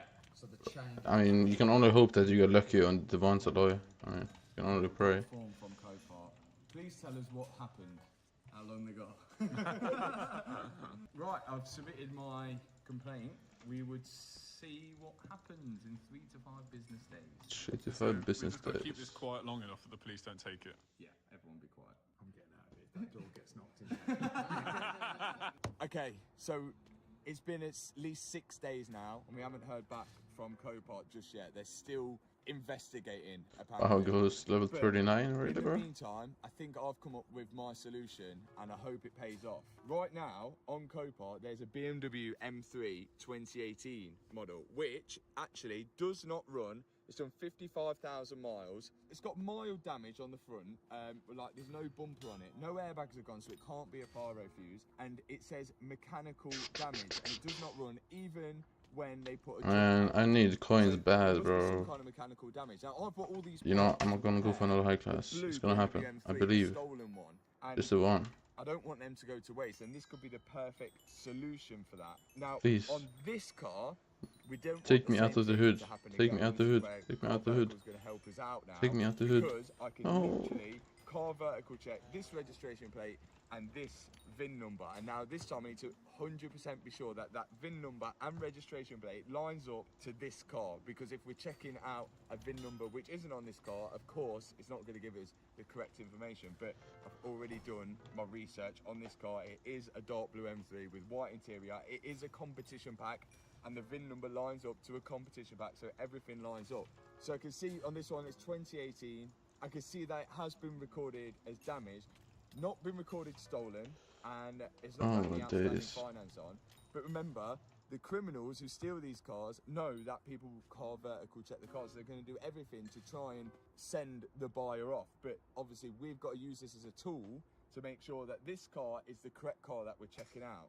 So going through it, I can see that the car was damaged in July 2025, and on top of that, on the timeline of the car, I can then see the personal regs that the car's had, and this is a good way to find out who's previously owned the car. So what I normally do is, if it does have a personal reg on, as this one did, it had a personal reg on in January 2025, it then got damaged, and then the personal reg got changed back to the original registration plate in July before it got sent to Copart. So what I normally do is Google the personal reg, and then you can normally, it finds cars that reg has been on. So usually you could go down the route of then trying to find the previous owner through those registration plates.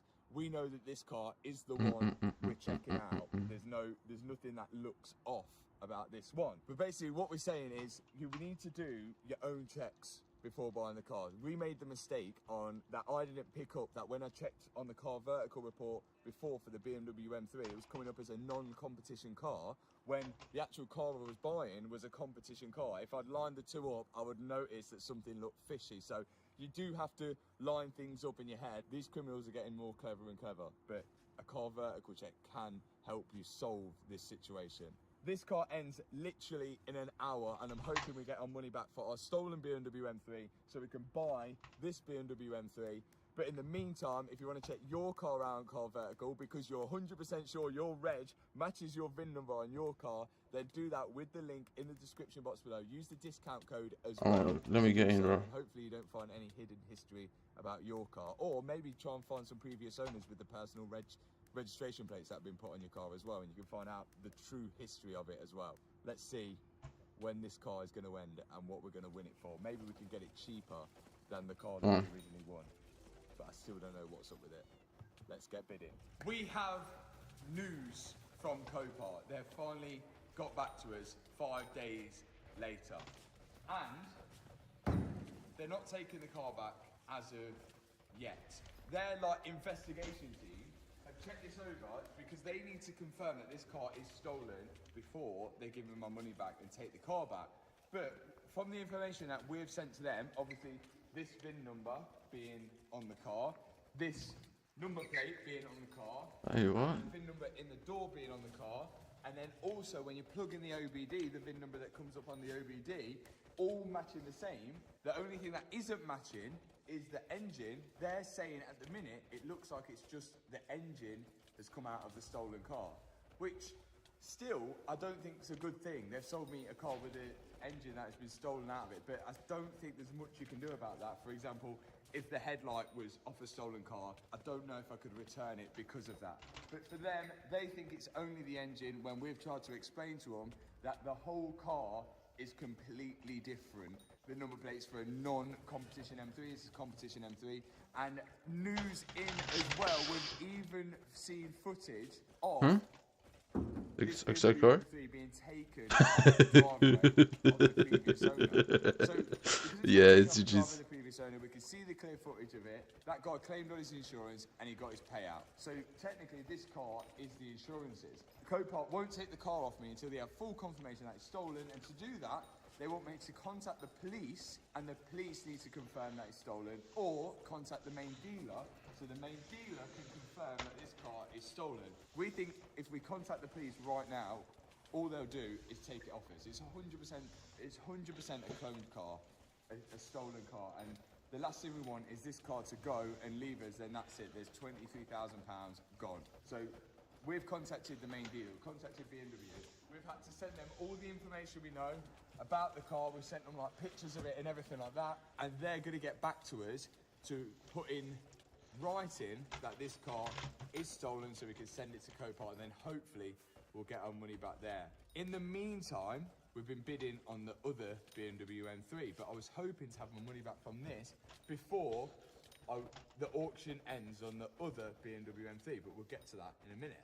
On top of all of this, we've seen that the chapter actually found this all out, which is okay, yeah, well done for finding it out. We wouldn't have known it otherwise, thank you for that. But we probably would have found this out if it got to the point when we started ordering parts or gone to BMW and BMW found something fishy. But the chap that found all of this out actually popped it on Instagram immediately, has been in somebody else's video, looks like he's kind of laughing about it, which kind of sucks. I know for me, a YouTuber puts everything online, it's not as bad, but if this happened to a person who was doing this on the driveway and they put all their savings into this car and then found out it was stolen, it's a bit disappointing that the person's gone out and put it immediately online that this car is stolen without messaging myself directly, telling me, okay, just to let you know, this car looks like it's stolen, because I think that was a bit of a low blow. If I'd known first, then we could have done something about it. The fact it got posted out everywhere immediately means that this car could have just been taken off me straight away before we had even chance to get it back to Copart. So I think that was a bit of a low blow myself, and it looks like it's sort of trying to have a little go at Car Vertical, saying that it's not correct, and trying to promote his own car checking service out, when really, if you check that registration plate out, you would have known from the start. But what can you do? We put a whole life on the internet, so what do I expect? But it is what it is. I don't think it was very nice. But on the positives, inside here is something that is not stolen, and it's the HWBT rucksack, which has come back only for Christmas time. We restocked them because they sold out so fast when we last dropped them, dropping literally today. We've done the biggest merch drop for Christmas. Hoodies are out, new design hoodies, different coloured hoodies, t-shirts. We've even got socks back as well. Inside the backpacks, we've got blue hoodies. We've got all the different socks, black socks, white socks, multi-packet socks. Multi-packet socks. Back. Everything is back, but once it's gone, it is gone. This is going to be a perfect Christmas present, and it shows your support for the channel, and thank you for supporting us all throughout this whole year with all of this. And this is just another little stick in the spokes, and it was bound to happen at some time. We're going to get stung with something like this, but it's a good job this type of thing has happened to me, so I can show you guys, rather than if it happened to me 6 years ago as on my drive and I put my whole savings into this car, it would have been a very, very different situation. But hopefully we can still come out of this good. And more good news. I won the BMW M3 F80, which hopefully this one isn't stolen. I've got it off Copart, and it has just arrived. I'm hoping this one is our answer to the part situation that we've just bought for us. Check it out. It's still blue, a different shade of blue. I do actually prefer this blue. I'm hoping that this one isn't stolen. This was a non-runner, something mechanically wrong with it. Look at it already, it's already got new Michelin PS4s on all round, which is good news. The weather is terrible. We've got a bit of damage on the rear bumper. That's not great. And this fake... That's shocking. That is terrible, isn't it? You've got a fake carbon fibre diffuser. You can tell it's not carbon fibre. Look, it's just plastic. Oh my days. But all four tyres match up. This is on 55,000 miles. I can also see, look, it's got the right key for the car, and there's two of them. But this is a bit of a strange one as well. We're going to have to check the VIN numbers and everything, but I'm pretty confident that this one isn't stolen. But the strange thing about this is it says... Oh my god, this is peak endgame though, right? On there, which is confusing because it doesn't look like it's actually had a hit at the front. The worrying thing is that this looks like a new oil cooler, and that is on the bottom. So my only theory so far is, did it have a little knock and take the old oil cooler out? It got run with no engine, run with no oil. What's that? And then that caused it to knock. Someone just got the festering maggots. The other blue one, I don't know, but we're going to find out once we get it inside, which is going to have to wait for the next video. And I hope in that time, that blue BMW would have gone back and would have got a refund. And if I don't, it's a massive, massive loss. But at least I'll be able to film it to show to you guys how to avoid the mistakes that I've made. If you enjoyed this video, hit that subscribe button, hit that thumbs up button, and I'll see you in the next video. Peace out.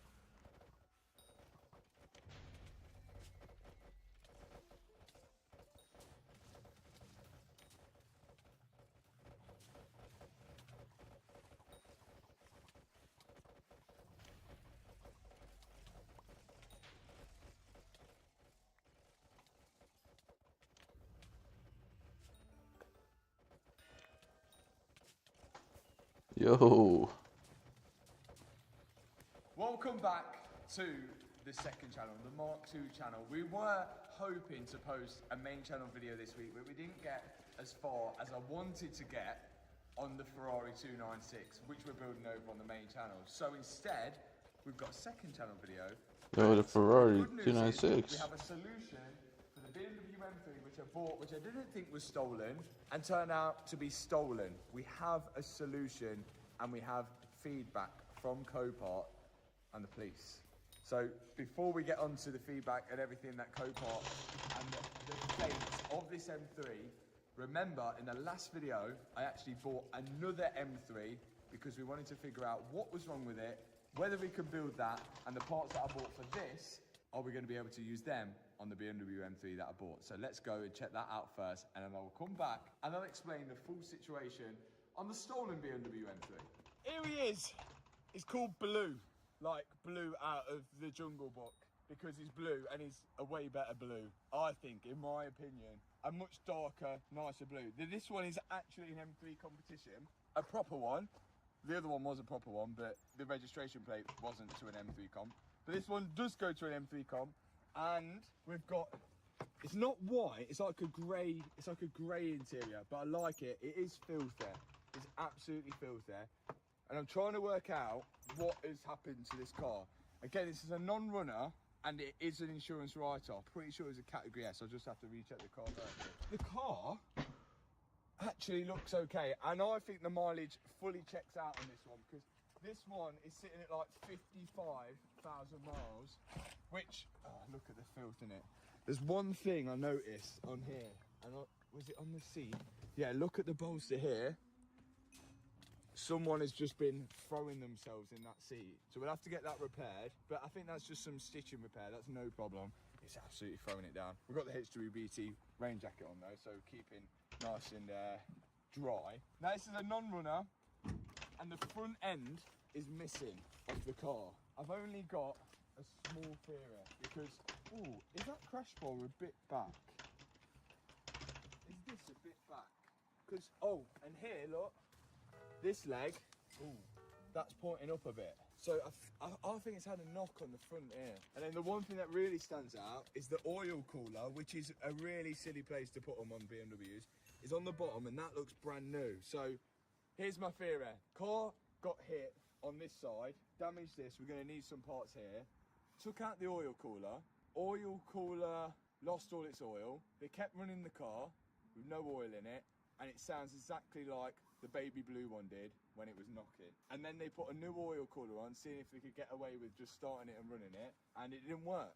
That's my only theory. So we could have a knocking bottom end, and that's what I'm hoping, because if the bottom end is knocking, we've got all the parts to fix it, because that was the issue with the baby blue one, which has had to go back. Now, the only thing that is slightly worrying is that somebody's already molested this car and had a go at it. There's boost parts missing, there's like a MAF sensor unplugged there. There's no strut brace. No, there's no strut brace, and there's no like panels here, is there? Yeah, there's panel. Oh, is it meant to have stuff Soundproofing under there, soundproofing under the bonnet? Yeah. The stolen one didn't have soundproofing either. We want to check whether it's got oil in it before we even try and crank it, but you can't check whether these cars have oil unless you drop the oil out and then put some more back in, because you don't have a dipstick, you can't check the oil unless you're running it. There's big pools of water in it. Is that meant to be there? Do you know before we do that, shall we check to see if all the chassis numbers correspond? Yeah, that'd be a good idea, we know now that the criminals don't know what that means. Yeah, they don't speak German. So this is the first one we check. 97206. 97206. What we got over there? 97206. Oh, this is clean. What about the one in the door? This leg don't look like it's been painted or put on. No. We're looking good. In the door, what we got? 97206. Yes. So they've done a better job than the other one. Is there anything else that we should be worried about at the minute? I think it's just the engine. Do you think the same thing's gone wrong with this as the other one? I think it might have a knocking bottom end, because the oil cooler, if you run a car with no oil, the first thing that's going to go is the bottom end. That's true, isn't it? Well, the top end gets starved oil first. Oh, but so top end. But the bottom end's got stress on it, isn't it? Right. Yeah, the top end's going to rattle like anything, because that's going to not get oil first, but yeah, the bottom end's doing more. So I think the first thing, we need to get it in a ramp and sort of see how much oil's in it before we even try and start. Before we do that, let's go and tell you the solution on what we're going to be doing with the baby blue M3 back inside the unit. Now you join me inside the stolen BMW M3, which technically is the insurance's car which paid out for the person that had this stolen. We didn't know that. The car then got listed through Copart and I bought it, and then we figured this out together. Well, mostly thanks to you guys at home figuring out that things weren't quite right with this car. And we actually found something else out which was sort of the nail in the coffin with it. So let's go through the final thing that really sealed the deal with this car and has actually helped us with this full thing to prove it's a proper stolen car and what Copart has actually asked us to do. Okay, so remember we covered all the things in the last video which didn't seem Oh my god. together. Of course, this registration plate matches up to the VIN number that is in the windscreen. It matches up to the VIN number that is on this chassis leg, even though it is so slightly different coloured chassis leg, which was the first start of things which seemed fishy. And also, that registration plate matches up to the VIN number, which is on the door, which is also on the windscreen as well. And also, when you plug in the OBD reader into the car, it also comes up with the VIN number that is on the windscreen. We later further investigated and obviously we took the engine out of this car. We took the engine out because the engine was knocking. We needed to fix the engine, and that was the whole reason why I bought it, to do a big engine rebuild. When we got the engine out, we found the engine number, and the engine number on this car did not match that VIN number.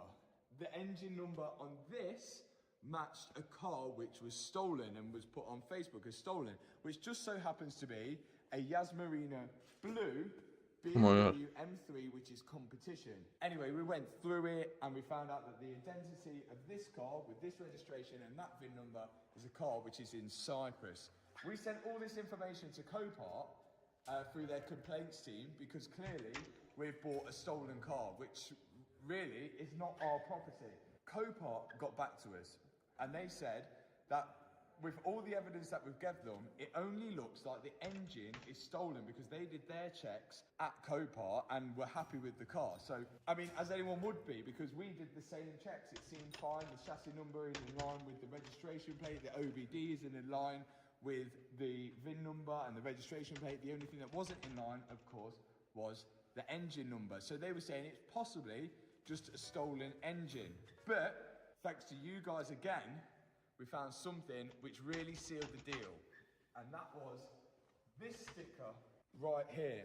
So this FGNR is actually something in German, isn't it? It means chassis number in German. Which means chassis number in German, and like the criminals who stole this car and cloned the identity of it didn't know German clearly, because this chassis number here, which ends in 97192, is not 97085, but the stolen car is actually ends in 97192, which was enough to convince Copart that finally this was a stolen car. It's taken 2 weeks, it was a long process, and I don't want people to say, oh, we've just convinced Copart because we've got a following and a YouTube channel. That wasn't the case. Trust me, it wasn't. If it was, that video that we posted last week would never have gone out. But they've come through and I've finally got this email which says they're going to give me back a full refund of the car, which is kind of a bit of a relief for me because I was hoping that was the case. And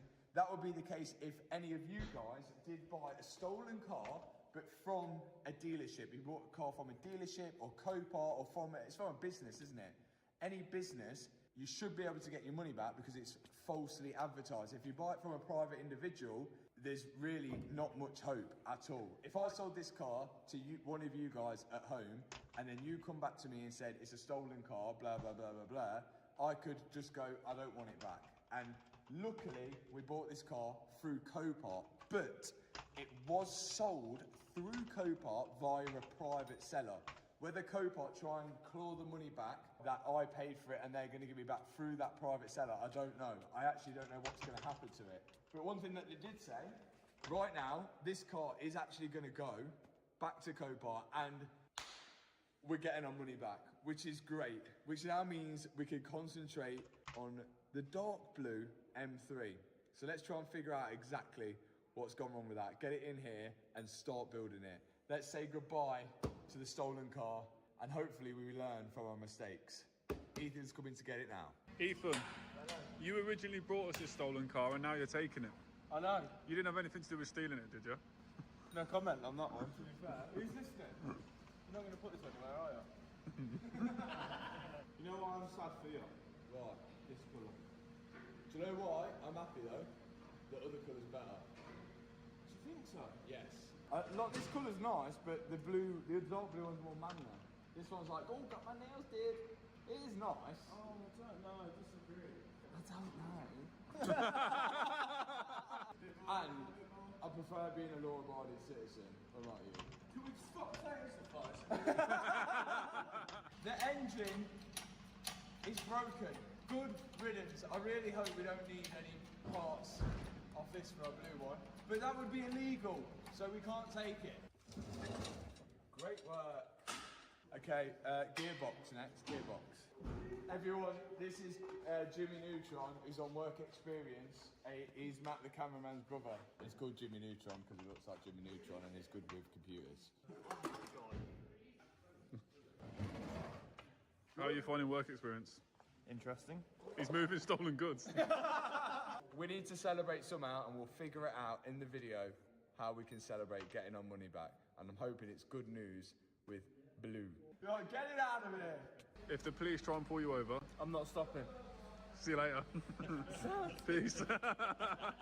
Off she goes. The new project that Dad's got to sort out.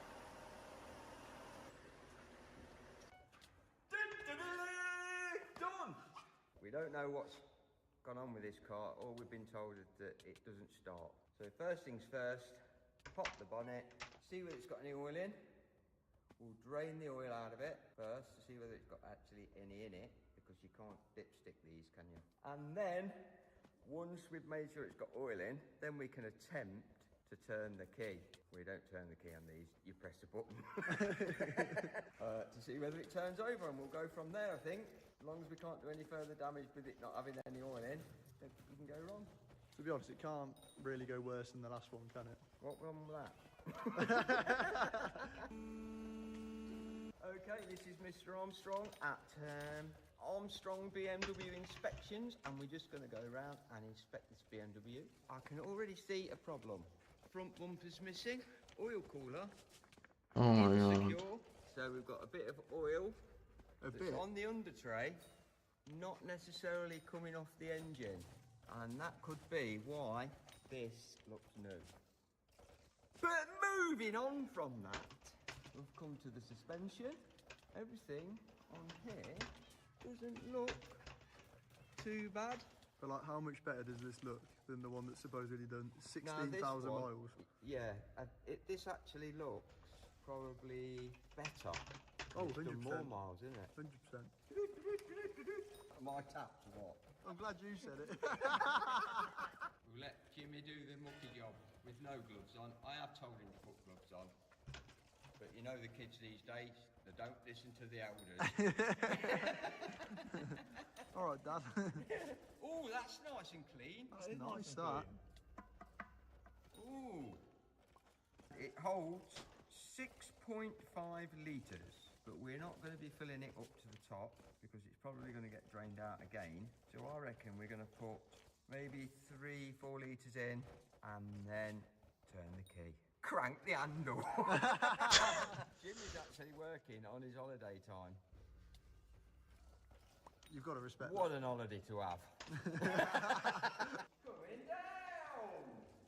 Do you think it's going to start, Tony? I don't know. Why does it say no start? Well, it had no oil in. Someone's been playing with it. So probably not. But do you think it's going to turn over, or do you think it's just going to go click? Yeah. Yes, I know. My son don't use no funnel off me. That'll be enough to turn the key. I'll press the button. Considering the old days. Do you know what? Your work experience could be short-lived. Right, let's go then. Press the button. Now he's got it.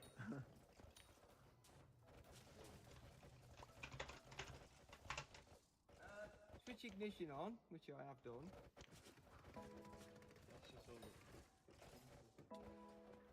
That is dead. But it's not clicking or anything, is it? Not really, no. Okay. Nothing seems to be happening. So next thing, we'll check see if the engine's seized up. Socket on the bottom puller and try to move it over by hand. Right, let's get this cover off.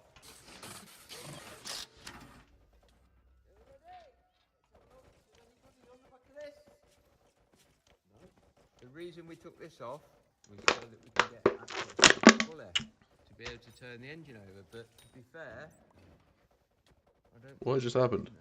Can you not get to that then? No, we can't get to the pulley, but I've found another way. Under here is a little hole, look.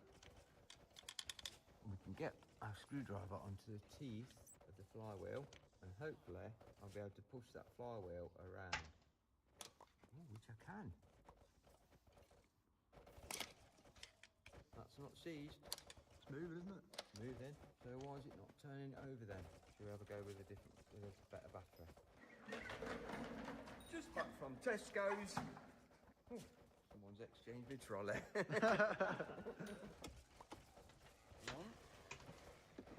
2. Okay, we'll put that on there, and then we'll put this on the front jumping point. We've got 13.3 volts now on the old battery charger. Let's see if that's got enough juice in it to get it going.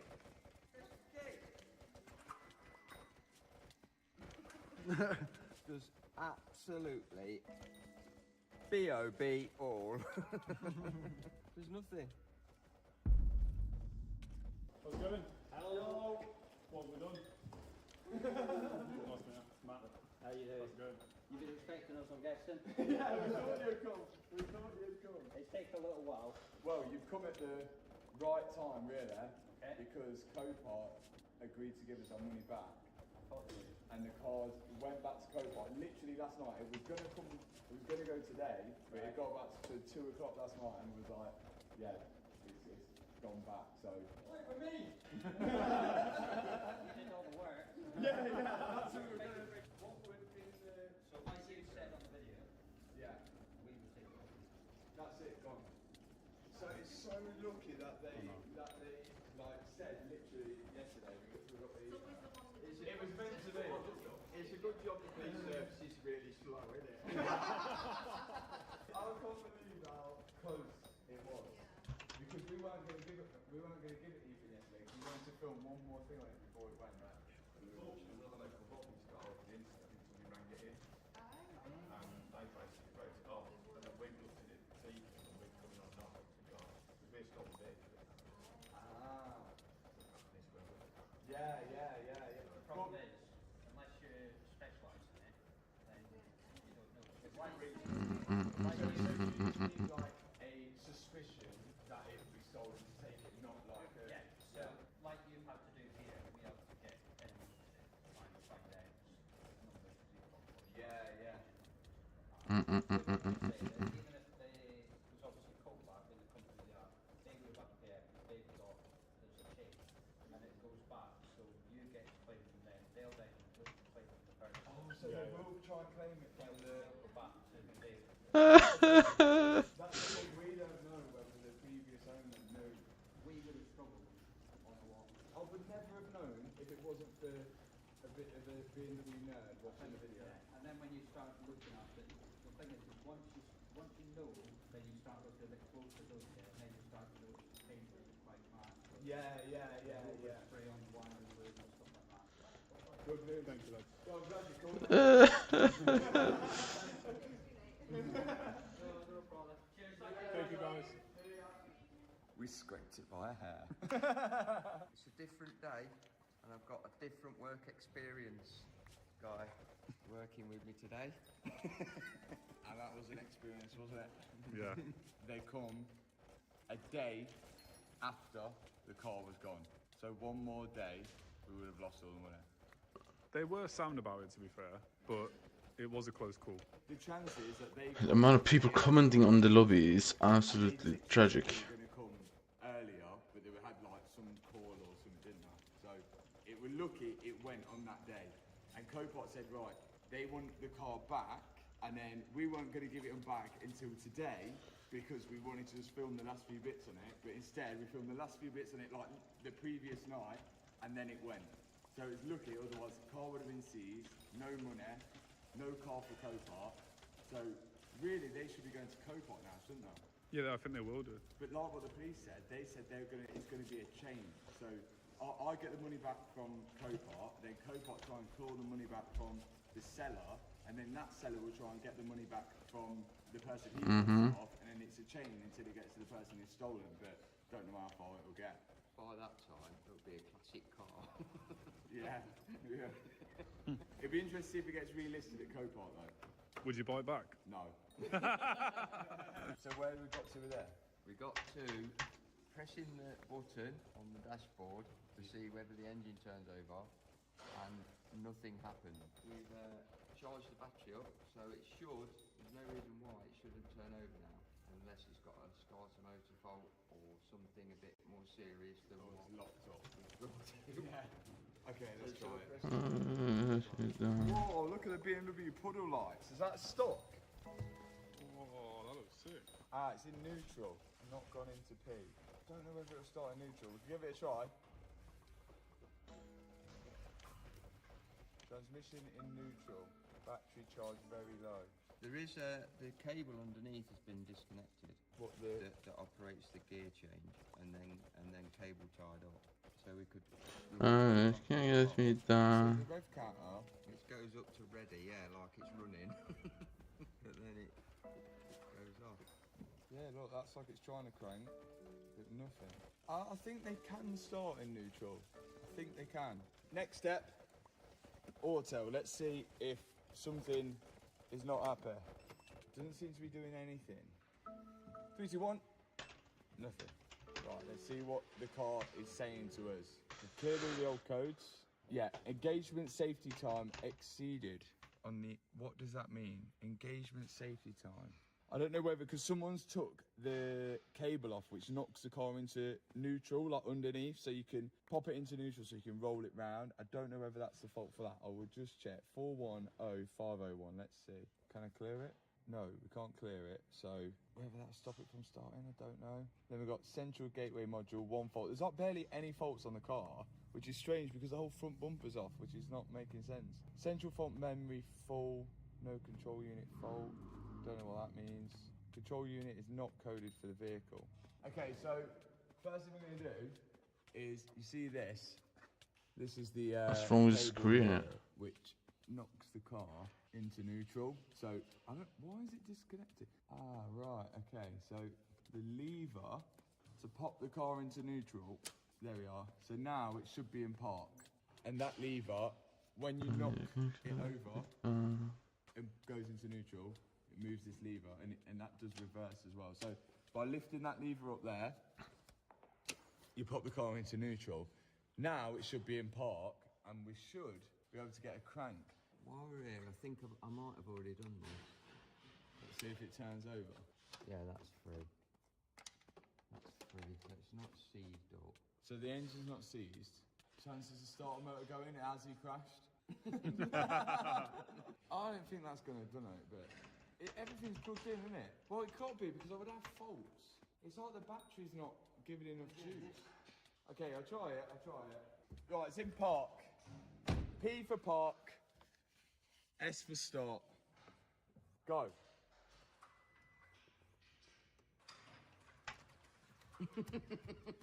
You can't crash and then you start a mode. Finish. You can. Ghost. Oh no. It's got a ghost. Oh, that would make sense. And I've got an Instagram message. Oh my god, how am I gonna find it? Someone sent me saying, I think I know this car, and it had a ghost on it. Oh my god, and he sent me the ghost code. How am I gonna find this through Instagram messages? It's gonna let me Yeah, down. I thought they were talking waffle. He's been trying to get you to start it for like a whole day and didn't tell you the code. That's my son. Tony, if you own this car, what would you put the ghost code as? I'd put it something simple. It Agreed. ain't simple. I think I would either go with. It ain't simple. I read it. It was stupid. It was stupid. Yeah, honestly, it was like paddle, paddle, up, down, window, window. I would go for like left, right on the paddle, or I three couldn't be lefts. bothered to mess about in there when you get in and have to put I all hate that it. lot in. The Rashford Rolls Royce, every time I forget it's got a ghost. But it is a simple ghost. I think I've got it. It says it. I think I'm just going to expose the ghost. It was right paddle twice, left paddle once, mode, and that's it. Do you know what? We've been saved with these BMW builds if this comes through, because without any help from any of the people watching, we've had it. The good news is that if it's true and he's got the ghost for this car, then what he's saying about the car is very bad. Yeah, but if it goes now, you're never going to know what. It's gonna work. Press start button. Oh, God, I reckon we were close. One last idea.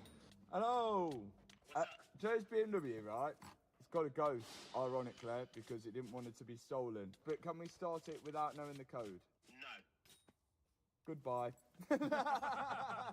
So, is it a physical thing? Yeah, it's a physical device. What does it look like? So it's like a small, maybe a few centimetres by a few centimetres. And then it's got like 3 or 4 wires on it, so it won't have many wires on it. So Dips reckons we might be able to find it, but they're made not to find. Should we give ourselves a time to look for it, a diagnostic time? 5 to 1. Half an hour. Half an hour to look for something with can wires plugged That into we it. have no idea what it looks like. No, about 1 centimetre by 1 centimetre. Yeah, it could be anywhere in the car. Anywhere in the car and a can wire. Have a look then. Get looking. You two look like right chavs. Just stripping apart a BMW interior. We've got to steal this car. Matt, I feel like the world really doesn't want you to have a F80 M3. No, it really doesn't do it. We bought a stolen one, and then we bought one which doesn't want to be stolen. Well, we went too far to the extreme. Yeah. What's your baddie name going to be, Matt? Shadow Sniper. Shadow Sniper? Yeah. Shadow Sniper. Do you know what mine's going to be? Colonel SS. Crazy wig. Crazy wig. Criminals by the name of Crazy Wig and Shadow Sniper have stolen a BMW M3. That should be mine. Yours is Crazy Wig? Yeah, because they'd never find me, would they? Yes, that's a good one. That's good. You had a Crazy Wig not long back. Wow. That's been out before because that cigarette lighter weren't plugged in. Guys, what's that? Let's have a look, let's have a look. That's tapped into the can, innit? Look, so under here, look. Dip said it'll be in the can wire. Yellow wires, can wire. Look at that. That looks like it's something, I don't know, don't look normal to me.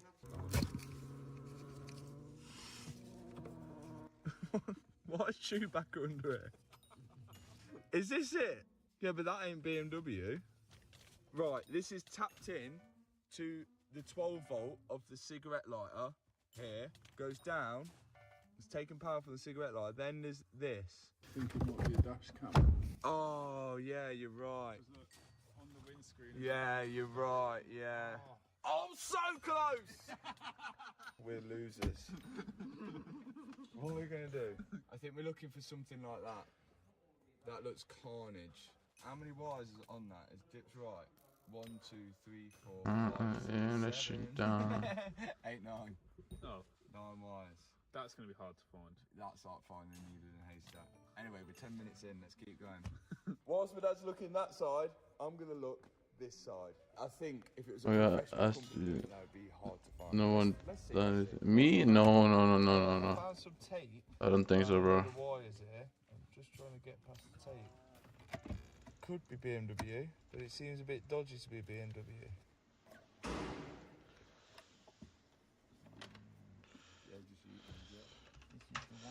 I'm locked up again. Yeah, I've just been cutting through a similar thing, but with a massive group of wires around it. 27 minutes in. Well, we've got 3 minutes left, so let's make it count. I think the police have got it now. We're just on someone's driveway right now, middle of the night. Where's it goes?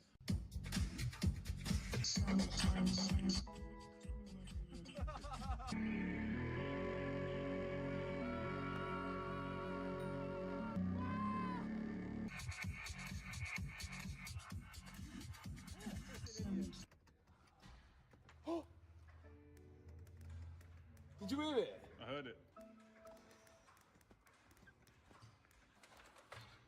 Oh! It almost turned. So, we bought a stolen car, that got taken off us, and then we bought a car which has got anti-stolen stuff on it, and we can't even diagnose the problem of the car because we can't get it started because there's a ghost on it, and no one's given us the code. We've got 2 options. 1, we could strip the whole dash apart trying to look for this thing, or 2, we hopefully wait from this guy who had this car at BMW for our ghost code, which is only going to be Monday. I think we might have to wait till Monday. We seem to be not winning much on these BMWs at the minute. Subscribe to the channel, because hopefully we might actually be able to fix a BMW M3 very, very soon. But we've also got a Ferrari that don't start, and our BMW that don't start, and another car which we're working on for a New Year's Day special episode. So if there's no video next Sunday, it's because we're working on the New Year's Day special video, so you guys have got something fun and Unlock exciting to sit them, down you and don't watch let on me New Year's know. Day. What a shame to end it on that, but we've had positives and we've had negatives. Thanks so much for watching this video. If you enjoyed it, hit the subscribe button, hit that thumbs up button, and I will see you hopefully next Sunday. Peace out.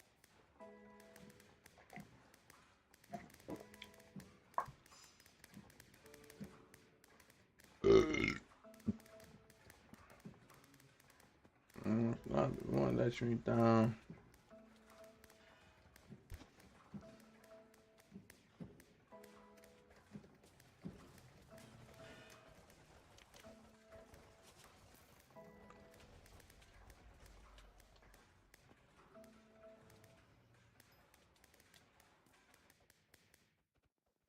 Hello, can we spawn?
This BMW M3 is suspected as stolen, but right now nobody can confirm if it is. The theory is the thieves have stolen this blue M3 in the UK and cloned the VIN ID with a legitimate car 2,000 miles away. After 3 years of being wanted as stolen, it seems that nobody, including the police, could ever find it. That was until this man, Matt Armstrong, made this video. The F80 BMW M3. There is a question mark about the mileage. From the off, something felt strange about this car. Something just didn't add up. But a few days later, it all started to make sense. Evidence was posted online that the M3 Matt Armstrong had bought was a stolen car in disguise, and the correct car with exactly the same VIN number was in Cyprus. But this is all still a theory. I want to investigate to see if there is another car. Mm. Is the two Yas Marina blue M3s with the same VIN number driving round at the same time? Now, we have spent the last 2 years hunting down stolen cars. We all know someone who has been a victim of this epidemic. Now, sometimes we've been successful, but sometimes not. This time, it's totally the opposite way. We all think that Matt has a clone car, so to prove that, I want to hunt down and find the original clean car. Wherever that is, innocently sat in the world, I want to stand next to it and prove there are two cars with exactly the same VIN. As we find out later, the exported non-stolen car uncovers a sketchier scam than the stolen car itself. How the hell are we going to find this one car? I mean, how many F80 M3s were ever made? Oh, I'll ask my second wife. Can you please tell me how many BMW M3 F80s were produced? Of course, BMW produced roughly 40,000 units. Yep, this is going to be extremely difficult. Now, if you haven't seen Matt's video and you don't quite understand what's happening, let me explain. Once upon a time, there was a beautiful blue M3 with a black interior. The VIN ended 97085. It lived in the UK until one day it was exported to a magical land far away called Cyprus. The UK IDV5 should have been destroyed, but somehow a Stripey got hold of it. The Stripey studied the V5 and saw it was a blue M3, so he searched all the land to steal an identical car. He found one which was close, but it had a white interior. He then changed the VIN to match the Cyprus car. The clone car was then sold for 40,000 gold coins to an innocent princess. 40,000 gold coins? Yeah. Serious now, bro? The clone car was then driving around for many years in the UK until one day it was bought by a magician called Matt. He was very famous in the land. People noticed that the M3 with the VIN 97085 should in fact have had a black interior, and the master plan theft racket was exposed. That little detail had opened a can of worms. Everybody realised that there were two cars on that VIN 97085. One in Cyprus and one in the UK. The situation right now is both the police and Copart cannot confirm 100% that this is a clone car. So I want to help and get concrete evidence that there is an identical twin car, and then Matt can get a refund of £25,000. Do we even know if it's in Cyprus or if it's come back? I think the BMW guy who had all the information found that that car had been serviced in January 2022 in Cyprus. So obviously, and from the service history in Matt's video, we know that since then it's not been serviced anywhere. Now, one thing I don't want to do is get on a plane to Cyprus right now, not knowing if the car is there, and more importantly, where the hell is it? So I feel like we need to somehow find proof that it's not in the UK. Now, I think we can go to a BMW dealership, because they might have a big computer which might tell us that it's in the UK, or even better, if it's in Cyprus. They might not even have GDPR there, so they might be able to give us the name and address of the bloke who actually owns the car now. Why are you laughing? You're very hopeful. Now, what Reese is missing here is I do actually have some method behind my madness. Right now, we can only see BMW full service records. But as we know, with many modern cars, they love illuminating the engine management light on the dash, especially BMWs. Many owners would take their car to a BMW main dealership to get the car plugged in to diagnose and rectify the problem. And my theory is that will show on the internal BMW network. Genius. And that information is not online for anyone to see, but maybe an official BMW dealership can. So, if we ask nicely, maybe they would tell us. What is it about taxi drivers, like the most selfish people in the world? Do you know what I mean? Like, they don't have any consideration to where they stop. We still can't get around him, can we? No, What's he bibbing his horn at?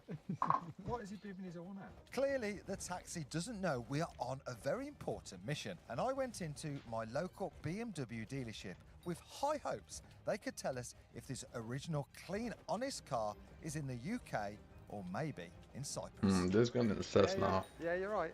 Keeping well? Yeah, good, thank you. You? Yeah, I'm alright, thank you, mate. Oh, yeah, you're right. We need to find out if there's a clone car. Yeah. And we want to know if you can have a look on your computer, got the VIN number. Yeah. And just see if you've seen it recently. Okay. I'll go and get my laptop. I'll be back. Thank you. Thanks a lot. What she says in the number? Right. WBS8M920805 K97085. Yeah, no trace of it on our system at all. That's our internal Sitner system. Ah, okay. So the whole of Sitner network. Oh my days. Not in that car at all. Which I suppose makes sense, because if they live by a garage which isn't a Sitner.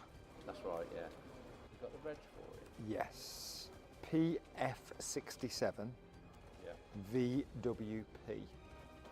No trace of that reg either. But I've got other ways of checking deeper, so just bear with me on that. Thank you.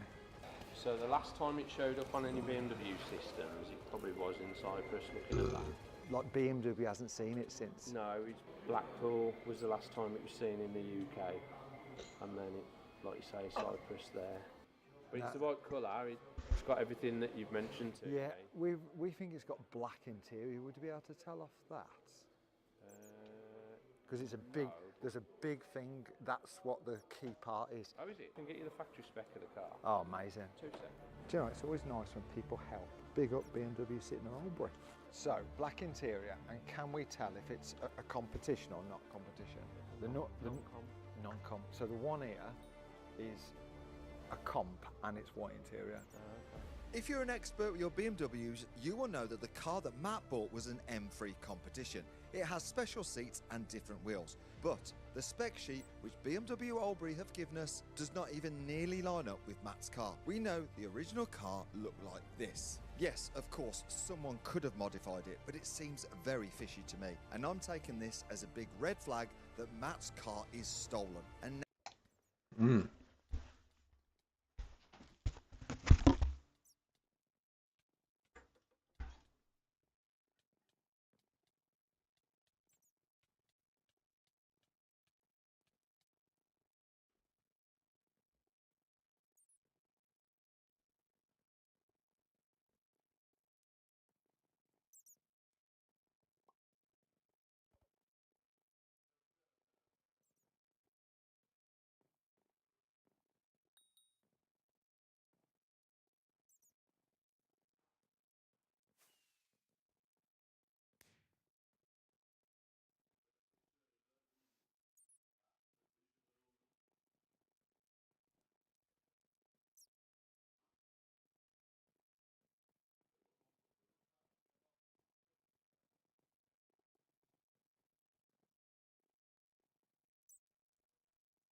Now we have the official BMW delivery spec sheet, so we know exactly what car we're looking for.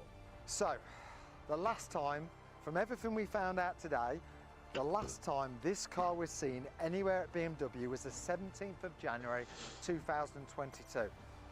And that was in Cyprus. Somehow we need to find this car. We've got to stand next to this car. Right, more research? We have two ways in the UK where you can tell if the car is being used on the road or not. Number one, we can see if it's currently insured.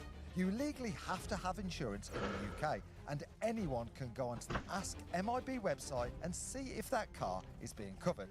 And number two is you can check if it has a valid MOT.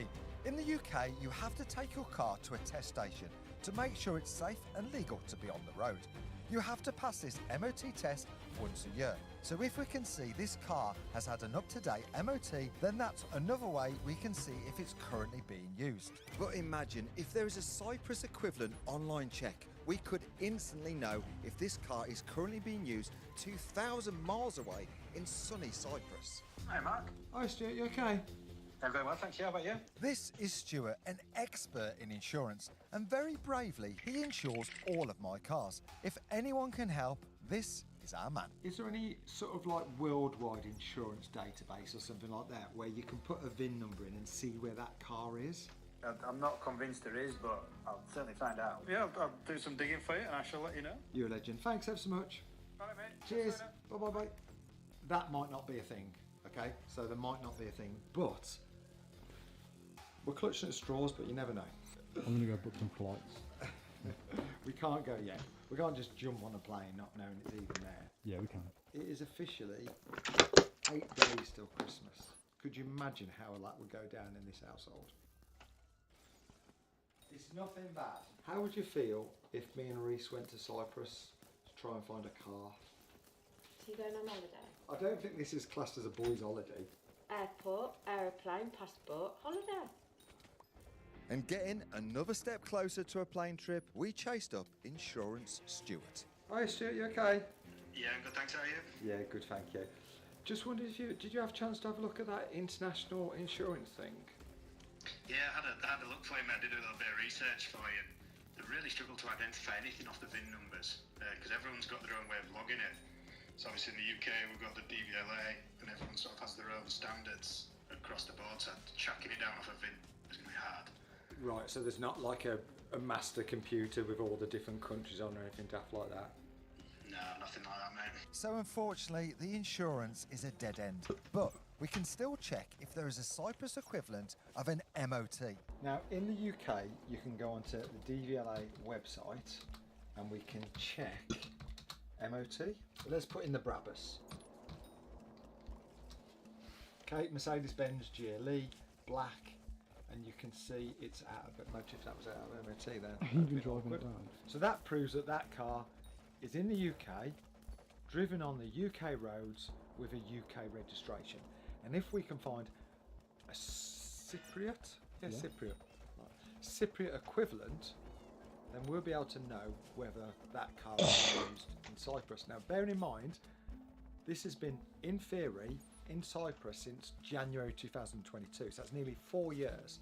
So, I think this is a good shout. Cyprus. Yeah, look, somebody else has done it. There we go. Road Transport Department. Okay. Vehicle check, that's got to be it. Oh.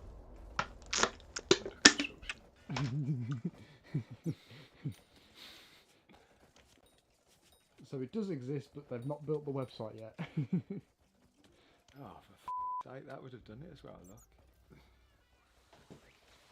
If we did go to Cyprus, could we go to an MOT garage?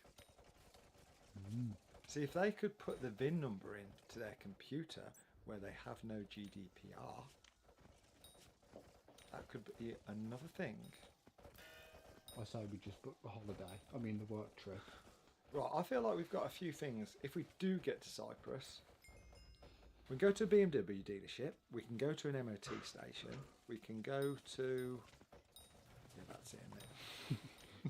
We can go to the beach, go-karting. It's got to be Cyprus go-karting. I know exactly what to do. Is a beer cheaper in Cyprus than the UK? Yes, beer is just. That's all I needed Right, to hear. let's go. Oh, what a shame. Cyprus it is then. We are not sure if it's there, but all the signs are saying it's not here in the UK. And also, it's freezing cold here, and we can wear our shorts in Cyprus. So let's take a gamble and book a 3-week vacation, a work trip to see if we can track down Matt's twin car.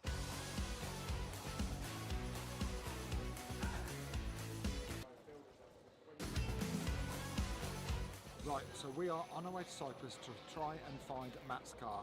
And every holiday starts with a trip to Wetherspoons. A work trip. Every work trip starts with a Wetherspoon.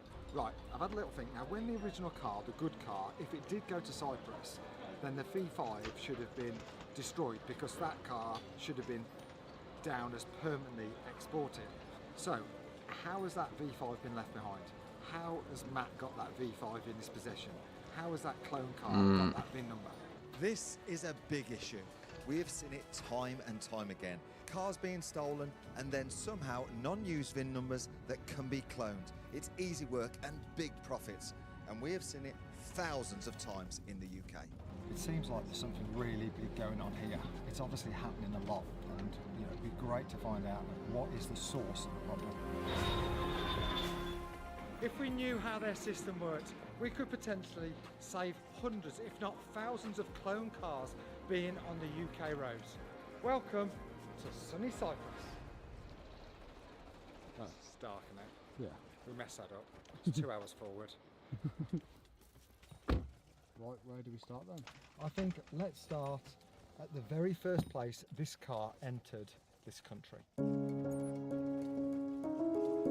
Right, good morning. Welcome to sunny Cyprus. Now right there is the docks. Now that is where Matt's proper car, the original car, the car which he bought, would have come into this country, exported from the UK and arriving into its new home. Now 24,000 cars come into this country every single year, and somehow we've got to find just one. And we only have 8 hours until we need to be back in that airport to get our flight home, which I personally do not want to miss. So where to get one? And we only have 8 hours until we need to be back in that airport to get our flight home, which I personally do not want to miss. So where did this car go 4 years ago on its first day when it left these docks? No doubt this is a big ask in a short time frame, but I think if anyone can find this car, it's us. All of you guys watching this video who follow me on Instagram. Let's all chip in and start this process of tracking down this beautiful Yasmarina Blue M3. Right, this is the post we're going to put out right now. We need your help, please. We're in Cyprus right now and we're trying to find Matt's car, the stolen car. We're looking for a BMW M3 F80 2018 Yasmarina Blue, VIN number ending in 97085. Any info, please get in touch. Definitely, very, very urgently. So we'll put that out. Obviously in the past we've had some great success with Instagram stories, and hopefully somebody will say, I know there's no this works. But for now, we best go do our own searching. Up early. Like we said earlier, we need to make sure 100% that this car is here on this lovely island of Cyprus. So plan A is to hope and pray that the car has a Cypriot valid MOT. Now back at home, we searched the internet and found the Cyprus government website didn't work. So hopefully now we are here, we can visit an actual physical MOT station and they can punch in our VIN number in their system and give us some positive news. Good morning. Is it possible, please? We have this VIN number. Yes. It would be massive if you could maybe tell us if it's in Cyprus. In Cyprus? What do you mean in Cyprus? So, we are looking for this car. We have travelled from England. Yes. And we don't know if this car is in Cyprus. Yes, but I cannot check it here. You have to go to the government, to the road transport. Okay.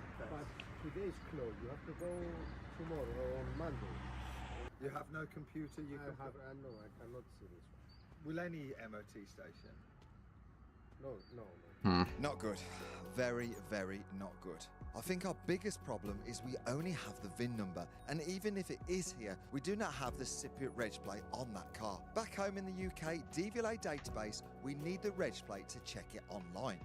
Of course, we know the UK reg plate PF67VWP, but if this M3 was permanently imported here, it would now be on a Cyprus plate, which looks something like this. But we are not giving up yet. Do you reckon it's worth trying another MOT? I think we try another MOT station. The trouble is, they could speak perfect English in there, and he simply told us that no MOT station would have this information. But I think we stop positive, we ignore the man, literally, and we go try and find another one. But this is a very, very, very, very, very bad start. We've also still got the Instagram post. Yeah, well, should we see if we've had any replies on that, actually? No. Hopefully the next MOT station will have a database which we can type in the VIN, which we know ends in 97085, but my hopes aren't high. Hello. Hi. I wonder if you could help me, please. We have a VIN number here of a car. Is it possible for you to check that VIN number to see if it's in Cyprus? Only VIN number? Yeah, only VIN Only number. VIN number? Yeah. It's import from England. Yeah. We don't know the registration plate. I checked, but I think I cannot find. Oh, thank you so much. But I checked. Wait a moment. Thank you. Thank you so much. Thank you.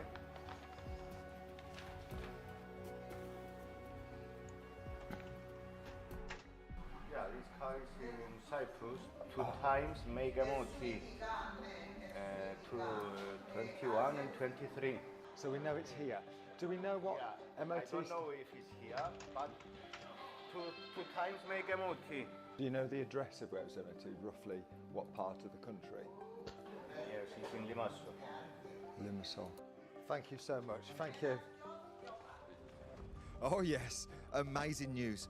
Okay, right, we haven't found it yet, but we know it's still here and it has a valid MOT. It was last checked in 2023, but in Cyprus you only need an MOT every 2 years. So we can pretty much now guarantee that this car is still here on the road, doing fat 11 burnouts in Cyprus. Oh yes. I knew it was worth trying to look. That's mad that how he could do it and the other guy can't. That's brilliant.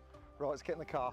So now the proper search begins to find out who owns and is driving this legit M3 here in Cyprus.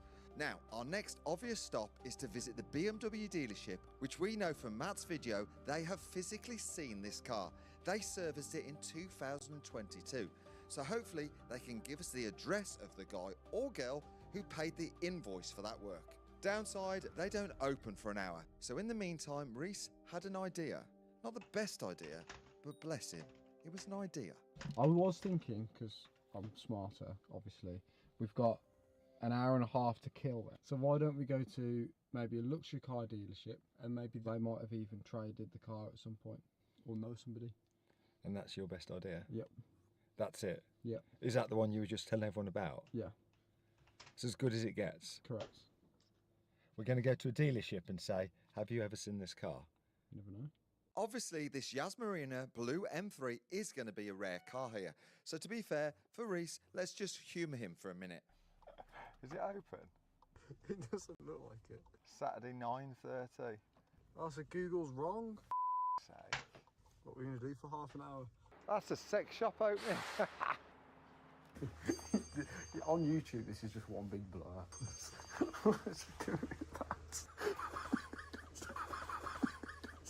You take the picture. Send the picture to Jane. Is there any database where we can type in a VIN and it can give us the Cyprus reg? Nothing. So, as all of us already knew, a dead end. So, whilst we're on our way to BMW, when you are on holiday, a work trip, it's only right to consumer test the rental car. Right, for any of you guys, including me, who wondered what an electronic handbrake does when you're doing 50 miles an hour, ready? Yep. Whoa, that's a jump if I've ever seen a jump. That is definitely a jump. Speed. Again? Whilst we were destruction testing the Passat, we discussed why Cyprus? Why did the M3 come here? Why do a lot of UK cars come to this particular island?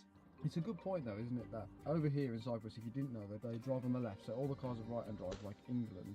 So UK import cars are very popular. You know, you have a lot more choice in England because there's more cars. So if there's a specific car you want, you can't get it here. It can't be the end of the world to import it. So yeah, that's probably why a lot of English cars do come here. And this is where it all gets a little dodgy. With every car that permanently leaves the UK, another V5 ID gets left spare behind. That is supposed to be reported to the DVLA, but we know that's definitely not always happening. So that's a V5 ID VIN number sinisterly awaiting a stolen matching car. And that is something we explore later in this video. So now at 10 AM and the BMW dealership in Nicosia is open. Right, we know that that car came into Cyprus. We know that that car was serviced right here. So we know these people here have got the name and the address of the person who owns this car. And obviously, because there's no GDPR here, they're just going to let us know that. We'll see about that. But this is the massive one. Now, the next 10 minutes is really, I think, going to be make or break. Whoa! What are you doing in Cyprus? How are you? I'm alright. You work here? Yes, I work here. We need a big favour. You couldn't believe me if I tell you yesterday was a Yas Marina Blue M3 competition. Here? Here, yes, for service. Here? Here. The car? No, it wasn't that car. I checked the VIN number. It was a different vehicle, but it was exactly the same spec. So When you see it, you thought this was the car? Yes, when I see it, I'm a big fan. I see all your videos and cinematic videos. So there's two Yas Marina Blue in Cyprus? 100%. But that wasn't the one? That wasn't the one, yes. Do you know who has the other one? Let me see what I can do. Really? Amazing. This could not be any better. This is what I was hoping for. The sales guy watches our videos and he watches Matt's videos. He knew who we are, and before we even told him, he guessed exactly what our mission was. And this is the video of the other blue car in the dealership only one day before. Imagine how that car would have got our hearts racing if we'd seen it parked in the service bay only 24 hours before. All we need now is our best friend to give us some details, and what seemed the impossible has been achieved. This was so worth the trip. On his system is the name and address of who owns the BMW M3, which Matt thought that he had bought. Okay, so we're not allowed to film inside the dealership, unfortunately, because we're in Cyprus, you can't film inside, but hopefully we have some news on who owns this car. I can check about the car. The car has been serviced again in Cyprus in 2023. Unfortunately, that car doesn't have a registration plate in my system. So it's serviced here, or in this dealership? Yes, in 2023. But I don't have a registration number plate for that car in my system. Okay. That's the only thing I know. An address of who owns the car now? I cannot tell you anything. Okay. I don't have an address, I don't have one. No, I understand. But it's here. What's here? Do you know what? We can't film in the dealership. It seems to be a little bit different here. They seem to be a bit more strict. He thinks the car's here. Ah, so close, so close, so close. The highs and the lows. It's frustrating, but life is a roller coaster. I'm gutted. I thought we had it. I thought we somehow had found Matt's sister car. The salesman was so nice, but he explained there's no way he could give us a name and address off his system. He would simply lose his job. Just like that, because of GDPR, the BMW dealership door shuts. Listen, we've got time. We've got nowhere else. Let's go to this garage. Let's go to this MOT station in Limassol. It's not that far away. Nothing's that far away here. Let's go to Limassol, let's go to this MOT station, and let's try and see if GDPR doesn't exist at this MOT station. So, running out of ideas, we're heading off to Limassol. It seems like this is our last option. But on the way, our Instagram had a promising message. Big news. We've had an Instagram message from a lad who lives in Cyprus here. Now, I'm not going to get you too excited. He doesn't own the car. But he used to own the car. The clean car the sister twin car of Matt's car, but he doesn't own it now. But he'll know where it went, maybe? Yes, we're going to call him now and see when he had it, number one, when he sold it, and who did he sell it to. Hi, Denby. It's Mark. Hi, mate. How are we doing, Mark? You all right? You sound like you're from England. I am originally from the UK, mate. So you used to own this car? That's right, mate. I sold the car last November and had it for about 2 years myself. Big question, is there any way we can come and see you? Yeah, of course, mate. I've really got no any work now. It's Christmas time, so I'm down to meet. If we can come and see you, would you know where the car is now? Listen, I can find out the owner. It's a small island, so if I make a few phone calls, I can find out who owns it. Happy days. We are diverting to Larnaca to meet Denby, the former owner of the Yas Marina M3, hopefully with a black interior. And he is working to find out where that car is now. So the whole reason we are here in Cyprus highlights how important it is to do your checks when buying a car. We know that the thieves are so clever at cloning cars now, but there are other details you can look for yourself. When we bought the stolen car, the 120D, on the VIN it was down as a manual, but the car itself was an automatic, so a massive, massive red flag. And when we did the X5, the VIN said it was a 30D, but the car itself was a 40D. Again, it showed you that there was something wrong with the car and not to buy it. Now on Car Vertical, sometimes you see photos of when it was crashed, but also sometimes when it was at a dealership. So you can use those photos to make sure that they match the car which you are stood in front of trying to buy. All this information, along with knowing if your car has ever been crashed, suffered mileage fraud or has outstanding finance, means you can be sure that the car you are buying is worth all the cash that you are spending. So it is super important to do that Car Vertical check to make sure you're not getting stung and losing a load of money. And if you want to save yourself some money on that search, you can use my discount code MARK at checkout. Link is in the description, and thank you Car Vertical for sponsoring this very important video. So we're just waiting now for the person who originally owned the car, Denby. He's agreed to meet us. We get to find out really how the car came into the country, where it's been since, and more importantly, as we know, he no longer owns the car, so fingers crossed we get to find out where it is now. Do not zoom out. Oh, I'm going to send this to Jane. This is still a work trip. I'd just like to say it's still a work trip. I told him if he does this, he's getting the sack. You absolute terror. Okay, it's not ideal ditching Jane right before Christmas. Apologies to my stunning wifey for lifey, but she knows how important these videos are, and I think we're really onto something here. So let's meet up with Denby and find out what happened to Matt's twin car. When did he have it? Did he import it? And where the f is that damn car right now? Denby, thank you so much for meeting us. Nice to meet you, brother. Right, some story of this car. Yes. How much have you seen of it? Quite a lot. Quite a lot. It's going off online. So what happened? So did you see the video to start with? Yes, seen it come up online. A lot of people saying it to me, saying, "Is this yours? Have you got a dodgy M3? Have you sold it?" And all that type of stuff. So people knew you had it here and straight away on you? Yes, they were straight on me. Straight away. So you bought it legit from where? From a dealer in Paphos in Cyprus. He had it on trade plates here, and then I obviously bought it and then registered it here. So he was fresh, he'd imported it or whatever, and he was the... So you were the first owner in Cyprus? That's right. Yeah, I was right. I was the first one. And you had it for how long? Almost 2 years. And did you just enjoy about. Oh, I loved it, mate. Absolutely loved it. Beautiful car to drive. Bought it completely stock, and I fully customised it. Full carbon fibre, 2 wings. Got a lot of hate for it, but I love customising my toys. So if we find it, it's going to look nice? Oh yeah, hopefully. Let's see what how he's got it now. It's crazy to think when Denby had this car, his V5 ID left in the UK was being sold and transferred onto a similar car in Yas Marina Blue, stolen from somebody's driveway. So then you sold it when? It was about November last year, so what's that, 2024 November? So about a year ago? About a year ago now, yeah.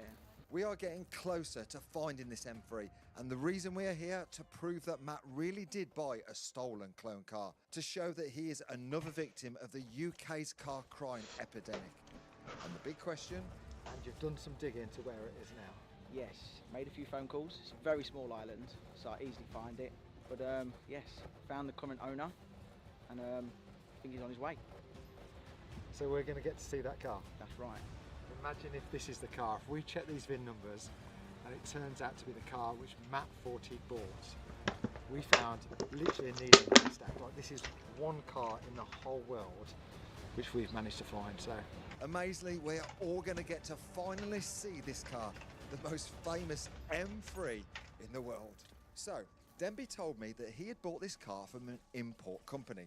So why did they not sort the V5 ID? Why were the DVLA not told? How was that VIN left behind made available for cloning? Do a lot of people buy cars from England? Yeah, a lot of people do now because there's a lot more choice to buy from. You see here it's a small island, so there's not much choice to buy a car.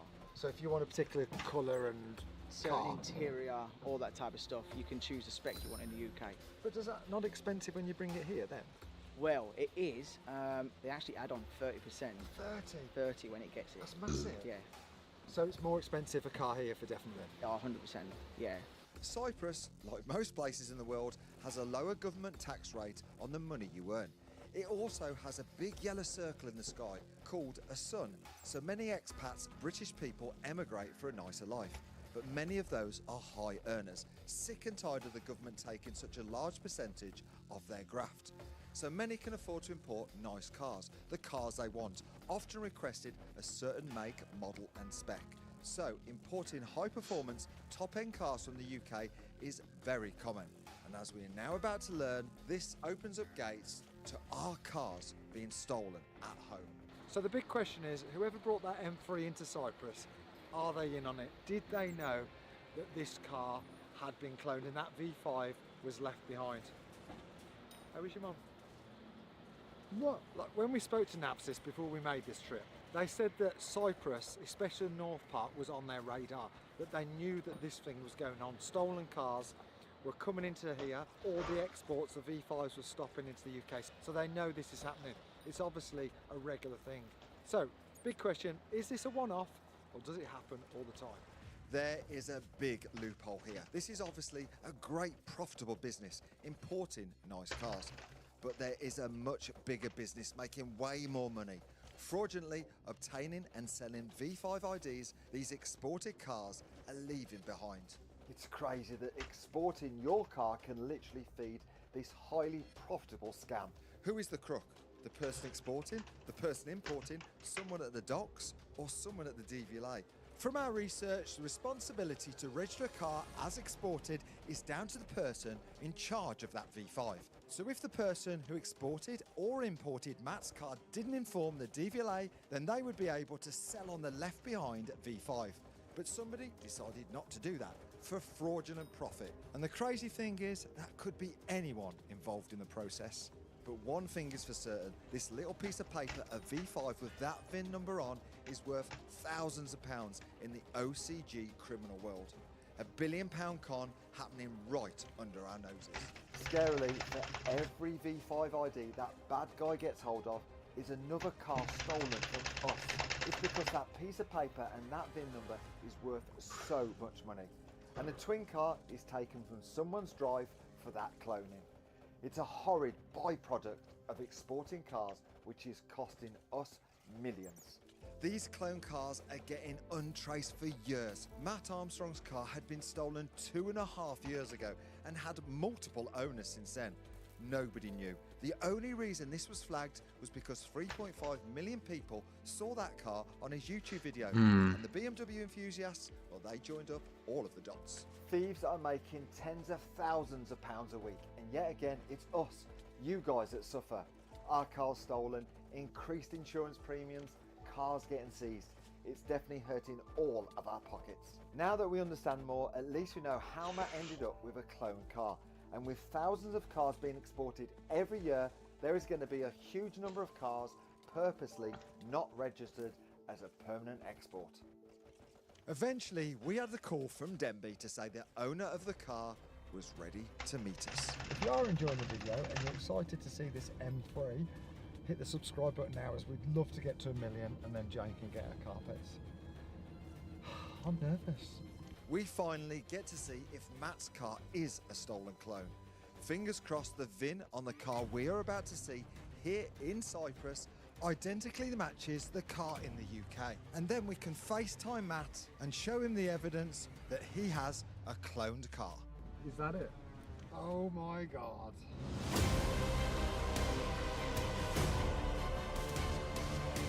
Here it is, the Yas Marina Blue M3, but this time on a Cyprus reg. Is this your car? Yes, that's the car. Ah, you okay? Nice to meet you. Nice to meet you. It totally matches the spec the BMW dealer in the UK gave us. It's the spec which Matt's car was supposed to be. And it's definitely the non-competition. It's not got competition wheels. It's got black interior. But does it have the exact same VIN number? Right, the moment of truth. This is a screenshot from Matt's video, and this is the car that he thought he had bought. But it turns out we're stood next to the car, we think, in Cyprus. So we're going to check that VIN number, and if it's the same, this is its twin, but the right one, and Matt had the naughty one. Here we go. Moment of truth. K97085. January 2018. So there we can see the VIN number on this car in Cyprus is exactly the same as the car which Matt had in the UK, which means at this current time there is 2 cars with the exact same VIN. I can't wait to FaceTime Matt and show him what we have found. But first, let's check all the other VIN numbers around this car. Where this VIN number is looks legit as anything. Here, I see a bit of sanding marks, and look at the paint. Here you can see a massive difference. That's OEM paint and that has been rubbed down or painted. Now, first of all, there's the chassis VIN, 97085, and you can see this is now the right colour. So that's the right colour blue. You can see it's not a slightly different shade. This VIN number, 7085, which is in the screen now.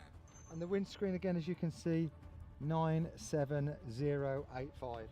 So all the stickers line up. We haven't got a computer to plug into the ECU, but this is definitely the original car which Matt thought that he'd bought. This has been a fun and amazing journey with me and Reese on our work trip. And the car community across the world this time has helped out. Finally, we have closure and we know how and why Matt ended up buying a clone car. Big news, we've been on our holiday. We've tracked down something very, very interesting. Are you ready for this? Yeah. So that is in Cyprus. So we've stood... Is that meant to be my car then? This is the car which you thought you'd bought. Okay. So non-competition wheels. Yeah. Black interior. Yeah, as it's meant to be. And there is your VIN, look. And that is the logbook I have for that VIN. Yes. So we've got 2 cars on exactly the same VIN at the same time. Oh my days. Crazy. Oh my. The original UK logbook, who was the person that sold that back to the UK then? See, we don't know whether it was the person who sold it originally to go there, or it was the exporter from this side. And you've got to think as well, what we've discovered in this video, for every V5 which gets left behind illegally, that is a stolen car in the UK. Oh my days. Because that's the ingredients. Once you've got that V5, You can do it anything, yeah. and you can steal a car then, but get full retail value. So for me, every time there's a V5 around, that is the reason a car gets stolen. Yeah, that's so weird. Because it's funny, because my 296, the Ferrari 296, which went to Cyprus, when you check that out, there's no reports of that ever being exported. Really? I've got the logbook, but it did get exported to Cyprus. But DVLA because we didn't had to know. pay. No, the DVLA doesn't know at all. Wow. I've had to pay all the import duty and everything to get that car back in. So in theory, Matt's Ferrari 296, £160,000 worth of car, his leftover V5 could have potentially been sold into the criminal world, ready for somebody to steal an identical car and make an absolute load of money. No, well, thanks, Mark. Merry- The chapter is now closed. Yeah, Merry Christmas. Merry Christmas, have a good one. Right, that is crazy that we have found this one car out of the millions of cars that are in this world. And we've also confirmed that Matt's car is the stolen one and this is the correct car. And that just shows as well, anybody can get caught out, anybody could buy a clone car, even Matt Armstrong and a dealership, and especially you. So make sure that you do all the right checks. Result, always good when we get a happy ending. See you next Tuesday, 6 p.m.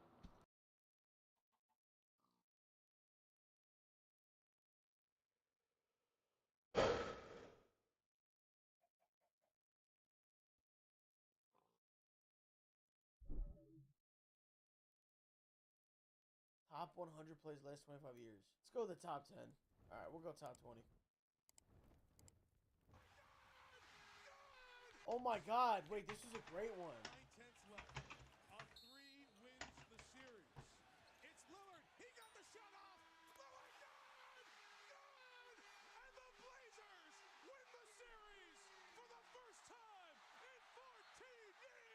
Dude, Lillard has multiple series-winning buzzer beaters. Dude, do you know who else has that? Literally no one, bro.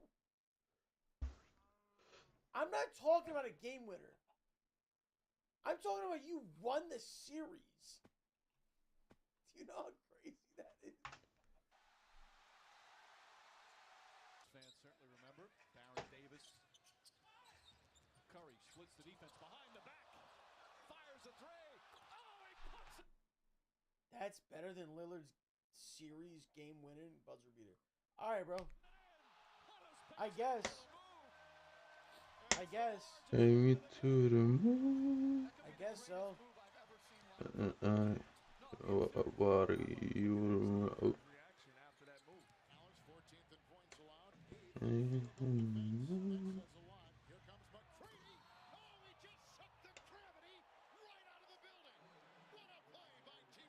How about the passion? I guess. I don't know. Look at the animation on Tracy McGrady. You don't see this kind of energy and passion. Anthony Edwards has done something like this like 2 times in the last few weeks, so I don't know. Portland has 3 timeouts left. The Lakers have 2. Bryant. Now we're gonna get this. Now it's gonna start getting into like the reasons for them being high up is like the circumstances. Before that, Kobe's down the middle. He's in deep. Throws to Shaq. Slam dunk. The Lakers lead by 6. The Los Angeles Lakers with 40 seconds left. For the 76ers. And then just like classic clip. Like this is iconic, bro. This is iconic.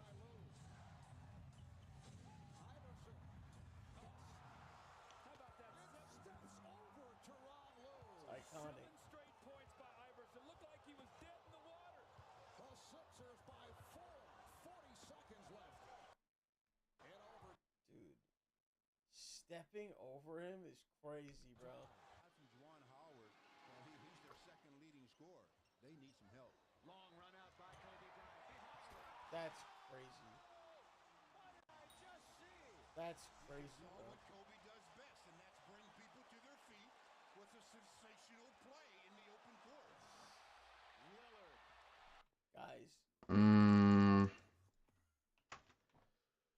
Like I said, Lillard has a multiple game series buzzer beaters. A chance to send the Thunder home. Long range 3. It's good.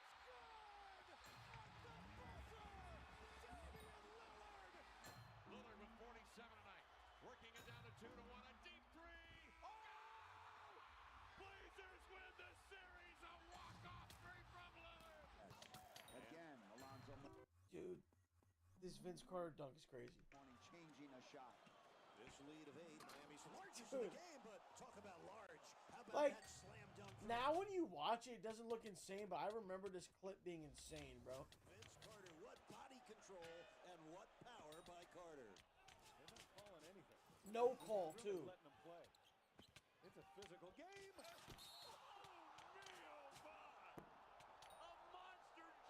Holy dude. Prime Blake Griffin. There was like no one like him ever, bro. Ever. Calling anything. The I don't know, man. It's looking like a scam. He just wanted to dunk on you. That's all he wanted. That's all he wanted, bro. Oh, what a play by Blake. The fans can hardly believe what they just saw. They'd love to get it into Nash's hands, and they do.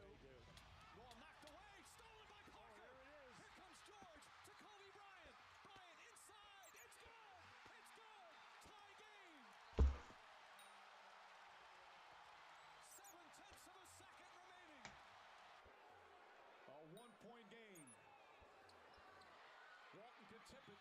Bryant with the save. Oh, you got to get a shot here. Final seconds. Bryant for the win. Bang! By the way, that is a game winner. That's a game winner. Too many accounts I'm seeing on Twitter posting game winners. And it's just a guy shot the ball with like 20 seconds left. Like, dude, that's not a game winner, bro. A game winner is a buzzer beater. Or at least with like, there's like no time, there's like a second left. Maybe not even.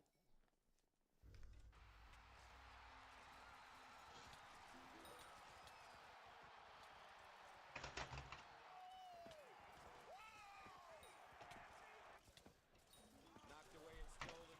Dude, I was at this game, Chad. I was at this game. Here's Middleton. Talking to the Giannis Antetokounmpo for Chris Middleton.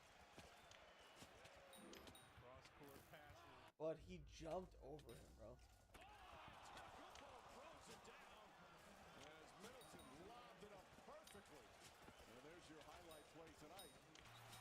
Booker the drive, gets inside, leans in, knocked away and stolen by Holiday. Phoenix has the foul. Antetokounmpo throws it down.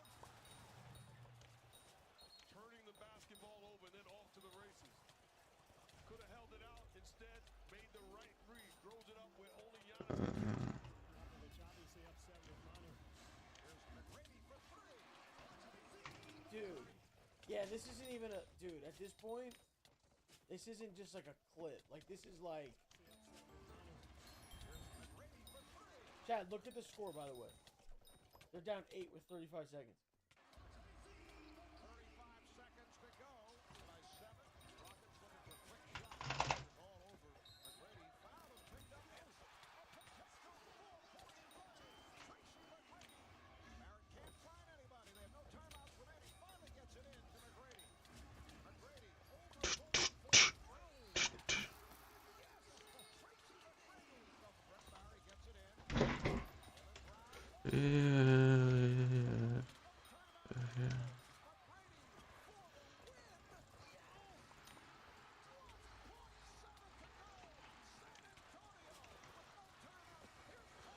Talking to the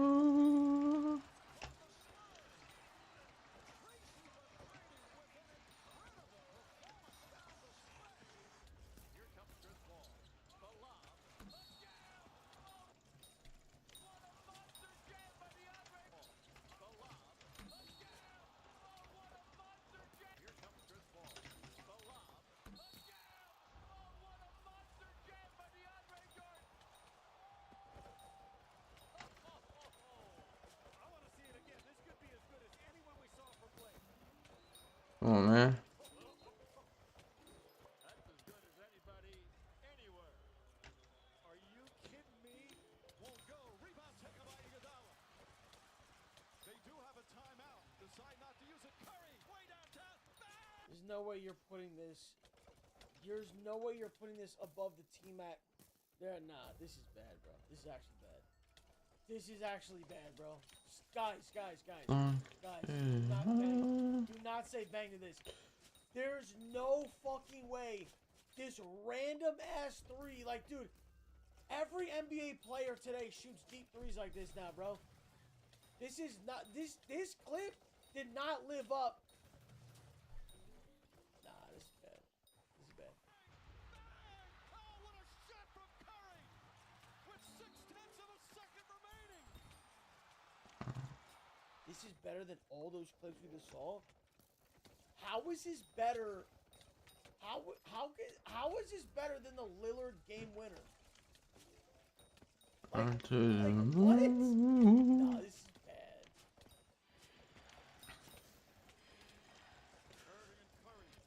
This is number 6. You mean to tell me there's 5 better plays than this? I know there's at least one.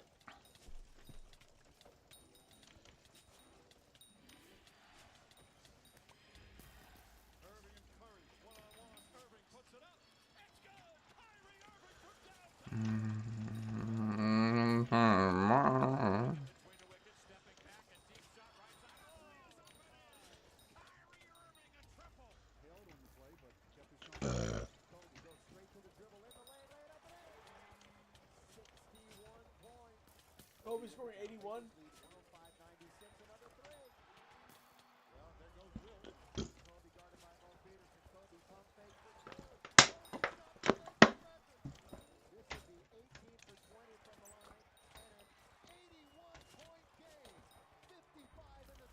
Not really a play, but I understand.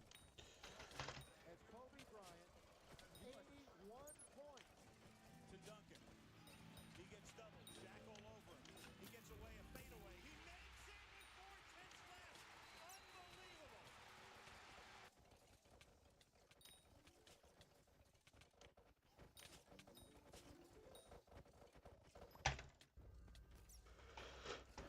What? What?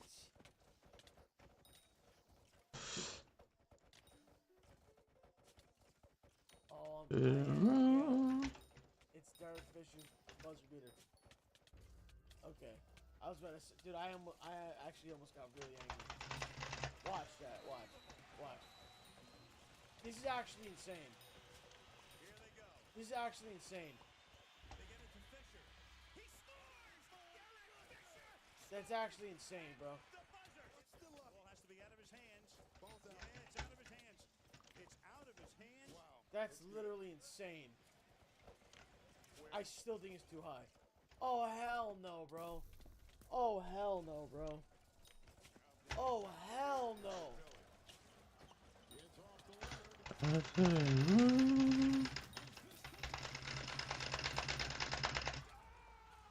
How did that go in?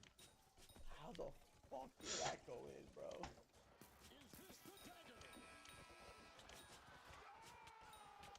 That Sixers team could have won it all, bro. They actually could have.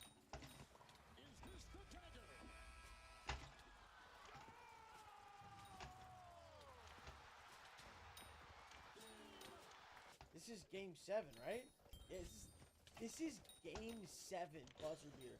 Yeah, this deserves to be high, but this is not higher than Kyrie hitting that 3 in game 7 of the finals. There's no way this is higher than that.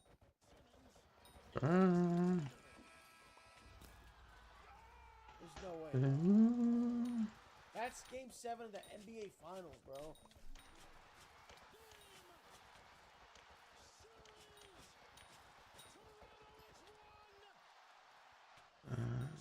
Fourth quarter points by Kawhi Leonard. And the game winner. 41 points. Kawhi Leonard was epic here tonight. Rebound taken by Iguodala. Number 2.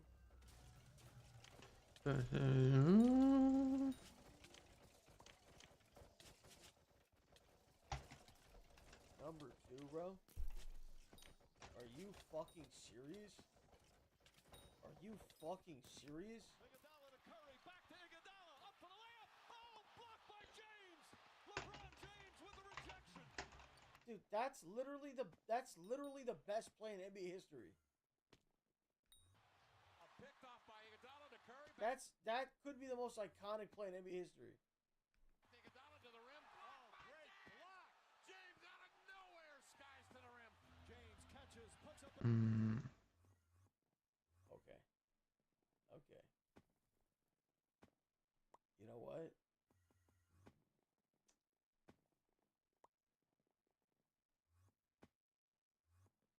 corrected, bro. This shit's fire. Watch this. Skies to the rim. James catches, puts up a three. Won't go. Rebound Bosch. Back out to Allen. His three-pointer. Bang! Tie game with 5 seconds remaining. Bosch, 7 seconds. Ray Allen a three for the corner. How did he hit that? Allen a three. There are no timeouts. This angle is crazy, bro. Like, he was backpedaling and rise. Like, dude, how the fuck did he hit this shot? Miami Heat still alive. There are seconds. Ray Allen a three for the corner. With 5. Back out to Allen. Catches, puts up a three. Won't go. Rebound Bosch. Back out to Allen. His three-pointer. Bang! Tie game with 5 seconds remaining. Bosch, 7 seconds. Ray Allen a three for the corner. It's good. Allen a three. There are no timeouts, but the clock is stopped. Miami Heat still alive. And Ray Allen with the clutch shot of his life. Damn. Holy shit.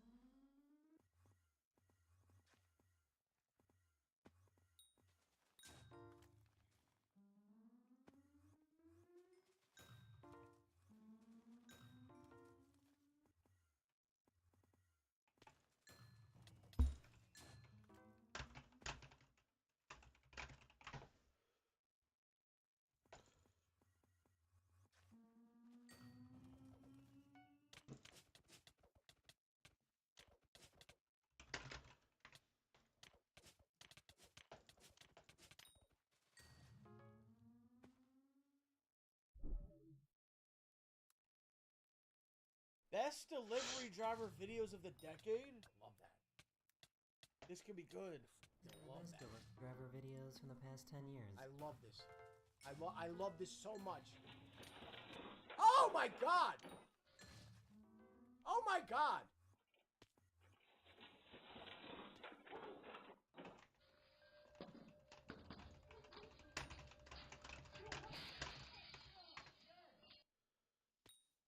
Yo, somebody's dogs, you don't f with them, bro. Holy shit. This guy doesn't know what happened. This guy has no idea what's going on right now. Oh my god! He's got no These clue. goats got scared of his UPS truck and fainted.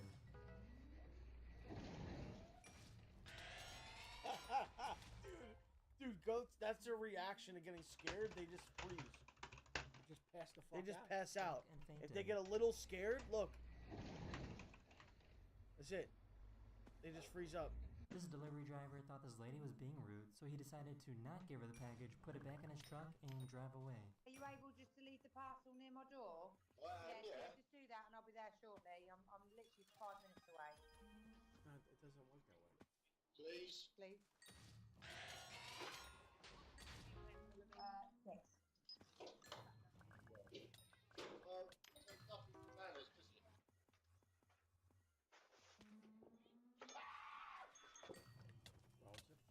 Come on, bro. It's a cat, bro. Bro.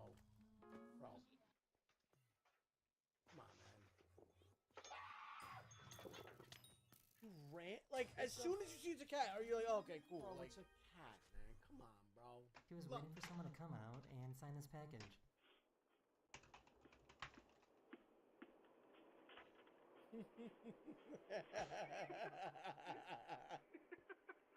This is why Amazon said... You can't even get mad about that. Dude, you would let a squirrel jump on you? Oh, if I would let a squirrel chill on my shoulder.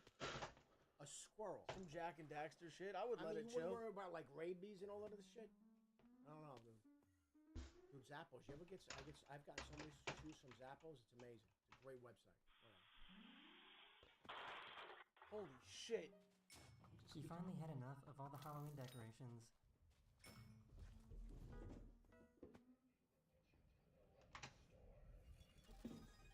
Yeah, right. I'm doing that too. Yeah, I'm doing that. Oh my god, what that's... This gotta be fake. Oh, this guy's got a problem. No, this gotta be fake, bro. You think this is fake? Yeah. This is fake. This is fake. After Funny he but calmed fake. down, he felt bad and gave them some money. $45. Well, take your $45 and you're gonna lose your job. It's over. This delivery driver saw this doormat and took it very seriously.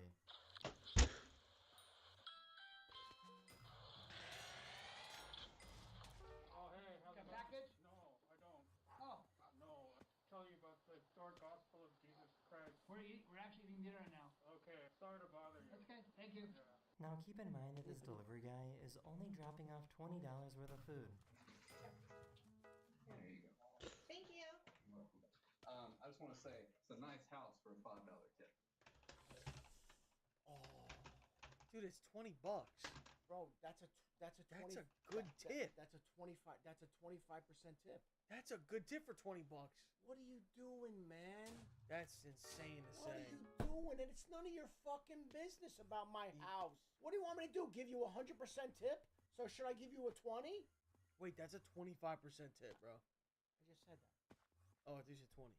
What are we doing here, man? What do you want to go? Should I give you a 100% tip? I should just give you $20? Bud, why are you judging? You better, Why you better be happy I don't click other and click 0, bro. Why are you why are you doing that? This goes back to what I was saying earlier. Stop hating on people. This guy's successful. This guy's got money. Stop hating on people and making comments like that. If you deliver this pizza to an apartment and a guy give you $5, you'd be like, hey, thanks. But you just take it upon yourself to just shit on these people. But I will say this though. Let me say something though. I'm an over-tipper. I do too. Well, you learn that. I learned that from my dad. Yeah. And then you learn that from me. Mom is bothered by the fact that I'm a severe over-tipper. Can I tell you what I did? And you were there. But I didn't make a big deal out of it. A while ago, we all went to lunch. And somebody was in visiting Jake. Remember? We went to lunch. I mean, I was. I'm sorry, you weren't at that lunch. Well, you weren't at that lunch. You were at another one. That one. Bro, the waitress went so above and beyond. Yeah. Like I never saw. Sam, thank you. Thank you, brother. I never saw anything like this in my life. Yeah. She was explaining stuff. She was the girls had questions. And she was the nicest, and like she was joking around. She was a tremendous person. You tipped her good. I gave her $100 tip. Fire. I didn't tell anyone. I mean, I'm telling you now because of the story. Yeah. But like, I wouldn't. Like, I didn't tell anyone. But like, I don't know. Sometimes there are people that are just amazing, and I'm just blown away by how nice and like. I'm just blown away by certain people, and I'm like, you know what? And sometimes, and I know I'm a severe over tipper, and so are you. I was gonna say this about the tipping shit, right? Let's say you get DoorDash, okay? Now DoorDash, what they default do is, do you want to do a 20, 25, 30, like that's what they put a dollar amount. They do like a dollar amount, yeah. But so like, what is the difference between you getting $20 worth of food for your family, or if you got $100 worth? It's not like, oh my god, I'm lugging 8 bags. Maybe it'll be 1 extra bag, maybe. Do you think that person deserves to get paid essentially 5x what they would have gotten paid? No, I think, but I will tell you. That's this. where I'm like, I will tell you this though, and I've told you this story. And I've had this conversation with Mom, and I've had this conversation with other people as well. One of the guys that I'm going to be with on Saturday, very, very close to me, very close. His mom was a waitress, and that's what she did. She waitressed at a couple different places. Now, you have to understand something. Back in the day, you could smoke inside restaurants and bars. You know that, right? Yeah. She died of lung cancer. Because all she did every night, she was in establishments that had smoke, and she died of lung cancer. And I will tell you unequivocally, one of the reasons why I'm an over-tipper is because of her. I would be at the house, I'd go over to the house, I would see her at night with her feet up because she just worked, 10 hours, whatever it was, or the next morning, just physically exhausted, and that's what she did. She worked every night in between 2 different places. That's what she did because she had to because they had to keep the fucking lights on. They had no choice. And that's why I'm an overtipper, because of my friend's mom, who was a waitress and who died of lung cancer. That's why. That's my... You want to know why? That's why. In case you're curious, that's why for me. I don't know about anybody else. But anyway, I had to share that with you. And that's why I'm an overtipper, and I don't apologize. Now, if you're a fucking asshole, that's a different story. If you're competent and you're good, I'm overtipping you. I am. I don't give a fuck. So your default gonna get a big tip from me. Like your default. That could go down though. So it's not gonna go up. It's rare. You and I have talked about this. Yeah. It's not gonna go up because I'm already gonna hit you It's with a gonna big be fucking big. tip. It's gonna be big. But I'll tell you right now though. It's gonna be. Are you sure about that? And I'm gonna say yeah. Well, I've had many conversations like that, and you have too, because I witnessed them. People come up to you and go, "Are you guys?" When you have someone look at you and go, "Are you sure?" Yeah. Am I sure, honey? That tells me that you deserve that tip. Honey, am I sure? You better fucking believe I'm sure. You know, one time, I was at a restaurant, and the way they did the thing on the when they bring the thing for you to scan your card, I thought that I was tipping $100. Yeah, I thought I was tipping $100. Oh no. I tipped a 100% tip. So you doubled whatever it was. It was like $500-600. They must have fucking freaked the fuck out, and you can't take that shit back. Well, first of all, the girl, she gave me her number. like, just off the rip, gave me her number. And then, at that point, you can't say it was a mistake. No. But I told you my story. An article I read probably 25 years ago. It was called probably more than that. It was called The $20 Millionaire. You and I discussed this. When you go out, and if somebody opens a door, does something for you, seats you at your table, whatever, and you tip somebody $20, bro. I was with my buddy Scott. We were at a spot. We were at a place. I was with Scott, and I always tip the hostess $20. I always do what I always have, and that's just the way I am, and I don't apologize for it. This chick sat us down. She only walked about 10 feet, but she sat us down. I gave her $20. She bought us a round of drinks. Not that she bought it. She gave it to us. A round of drinks and dessert. And I gave her a $20. That cost nothing. She just went back and she was like, listen, give these guys dessert. Or, the next round, just whatever. And I never forgot that. And Scott's like, what did you do? I go, I gave her $20. Yeah. So... Listen, you take care of people, they'll take care of you. In certain places, man. Especially casinos. Bro, if you take care of people in casinos, that fucking word gets around, motherfucker. Dude, they'll be, bro. Bro, let me tell you, you won't know what hit you, man. It's crazy. When I'm playing poker, like, the girls come around, oh, do you want drinks, whatever.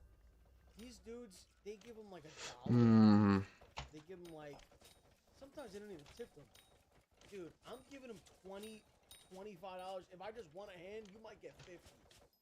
Dude, she'll literally come back every 5 minutes, like on the spot. And that's it. And they will leave you alone, man. And you get excellent.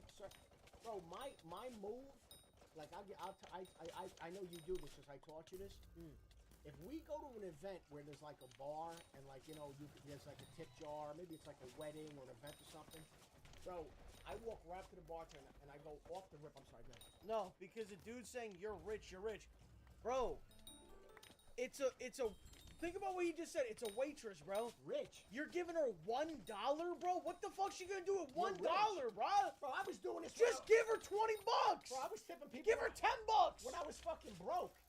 Cause here's my rich. Here's my take. Says not do it rich, bro. Here's my take, bro. If you go out, don't go out, bro. Don't go out.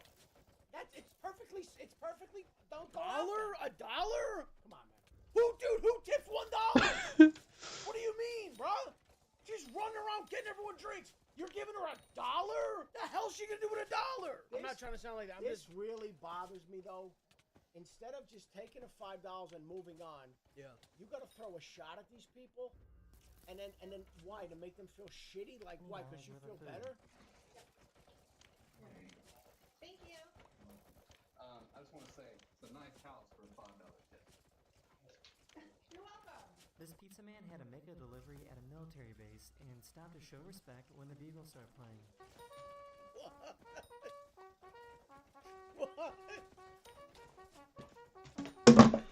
This delivery guy had to stop and go fishing right in the middle of his route.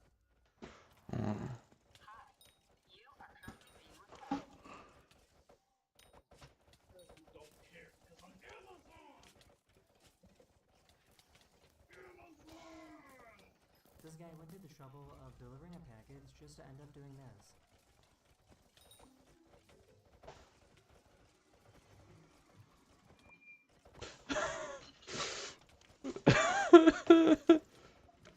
This guy went to go deliver a package when he saw that the homeowner left a note saying that he has permission to jump in their pool.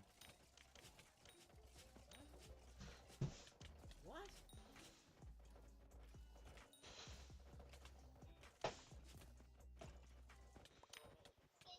You heard about this? She passed out and the guy went in and helped. This boy asked his delivery driver to help his mom that was unconscious. The delivery driver checked on her, and paramedics showed up a few minutes later and saved her life. The mom has a rare syndrome that caused her heart rate to immediately drop.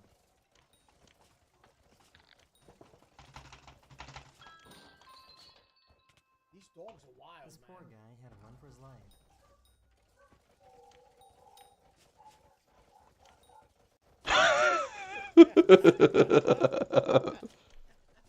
Yeah, sure. What's your IGN?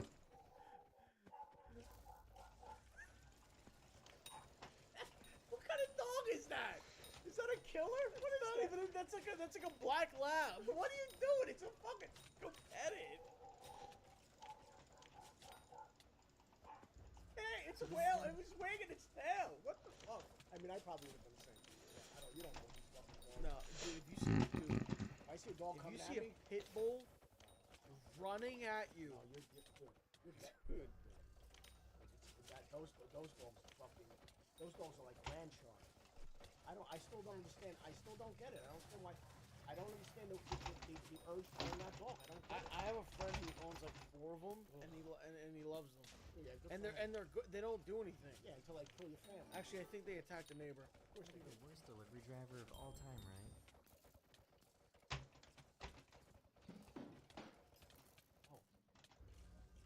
This person delivered some food at this house, and then that same person came back a few minutes later and stole the food. What's happening here? Hello?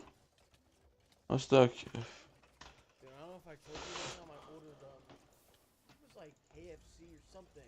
They steal the food. They do this shit. I ordered KFC, and it was like a whole order. It was for a few people. All they gave me was a bag of corn. Like corn on a cob? No, like literally a bag with corn in it. Like corn in a container? Like cooked corn? It wasn't in the container. Imagine a plastic bag from like a convenience store, but just corn in it. Okay, so explain what happened. I don't understand. What do you mean? What happened? What'd you do? I don't know. The guy just fucking just stole my food.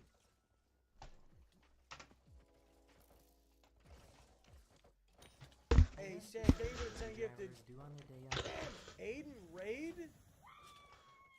Is Aiden off? This person had some wine delivered to their house. W8 in row.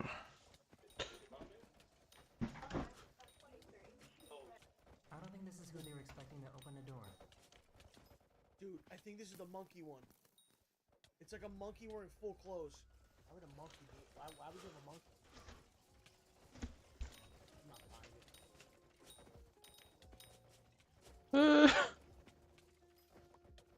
What?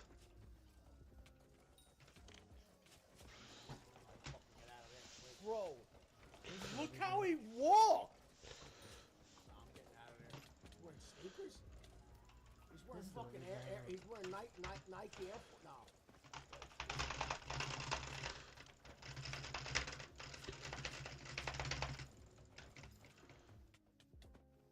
Look how fast the guy got out of there. Fuck this. This delivery driver was friends with a cat that lived at this house, but didn't know the cat recently died. He was then seen a few times trying to find the cat, not knowing what happened.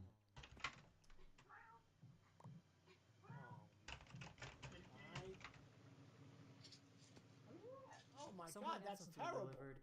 There's no ending to that? It's just sad? Oh. And in the special instructions, specifically asked the delivery person to kick the food as hard as they could.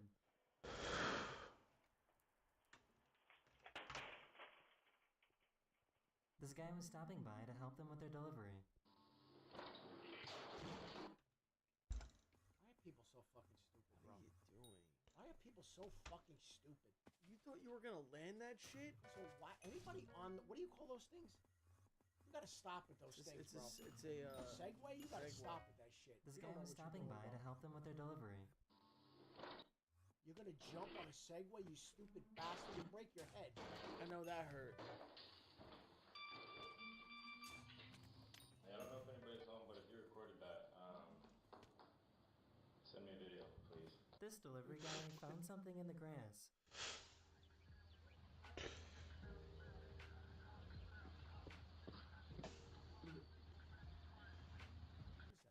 It's a little baby turtle. What am I gonna do with that? Why are you showing them? Leave it in the fucking grass, bro.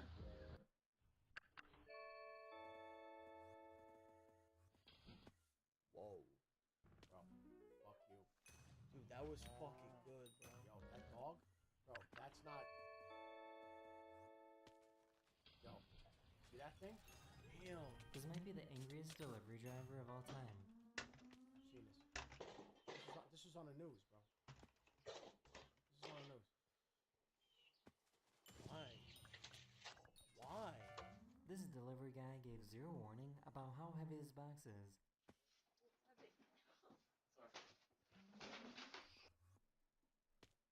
Well, maybe give the lady a heads up, like, ma'am, this box is really heavy. She's a chick in a robe. Like, what are we doing, bro? This box is. And she's got on socks.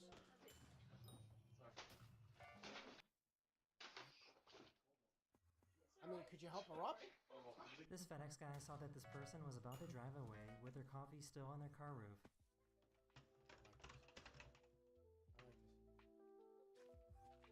I like that a lot. I like that. This delivery driver couldn't resist the temptation. Oh, no. Hey, puppy. No. Oh, no. Yeah, man. Oh, Fuck no. that. I'm not going anywhere now. Oh, no. Now I gotta pet the shit out of that dog. Look at this fucking cat. Hi, how you doing? Cat's like the fuck. Wait, what? What the fuck? Fuck. Look at the cat. He's like, what?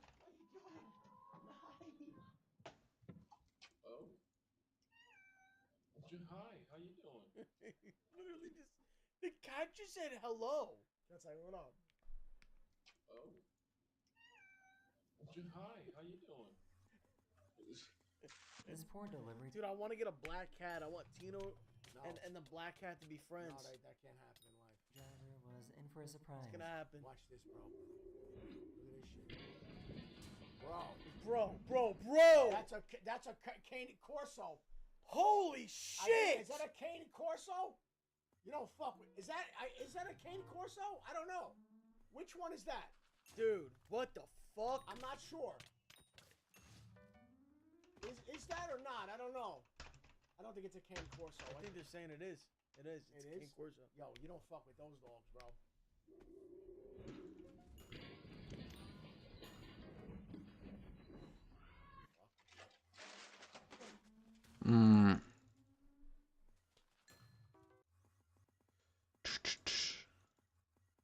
Bro, first of all, I'm sick for this guy. I'm sick for the family. Damn. And then somebody's got to clean that shit up. First of all, what are you ordering, dude? What the fuck is that? That looks like Indian food. Ugh. Looks like some. Bro, if I smell curry, I vomit immediately. I can't fuck with curry. You give me. I'm not even trying to be. I'm not trying to be funny. This isn't a fucking. What? It's been like this since I cannot. I don't fuck with curry, bro. I smell that shit. I'm done. I'm done, man. I'm done. What? One time, I smell curry. It's over. It's fucking OV. It's over. One time I got really little too stoned, and I was like, you know, what would hit right now would be a 7-Eleven slushie. Dude, that was the worst mistake ever. Why would you? I ordered a 7-Eleven slushie. The guy put it. That's not even food. Well, I got snacks too, but I'm saying. Like, don't kid yourself, motherfucker. The guy put it and it spilled all over. It was a blue slushy. Spilled all over the fucking front doorstep, bro. Anyone over there not be drinking blue drinks? Could you just stop? Fuck, man. It spilled all over it. And then somebody has to hose that down. Yeah, no, I know. Look at this mess. Go ahead.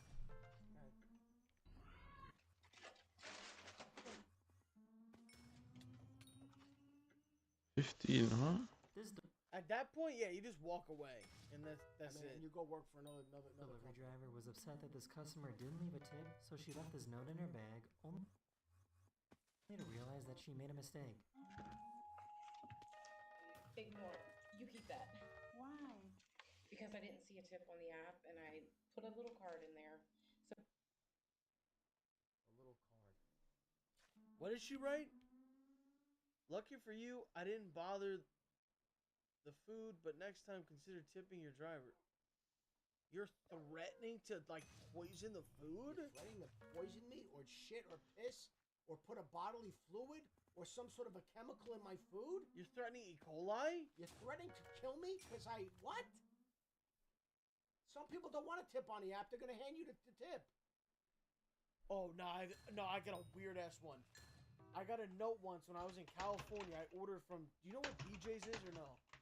The store? BJ's? No, it's not a store. It's like a Chili's type restaurant. It's out. Chad, do you guys know BJ's? Those fucking lunatics on the left coast would know it. Go ahead. So, there's, this is actually when I was living in a 2-Hype house.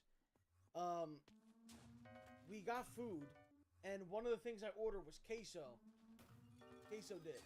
Not the streamer. Queso dip. And in the, like, when, on the app or whatever, it said it comes with all this shit on it, like, fucking tomatoes and, like, weird chili things and whatever. I just wanted queso, straight up, right? Yeah. Dude, we get it. The lid looks like kind of half off. And I look, there's a note that said, yeah, they didn't remove this, whatever, so I took it out. The guy opened up my queso and removed shit out, bro. I don't, like, that was one of the most disturbing things. Are you fucking serious? I swear to God, bro, it's one of the most disturbing things I've ever seen. Somebody touched your food? They touched the queso. They were fucking... I wouldn't, please. Dude, what did he do it with? There was no utensil or anything. He stuck his fucking COVID hand in there? Ugh. Dude. Pre-COVID? And that was supposed to be like a... That's supposed to be like a... Oh, W service? Oh, like I took care of you. Yeah, okay. You were probably masturbating in a parking lot 20 minutes ago. Now you're touching my queso. You were like this in my queso. And you know he ate whatever was in there. He goes, I'll eat it. He made a mistake.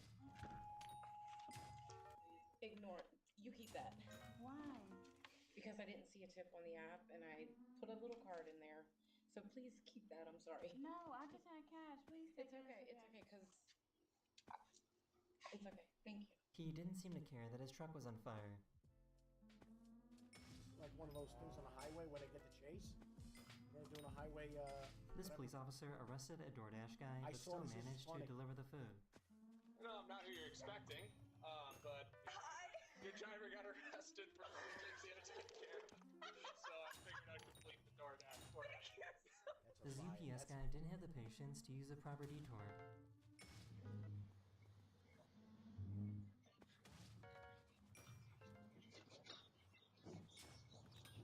He crashed his car, but was still determined to deliver the pizza. Dude, I have a funny... I've told this story. You know the story. I know it all too well. I still have the video. Wait, which story? I'm thinking of someone we're related to was door dashing, and their bike. Oh no, I have the one.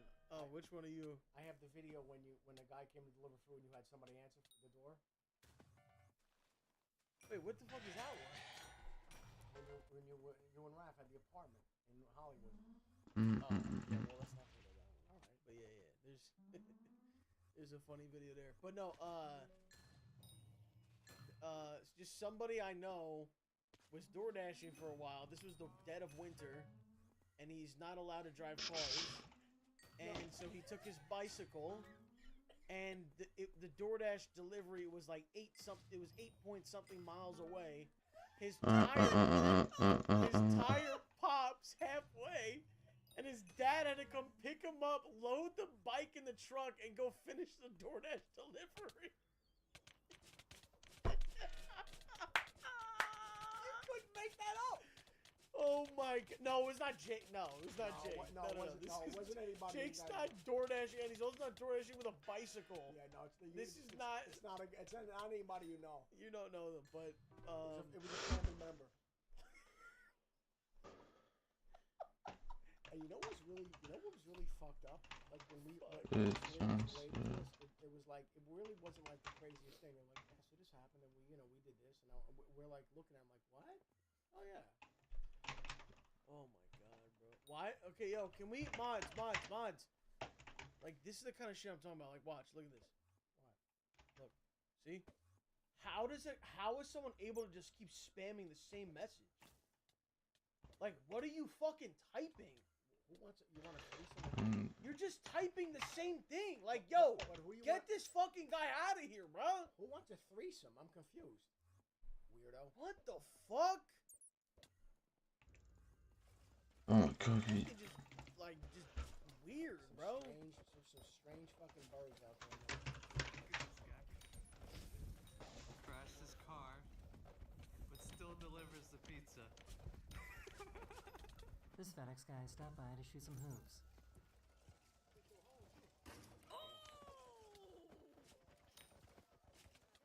People inside this house were watching a scary movie and totally forgot that they ordered some food delivery. Poor guy got. This poor guy is just like. This poor mailman got attacked by a turkey.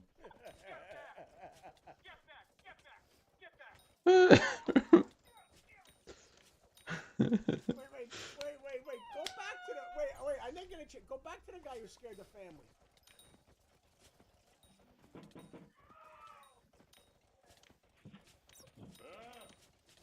I love that. He looks back. I love that.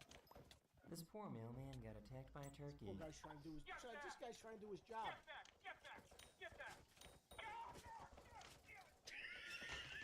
Dude, wild turkeys are actually a thing though. Like they attack. I've seen people get chased by wild turkeys down the street. Yeah.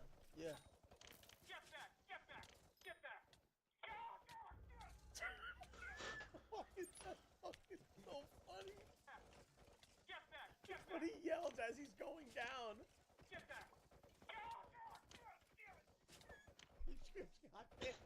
These two delivery guys raced each other to the front door.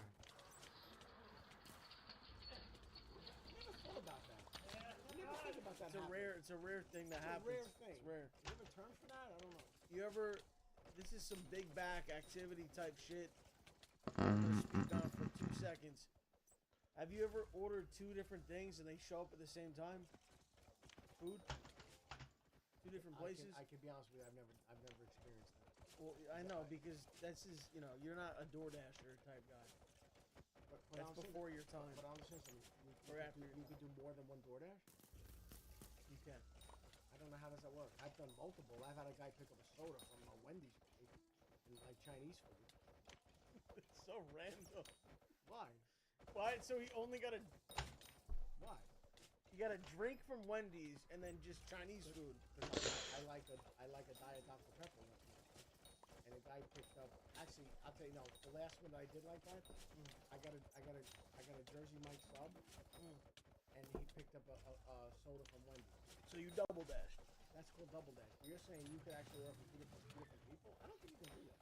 Yeah. Oh, I didn't know that. I'm not aware. This delivery driver was upset that he didn't get a tip. How does he know we didn't get a tip? Because, right? I don't know, actually.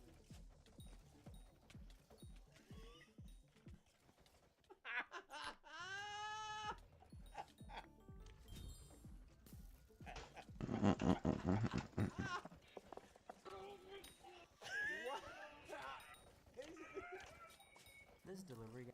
Dude, it's Halloween, bro. I gotta show this one chat.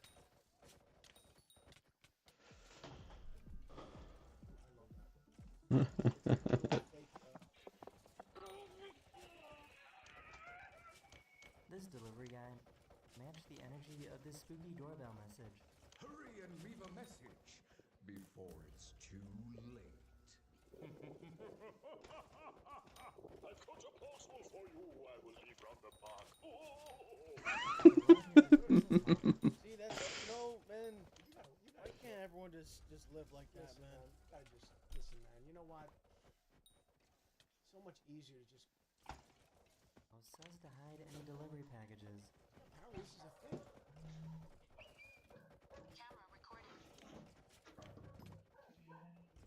This customer was upset with how this delivery driver treated his package. Whoa.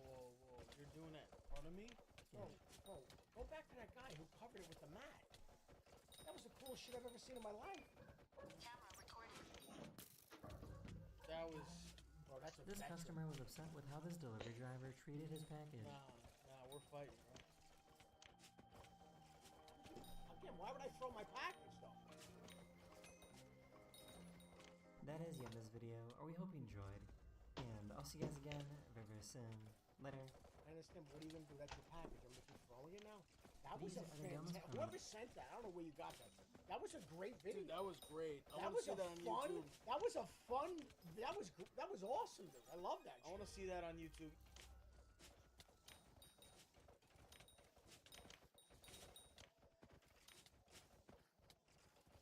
We are live on the Mark II channel. If you've joined us here and you're looking for the main channel, that's somewhere. This was a below. joint party? This is Yeah, all sure. behind the scenes stuff That's that right, doesn't Jan. make the main channel. And you might have seen on the last main channel video that we started rebuilding the Bugatti Chiron Passport, which is Alex's, which is just right there.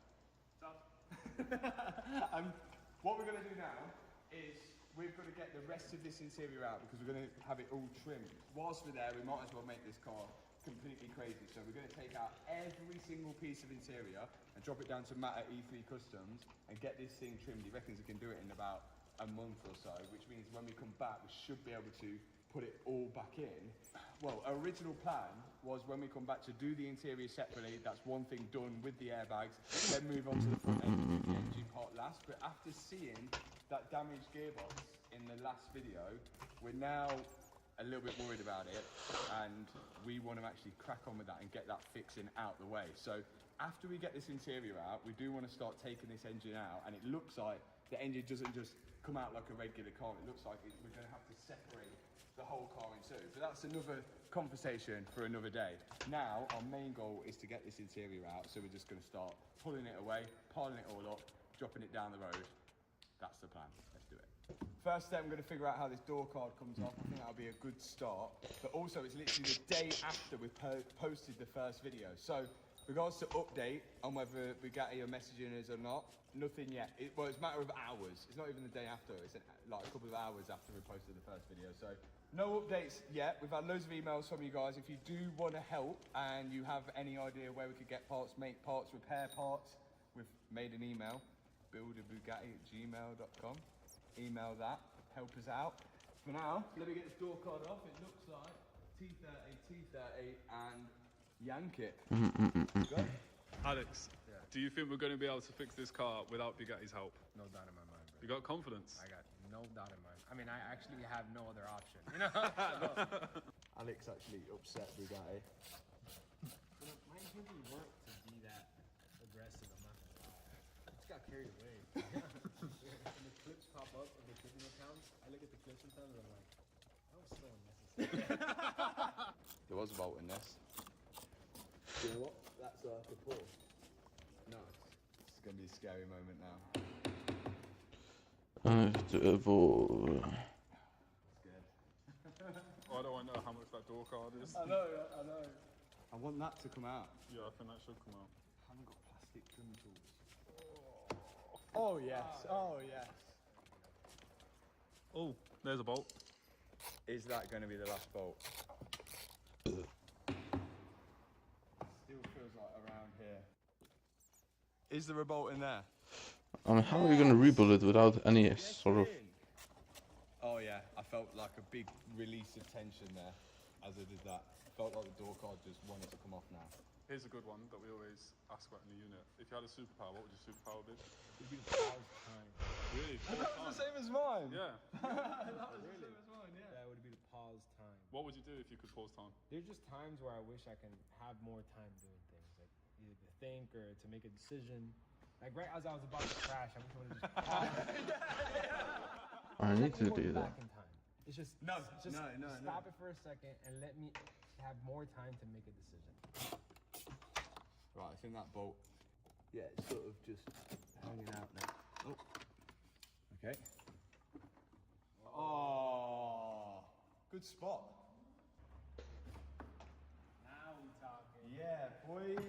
What a place to hide a bolt. That's the door latch. Door latch, and then wiring for the door. That's going to the trimmers. Ready to see the other side? Hell nah. Come on, you can do it. No, I'll do the easier stuff. Figured out how that one comes off. It was hard. Everything on this car is hard, but it wasn't going to be easy, was it? Look at the carbon weave on the inside of the door. It's full doors carbon fibre. Look, there's still got sanding marks there for some reason. This all looks Volkswagen Audi, which is cool, but unfortunately, we don't have to replace it. Let's go to the other side. I reckon I can razz that off within 10 minutes. Let's go. What's happening? It's a motivation. This is rude. Nice. And this is rude. Oh, yeah! I'm buzzing with that. Yeah, sick. Like that process. Wait, so This, you could fix this. I think we can I like learn it. how to do it on this. I'll do this on the plane on the way home. Yeah, exactly. There you go.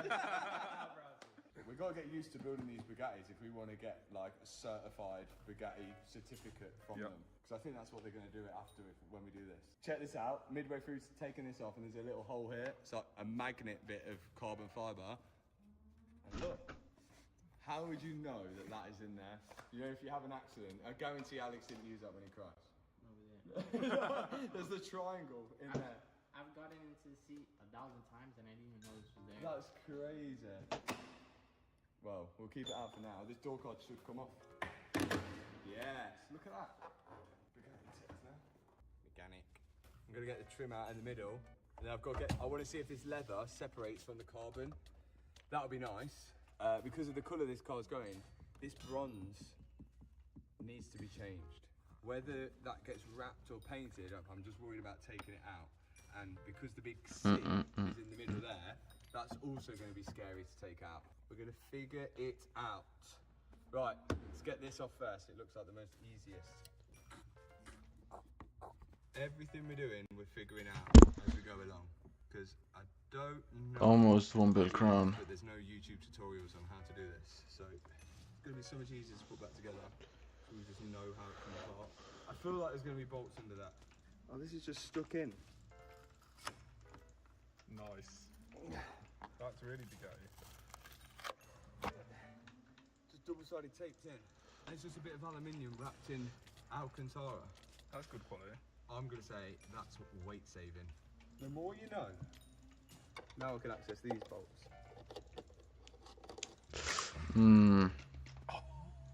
Yo. Okay. Is that broke? Oh yeah, these were Oh, meant to no. slide. But they're just glued on, look. They're just glued on. It's okay. We're safe. We're safe. We're safe. They just need to be re-glued. Next bit of trim coming out. This is going to be crazy to remove that. Okay, that's that one out. What do you think of the interior that Alex is going for? I think it's going to look sick. Like, I think it should have an interior like what we're going to go for. Are we going to show the viewers it, or?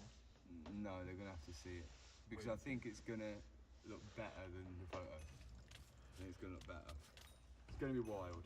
But it should have that type of interior. It's a Bugatti. Although Bugattis are like a bit of a classy car as well, aren't they? Yeah, but then I think people are a bit less classy. Why would you say that? So this trim looks like it will come out with the C, but we could take the C off separately. But that is so scary. But we're going. I think we might have to. That cannot get trodden on, because that would be a big problem. Yeah, the C looks like it will come out separately. Okay, let's take out your side. I found something. What we found? A minute ago, we were here trying to work out how you unlatch the engine bay. There's nothing anywhere. I think I've just found it. Where? There. Or that's to pop it in neutral. I want to know what that does. Because that, look, it's got a twisty sign that way. Let's try it. That's either going to unlatch the engine bay or put it in neutral. I think it's going to unlatch the engine bay. I'm excited. Definitely not, no. It could be neutral. Yeah, because it's going to the gearbox. Yeah, it could go down to the gearbox. That's cool. That makes sense, because you can't get to the gearbox on this, can you, as easy because the battery's in the way? So is it in park now? Yeah. Yep. Okay, right, let me turn this. Now is it in neutral? Oh yeah, it is in neutral. Oh, it is in neutral. Ah. That's cool. Okay, so they've got something for neutral, but still not got something to open the engine hatch. You have to actually unbolt it. Okay. Well, we found something new. We're becoming more and more Bugatti techs. Okay, I want to attempt to take this C out. But I think there's going to be bolts up here, and I think it's all going to slide out from the front. So that thing comes out. Is this going to be like a normal mirror? Some mirrors twist, some mirrors pull. What do we think this mirror's going to do? I didn't want to do it that fast, but it come out in one piece. This has got to go a different colour as well. If we're changing all of that, I think we need that to come out. Oh look. Whoa. That's sick. Yeah. I should not be allowed to do this. Yes, mechanic. Sweet. Right, we've got to figure out how to paint that. Do you know what, actually? The more I'm taking this apart, the more I'm thinking would have been nice to keep it the same colour. It's so scary. But it will look cool when it's done. One of one. Right, what do we think? Is that going to come out separately or what? I think the white bit comes out separate to the chrome. The actual LED? Yeah. Oh, yeah, it does. It's like a kitchen.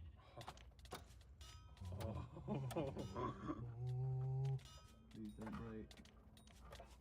Aha. That's where it unplugs. Yes.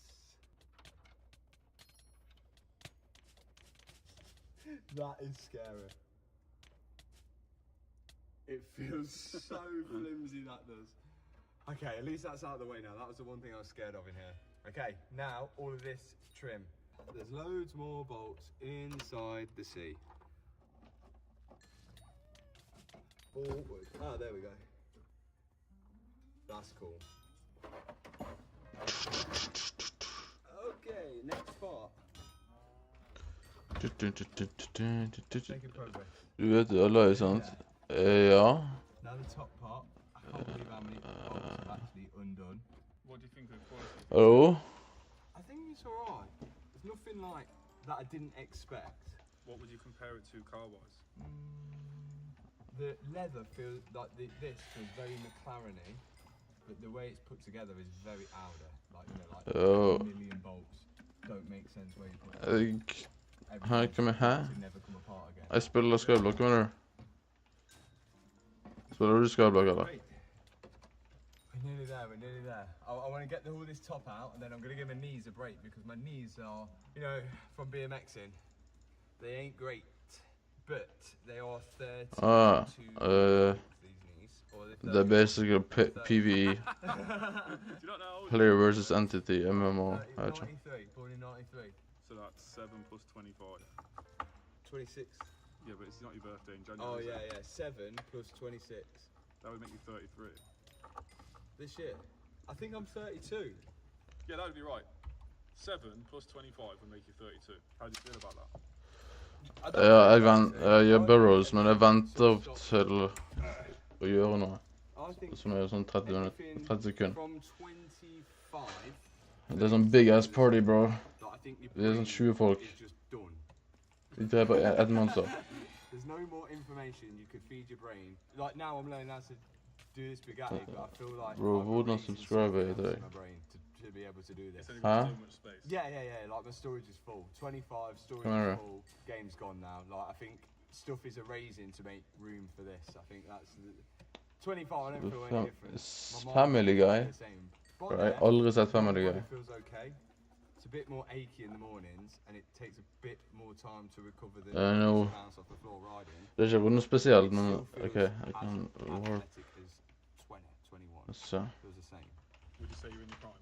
No, I still got 10 years. Right, we nearly got the back of the interior stripped. Jeg ser ikke på noen show. Knuckle and glass. Jeg bare ser på Get YouTube. these bits off, which look pretty easy. We've seen to get this engine out, which is the one bit that's scaring us, but there's no point being scared about it because we're just being scared about something that we've got to do. It looks like a serious job. Rear quarters have got to come off, everything. Yeah. I don't want to spoil the main videos too much, but you need to subscribe. I've had like conversations with the CEO of Bugatti. Likt abonnert nå. And again, I don't want to spoil Ja, jeg ser på Matt Armstrong. Ja. and Bugatti if eventually I do either own Likt this og one abonnert. or own my Bro, own du Bugatti. er ikke på YouTube, Anko. It's dream for me to own a Bugatti. Jeg er live på Who YouTube doesn't nå. want to own one, and that's like the whole reason, you know, like it's like a whole massive progress. Ja, Bugatti is det like blir gøy video. I've never seen it on the Veyron on Top Gear, and it was just a crazy car that shouldn't exist. And I didn't pay much attention to it because I never thought I'd ever get one. And now it's coming to the point where it might be possible. Like Bro, these du er vehicles are ank, getting hva mener du? older, and they might be breaking. Favorittvideo? These Chirons are getting in accidents like this. Becoming more Dette her blir sikkert min favorittvideo. Når de blir ferdig med det, Bugatti-greia.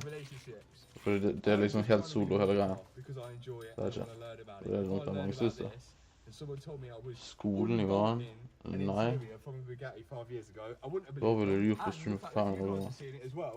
I would have loved to have watched a Bugatti Ja, vet ikke. on YouTube by some random. Hva ville du at jeg skulle gjøre for 500 I kroner? love that. So this is like dream all round. Like it's amazing to watch at home, I think, and it's amazing to do. It is just really hot in here. That's the downside. But hey, we're grafting. We're grafting. And I think for the engine out job, we're gonna have to get full call out boys in action. So me, my dad, and Liam are gonna have to come out. Skal du drepe han karen her med sånn 20 andre valg? So full call out boys in action. Det er sånn jævlig det er sånn spill du må bruke tusenvis av timer på, så vet jeg ikke. Det er grind, Hvor mye gram har du røykt?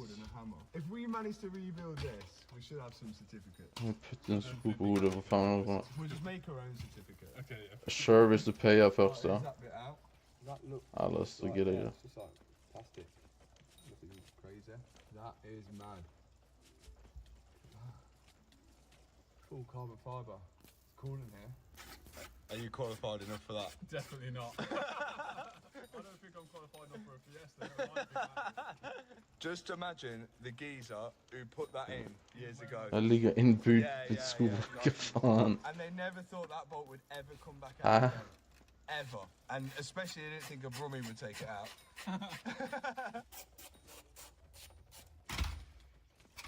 Yes, I did something. Committed. What Now the with fuck? fully exposed carbon. Oh, I've got a plug. Yeah, mechanic. There's that out. This has got to be replaced. Small smash, but okay. Du that's putter probably bud one of the last på, things we do. og det gir jo ingen mening. I was scared, but we got all this. Hvem skal to take outbidde out. deg? I want to leave this in, and I want to just take out the fabric. But if that's not possible, the whole thing has got to come out. Are we going to restitch the steering wheel, or is that going to stay the same? It's got to be. Who skal outbid? Hæ? Because it's bronze in it. Nå, hæ? That's going to have to come out. This brown bit in the middle, that's going to have to come out. That's probably just like double-sided taped in. Yeah, I think so. Skal jeg donate til meg selv? I don't think it's that bad. It's just a Bugatti. Look at the carbon. It's crazy that they replace all of this for that little bit of damage on the front, the top. Yeah, this would just go in the bin. Yeah, like for Just no go in the reason. bin because that little damage, yeah, there. Look at the dash. Even this is made out of carbon fibre. In there. Okay. Let's try and get this part out. I'll let you know when I get it out because I don't think you're going to be able to see much over there. Yay and no. Yay for this. No for that. But there is a bolt there. Cool, man. That's nice. I don't think people are going to be happy about it, but I'm happy about it because I think this is the best way to do it. So, this I found out, this trim is bolted from the back. So, to get that out, I've got to remove the whole back piece. You see crazy. But the way the trim is stuck to the bolts on the back is with glue. The way I found this out, look, see that that's glued on, but then it's bolted from the back.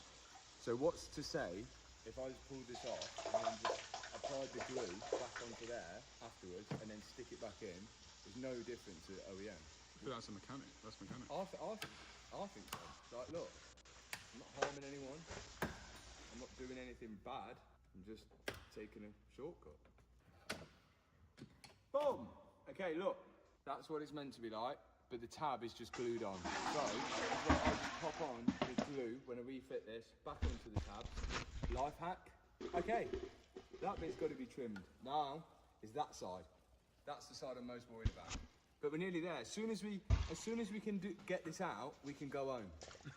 We're going to go to the hotel, and then we are actually going to go home because I've got some cars to fix at home. I've got a project for you guys next week. I'm so excited about that. It's one of my favourite cars. I've always wanted one. That's coming out next week. We still need an update on the Ford GT, but for now, there's going to be more Easter eggs throughout this whole video. But I've got to get that out. Plan. Get a steering wheel off because this bronze going to retrim. We're going to let Matt do that because he's the guy. There's way too many Matts on this channel. Oh yeah, we got you Matt, me Matt, Trimmer Matt. Matty owns Spaghetti. Oh yeah, Matty Rimat, but I think that's pronounced wrong. But it's close to Matt, innit? We've got Matt does fitness, Jones MTB. Yeah. So many Matts. Needs to get an original name. At least mine's got one. Oh, and Matt Watson. He's got one T as well. His dad can't spell either. Do you reckon all Matts with one T were destined to go to YouTube? Potentially. What was that? What was it? Right, off comes the wheel. I'm thinking how we're going to steer it when we want to move it. Uh-oh. I'll bring the Volkswagen Polo wheel. Oh, how are we going to start it? What Volkswagen's got to push the start button on the steering wheel? Probably not one that's going to work with this. Maybe we should give him the wheel when the car's in the ramp. Yeah. But I'm taking it off now anyway because I need it to move. Uh-oh.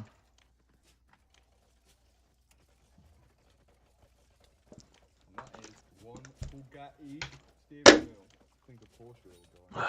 I'm going to take this up because, like a gyro on a BMX, you've got to spin your handlebars around and you still need to use your brake without your cables getting tangled up.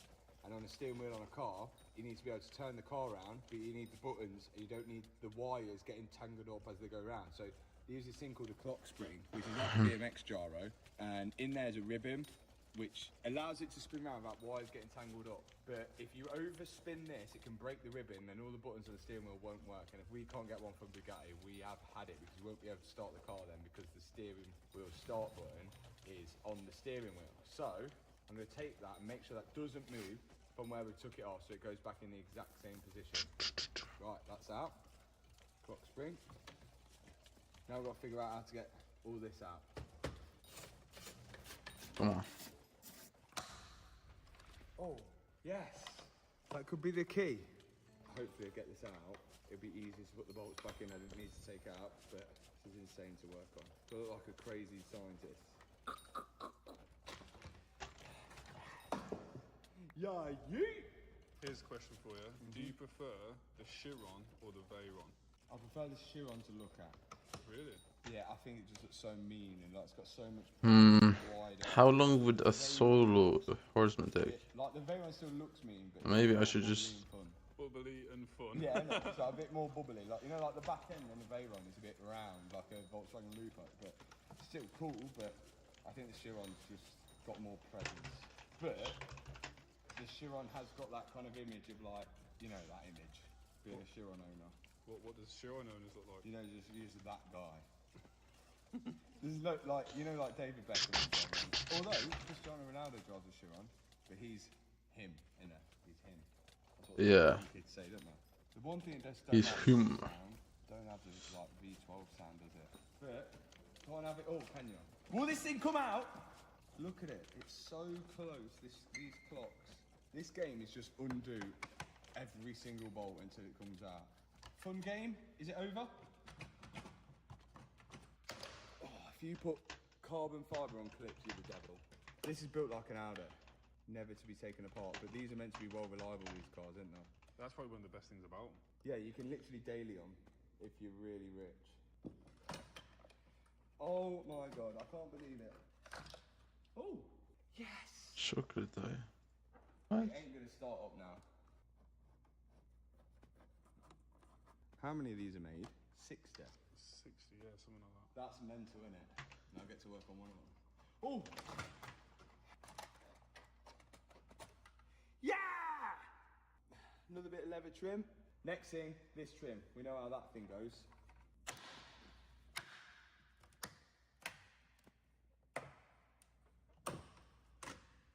Yes! We did it, guys.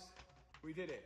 We fully stripped down an interior of a Bugatti, bar this bit. But I do think that we can wrap this centre bit and the bit in the middle. There's one more bit of leather I do need to get out. I need to organise the bolts, because the way we normally organise the bolts is once we take them out, we put them back in the holes where they come from. But that would take us all, year to do that. So I think we'll have to take them back out again. So It's a tough one, this. all exactly the same bolts. So I'm just going to organise all them, sort the interior out, and then we're going to head to Matt's place at E3 Customs. But before we go, I'll just do a little overall on what the plan is with the Bugatti. Let's sort this out. That is it. The whole interior that needs trimming is out. It was a nightmare, but I think it's going to be worth doing, because it's going to completely transform the car. And I wish I've done this on a few of my cars now, and I'm going to take note, because it does take a longer time, but I think the outcome is going to be amazing. It's going to look really good. The Bugatti is now fully stripped apart.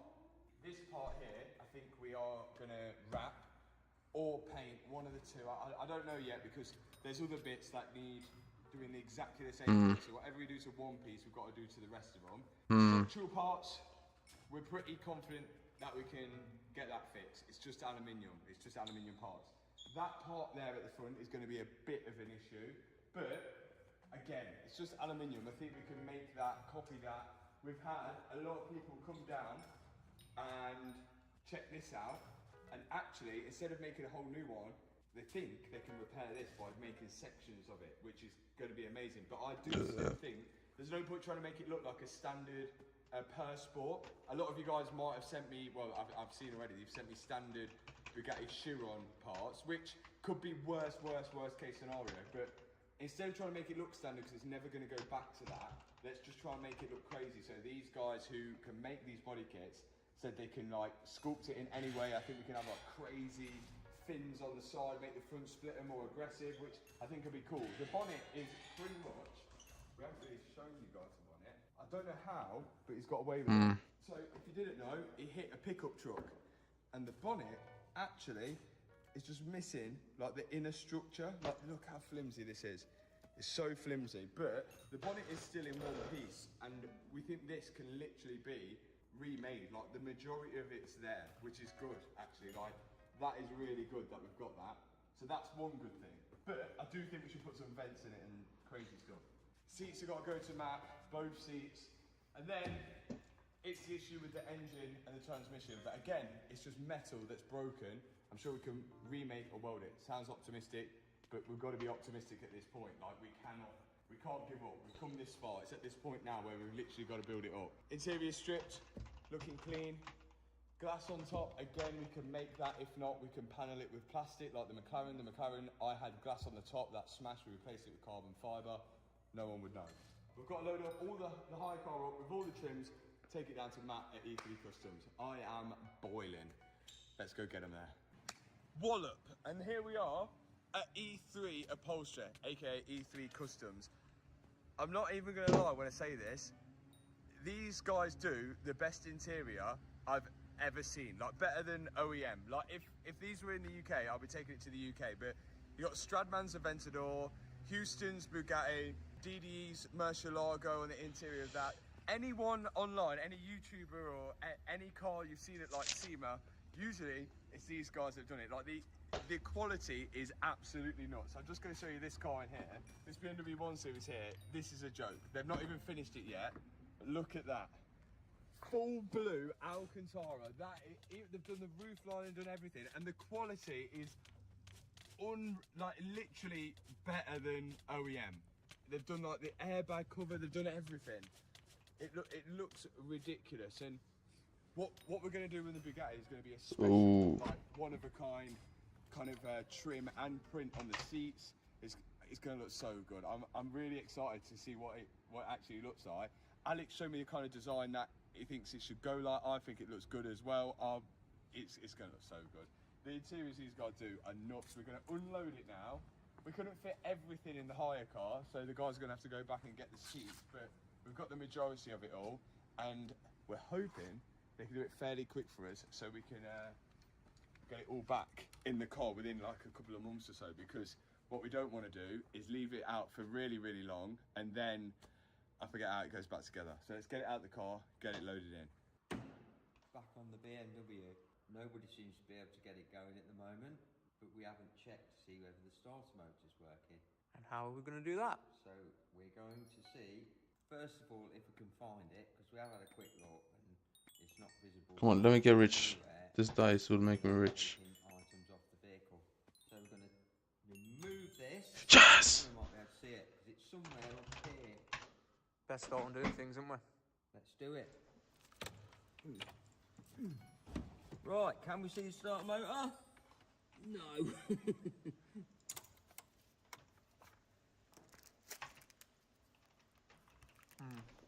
You know what? Matt loves these and he can't have sweet skull chocolates for the next 3 months, so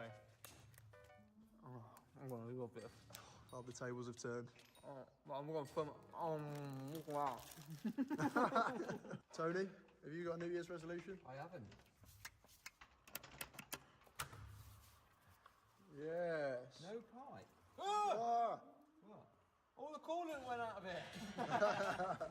It's a bit crazy, this, isn't it? But luckily, you love BMW, so we're all right. I love BMWs. Oh, I love a BMW. They're your favourite, aren't they? Yes, they are. And the drivers. Well, like him. Can't see it still, so we're going to take the throttle body off now. This terminal onto the starter motor. Now I've done that, if we put this onto that power there, onto here, the engine should turn over if the starter motor works. Oh! Starter motor works. So why is it... Some kind of immobiliser then. I mean, we've tried the ghost, and that doesn't seem to do anything. So the next thing is to see if we can find where the ghost was fitted, and if their connections that they had to make to fit the ghost have been put together right. Yeah, where the hell do we start with that? Well, somebody said that the ghost was under there in it somewhere. How on earth are we going to find that? Get looking. It's like finding a needle in a haystack. Literally. Okay, so I've got a bit of good news. So, if you follow me, see I've peeled this back off this terminal here, look, and can you see? Tape. Yeah. Tape. Yeah.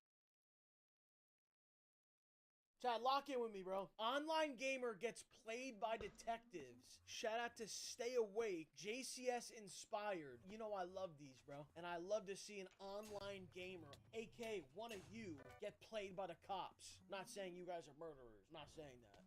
Well, statistically, there's a couple murderers watching this. No, most of you are probably not. All right, let's go. Ricky, your gamer tag is Dark Boop, isn't it? Yes, that's correct. What's The events of this video. Did you just say Bukkake? So I had a friend, bro, who he told. I remember, dude. I remember this vividly. And I think this was one of the last times I actually spoke to this guy. We were saying, like, this was like in high school. Oh, what's your favorite porn category? Oh, this is this. He said Bukkake. Whose favorite category is Bukkake? That's your favorite? Doesn't surprise me that this guy's caught up in some trouble here. Let's go. Video can best be described using just one word. Shocking. But before we get down to the nitty-gritty, we need to start 9 years earlier. In 2002, ex-Marine Doug Stewart went on a blind date with a woman named... How old were you in 2002? Type it in the chat. And also, if you're watching this on YouTube, type it in the comments. How old were you in 2002? If you say not born yet, you probably shouldn't be watching this shit. Venus McComb. They rushed to the altar and were married 4 days later. In no time, they had kids together. Since Venus was the breadwinner between the two, she had little time for the kids. Because of this, she urged Doug to find a better job, but he disregarded her requests and spent most of his time playing Xbox. These issues escalated throughout 2009 after the family moved to Newport News, Virginia. Venus then decided that enough was enough.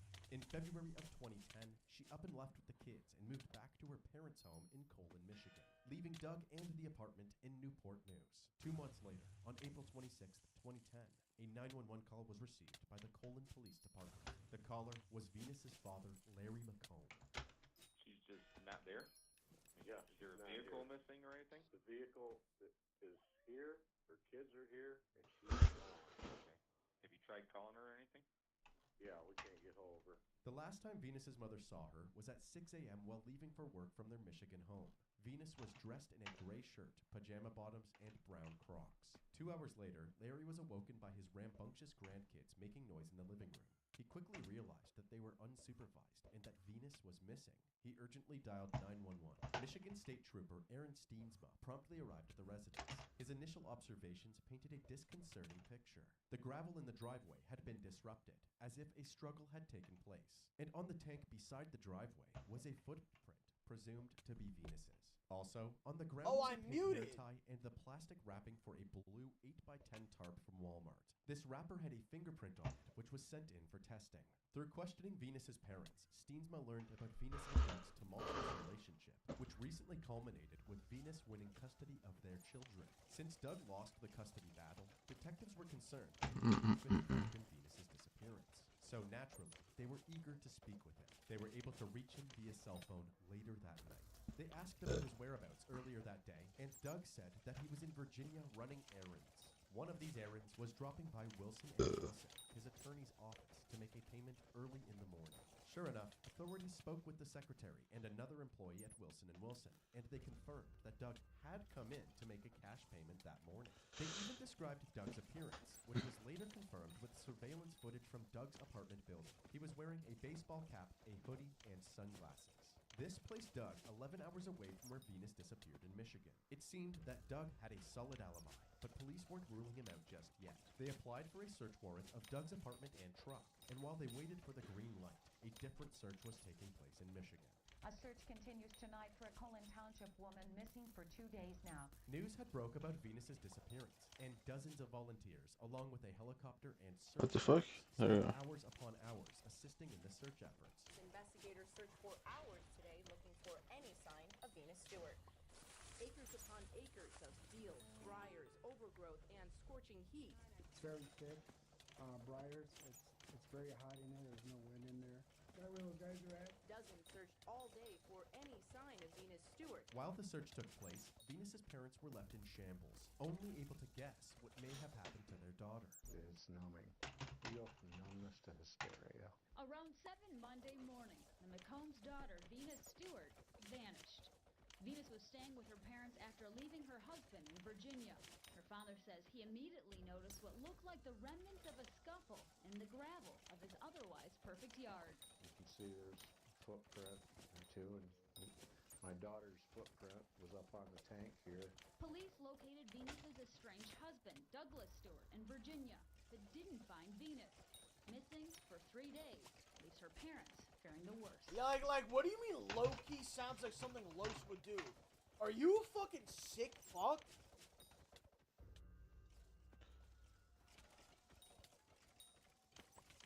You're sick.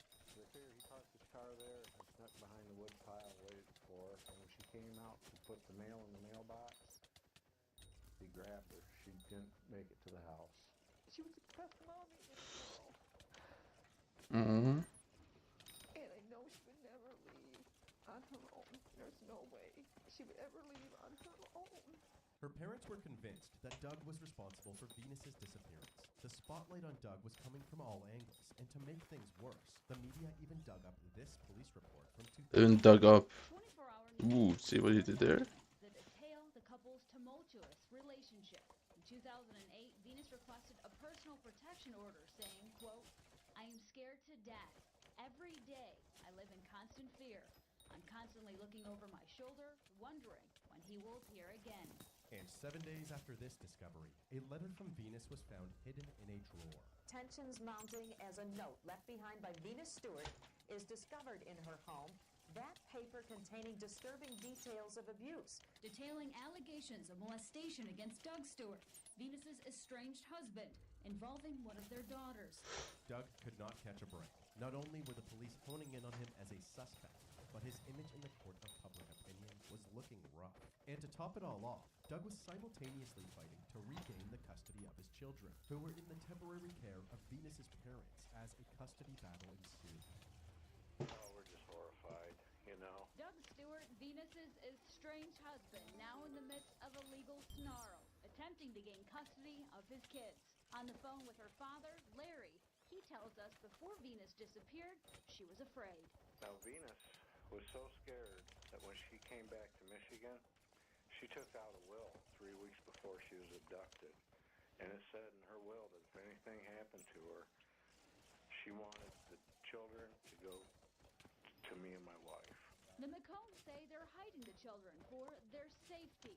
Larry tells us a custody hearing is scheduled for May 24th and that the kids and Venus will have representation from the state. Come on, dog, where is he? Where's Venus? Come on, dog. Yeah, you're a disgrace to the Marines, buddy. Yes, you are. Sneers and jabs from a riled-up crowd tonight, their anger directed at Doug Stewart, the only person of interest in his wife Venus's disappearance. Stewart in court today for a custody Is this rare? involving their 2 children. Pray for Venus! Protesters clutching signs, a backlash against the possibility of Doug Stewart gaining custody of his kids. We want the public to be aware that we do not want Doug to have those children.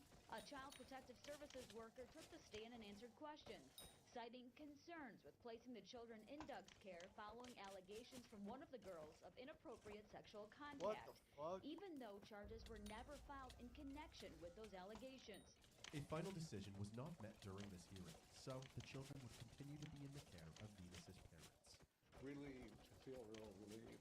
That's about all I have to say. Although her parents won this battle, the war raged on, and another custody hearing was scheduled for a few weeks later. Despite being accused of murdering his wife and potentially losing custody of his kids, Doug maintained an innocent demeanor, as portrayed in this phone interview. Now that the timeline has gone so far, I am getting very worried and very concerned. I don't know what is next, to be honest with you. I'll just keep watching the news and pray and hope for the best. I don't know, I pray for my children every night. I pray for their mother, and I pray for the McComb family, that they get some truth on this, and we can figure out what At this point, the search warrant for Doug's apartment and truck had been approved, so the detectives showed up at Doug's residence in Virginia. Doug was as cooperative as can be. Unfortunately, there was no sign of Venus in the apartment. However, when searching his mess of a trunk, they discovered a Walmart receipt for the purchase of a shovel, a pair of gloves, a cap, and an 8x10 tarp.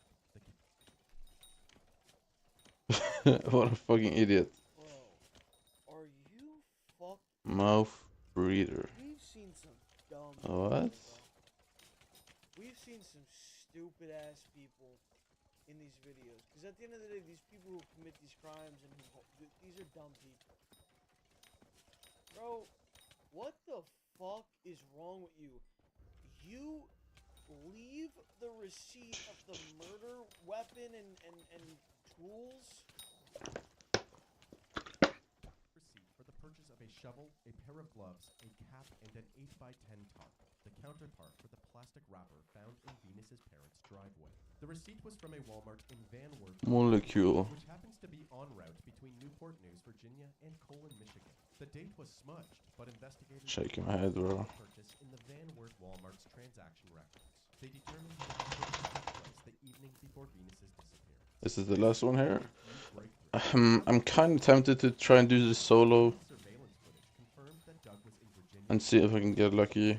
The detectives had a theory that I don't know, bro. Doug dropping off the envelope of money in a disguise, while the real Doug committed the crime in Michigan. As far-fetched as it seemed, investigators refused to leave any stone unturned. They went back to I don't know, man. staff once Oh. They described Doug in more detail. He was wearing a baseball cap, a hoodie with the hood pulled up, and large aviator sunglasses.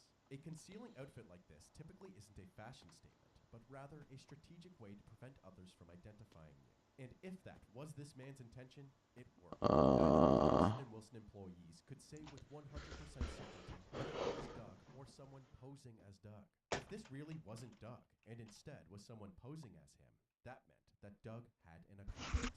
And if there was an accomplice, Doug would have had to communicate with them somehow. So detectives started looking into Doug's cell phone records. 4 days prior to Venus's disappearance, Doug was making a suspicious amount of calls, between 7 to 15 a day, to one phone number in particular. Then, there is a gap in the records indicating that Doug's phone was turned off on the night before Venus disappeared and turned back on the following night. As soon as the phone was turned on, more calls were made to the same suspicious phone number. Authorities were quickly able to trace this number to a 20-year-old student from Bear, Delaware, named Ricky Spencer. Authorities were struggling to understand why a 29-year-old ex-military man was making so many calls to a young college kid from Delaware. So, investigators went to Delaware to question the kid himself. How do you know Doug Stewart? Through Xbox Live. Through Xbox Live? Ricky explained that for the past year and a half, he and Doug had been virtual best friends, playing online shooters together day in and day out. And on one occasion, Doug even invited Ricky to stay over at his... And you guys have a virtual best friend? Someone you met online. You don't ever see them. You know them from online. The flip.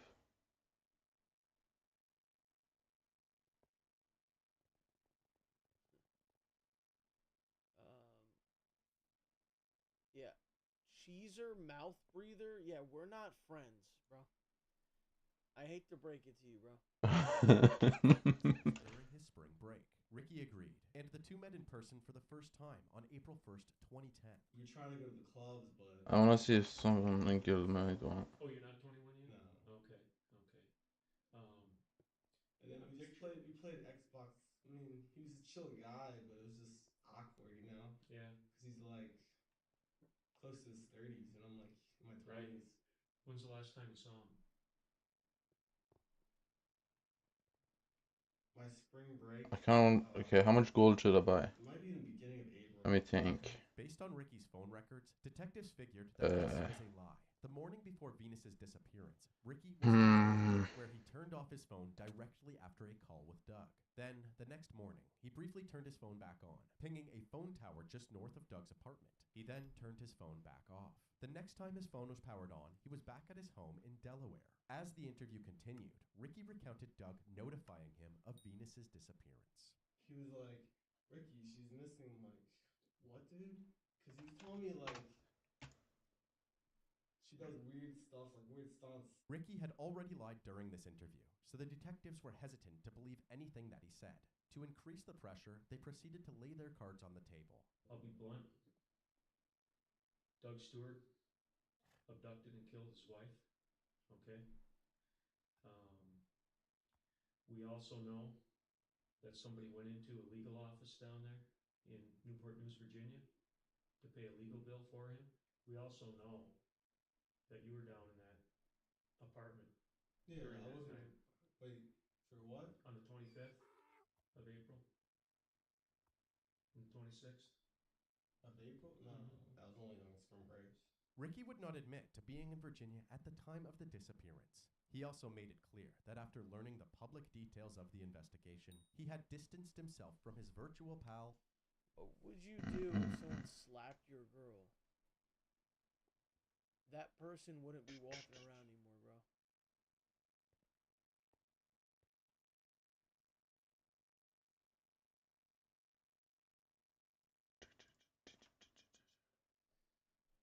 So, I don't know why you would even bring something like that up. No one's gonna slap, like, no one would do that.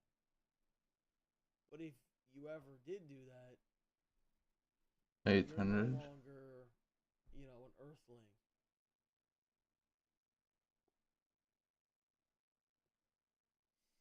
What is it? Okay, you ask me a question, then I say, yeah, I would, yeah. Then you go, oh, Mr. Tough Guy. No, what do you want me to say then? Oh no, I'll do I'll do nothing, bro. Yeah, go slap my girl in front of me, and I'll kiss your hand. What the fuck are you talking about? What the fuck is Mr. Tough Guy to that? If you wouldn't defend your girl, bro, you're a bitch. Oh, dude, Mr. Tough Guy. What? You sound stupid.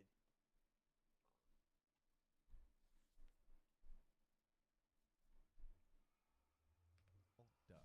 I googled his name again, and I saw some weird like they found like a receipt or something from a different state close to Michigan, and I was like, what the? And at that point, I was like, I'm not talking to this guy. That's weird. The detectives played to Ricky's emotions, showing sympathy and support for him in the high-stress situation that he had found himself in. You're probably thinking, wow, am I going to get in trouble for this? What am I going to do? I didn't know any of this was going to happen. You know what I'm saying? It is, I know. And I don't think you were involved in the planning of that. I think it was more him. And you just kind of got caught up in something you realized after the fact, whoa, this is way over my head. I don't want any part of doing this anymore. You got a couple sisters, right? Okay. What if this happened to your sister? You close with them? I should buy some gold. What if somebody took your sister? Be upset. You'd be upset, wouldn't you? Yeah. This is what's going on with Venus's family. They're right now going, we need closure to this. We really do. You need to help us with that. Because you are part of this game now, but not our main concern whatsoever. And like Shane said, if we thought that you were a main player in this, do you really think we'd be dealing with you like this? Absolutely not. So my first question to you is, did he tell you he was going to kill her before this happened, before you went down there? What did he say? You didn't take care of business in Michigan. What was the business he said he needed to take care of? Go see his wife. Okay. Did he say why? To hide her. To hide her? To get rid of her. Ricky Fun.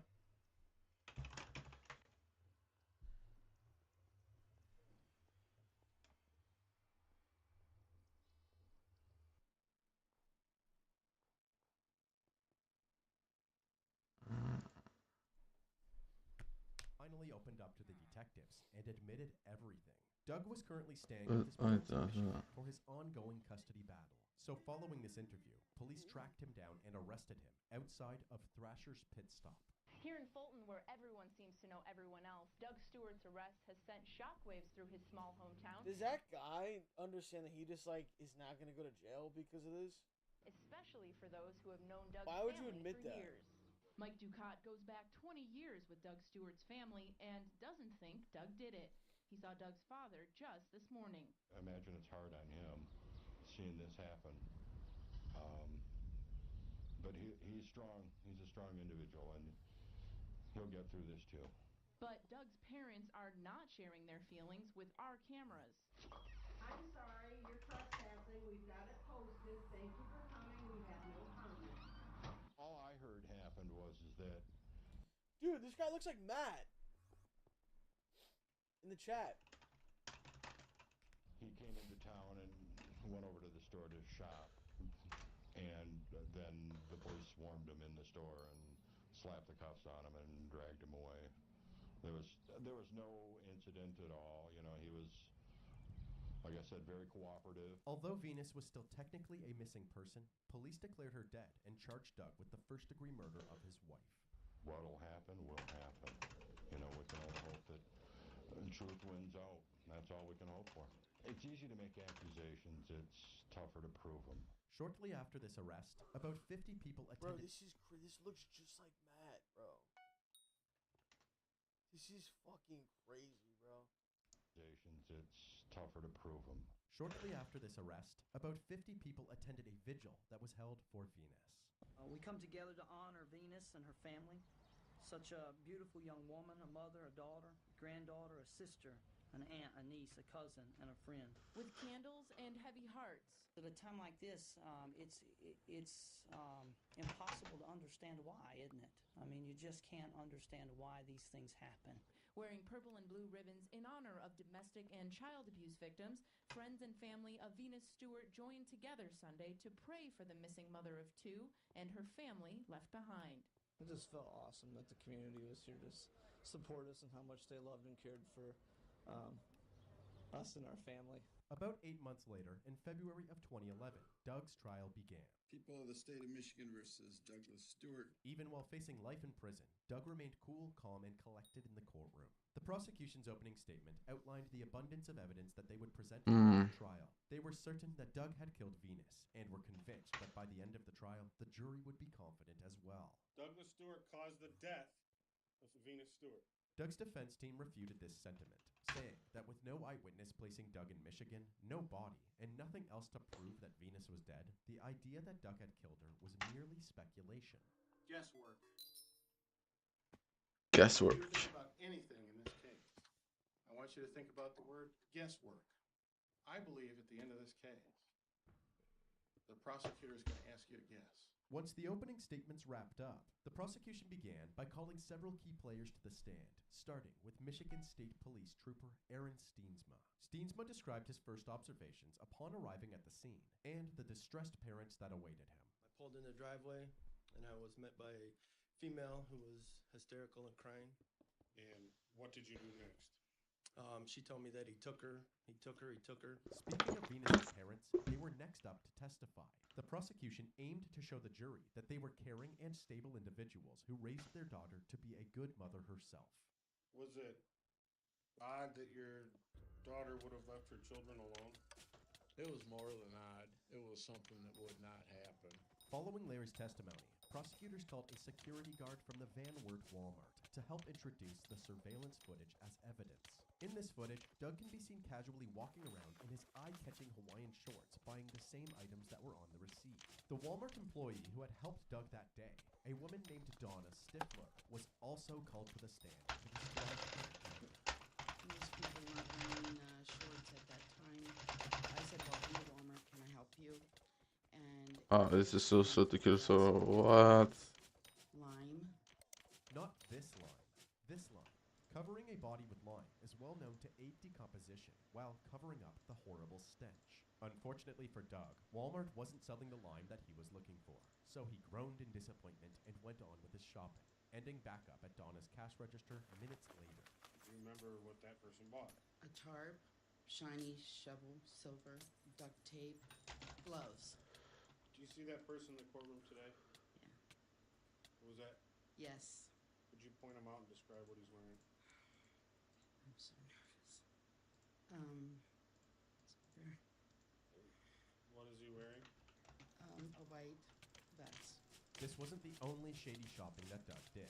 This footage was obtained by investigators after finding a suspicious purchase from Doug's credit card transaction history. Before he left Michigan, he stopped by this store to buy a track phone. Track phones are prepaid wireless cell phones, or in other words, a throwaway phone. Dude, how dumb are you, bro? You're buying all these things. You bought a track phone with your credit card?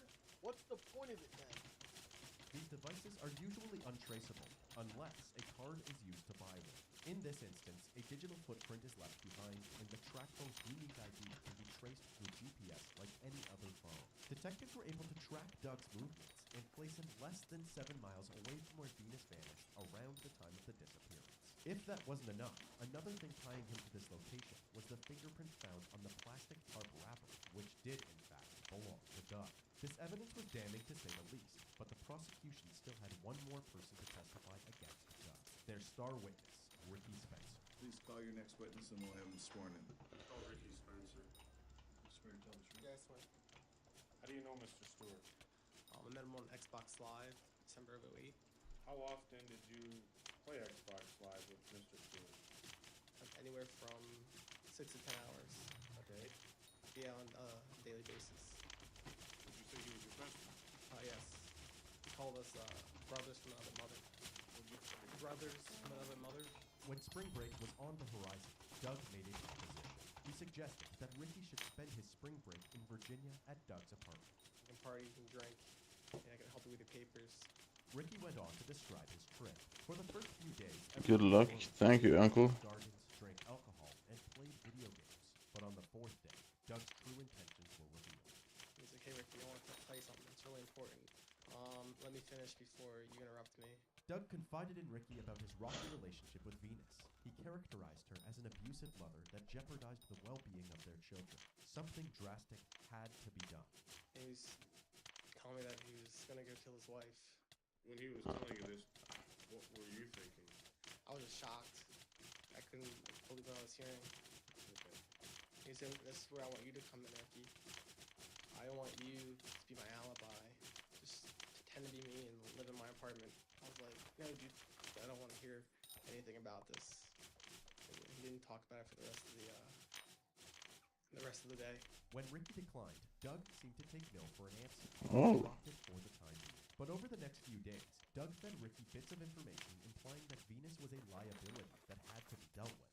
How did that make you feel? I felt bad for him. He was saying like, if only, someone could be my alibi. I'm like, no, dude, I can't do this. Although Ricky said no, Doug was persistent. He then won Ricky over by telling a story in which Venus had apparently tried choking one of their daughters. Ricky, if I wasn't there at that moment, the kid might have died. He again asked you to help him kill his wife. Yes. And what did you say? I said, okay, dude, I'll be your alibi. Once Ricky agreed, Doug took him to a nearby park to discuss the do's and don'ts of murdering someone. He asked me, like, Ricky, if you're trying to kill someone and you don't want any evidence, what do you use? And I told him, well, not a gun because it leaves evidence. He says, right, not a gun, so what is it? Not a knife because that leaves evidence. He says, right, not a knife, so what is it? Doug said, you choke somebody. After a quick glance to make sure that nobody was watching. Why is this even on trial, bro?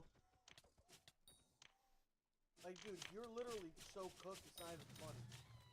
There's no way to, like, why would this guy just make this up?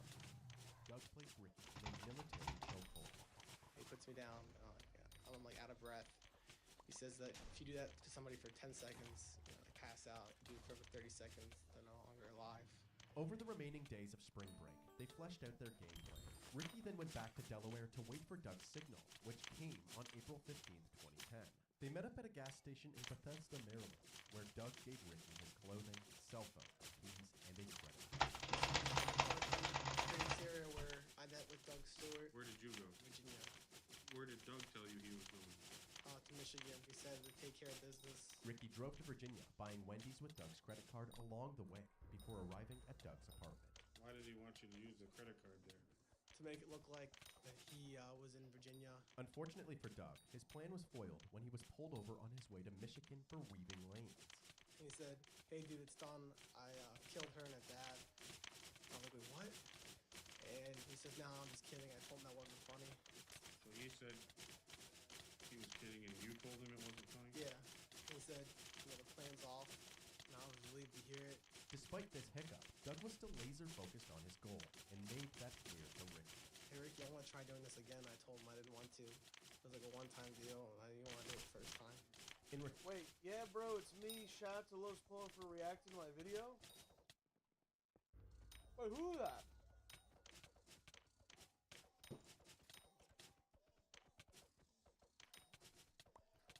What's the dirt?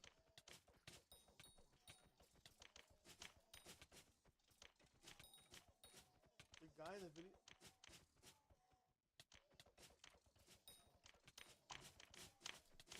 No, the guy just. No, this is the. No, this is the dude who made the breakdown on the Drake Family Matters. Dude. Dude, listen, I saw what was going on Twitter. I don't know why you responded to those people, bro. You could say what you could have said anything. It doesn't matter. They're just they're just gonna hate you because you were against their King Kendrick with the crown emoji. Which I don't know if you guys saw that shit, but Jesus Christ, bro. You should have just uploaded another one and be like, fuck you guys. There's no way I'm gonna do this solo. Oh no, I was gonna say, what was the other thing I was gonna say?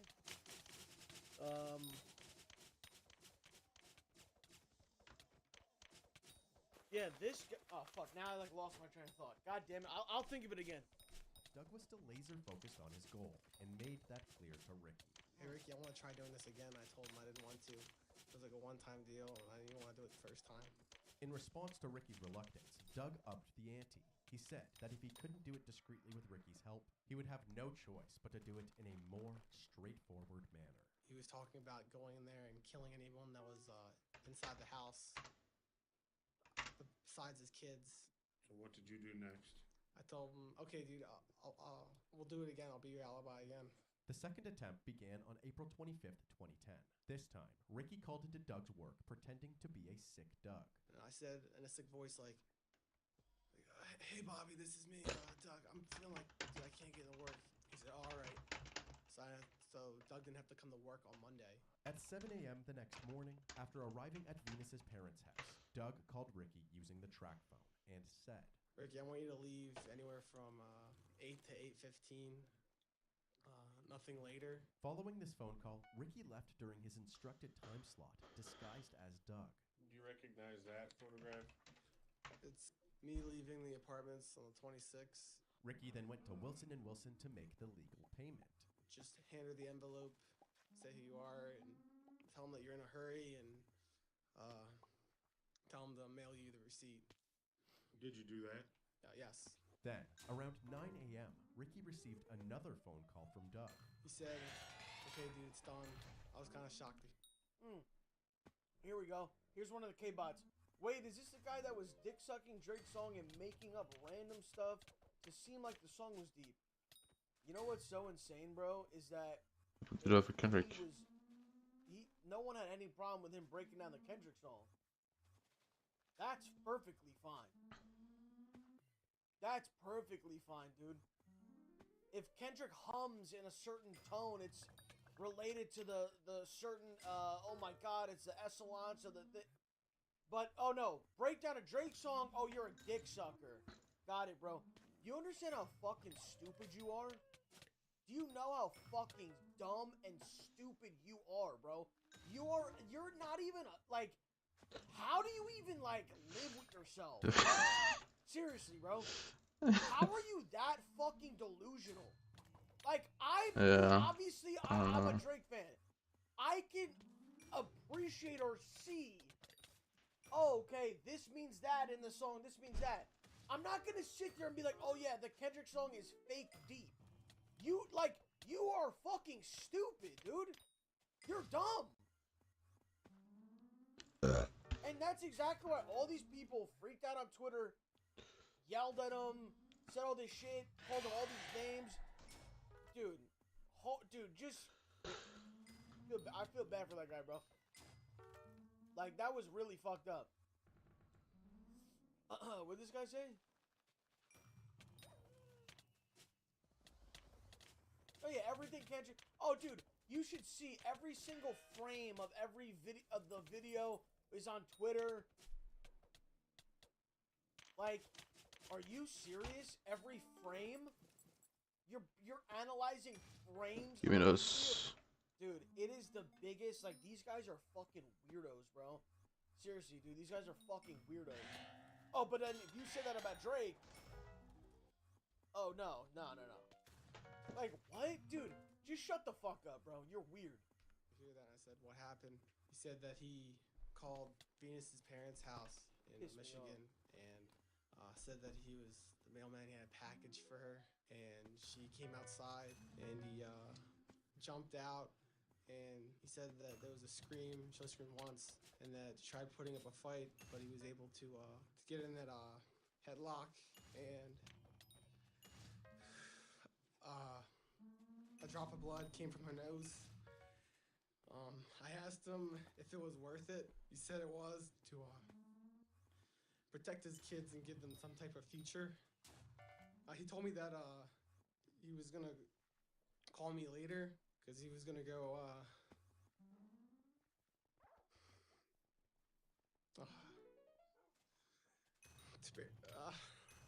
to bury her. Following this phone call, Doug and Ricky met back up at their secret meeting spot in Bethesda, Maryland, where Ricky had a sudden and scary realization. I was asking him, hey dude, are you gonna kill me? And he said, no. I said, good, because if you did, that would suck. And then he asked why did I ask that? It says, because I know what you did. Fortunately for Ricky, Doug's bloodlust seemed to begin and end with Venus. But, unfortunately for Doug, Ricky living to tell the tale might be his downfall. The defense would now have to pull out all of the stops in an attempt to discredit Ricky as a key witness. Ricky, your gamer tag is Dark Boop, isn't it? Yes, that's correct. What's a boop? It means bunch of guys. On top of revealing this inappropriate username, they also implied that Ricky was a liar, citing that he lied to his parents about his friendship with Doug and his spring break plans. Did you want them to know that you were going to visit Mr. Stewart? No. Why?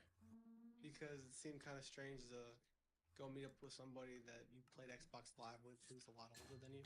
Basically, the defense wanted the jury to see how inconsistent Ricky really was. They hoped to plant the seed that Ricky was a perverted, compulsive liar who made up a story and now needed to save his own skin.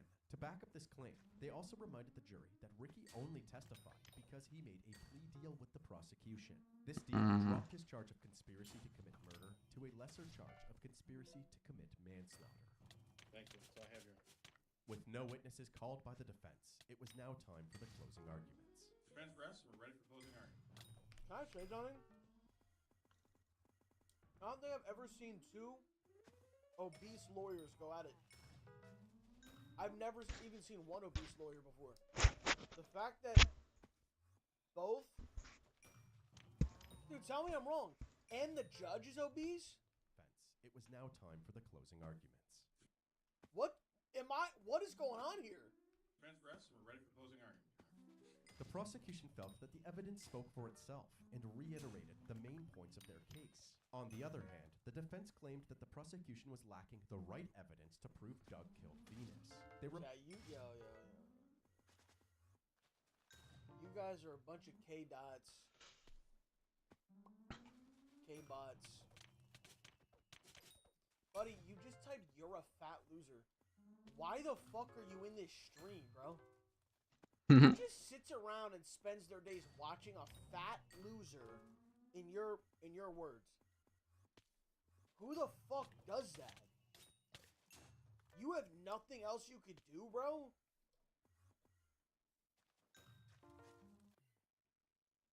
Yo, I'm getting off stream, bro. I'm getting off stream, bro. You guys have problems, bro. Reminded the jury that You have without a fucking body, problems. there was, without question, It's not me, reasonable it's you. doubt, and that Doug should be found not guilty.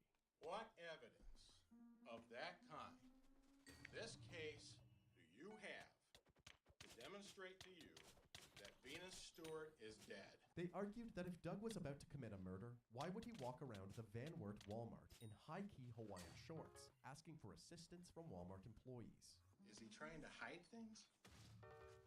He's wearing Hawaiian shorts, asking people where things are. Does that sound like somebody who's going to use it in a crime? What evidence have they shown you that a shovel was used in the killing of Venus Stewart? They haven't. They've tried to make you think they have all this evidence, but they don't. And they haven't proved their case. And you have a duty to do. And that's to find Doug Stewart not guilty.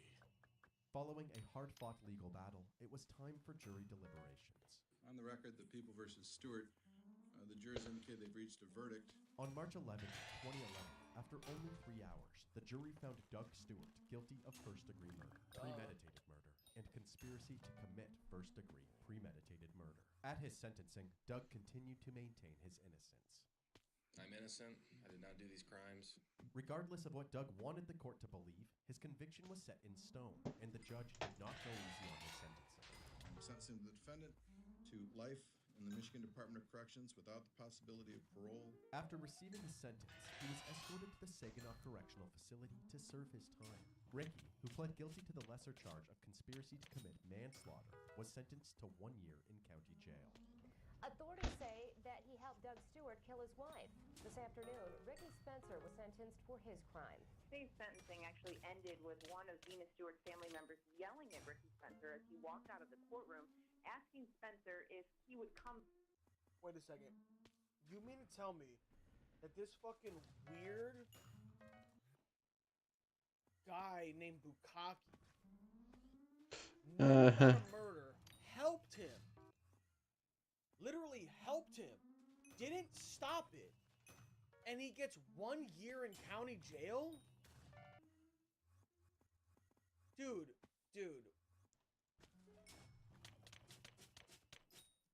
What the actual fuck? Yeah, I mean, he snitched. I get it.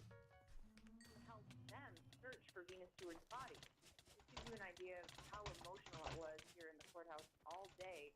Ricky Spencer spoke actually before he was sentenced. He was choking back tears. He said that this is a nightmare that he can't wake up from. And Venus Stewart's mom, Teresa McComb, also spoke to the judge before Spencer was sentenced. Venus Stewart's family wanted him to get more time in jail than the prosecution's deal that they agreed to, which is no more than a year in county jail.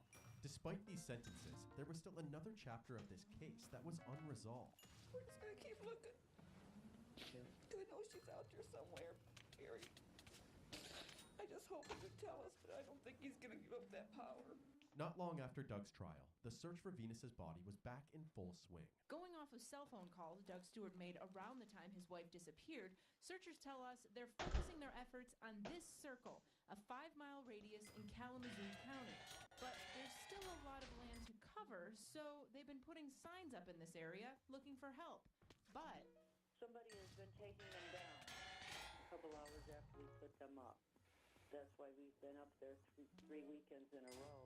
Why would somebody now take the posters down? We don't understand. We're very confused. Confused, but willing to continue, they say, until they find what they're looking for. The community was perplexed as to who would want to take down Venus's missing posters, until they caught the ones responsible red-handed. Why are you taking those down? Give them back to me. Give them back. I wanted to tell you, we saw Doug. He's doing great. Murdering is better in his life. Oh, in prison is just good for him, He's huh? really sorry about what's happening with the posters, and he hopes you find her. Oh, that was good. He did. He said he hopes you find her. And you know what? He said you should actually be putting the pressure on Ricky if you want to find anything. We went to Doug Stewart's parents' house to ask them what's going on. And for the first time, they broke their silence about the case, their son, and those signs. They put up nasty letters, so we took all down. The Stewarts gave us some of the signs they admit they tore down. There's no law in St. Joseph County about putting up or taking down signs like these. The Stewarts told us they don't object to the search for Venus, but do have a problem with what else is on some of those signs. We told him, I said, for a fact. He said, I didn't know they were going to go out and help him look or do anything. I said, where do you want us to look? What do you want us to do? The Stewarts told us they still can't believe their son was found guilty. I can't see him doing something like this. But he did. Can't see him doing this. Bukaki literally explained the whole thing. The guy took a plea deal. He explained everything. But after a trial, W. Bukaki. Venus Stewart's family says that's ridiculous. There's no doubt at all in the back of your mind that, Venus isn't, in Texas somewhere, or just that she didn't just run away. She was for 2 hours on this long. She would never put it in ridiculous for her father. Never. Not a doubt in my mind. Although this family feud was throwing a wrench in the gears, it would take more than a couple of defensive parents to stop the community's search efforts. 7 years passed with no notable progress in finding Venus. Tragically, Larry McComb, Venus's father, died from cancer during this time. Throughout the year of Larry's death, detectives continued to visit Doug in prison. And on one of these routine visits, Doug's demeanor completely changed. He was asked if he was finally ready to come clean, and he responded by saying that hypothetically, he could take the detectives to Venus's body, but he had a list of demands for his cooperation. Among those demands were certain perks, including being able to teach in prison, joining the K-9 program, and being able to attend his parents' funerals in the future. Oh, and one more thing, an Xbox. The proper authorities agreed to most of these demands, including the Xbox, so a satisfied Doug was now willing to cooperate. Doug led the authorities to the exact location of her body. He wrapped her up in a tarp and buried her in a wooded area just miles from her. I feel like he could have asked for more. No? I mean, fuck this guy. He's a piece of shit, but that's all you asked for on Xbox, and can you play with dogs? It's deep in these woods where Doug Stewart says he buried his wife's body after murdering her 8 years ago. Why do you think right here? Because I put a bunch of fallen stumps right here, and that tree looks really tall. It's either there or there. Okay. He explains with little outward emotion how he picked this location to hide his wife's body. Doug Stewart led police down a 2-track about 20 miles southeast of Kalamazoo. It was 12 miles north of where Venus Stewart was last seen alive. Police later confirmed the remains are those of Venus Stewart. I mean, it's got to be right here. Yeah. Okay. It's got to be. While out in the field, Doug sat down for a news interview where he spared no details. This was single-handedly the worst thing that I could and will ever do in my entire life. I loved her. I couldn't handle it. And it got to the point where I thought I was never going to see my children again. I just couldn't see another way out. I can't understand my mindset back then. It was almost like I was on a mission. I did lie in wait. She did come out. I did put her in a choke maneuver. She passed out. I sat there for a minute, maybe two, staring at my best friend. Passed out in my lap. Sicko. I didn't have a plan. Although Doug says he had no plan, he had already plotted her murder and found a plot of dirt in a very remote field to bury her body. And that's where Venus met her demise. I batted her arms down. She saw it coming, and I batted them down with my right hand, and I struck her with my left. She didn't hit the ground before I started apologizing, and I almost threw up. There was so much blood. She didn't say anything. She collapsed down to the ground. 20 seconds later, her eyes closed. I didn't know what to do. I can't believe I did what I did. I will never forgive myself. Over 8 years after Venus's death, she was finally given a proper funeral, buried next to her father. Although this provided some closure, it is likely that those who were close to Venus will never fully heal. As for Doug, he now resides at the Saginaw Correctional Facility and is only allowed to play offline sports games on his Xbox for 30 minutes per day. Ooh.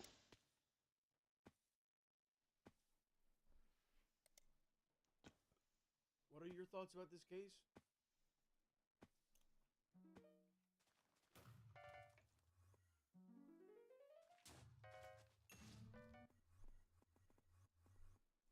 What are your thoughts about this case? I would like to know your guys' thoughts in the chat and in the comments in the YouTube video. If you made it this far, leave a like and, type in Bukkake. Actually, no, don't type Bukkake. Oh, God. Fuck. I don't know. My thoughts on this case is this. No matter what,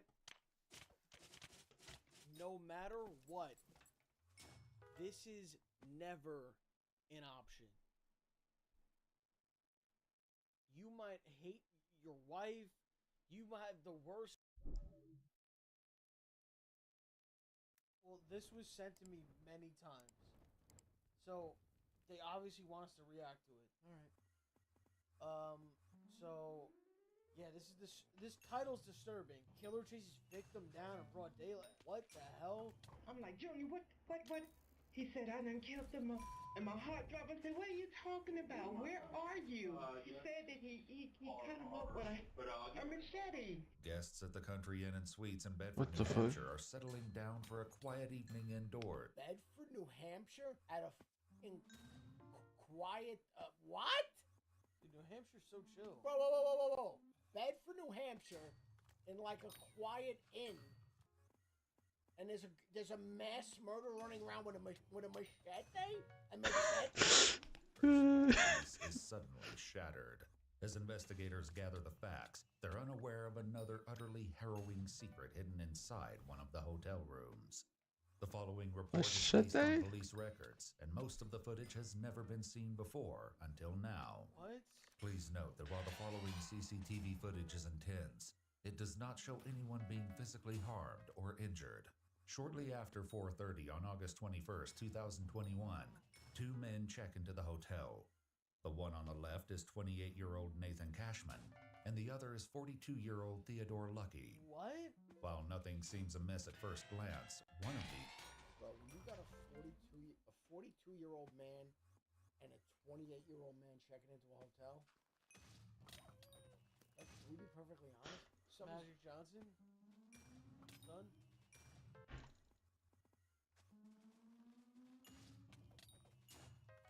I wrong? These men harbors murderous thoughts about to be unleashed. And I mean, from the time I seen this guy, I don't know, I just had a bad feeling about him. Creepy. Minutes after this encounter, a witness in room 312 hears hair-raising cries from the hallway on the 3rd floor. It sounded like a man screaming at the top of his voice, help me, and several times, 3 or 4 times. And then I heard somebody, it sounded like footsteps following him, behind him. And then I heard silence, but I heard like banging, like somebody was hitting the walls on the hallway a couple times. Then it was silent.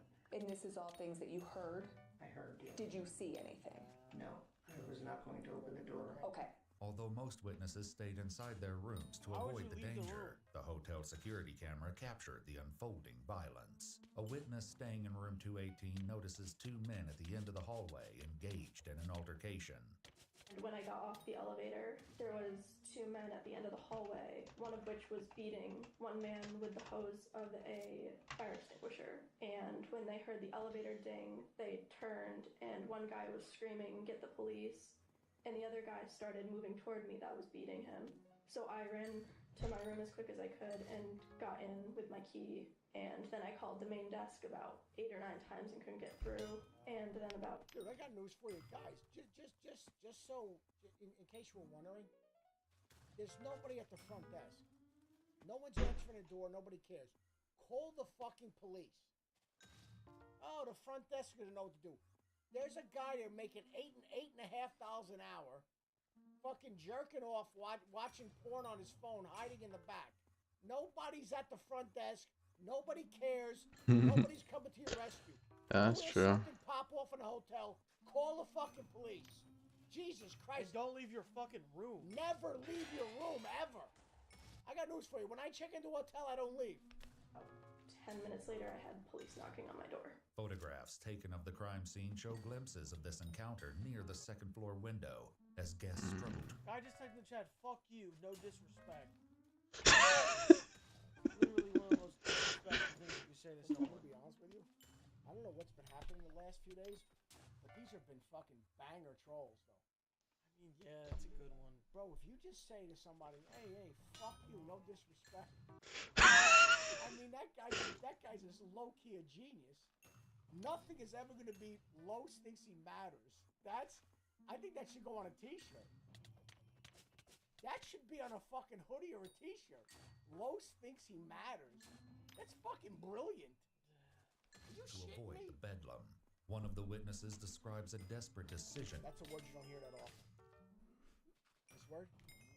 Bedlam?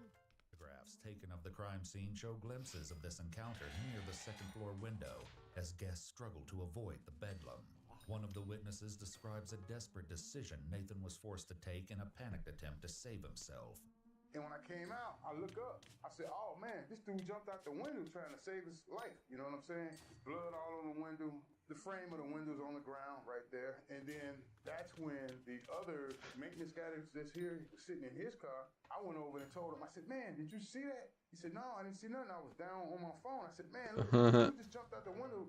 2 minutes later, at least 2 minutes later, there's a white guy running around the corner. And then all of a sudden, the guy came behind him with the black guy with the red hair had a machete in his hand, and he whacked him in the back of his head right before he went in, and put like another gash of many gashes that this guy already had on him. So he goes in, and I'm like, oh man. As Theodore chases Nathan back inside the hotel, Another eyewitness recounts what he observed inside the lobby as the assault nears its gruesome conclusion. The two people came blasting in through the door, and the one in the front, the other guy was chasing, was saying, "Please help, please help." I saw the guy hit him once, and then we just got out of there. That was the last thing we saw.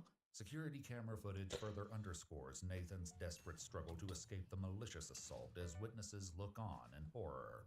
As Theodore continues his relentless attack against Nathan, the front desk clerk inexplicably puts himself in grave danger while he's on the phone with a 911 operator. While it may seem that this situation is coming to an end, Theodore is just getting started, and another horrifying discovery remains to be uncovered behind the closed doors of this hotel. This horrifying attack in the lobby lasted almost 4 minutes, but it'll take Go on, investigators nymphs. much longer I need to some uncover more. the reasons behind such a cruel assault. 12 minutes later, the medical team arrives to check on Nathan. Paramedics note a deep laceration across Nathan's neck, suggesting that his throat had been slit, and declare his death. Unsurprisingly, a medical examiner will later note in the autopsy report that Nathan died from multiple chop wounds of the head, neck, and body. As Theodore flees the crime scene, officers are unaware that they're about to receive a lead from an unlikely location over 250 miles away. What's going on? My wife just got a call from her son. Okay. He just killed somebody in New Hampshire. Okay, he just got out of prison, apparently, and it's been back and forth down here. She come home, she's all upset. I'm watching the game, me and my cousin, she blew my high. She tells me... She blew my high.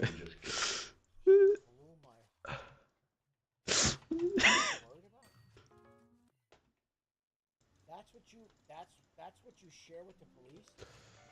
She blew my high? Killed someone. Where the hell is Junior? He's in New Hampshire. I talked to him on the phone. Sure it was him? I'm positive it was him, okay? And he's telling me, "Dad, I understand," and I'm talking to him, telling him what not to do. Hey, I understand what's going on. He'll get killed tonight, okay? Because they're looking for him. More officers from the Asbury Park Police Department in New Jersey arrive on the scene, and Theodore's mother, Vivian Brown, relays vital information. I got a phone call from my son. He was hysterical, he was cussing, and my son don't cuss around me. He's like, "Mom, you was f***ing right, you was f***ing right." I'm like, "Junior, what? He said, "I done killed the mother." And my heart dropped. I said, "What are you talking about? Where are you?" He said that he cut him up with a machete at some hotel or somewhere. And I was like, where are you? Where are you? He said, "I'm in New Hampshire. I don't know where I'm at." I said, "Well, whose car are you driving?" I don't know. I don't know. I'm just going to tell you, that I love you. I'm saying goodbye to you. I'm going away for the rest of my life.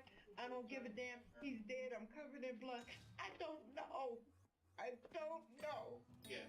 As New Jersey officers dispatch this information to the New Hampshire State Police, Vivian shares more about Theodore. He just got out of prison Mother's Day weekend, May the 7th.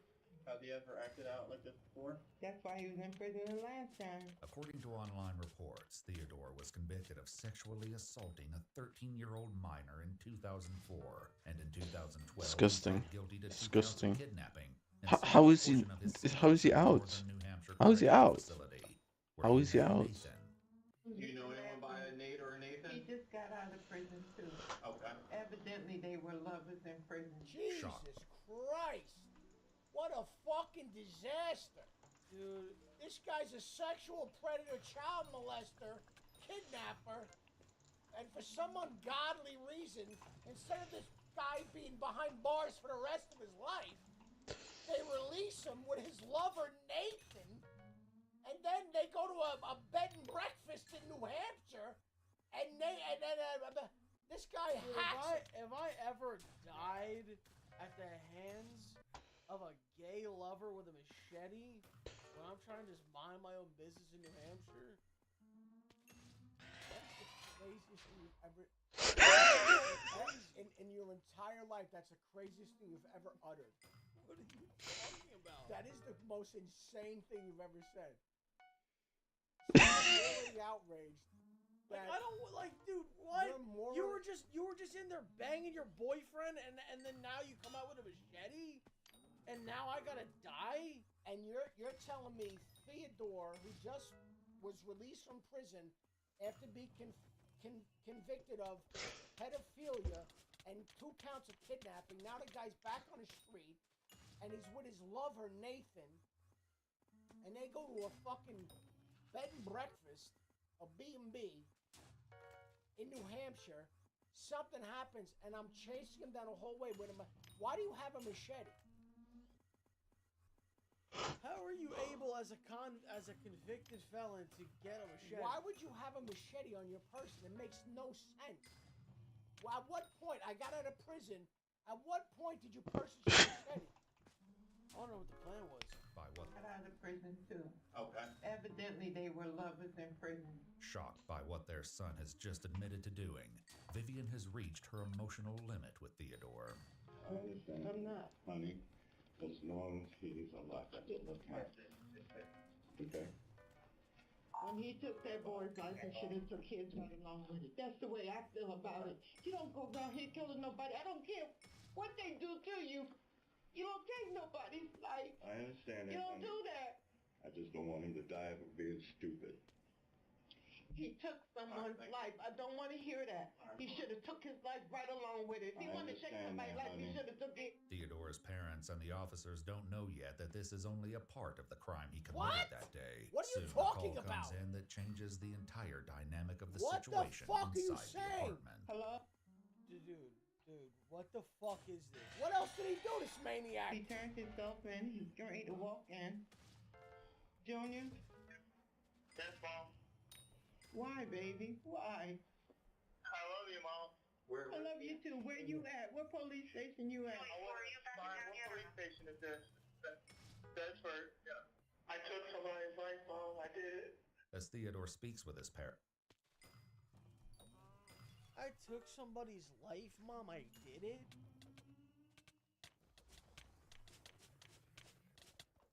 Dude, this is mentally I gotta tell you, man. You know what, guys? one of the officers makes an alarming observation. I don't think he's in custody yet. Junior, whose phone are you on? My phone. You are in handcuffs? Yo, I'm at the police station. A fireman just walked out. Thankfully, Theodore is taken into custody without further incident. As detectives escort him into an interrogation room and read him his Miranda Oh my god, he they doesn't. will soon confront him about yet another bone-chilling discovery made at the hotel. Uh-oh. Nathan was my boyfriend. Okay. Alright. How long have you guys been dating? Over 3 years. Okay. He's definitely gone. You tell me that. You get that information from me, and I'll tell you anything you want to know. I'm telling you the information that I have is that he's deceased. What happened tonight that kind of caused this? I was hurt. Yeah. He got out of prison a few weeks ago.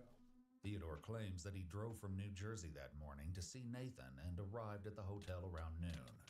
We'd like to know what the interaction was in the hotel room. Yeah, we started arguing by him yelling at me. While Theodore shares about the incident, officials also know there's more to his story as they explore the timeline of events. I guess you said, did stuff happen in the hallway, or was it down into the lobby? Or could you help us understand where things kind of happened? It happened in the lobby, hallway, and you say happened. Are you stabbing, or is it more like a hitting, or how would you describe it? Hitting. Hitting? Like coming from up down? Yep. And where were you hitting him? Everywhere. Okay. Crime scene photographs show the bloody machete Theodore used in the slaughter. But shockingly, Nathan was not the only victim that day. While officers were interviewing witnesses at the hotel, they discovered shocking security footage showing Theodore checking into the hotel earlier that day with 60-year-old David Hanford. Oh my god. David didn't know that he was walking into a nightmare. What would really help us is there another person? Who's this other person? What the fuck? Later reports state that David is Theodore's ex-boyfriend and has known him for decades. Theodore later claimed that David believed they were at the hotel for a romantic weekend and knew nothing about his plans for Nathan. who's the other gentleman that you were asking about? Is he Dave? Dave? Okay. Where was Dave? In the room.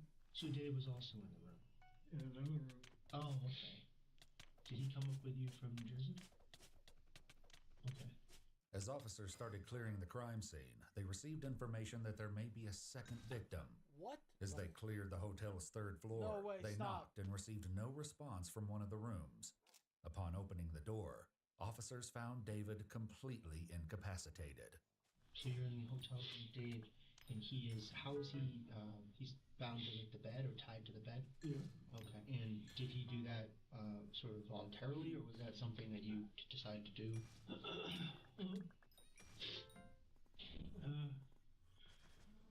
David, well, more so him, he likes the whole SM and bondage type thing. They found David covered in a hotel blanket with a belt wrapped around his neck and clear tape covering his nose and mouth. It appeared he'd been dead for some time.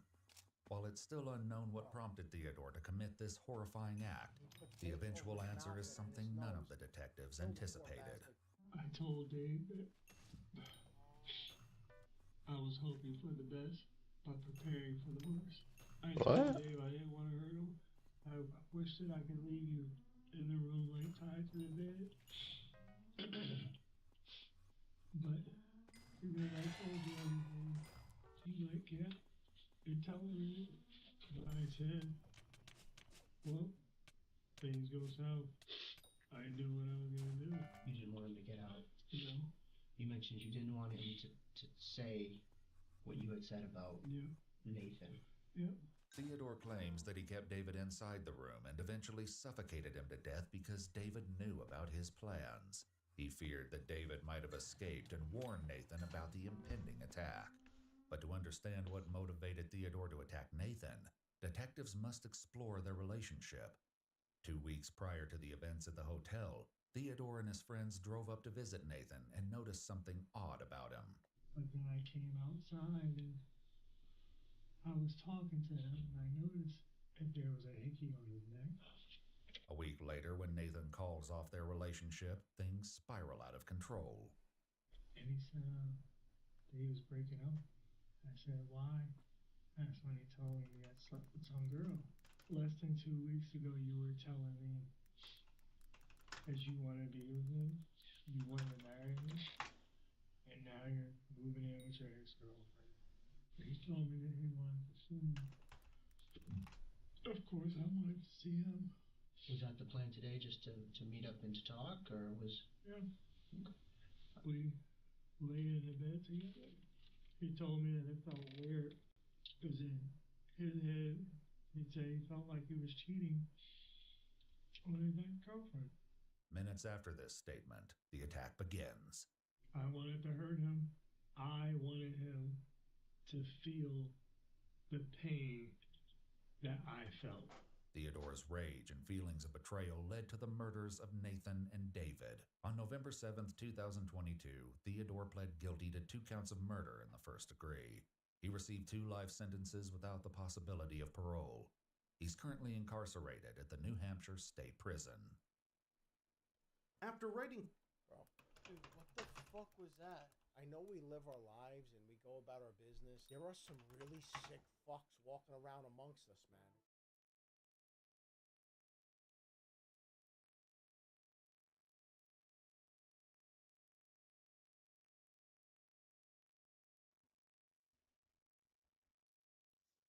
Wait, also... I just don't understand this, because...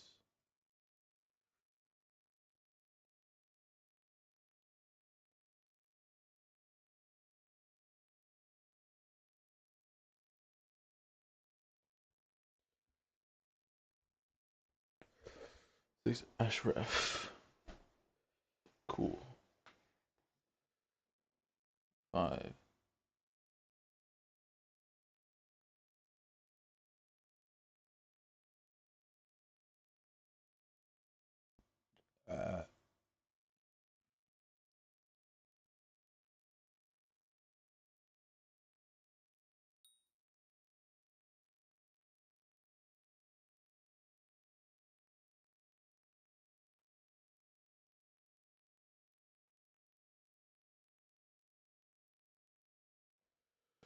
But this doesn't even make any sense, because...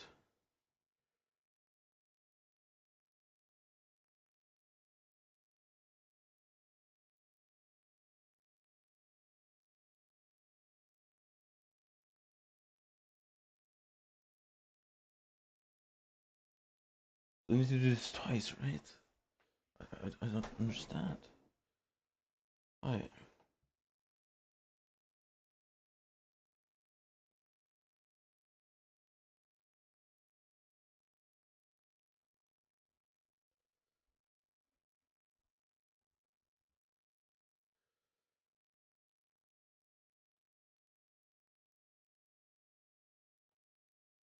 Yeah, I need 2x everything. Right? Ashref. I need like 100.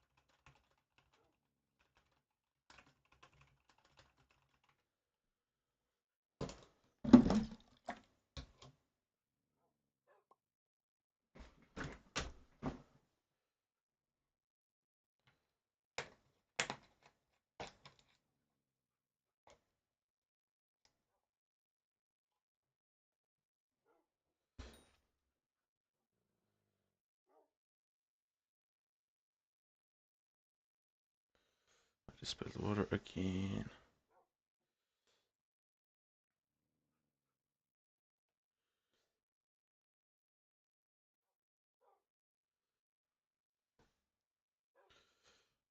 Wait, so this doesn't make any sense. I literally need to do all of this twice, right?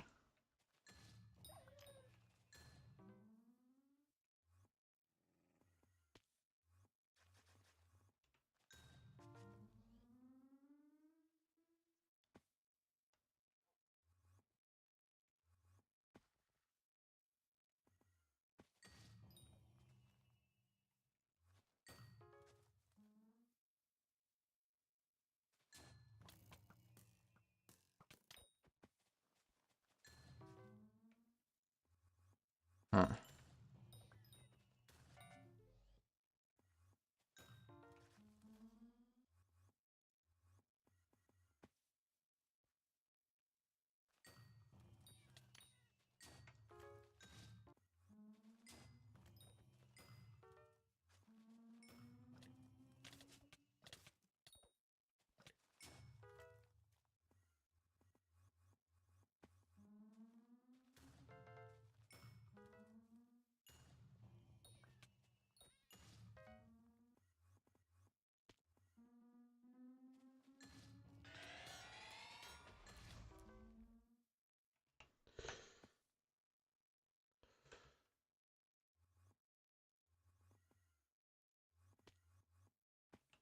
But then again, a crow pet Skyblock. Yes.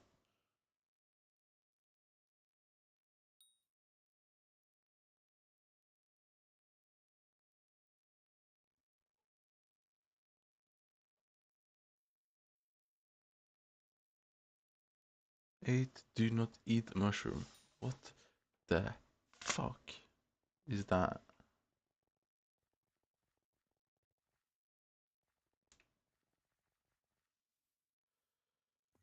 Bro, this is so confusing.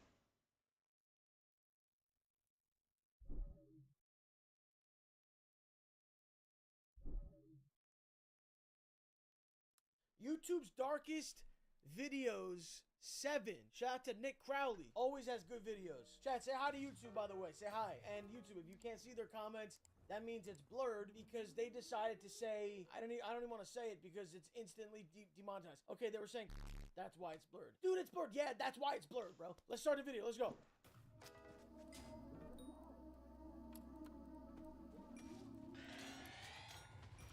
I don't like it like this. 2003. I don't like it like this.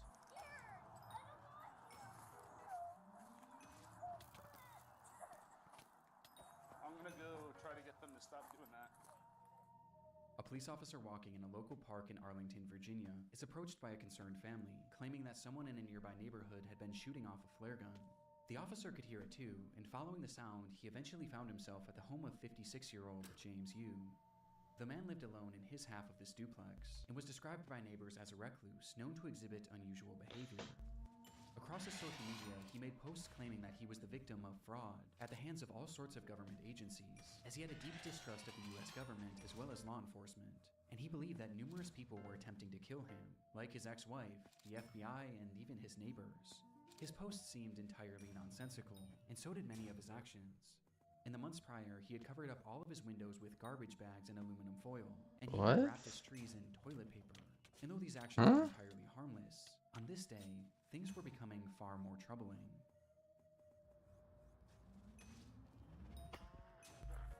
When police arrived at his home, you would be seen firing his flare gun out of his window and into the air, over and over again, and despite repeated attempts to get him to stop, Arlington County Police!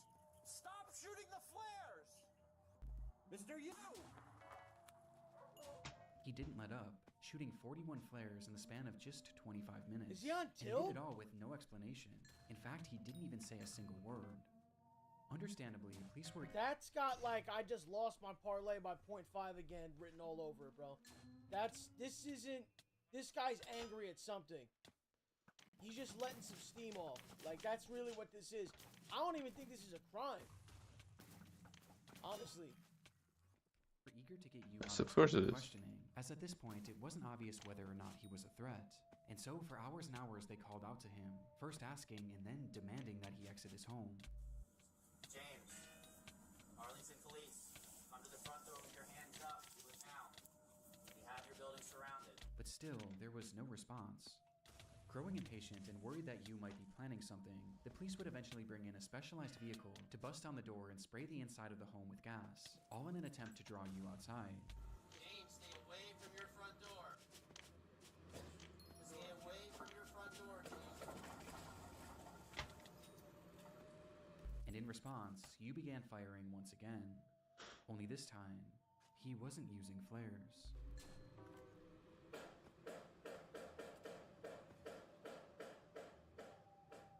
And instead, he was now yielding an actual gun. Thankfully, none of these shots connected, but with the situation becoming increasingly dangerous, the officers decided to fall back, as they carefully came up with a new plan for apprehending. This isn't scary. It's just an Asian with a gun. Dude.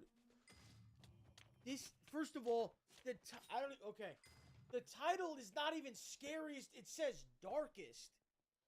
Like, usually there's a backstory to it or something beyond the video itself. It doesn't mean like it's a jump scare, bro. You, though whatever they had been planning, would never come to fruition.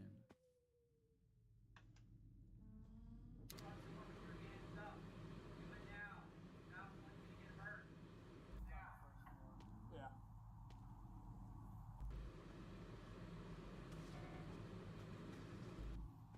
How do you not send a SWAT team in there or something?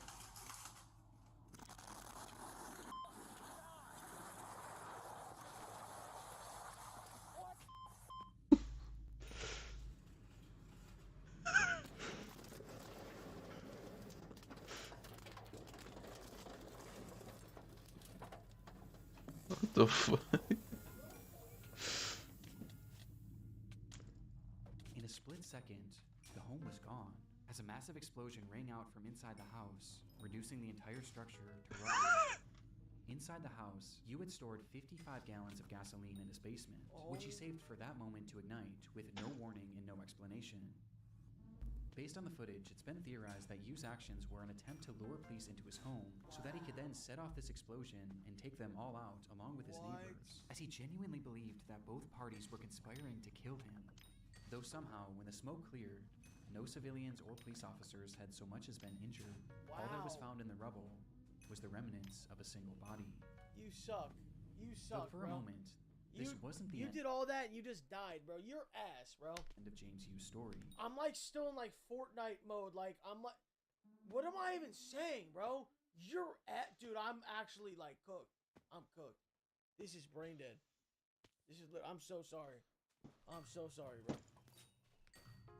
Before that body could be identified, reports across social media began emerging showing that James Yu was somehow still alive. After the blast, comments were being made on what appeared to be Yu's YouTube channel, where he stated that this whole thing was a cover-up and that he wasn't even inside the home when the standoff started, which, looking back, we never actually see him, and we also never hear his voice. Numerous posts pointing out this development would go viral and cause mass confusion about the story, which was only heightened when it was revealed that the body inside that building was in fact James Yu. Though in the end, it wasn't really as mysterious as some originally thought. As it turns out, the post showing these comments failed to realize that this wasn't actually Yu's account, and instead it had a completely different username, with the account likely having been created as nothing more than a hoax. To this day though, there are some that still believe that this was all some sort of massive cover-up, but in reality it just seems that this was the result of a man gripped by crippling paranoia and loneliness, with it all coming to a head in what has gone on to become one of YouTube's darkest videos. Oh shit. What just happened? Oh my god, I just fucked up.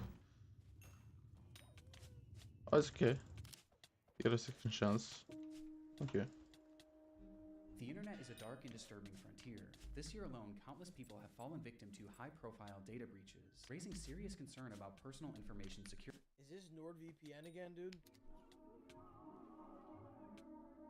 There was really nothing else like it. Yo, early 2000s footage freaks me out, bro. I don't know why. It freaks me out. It scares me, bro. I don't know fucking why. Can anyone, like, is there a psychologist? Can anyone explain this? Because I grew up, like, in the 2000s.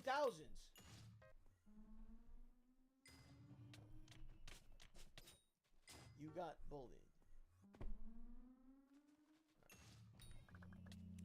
This obscure 27,000 square foot structure allowed visitors to enter into what must have felt like another dimension. It was an exhibit called Dream Space, and was the creation of British artist Maurice Agus, a 74-year-old artistic visionary obsessed with the idea of creating large-scale surreal environments, and this was his magnum opus. The structure was inflatable, akin to a massive bounce house, and once inside, guests were confronted with a labyrinth of brightly colored walls and cells, twisting and turning into some sort of surreal maze that patrons were told to lose themselves in. This piece of art premiered back in 2004, and due to its inflatability, it was actually built to travel, making stops in major cities in the UK, before it was eventually set up at Riverside Park in Durham on the 22nd of June, 2006. The very next day, 68-year-old Elizabeth Collins would visit the area with her husband and her daughter, as well as her 14-year-old grandson. And spotting this unusual structure in the distance, Elizabeth's grandson insisted on checking it out, excitedly taking off his shoes and running inside. And while the rest of the group was more apprehensive about entering, Elizabeth eventually decided to accompany him, leaving her husband and daughter on the outside, though not before turning back to them and joking that she was going in to find peace and serenity. Outside, Elizabeth's husband and daughter sat at a nearby table and enjoyed a cup of tea whilst conversing about the events of the week, only for the man to turn his head and notice that Dream Space was slightly moving, to which he excitedly said, "Oh, it's a ride, it's a ride. I wish I had gone on it." The daughter then turned her head to see the structure as it began to rise up off the ground, to which she chillingly responded, "It's not a ride."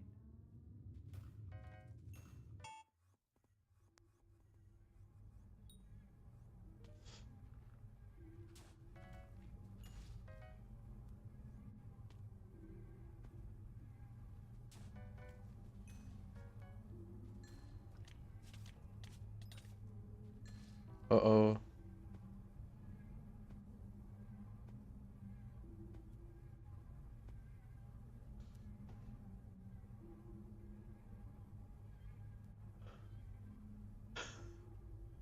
It's going, bro.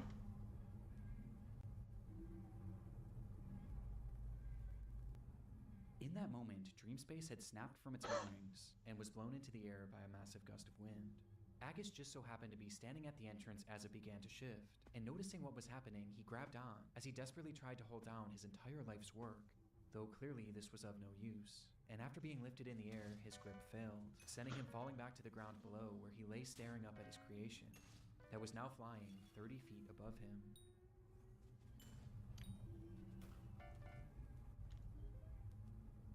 There's so many... How many people are in there, bro?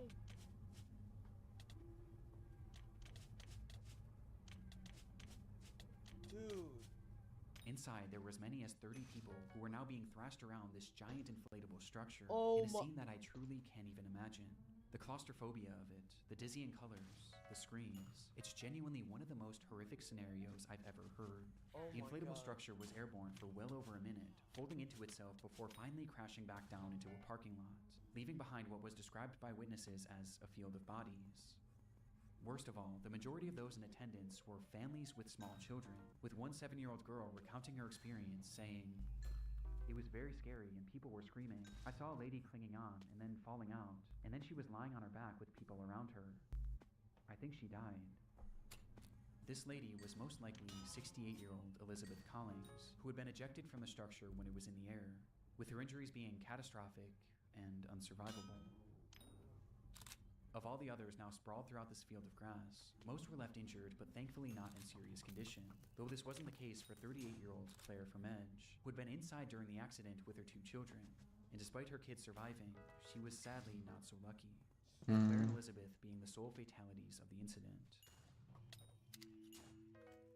The video is terrifying, and though it's easy to say that this could have been so much worse, considering how many people were in dream space at the time, the consequences were still catastrophic, as it devastated 2 families and likely left many others at the scene traumatized for life, especially the young children. But how could this have happened? Well, that day was particularly warm, which likely caused the air inside the structure to expand, causing a hot air balloon-like effect, which was then exacerbated by sudden strong gusts of wind, which eventually caused the structure to go airborne, as in the end, it just wasn't properly secured for the conditions. Soon after the incident, Maurice Agus was arrested for manslaughter, though he would ultimately only end up paying a small fine, as he vowed to never create a large work again. Just a few years later, in 2009, Maurice Agus would pass away, with his legacy forever being defined by this devastating footage.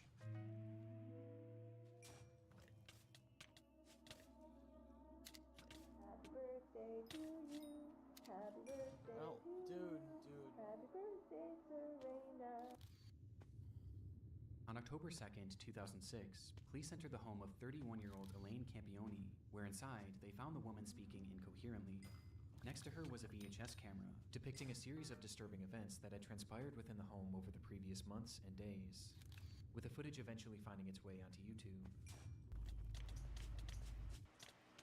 Hi, Serena. It's August 8th, 2006. Happy birthday to you. Happy birthday to you. The tape starts with Elaine pointing her new camera at her daughter Serena. It was her 3rd birthday, and to celebrate, Elaine had left a brand new bike in the living room.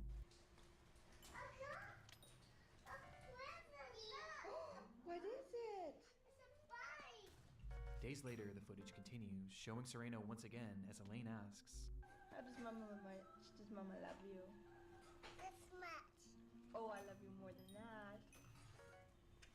How much does Mama love you? Elaine then shows her other daughter Sophia, who was just a baby, before turning the camera on herself and showing the kids how the device worked. Hi! See how the camcorder works? Yes, the fireworks. Hi! Is that Mommy? Hi! So far, the footage seems like nothing more than your standard family home videotape, and appears completely wholesome. Though with the next recording, the tone begins to shift, and things start to become slightly concerning. This is a deplorable, horrible, messy, filthy apartment that supposedly my 2 children and I live in, and it's just a horrible, horrible mess. Yeah. I think Diego Campioni is totally in the wrong, and I hope he burns in hell for all his sins, the same as Leonardo. As Elaine shows the camera her home, she begins joking about how they are living in deplorable conditions, before randomly calling out 2 men who she says she hopes will go to hell, all while her children are in the same room, as she starts to grow more and more agitated.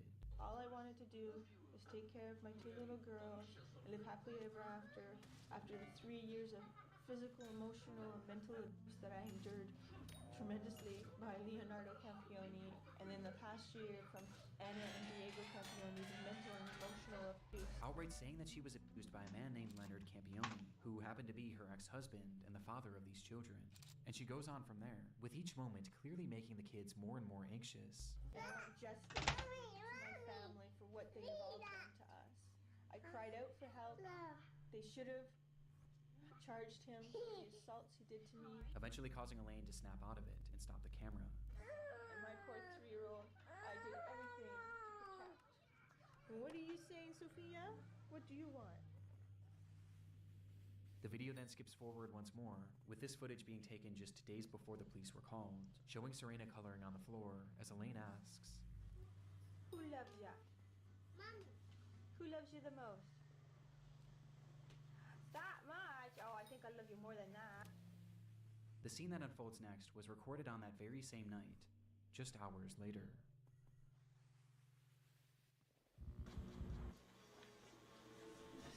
Why is there a guy in the chat spamming Los? Do something about this. For the love of God, explain what that means. Are you trying to get me to time travel and stop whatever event's about to take place? What the fuck are you talking about?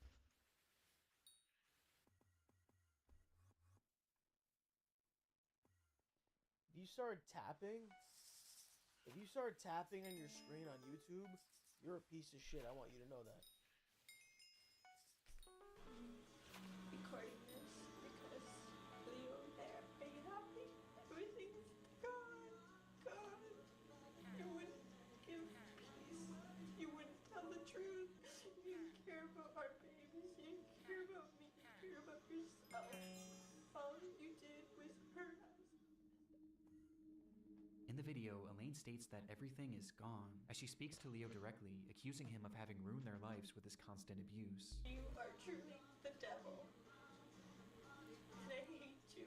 I hate you. I hate you. I hate you. I hate you. I hate you. And I want you to know how much I hate you.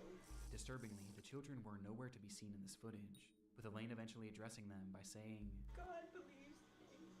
And God's taking care of them now. They're protected by God. Thank God. Thank Him. Because there's no way I could have them with you. Nothing's good enough for you. It has to always be your way. Well, they're good. And you can have it your way. Your wife and your daughters are dead now. We're all in heaven. According to Elaine, not only were her children gone, but she was too, as she stops the recording soon after. Despite saying this, the camera would actually start up one more time, where Elaine describes how she was still alive, despite having attempted to OD, which prompted her to call the police.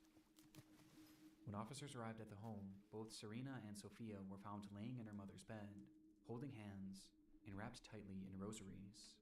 Neither of them were alive.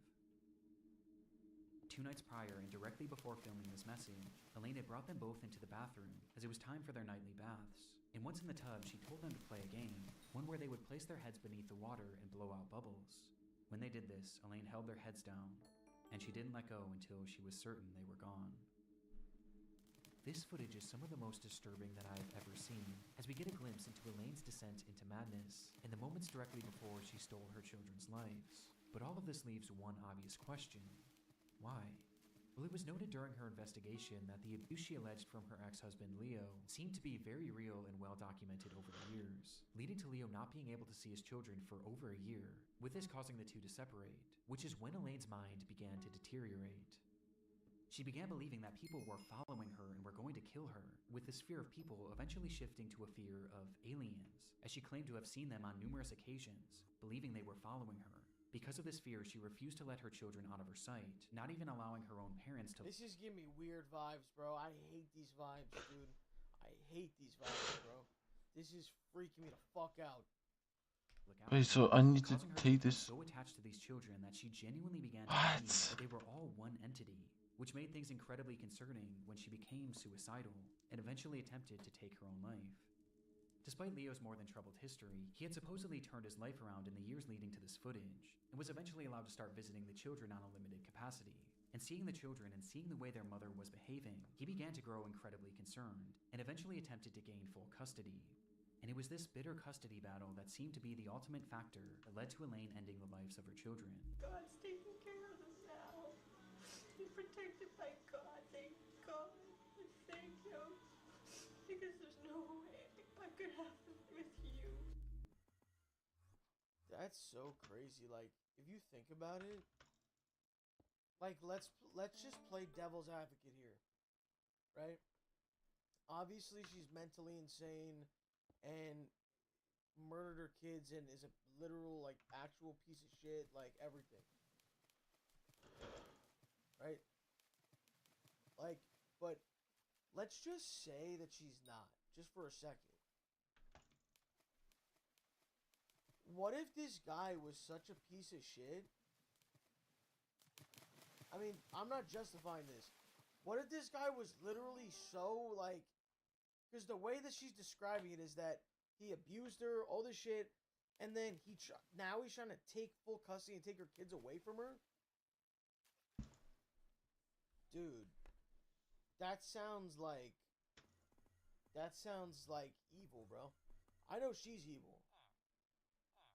I love people putting question marks. Like, dude, obviously that's not the answer. I'm not saying that, bro. I'm just saying if that's true, like, and you drove her to this, I don't know. Elaine Campione would be charged with 2 counts of murder and would eventually be sentenced to life in prison, with a possibility of parole after 25 years. Today, she's held in a minimum security prison, where she's free to leave once every weekend to attend church and other... What? Wait. Today, she'd eventually be sentenced to life in prison, with a possibility of parole after... The possibility of parole when? After 25 years. Only 25 years? Today, she's held in a minimum security prison, where she's free to leave once every weekend to attend church and other functions. She can go outside? What the fuck?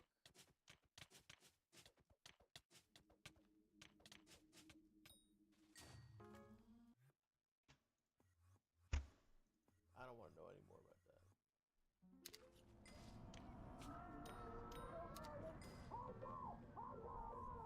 Crazy. On April 18th, 2010, a 39-year-old man named Gavin Collins was released from the HMP Random prison in the UK. His freedom would last less than 24 hours, as the very next day he suffered a severe mental breakdown, the result of which was captured partially across several video recordings that later appeared on YouTube. This is the story of his rampage. It began at approximately 9 a.m. in the city of Nottinghamshire when Gavin left his home. As he walked down the sidewalk, those in the area reported him acting strangely, muttering to himself that he was Jesus and that he was invincible. Without warning, he then turned his attention to a random home, which he forcefully entered, stole a man's car keys, and took his vehicle, taking off with no apparent destination. Inside the car, the owner just so happened to have 2 cameras, one being a standard dash cam and the other facing inside the vehicle, giving us a look at Gavin and his apparent mental state.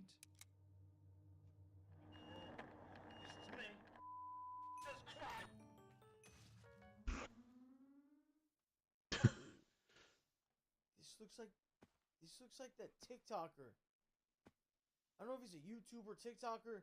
The dude who like shaved his head and his eyebrows and shit and put fucking Diddy oil all over him. Do you know what I'm talking about?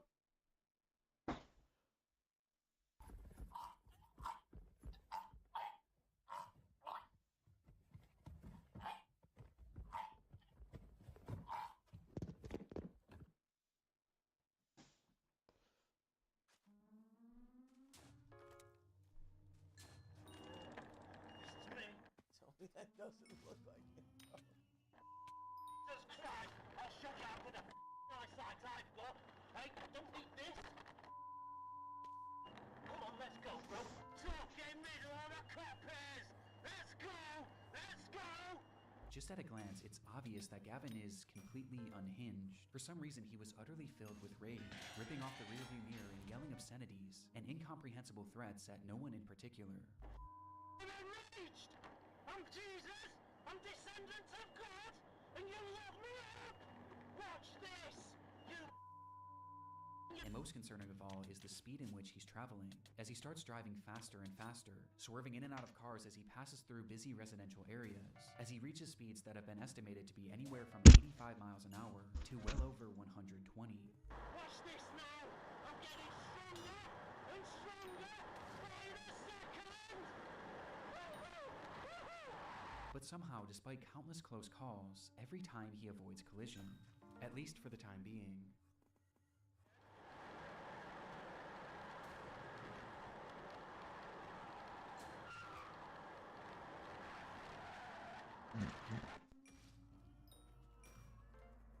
In an instant, Gavin smashes the vehicle into a brick home at full speed, with the impact being devastating.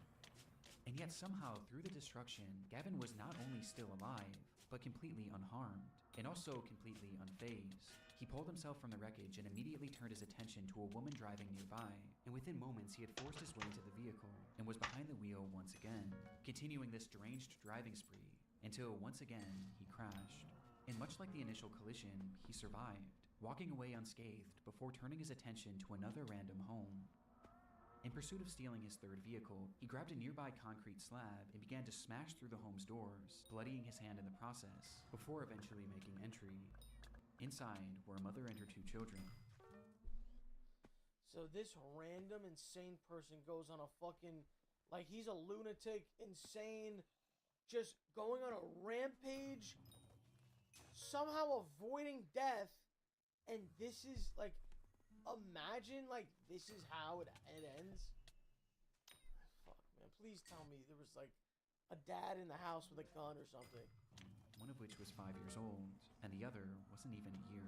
Gavin approached the terrified family, yelling and demanding that the mother give up her car keys, telling her that he was Jesus, and that, because I am Jesus, I will kill you if you don't give me the keys. And without hesitation, she did as he said.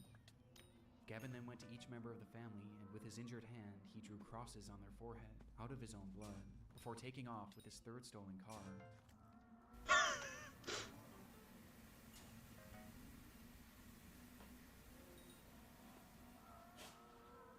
Once again, Gavin was driving manically, though this time he was even more reckless, crashing into a brick wall and then a cop car, before setting his sights on a pedestrian.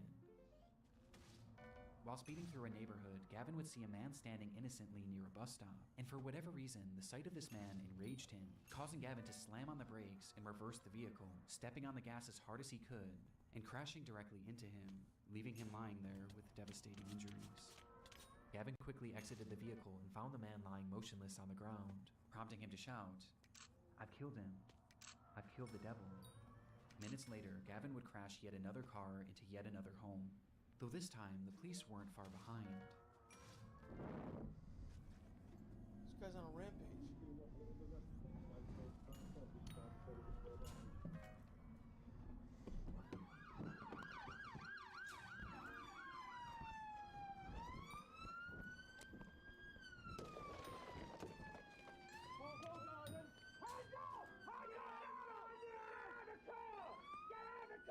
This way. I'll get him out. I'll get him out. Oh no! Do not move! Do not move! Get me up! Get him down! Finally bringing his disturbed driving spree to an end. The man that Gavin had struck was 87-year-old Terry Radford, a retired teacher whose injuries were catastrophic, with the man passing away soon after. According to his family, Terry was an incredible grandfather, father, and son. The footage is genuinely horrifying, but what's most shocking of all is the fact that any of this was even allowed to happen. As stated previously, this was Gavin's very first day out of prison, and based on the behavior he exhibited whilst in prison, he really should have never been released.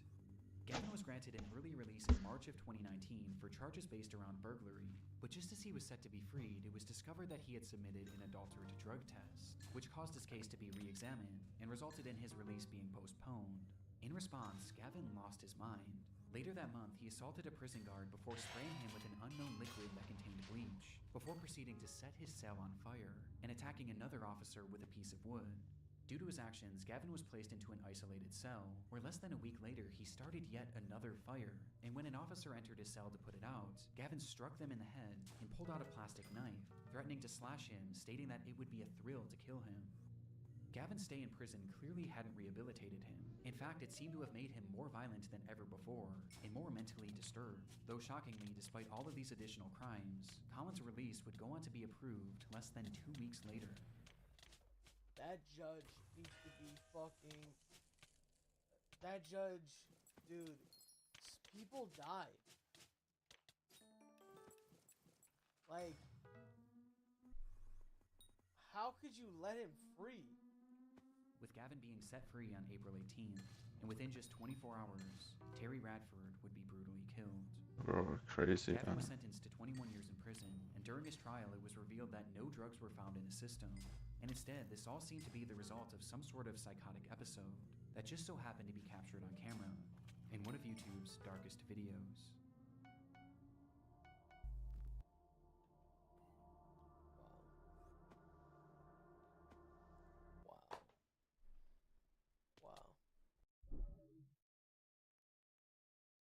Wannabe tough guy punches cop in front of his parents. By the way, say hi to YouTube in the chat. Am I saying hi to YouTube? No, Oh, in the chat. I mean, you can say hi to YouTube. Hi, YouTube. Hey. Hello. Let's see what this is.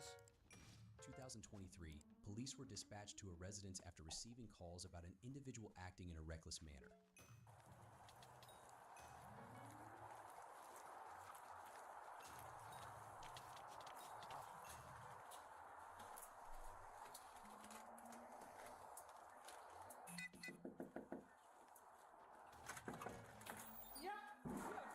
Hey, stop right now. Ah! What? Hey, stop right now. Stop. Relax. He just jumped John, from you just jumped from the banister again. Relax. What's going on? Why are you jumping like that? Are you hurt? What's your name? What's your name? I'm Nick. Let him take over now. I'm not going to say it. What's your name? There may be a back. What's wrong? Bro, these parents are scared to death. They're in a house with this maniac. How does it even get to this point? Dude, there's something. Look how old he is. How do you even get to this point Well, with there's him? obviously something wrong with him, and these poor parents are scared to But death. what if there's not? What if he's on drugs or something right now? Well, whatever's going on, they're afraid for their lives. They call the police. The guy's jumping all over the house like a maniac. Why don't you take a seat for me?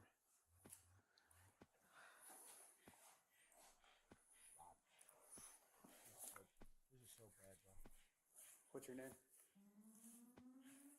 you want to talk outside?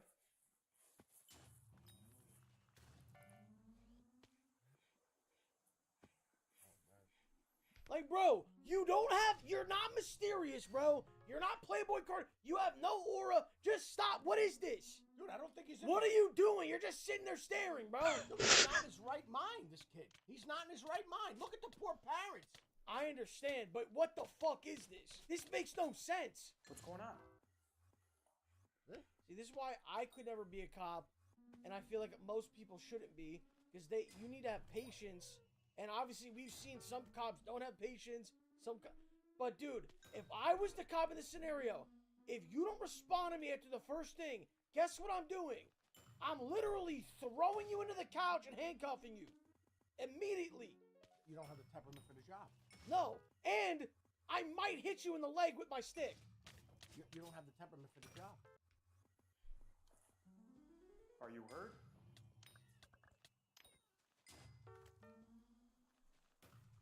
You not talking to me is not going to solve anything. We have to figure out what's going on. That's not normal. Obviously, it's not normal. Look at the poor mom. Do you want to talk to me, or are you just going to stand there?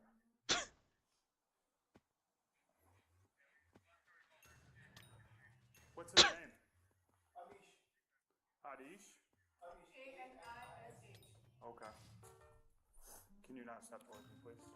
Just back up. Hey, relax, relax. I'm not trying to fight you or anything, okay? I gotta make sure you're okay. All right? What happened today? Dude. Don't do this. Don't do this. I'm tasing him, bro. The scary thing is, you have no idea what this guy's gonna do to you right now. You can't. You're standing there. The cop is trying to be, you know, you have no idea what this guy can do. You don't even know what he might have something in his pocket. I'm tasing him.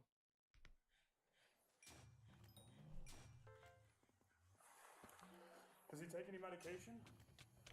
No. Okay. He's supposed to, but he never takes it, so no. He's squaring up with me. Okay. No, I'm not. He has a body cam. Yeah. Not squaring up with you. Okay. So why are you just acting all quiet and staring me dead in my eyes?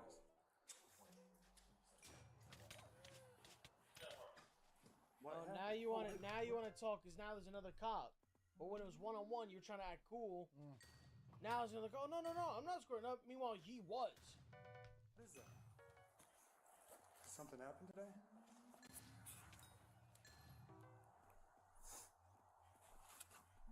Okay. Well, we're gonna have the medics talk with you. Because that obviously wasn't normal, what I just saw. Yeah, he jumped 3 times in the space of last half an hour. Okay. Are you injured at all? I don't want to. You just jumping to jump? He hurt his left shoulder thing. But it's like one of those scenarios where it's like, can you arrest someone for just jumping in your their house? No, but the cop is trying to get to the bottom of what's going on. The parents are obviously scared to death. They called the police on this kid. I mean, you know what you hear about. Let me just say, I'm not saying that this is this situation, but you hear about like kids all of a sudden, like, you know, something happens, they have a mental break, they're on drugs, and they like kill their parents or something, or they kill their grandmother or something. Okay. Doing cartwheeling, I took him to emergency. They checked him out, he's fine. But that didn't stop him from jumping again. He also jumped outside from the. Can you just. Few times. The deck is like 7-8 feet down. The land is 7-8 feet down. Okay. He jumped that and then he started jumping here. All right. Let me say something. And I'm not trying to. I never pushed my grandma for lasagna. That's a made-up story. I just want to say something here. If you're really watching this video, and I'm not saying this to be a tough guy or anything like that, but I've been in a few fights, you know. This kid is squaring up, and when you say squaring up, what you're doing is you're putting your left foot forward, and your right foot is behind you, and you're squaring up your shoulders to throw a fucking right hand. That's squaring up. This kid is squaring up with them right now. That's squaring up. If you're ever, maybe this will help one of you fucking nerds, but if you're ever standing there with somebody, and their body shifts, and their right shoulder is back, and their left foot is forward, do not go near them, because they're gonna punch you in the face, bro. They're gonna punch you right in the fucking face.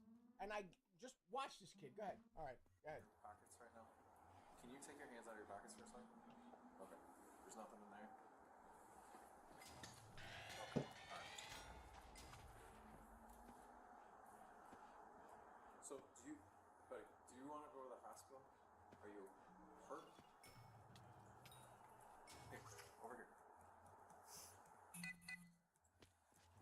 What's his name?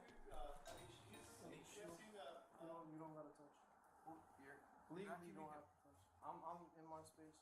That's fine. Anish, what's going on there? Do you want to talk somewhere else? Got nothing to say? Okay. Alright. We're gonna ask that you just talk to the paramedics to make sure that you're okay. It sounds like you got a fall. That's what we're concerned about. Is that something you're okay doing? Bro, but the cop witnessed him. He didn't have a fall. He was flying off the railing. Yeah, but I mean, he did land. Maybe he's hurt. I don't know. They're trying to figure this shit out. We're concerned about. Is that something you're okay doing? Hold on. So it's called wannabe tough guy punches a cop. Which one? Wait, you already watched. I was about to say which one do you think he's gonna punch, but you already watched the clip. I'm not gonna tell you. God damn it, bro! I'm gonna tell you something else. Pause this. I'm gonna tell you this right now. What the hell? We just unpaused it. And I just said this before, and I'm gonna say it again. What could you be saying now? Pay attention to his body language and squaring up. Okay, okay. And at some point, though. I thought this was off topic again. What are you wearing? What is it? It's a hoodie. Home Angels. I actually got this in LA. What's this? 1500. Anyway, so the one thing I want you to focus on with this video as it progresses, a couple of cops actually say, "Why are you squaring up?" Go ahead. I just didn't. Okay. Do you want to talk to them and not the police? I don't want to talk to anyone. Can you do this for me? Can you just sit on the step? I will bring a paramedic in. I'm standing here. We're not going to do this with you standing up like this. You want to? You want to?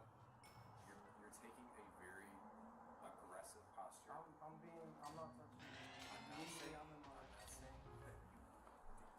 It is. Fire department comes in here. You have a conversation with them, and they leave. But they are not going to do it with you doing this right now. Okay? So this is just going to take a heck of a lot longer. So all I'm asking you is just sit on that stuff. Who does this guy think he is? I don't care whatever is the most comfortable for you, but I need to have You can tell that he thinks he's tough. and then you can figure out what you want to do from there. But here's what I don't get, though. How are you thinking you're tough? You're in a room. There's 5 men standing around with guns, Yeah. and they have radios to call other men. Like, what do you think you're gonna get away? Maybe you're gonna sneak somebody and crack one guy, and then they're gonna haul you off to the fucking hooskow. Like, I don't get this. Like, you think you're a badass standing around with a bunch of cops? What are you gonna do? Maybe you're gonna get off one lucky shot. This and then seems what? like a guy who watches anime, who like the character can take on like 10 people at once. He thinks that he's in an anime and he's just gonna start punching them, and they're all gonna drop. You inadvertently just said something that I need to react to. I would, as a kid, I would have Grandpa take me to movies. Most of the time, he would fall asleep, but I would ask him to take me to movies. Yeah. And he would watch a movie, and he would see like Bruce Lee take on 15, 20 guys. Hey, yo. And like I would walk out, I go, "Dad, did you like that?" He goes, "That was like a cartoon." Yeah. I go, "What do you mean?" He goes, "That it's not like that in real life." I go, "What do you mean?" I go, "You're gonna get into a fight with one guy. That's different." He goes, "You can't take on 5, 10, 15 guys. It doesn't work that way." He goes, "It doesn't work that way." And then of course he goes, "How is one little Chinese guy gonna fight a bunch of guys?" You gotta throw in the Chinese guy.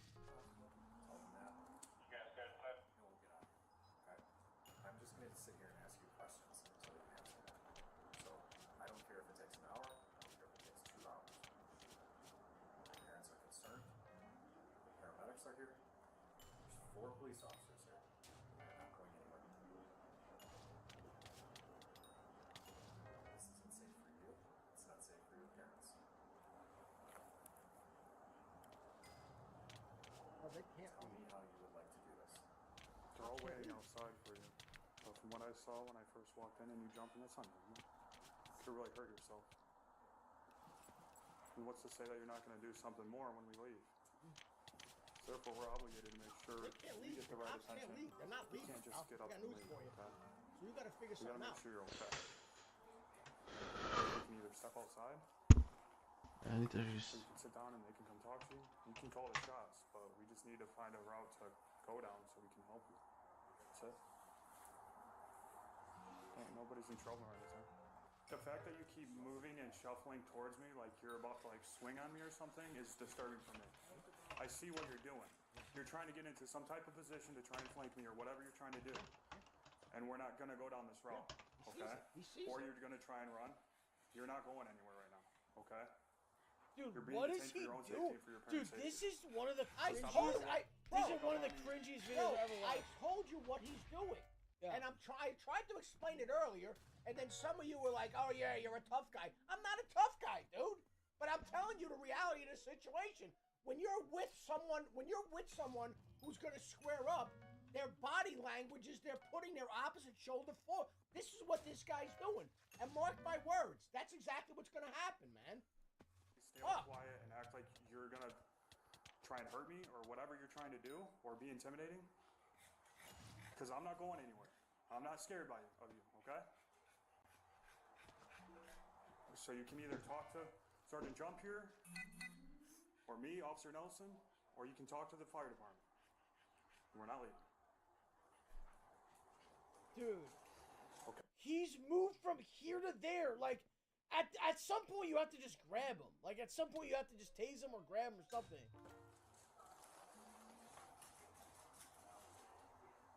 Stay right there. Stop moving like that.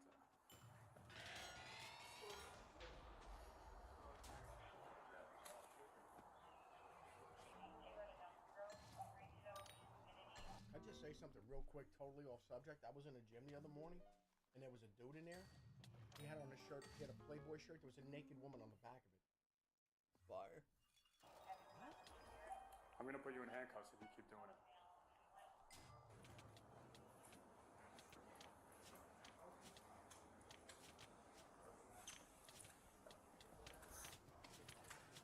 I'm going to tell you this much. I will place you under arrest for assault. Okay? We have every reason to believe that we are in fear of physical contact with you with what you're doing. You're balling your hand like you're ready to punch someone. You're coming within inches of other people. Not worth it. So do not push this into a criminal matter. Because you will be arrested and taken to jail. Hey, don't step on it. I didn't step on it. I'm not leaving it. Hey.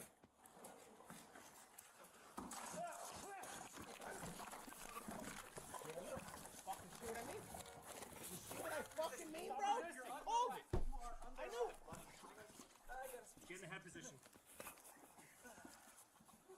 Hands now! I got this hand. But the problem is though, why would you let it get to this And point? see, though? if I'm a cop and you hit me or you hit one of my boys, when I have you on the ground like this, I'm punching you. I'm punching you in the rib cage. I'm punching you in the temple. I'm hitting you, and I'm doing weird shit too. Like I'm twisting your arm, like I might twist a nipple. Yeah. I'm gonna pull on your ear really hard. Yeah. Like I'm doing these things while we're in a scuffle, and I'll make sure my shit's covered up. You're not about to punch me in the face and then I gotta be hell no. I'm punching you back. But dude, everything he did, the way he was positioning his body, he was squaring up. Squaring up. And when you're squaring up, bro, if you're in a bar, a restaurant, on a street, if somebody is squaring up, look at this. He made the mistake of looking away though. Oh, he was looking at the dog with his hands in his pocket like, oh, I'm Mr. Nice Guy. You didn't even get a good punch. You hit him with your palm. No, like the forearm on the side of the Like, neck. what? You didn't even hit him. And then immediately, that punch missed. You missed his head. And now you get taken down by 5 cops. You suck. Dude, you're getting into a fight with bare feet? At least come down and put sneakers on. I'm getting into a fight with bare feet? Stop resisting. This kid's going to jail. Now you're going to jail. Bro, you assaulted a cop. You're going to prison, bro. You assaulted a police officer. I got this hand. You're going to jail. Alright, stop fighting. Just relax, okay? That wasn't smart. Yeah. My kid does worse to me. John, He didn't even get hit. This guy sucks. Let's just double check the house. What's up? Not smart, dude. Can you breathe?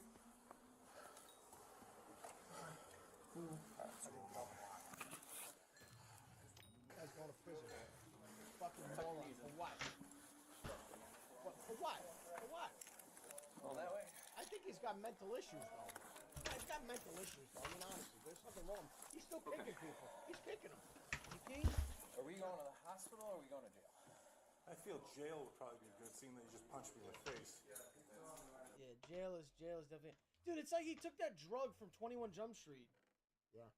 I don't know what that shit was, but it was like making people go crazy. It's like it seems like he either took some crazy shit or he just is mentally insane. But if he's mentally insane, how did it get to this point in life? Can we be honest? Where his parents are like, oh my god, I don't know, he's jumping around. Maybe a good thing for you to be quiet right now. Look at Yeah, this you'll go to stupid jail guy. after the hospital. Doesn't matter. You're going to jail. And I'm going to jail. Okay, you don't want to go to the hospital. All right, sounds good. We'll just have you sign a release. You don't want to go. Can't wait to see these new body cameras we got. Can't wait to watch that one. Right. This will be the first time we can do it. That's enough. Yeah, he keeps trying to grab me really hard. You're being polite, but he's not. You know what I'm saying? Polite. You just punched. Being polite. You Wait, just wait. assaulted a police officer. He's being polite and you're not. You just punched a police officer in the face for absolutely no reason. The guy was just standing there and you cracked him and you want people to be nice to you? Like I said, while we're holding his arms, I'm squeezing his arm and I'm separating the muscle tendon and I'm squeezing it to the point where you're gonna be in pain. He's been polite this entire time. Yeah, notice how he grabs me? Would you knock it off? Knock it off. Now he's trying to trip me. Stop it. Get in the car when you be done. Got it? Got it. Just throw him in the trunk, bro. Yeah, I will. Just throw him in the fucking trunk. See, this is a guy like this, like being low-key quiet. These are the kind of guys where, like, all of a sudden, like you're not really paying attention, and the guy like leans over and like bites your ear off or something. Like that's the. Yep. These are those low-key quiet, like they're just staring guys. Like you, these are like that's like that Hannibal Lecter shit. Like they'll grab your dick or something.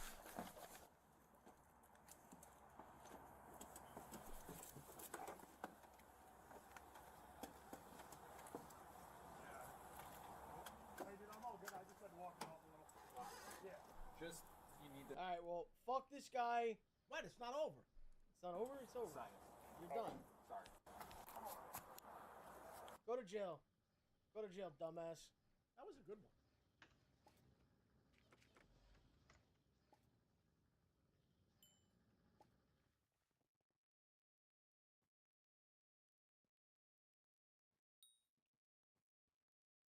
I've just finished rebuilding my Rolls-Royce Mansory edition, but now Mansory want it back.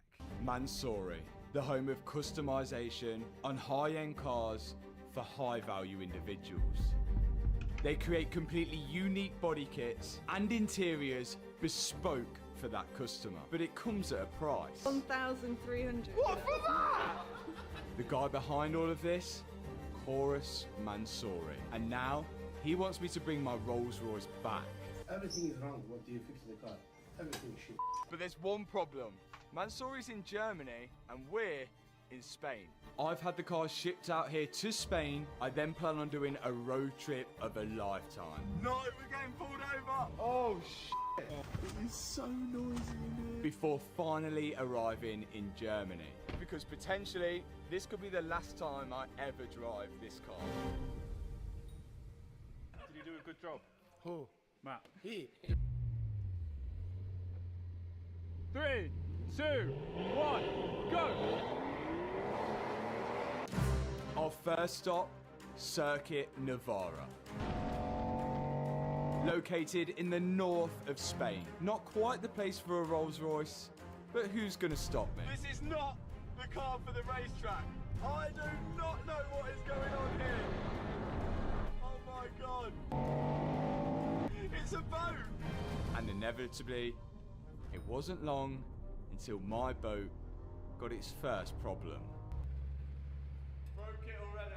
Oh my, it's literally slammed. Yeah, it's something went bang. I don't think the Rolls Royce is built for the racetrack. No. The Rolls-Royce uses air suspension, and on each corner of the suspension are these sensors, which tell the ECU what ride height each corner is. So then the car knows how much pressure to put in each airbag on each corner to keep the car level. But it seems like the ones on the Rolls-Royce have completely lost the plot. So I think we need to recalibrate this suspension on this. It obviously doesn't like it. But that didn't stop my dad enjoying his Ferrari and Jack enjoying his Aston Martin. The goal here is to not crash my new car and beat Tony at the same time. 2, 1, go! Oh, that was a jump start. Is he cheating already? Jump started. 1, go! Meanwhile, yeah, electronic ride height.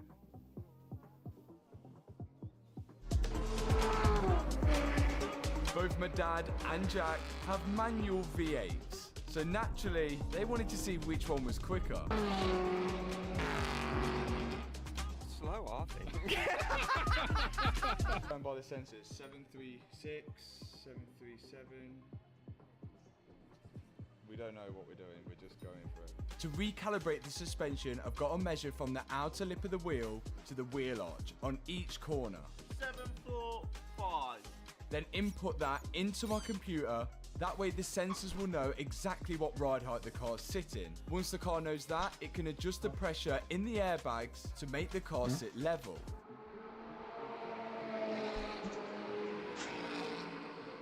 I missed one of the corners. Did you? Yeah. How wide did you go? The brakes didn't stop me.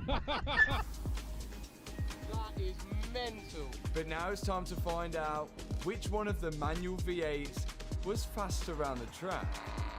The number one time, 2 minutes 34.33, and the second time was 2 minutes 34.65. No way. So a 3 tenths difference. No way. Yes. The winner is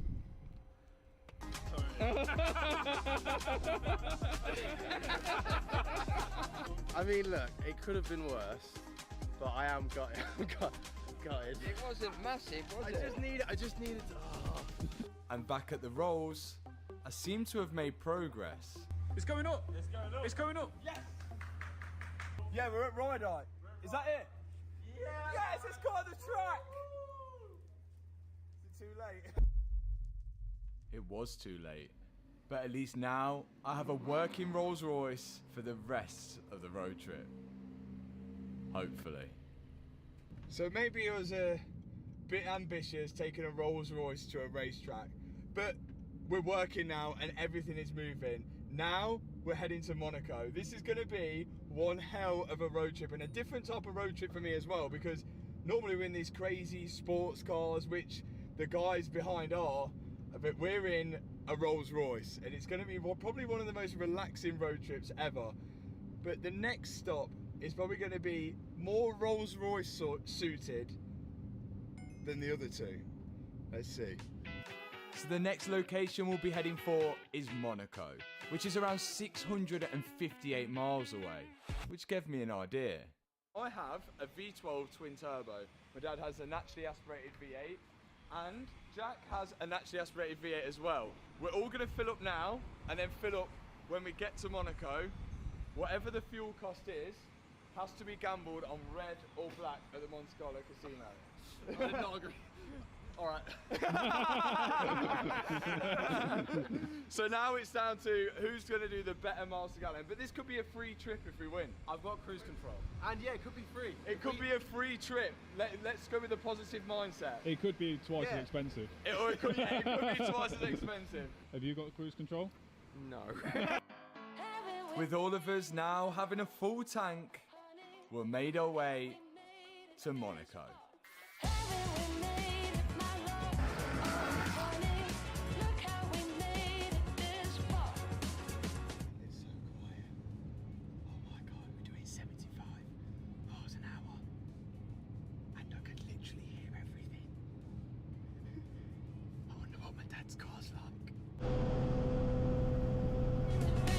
Now the Rolls Royce is the heaviest car out of the bunch and also has the biggest engine, but despite that, The miles per gallon were looking good. I'm doing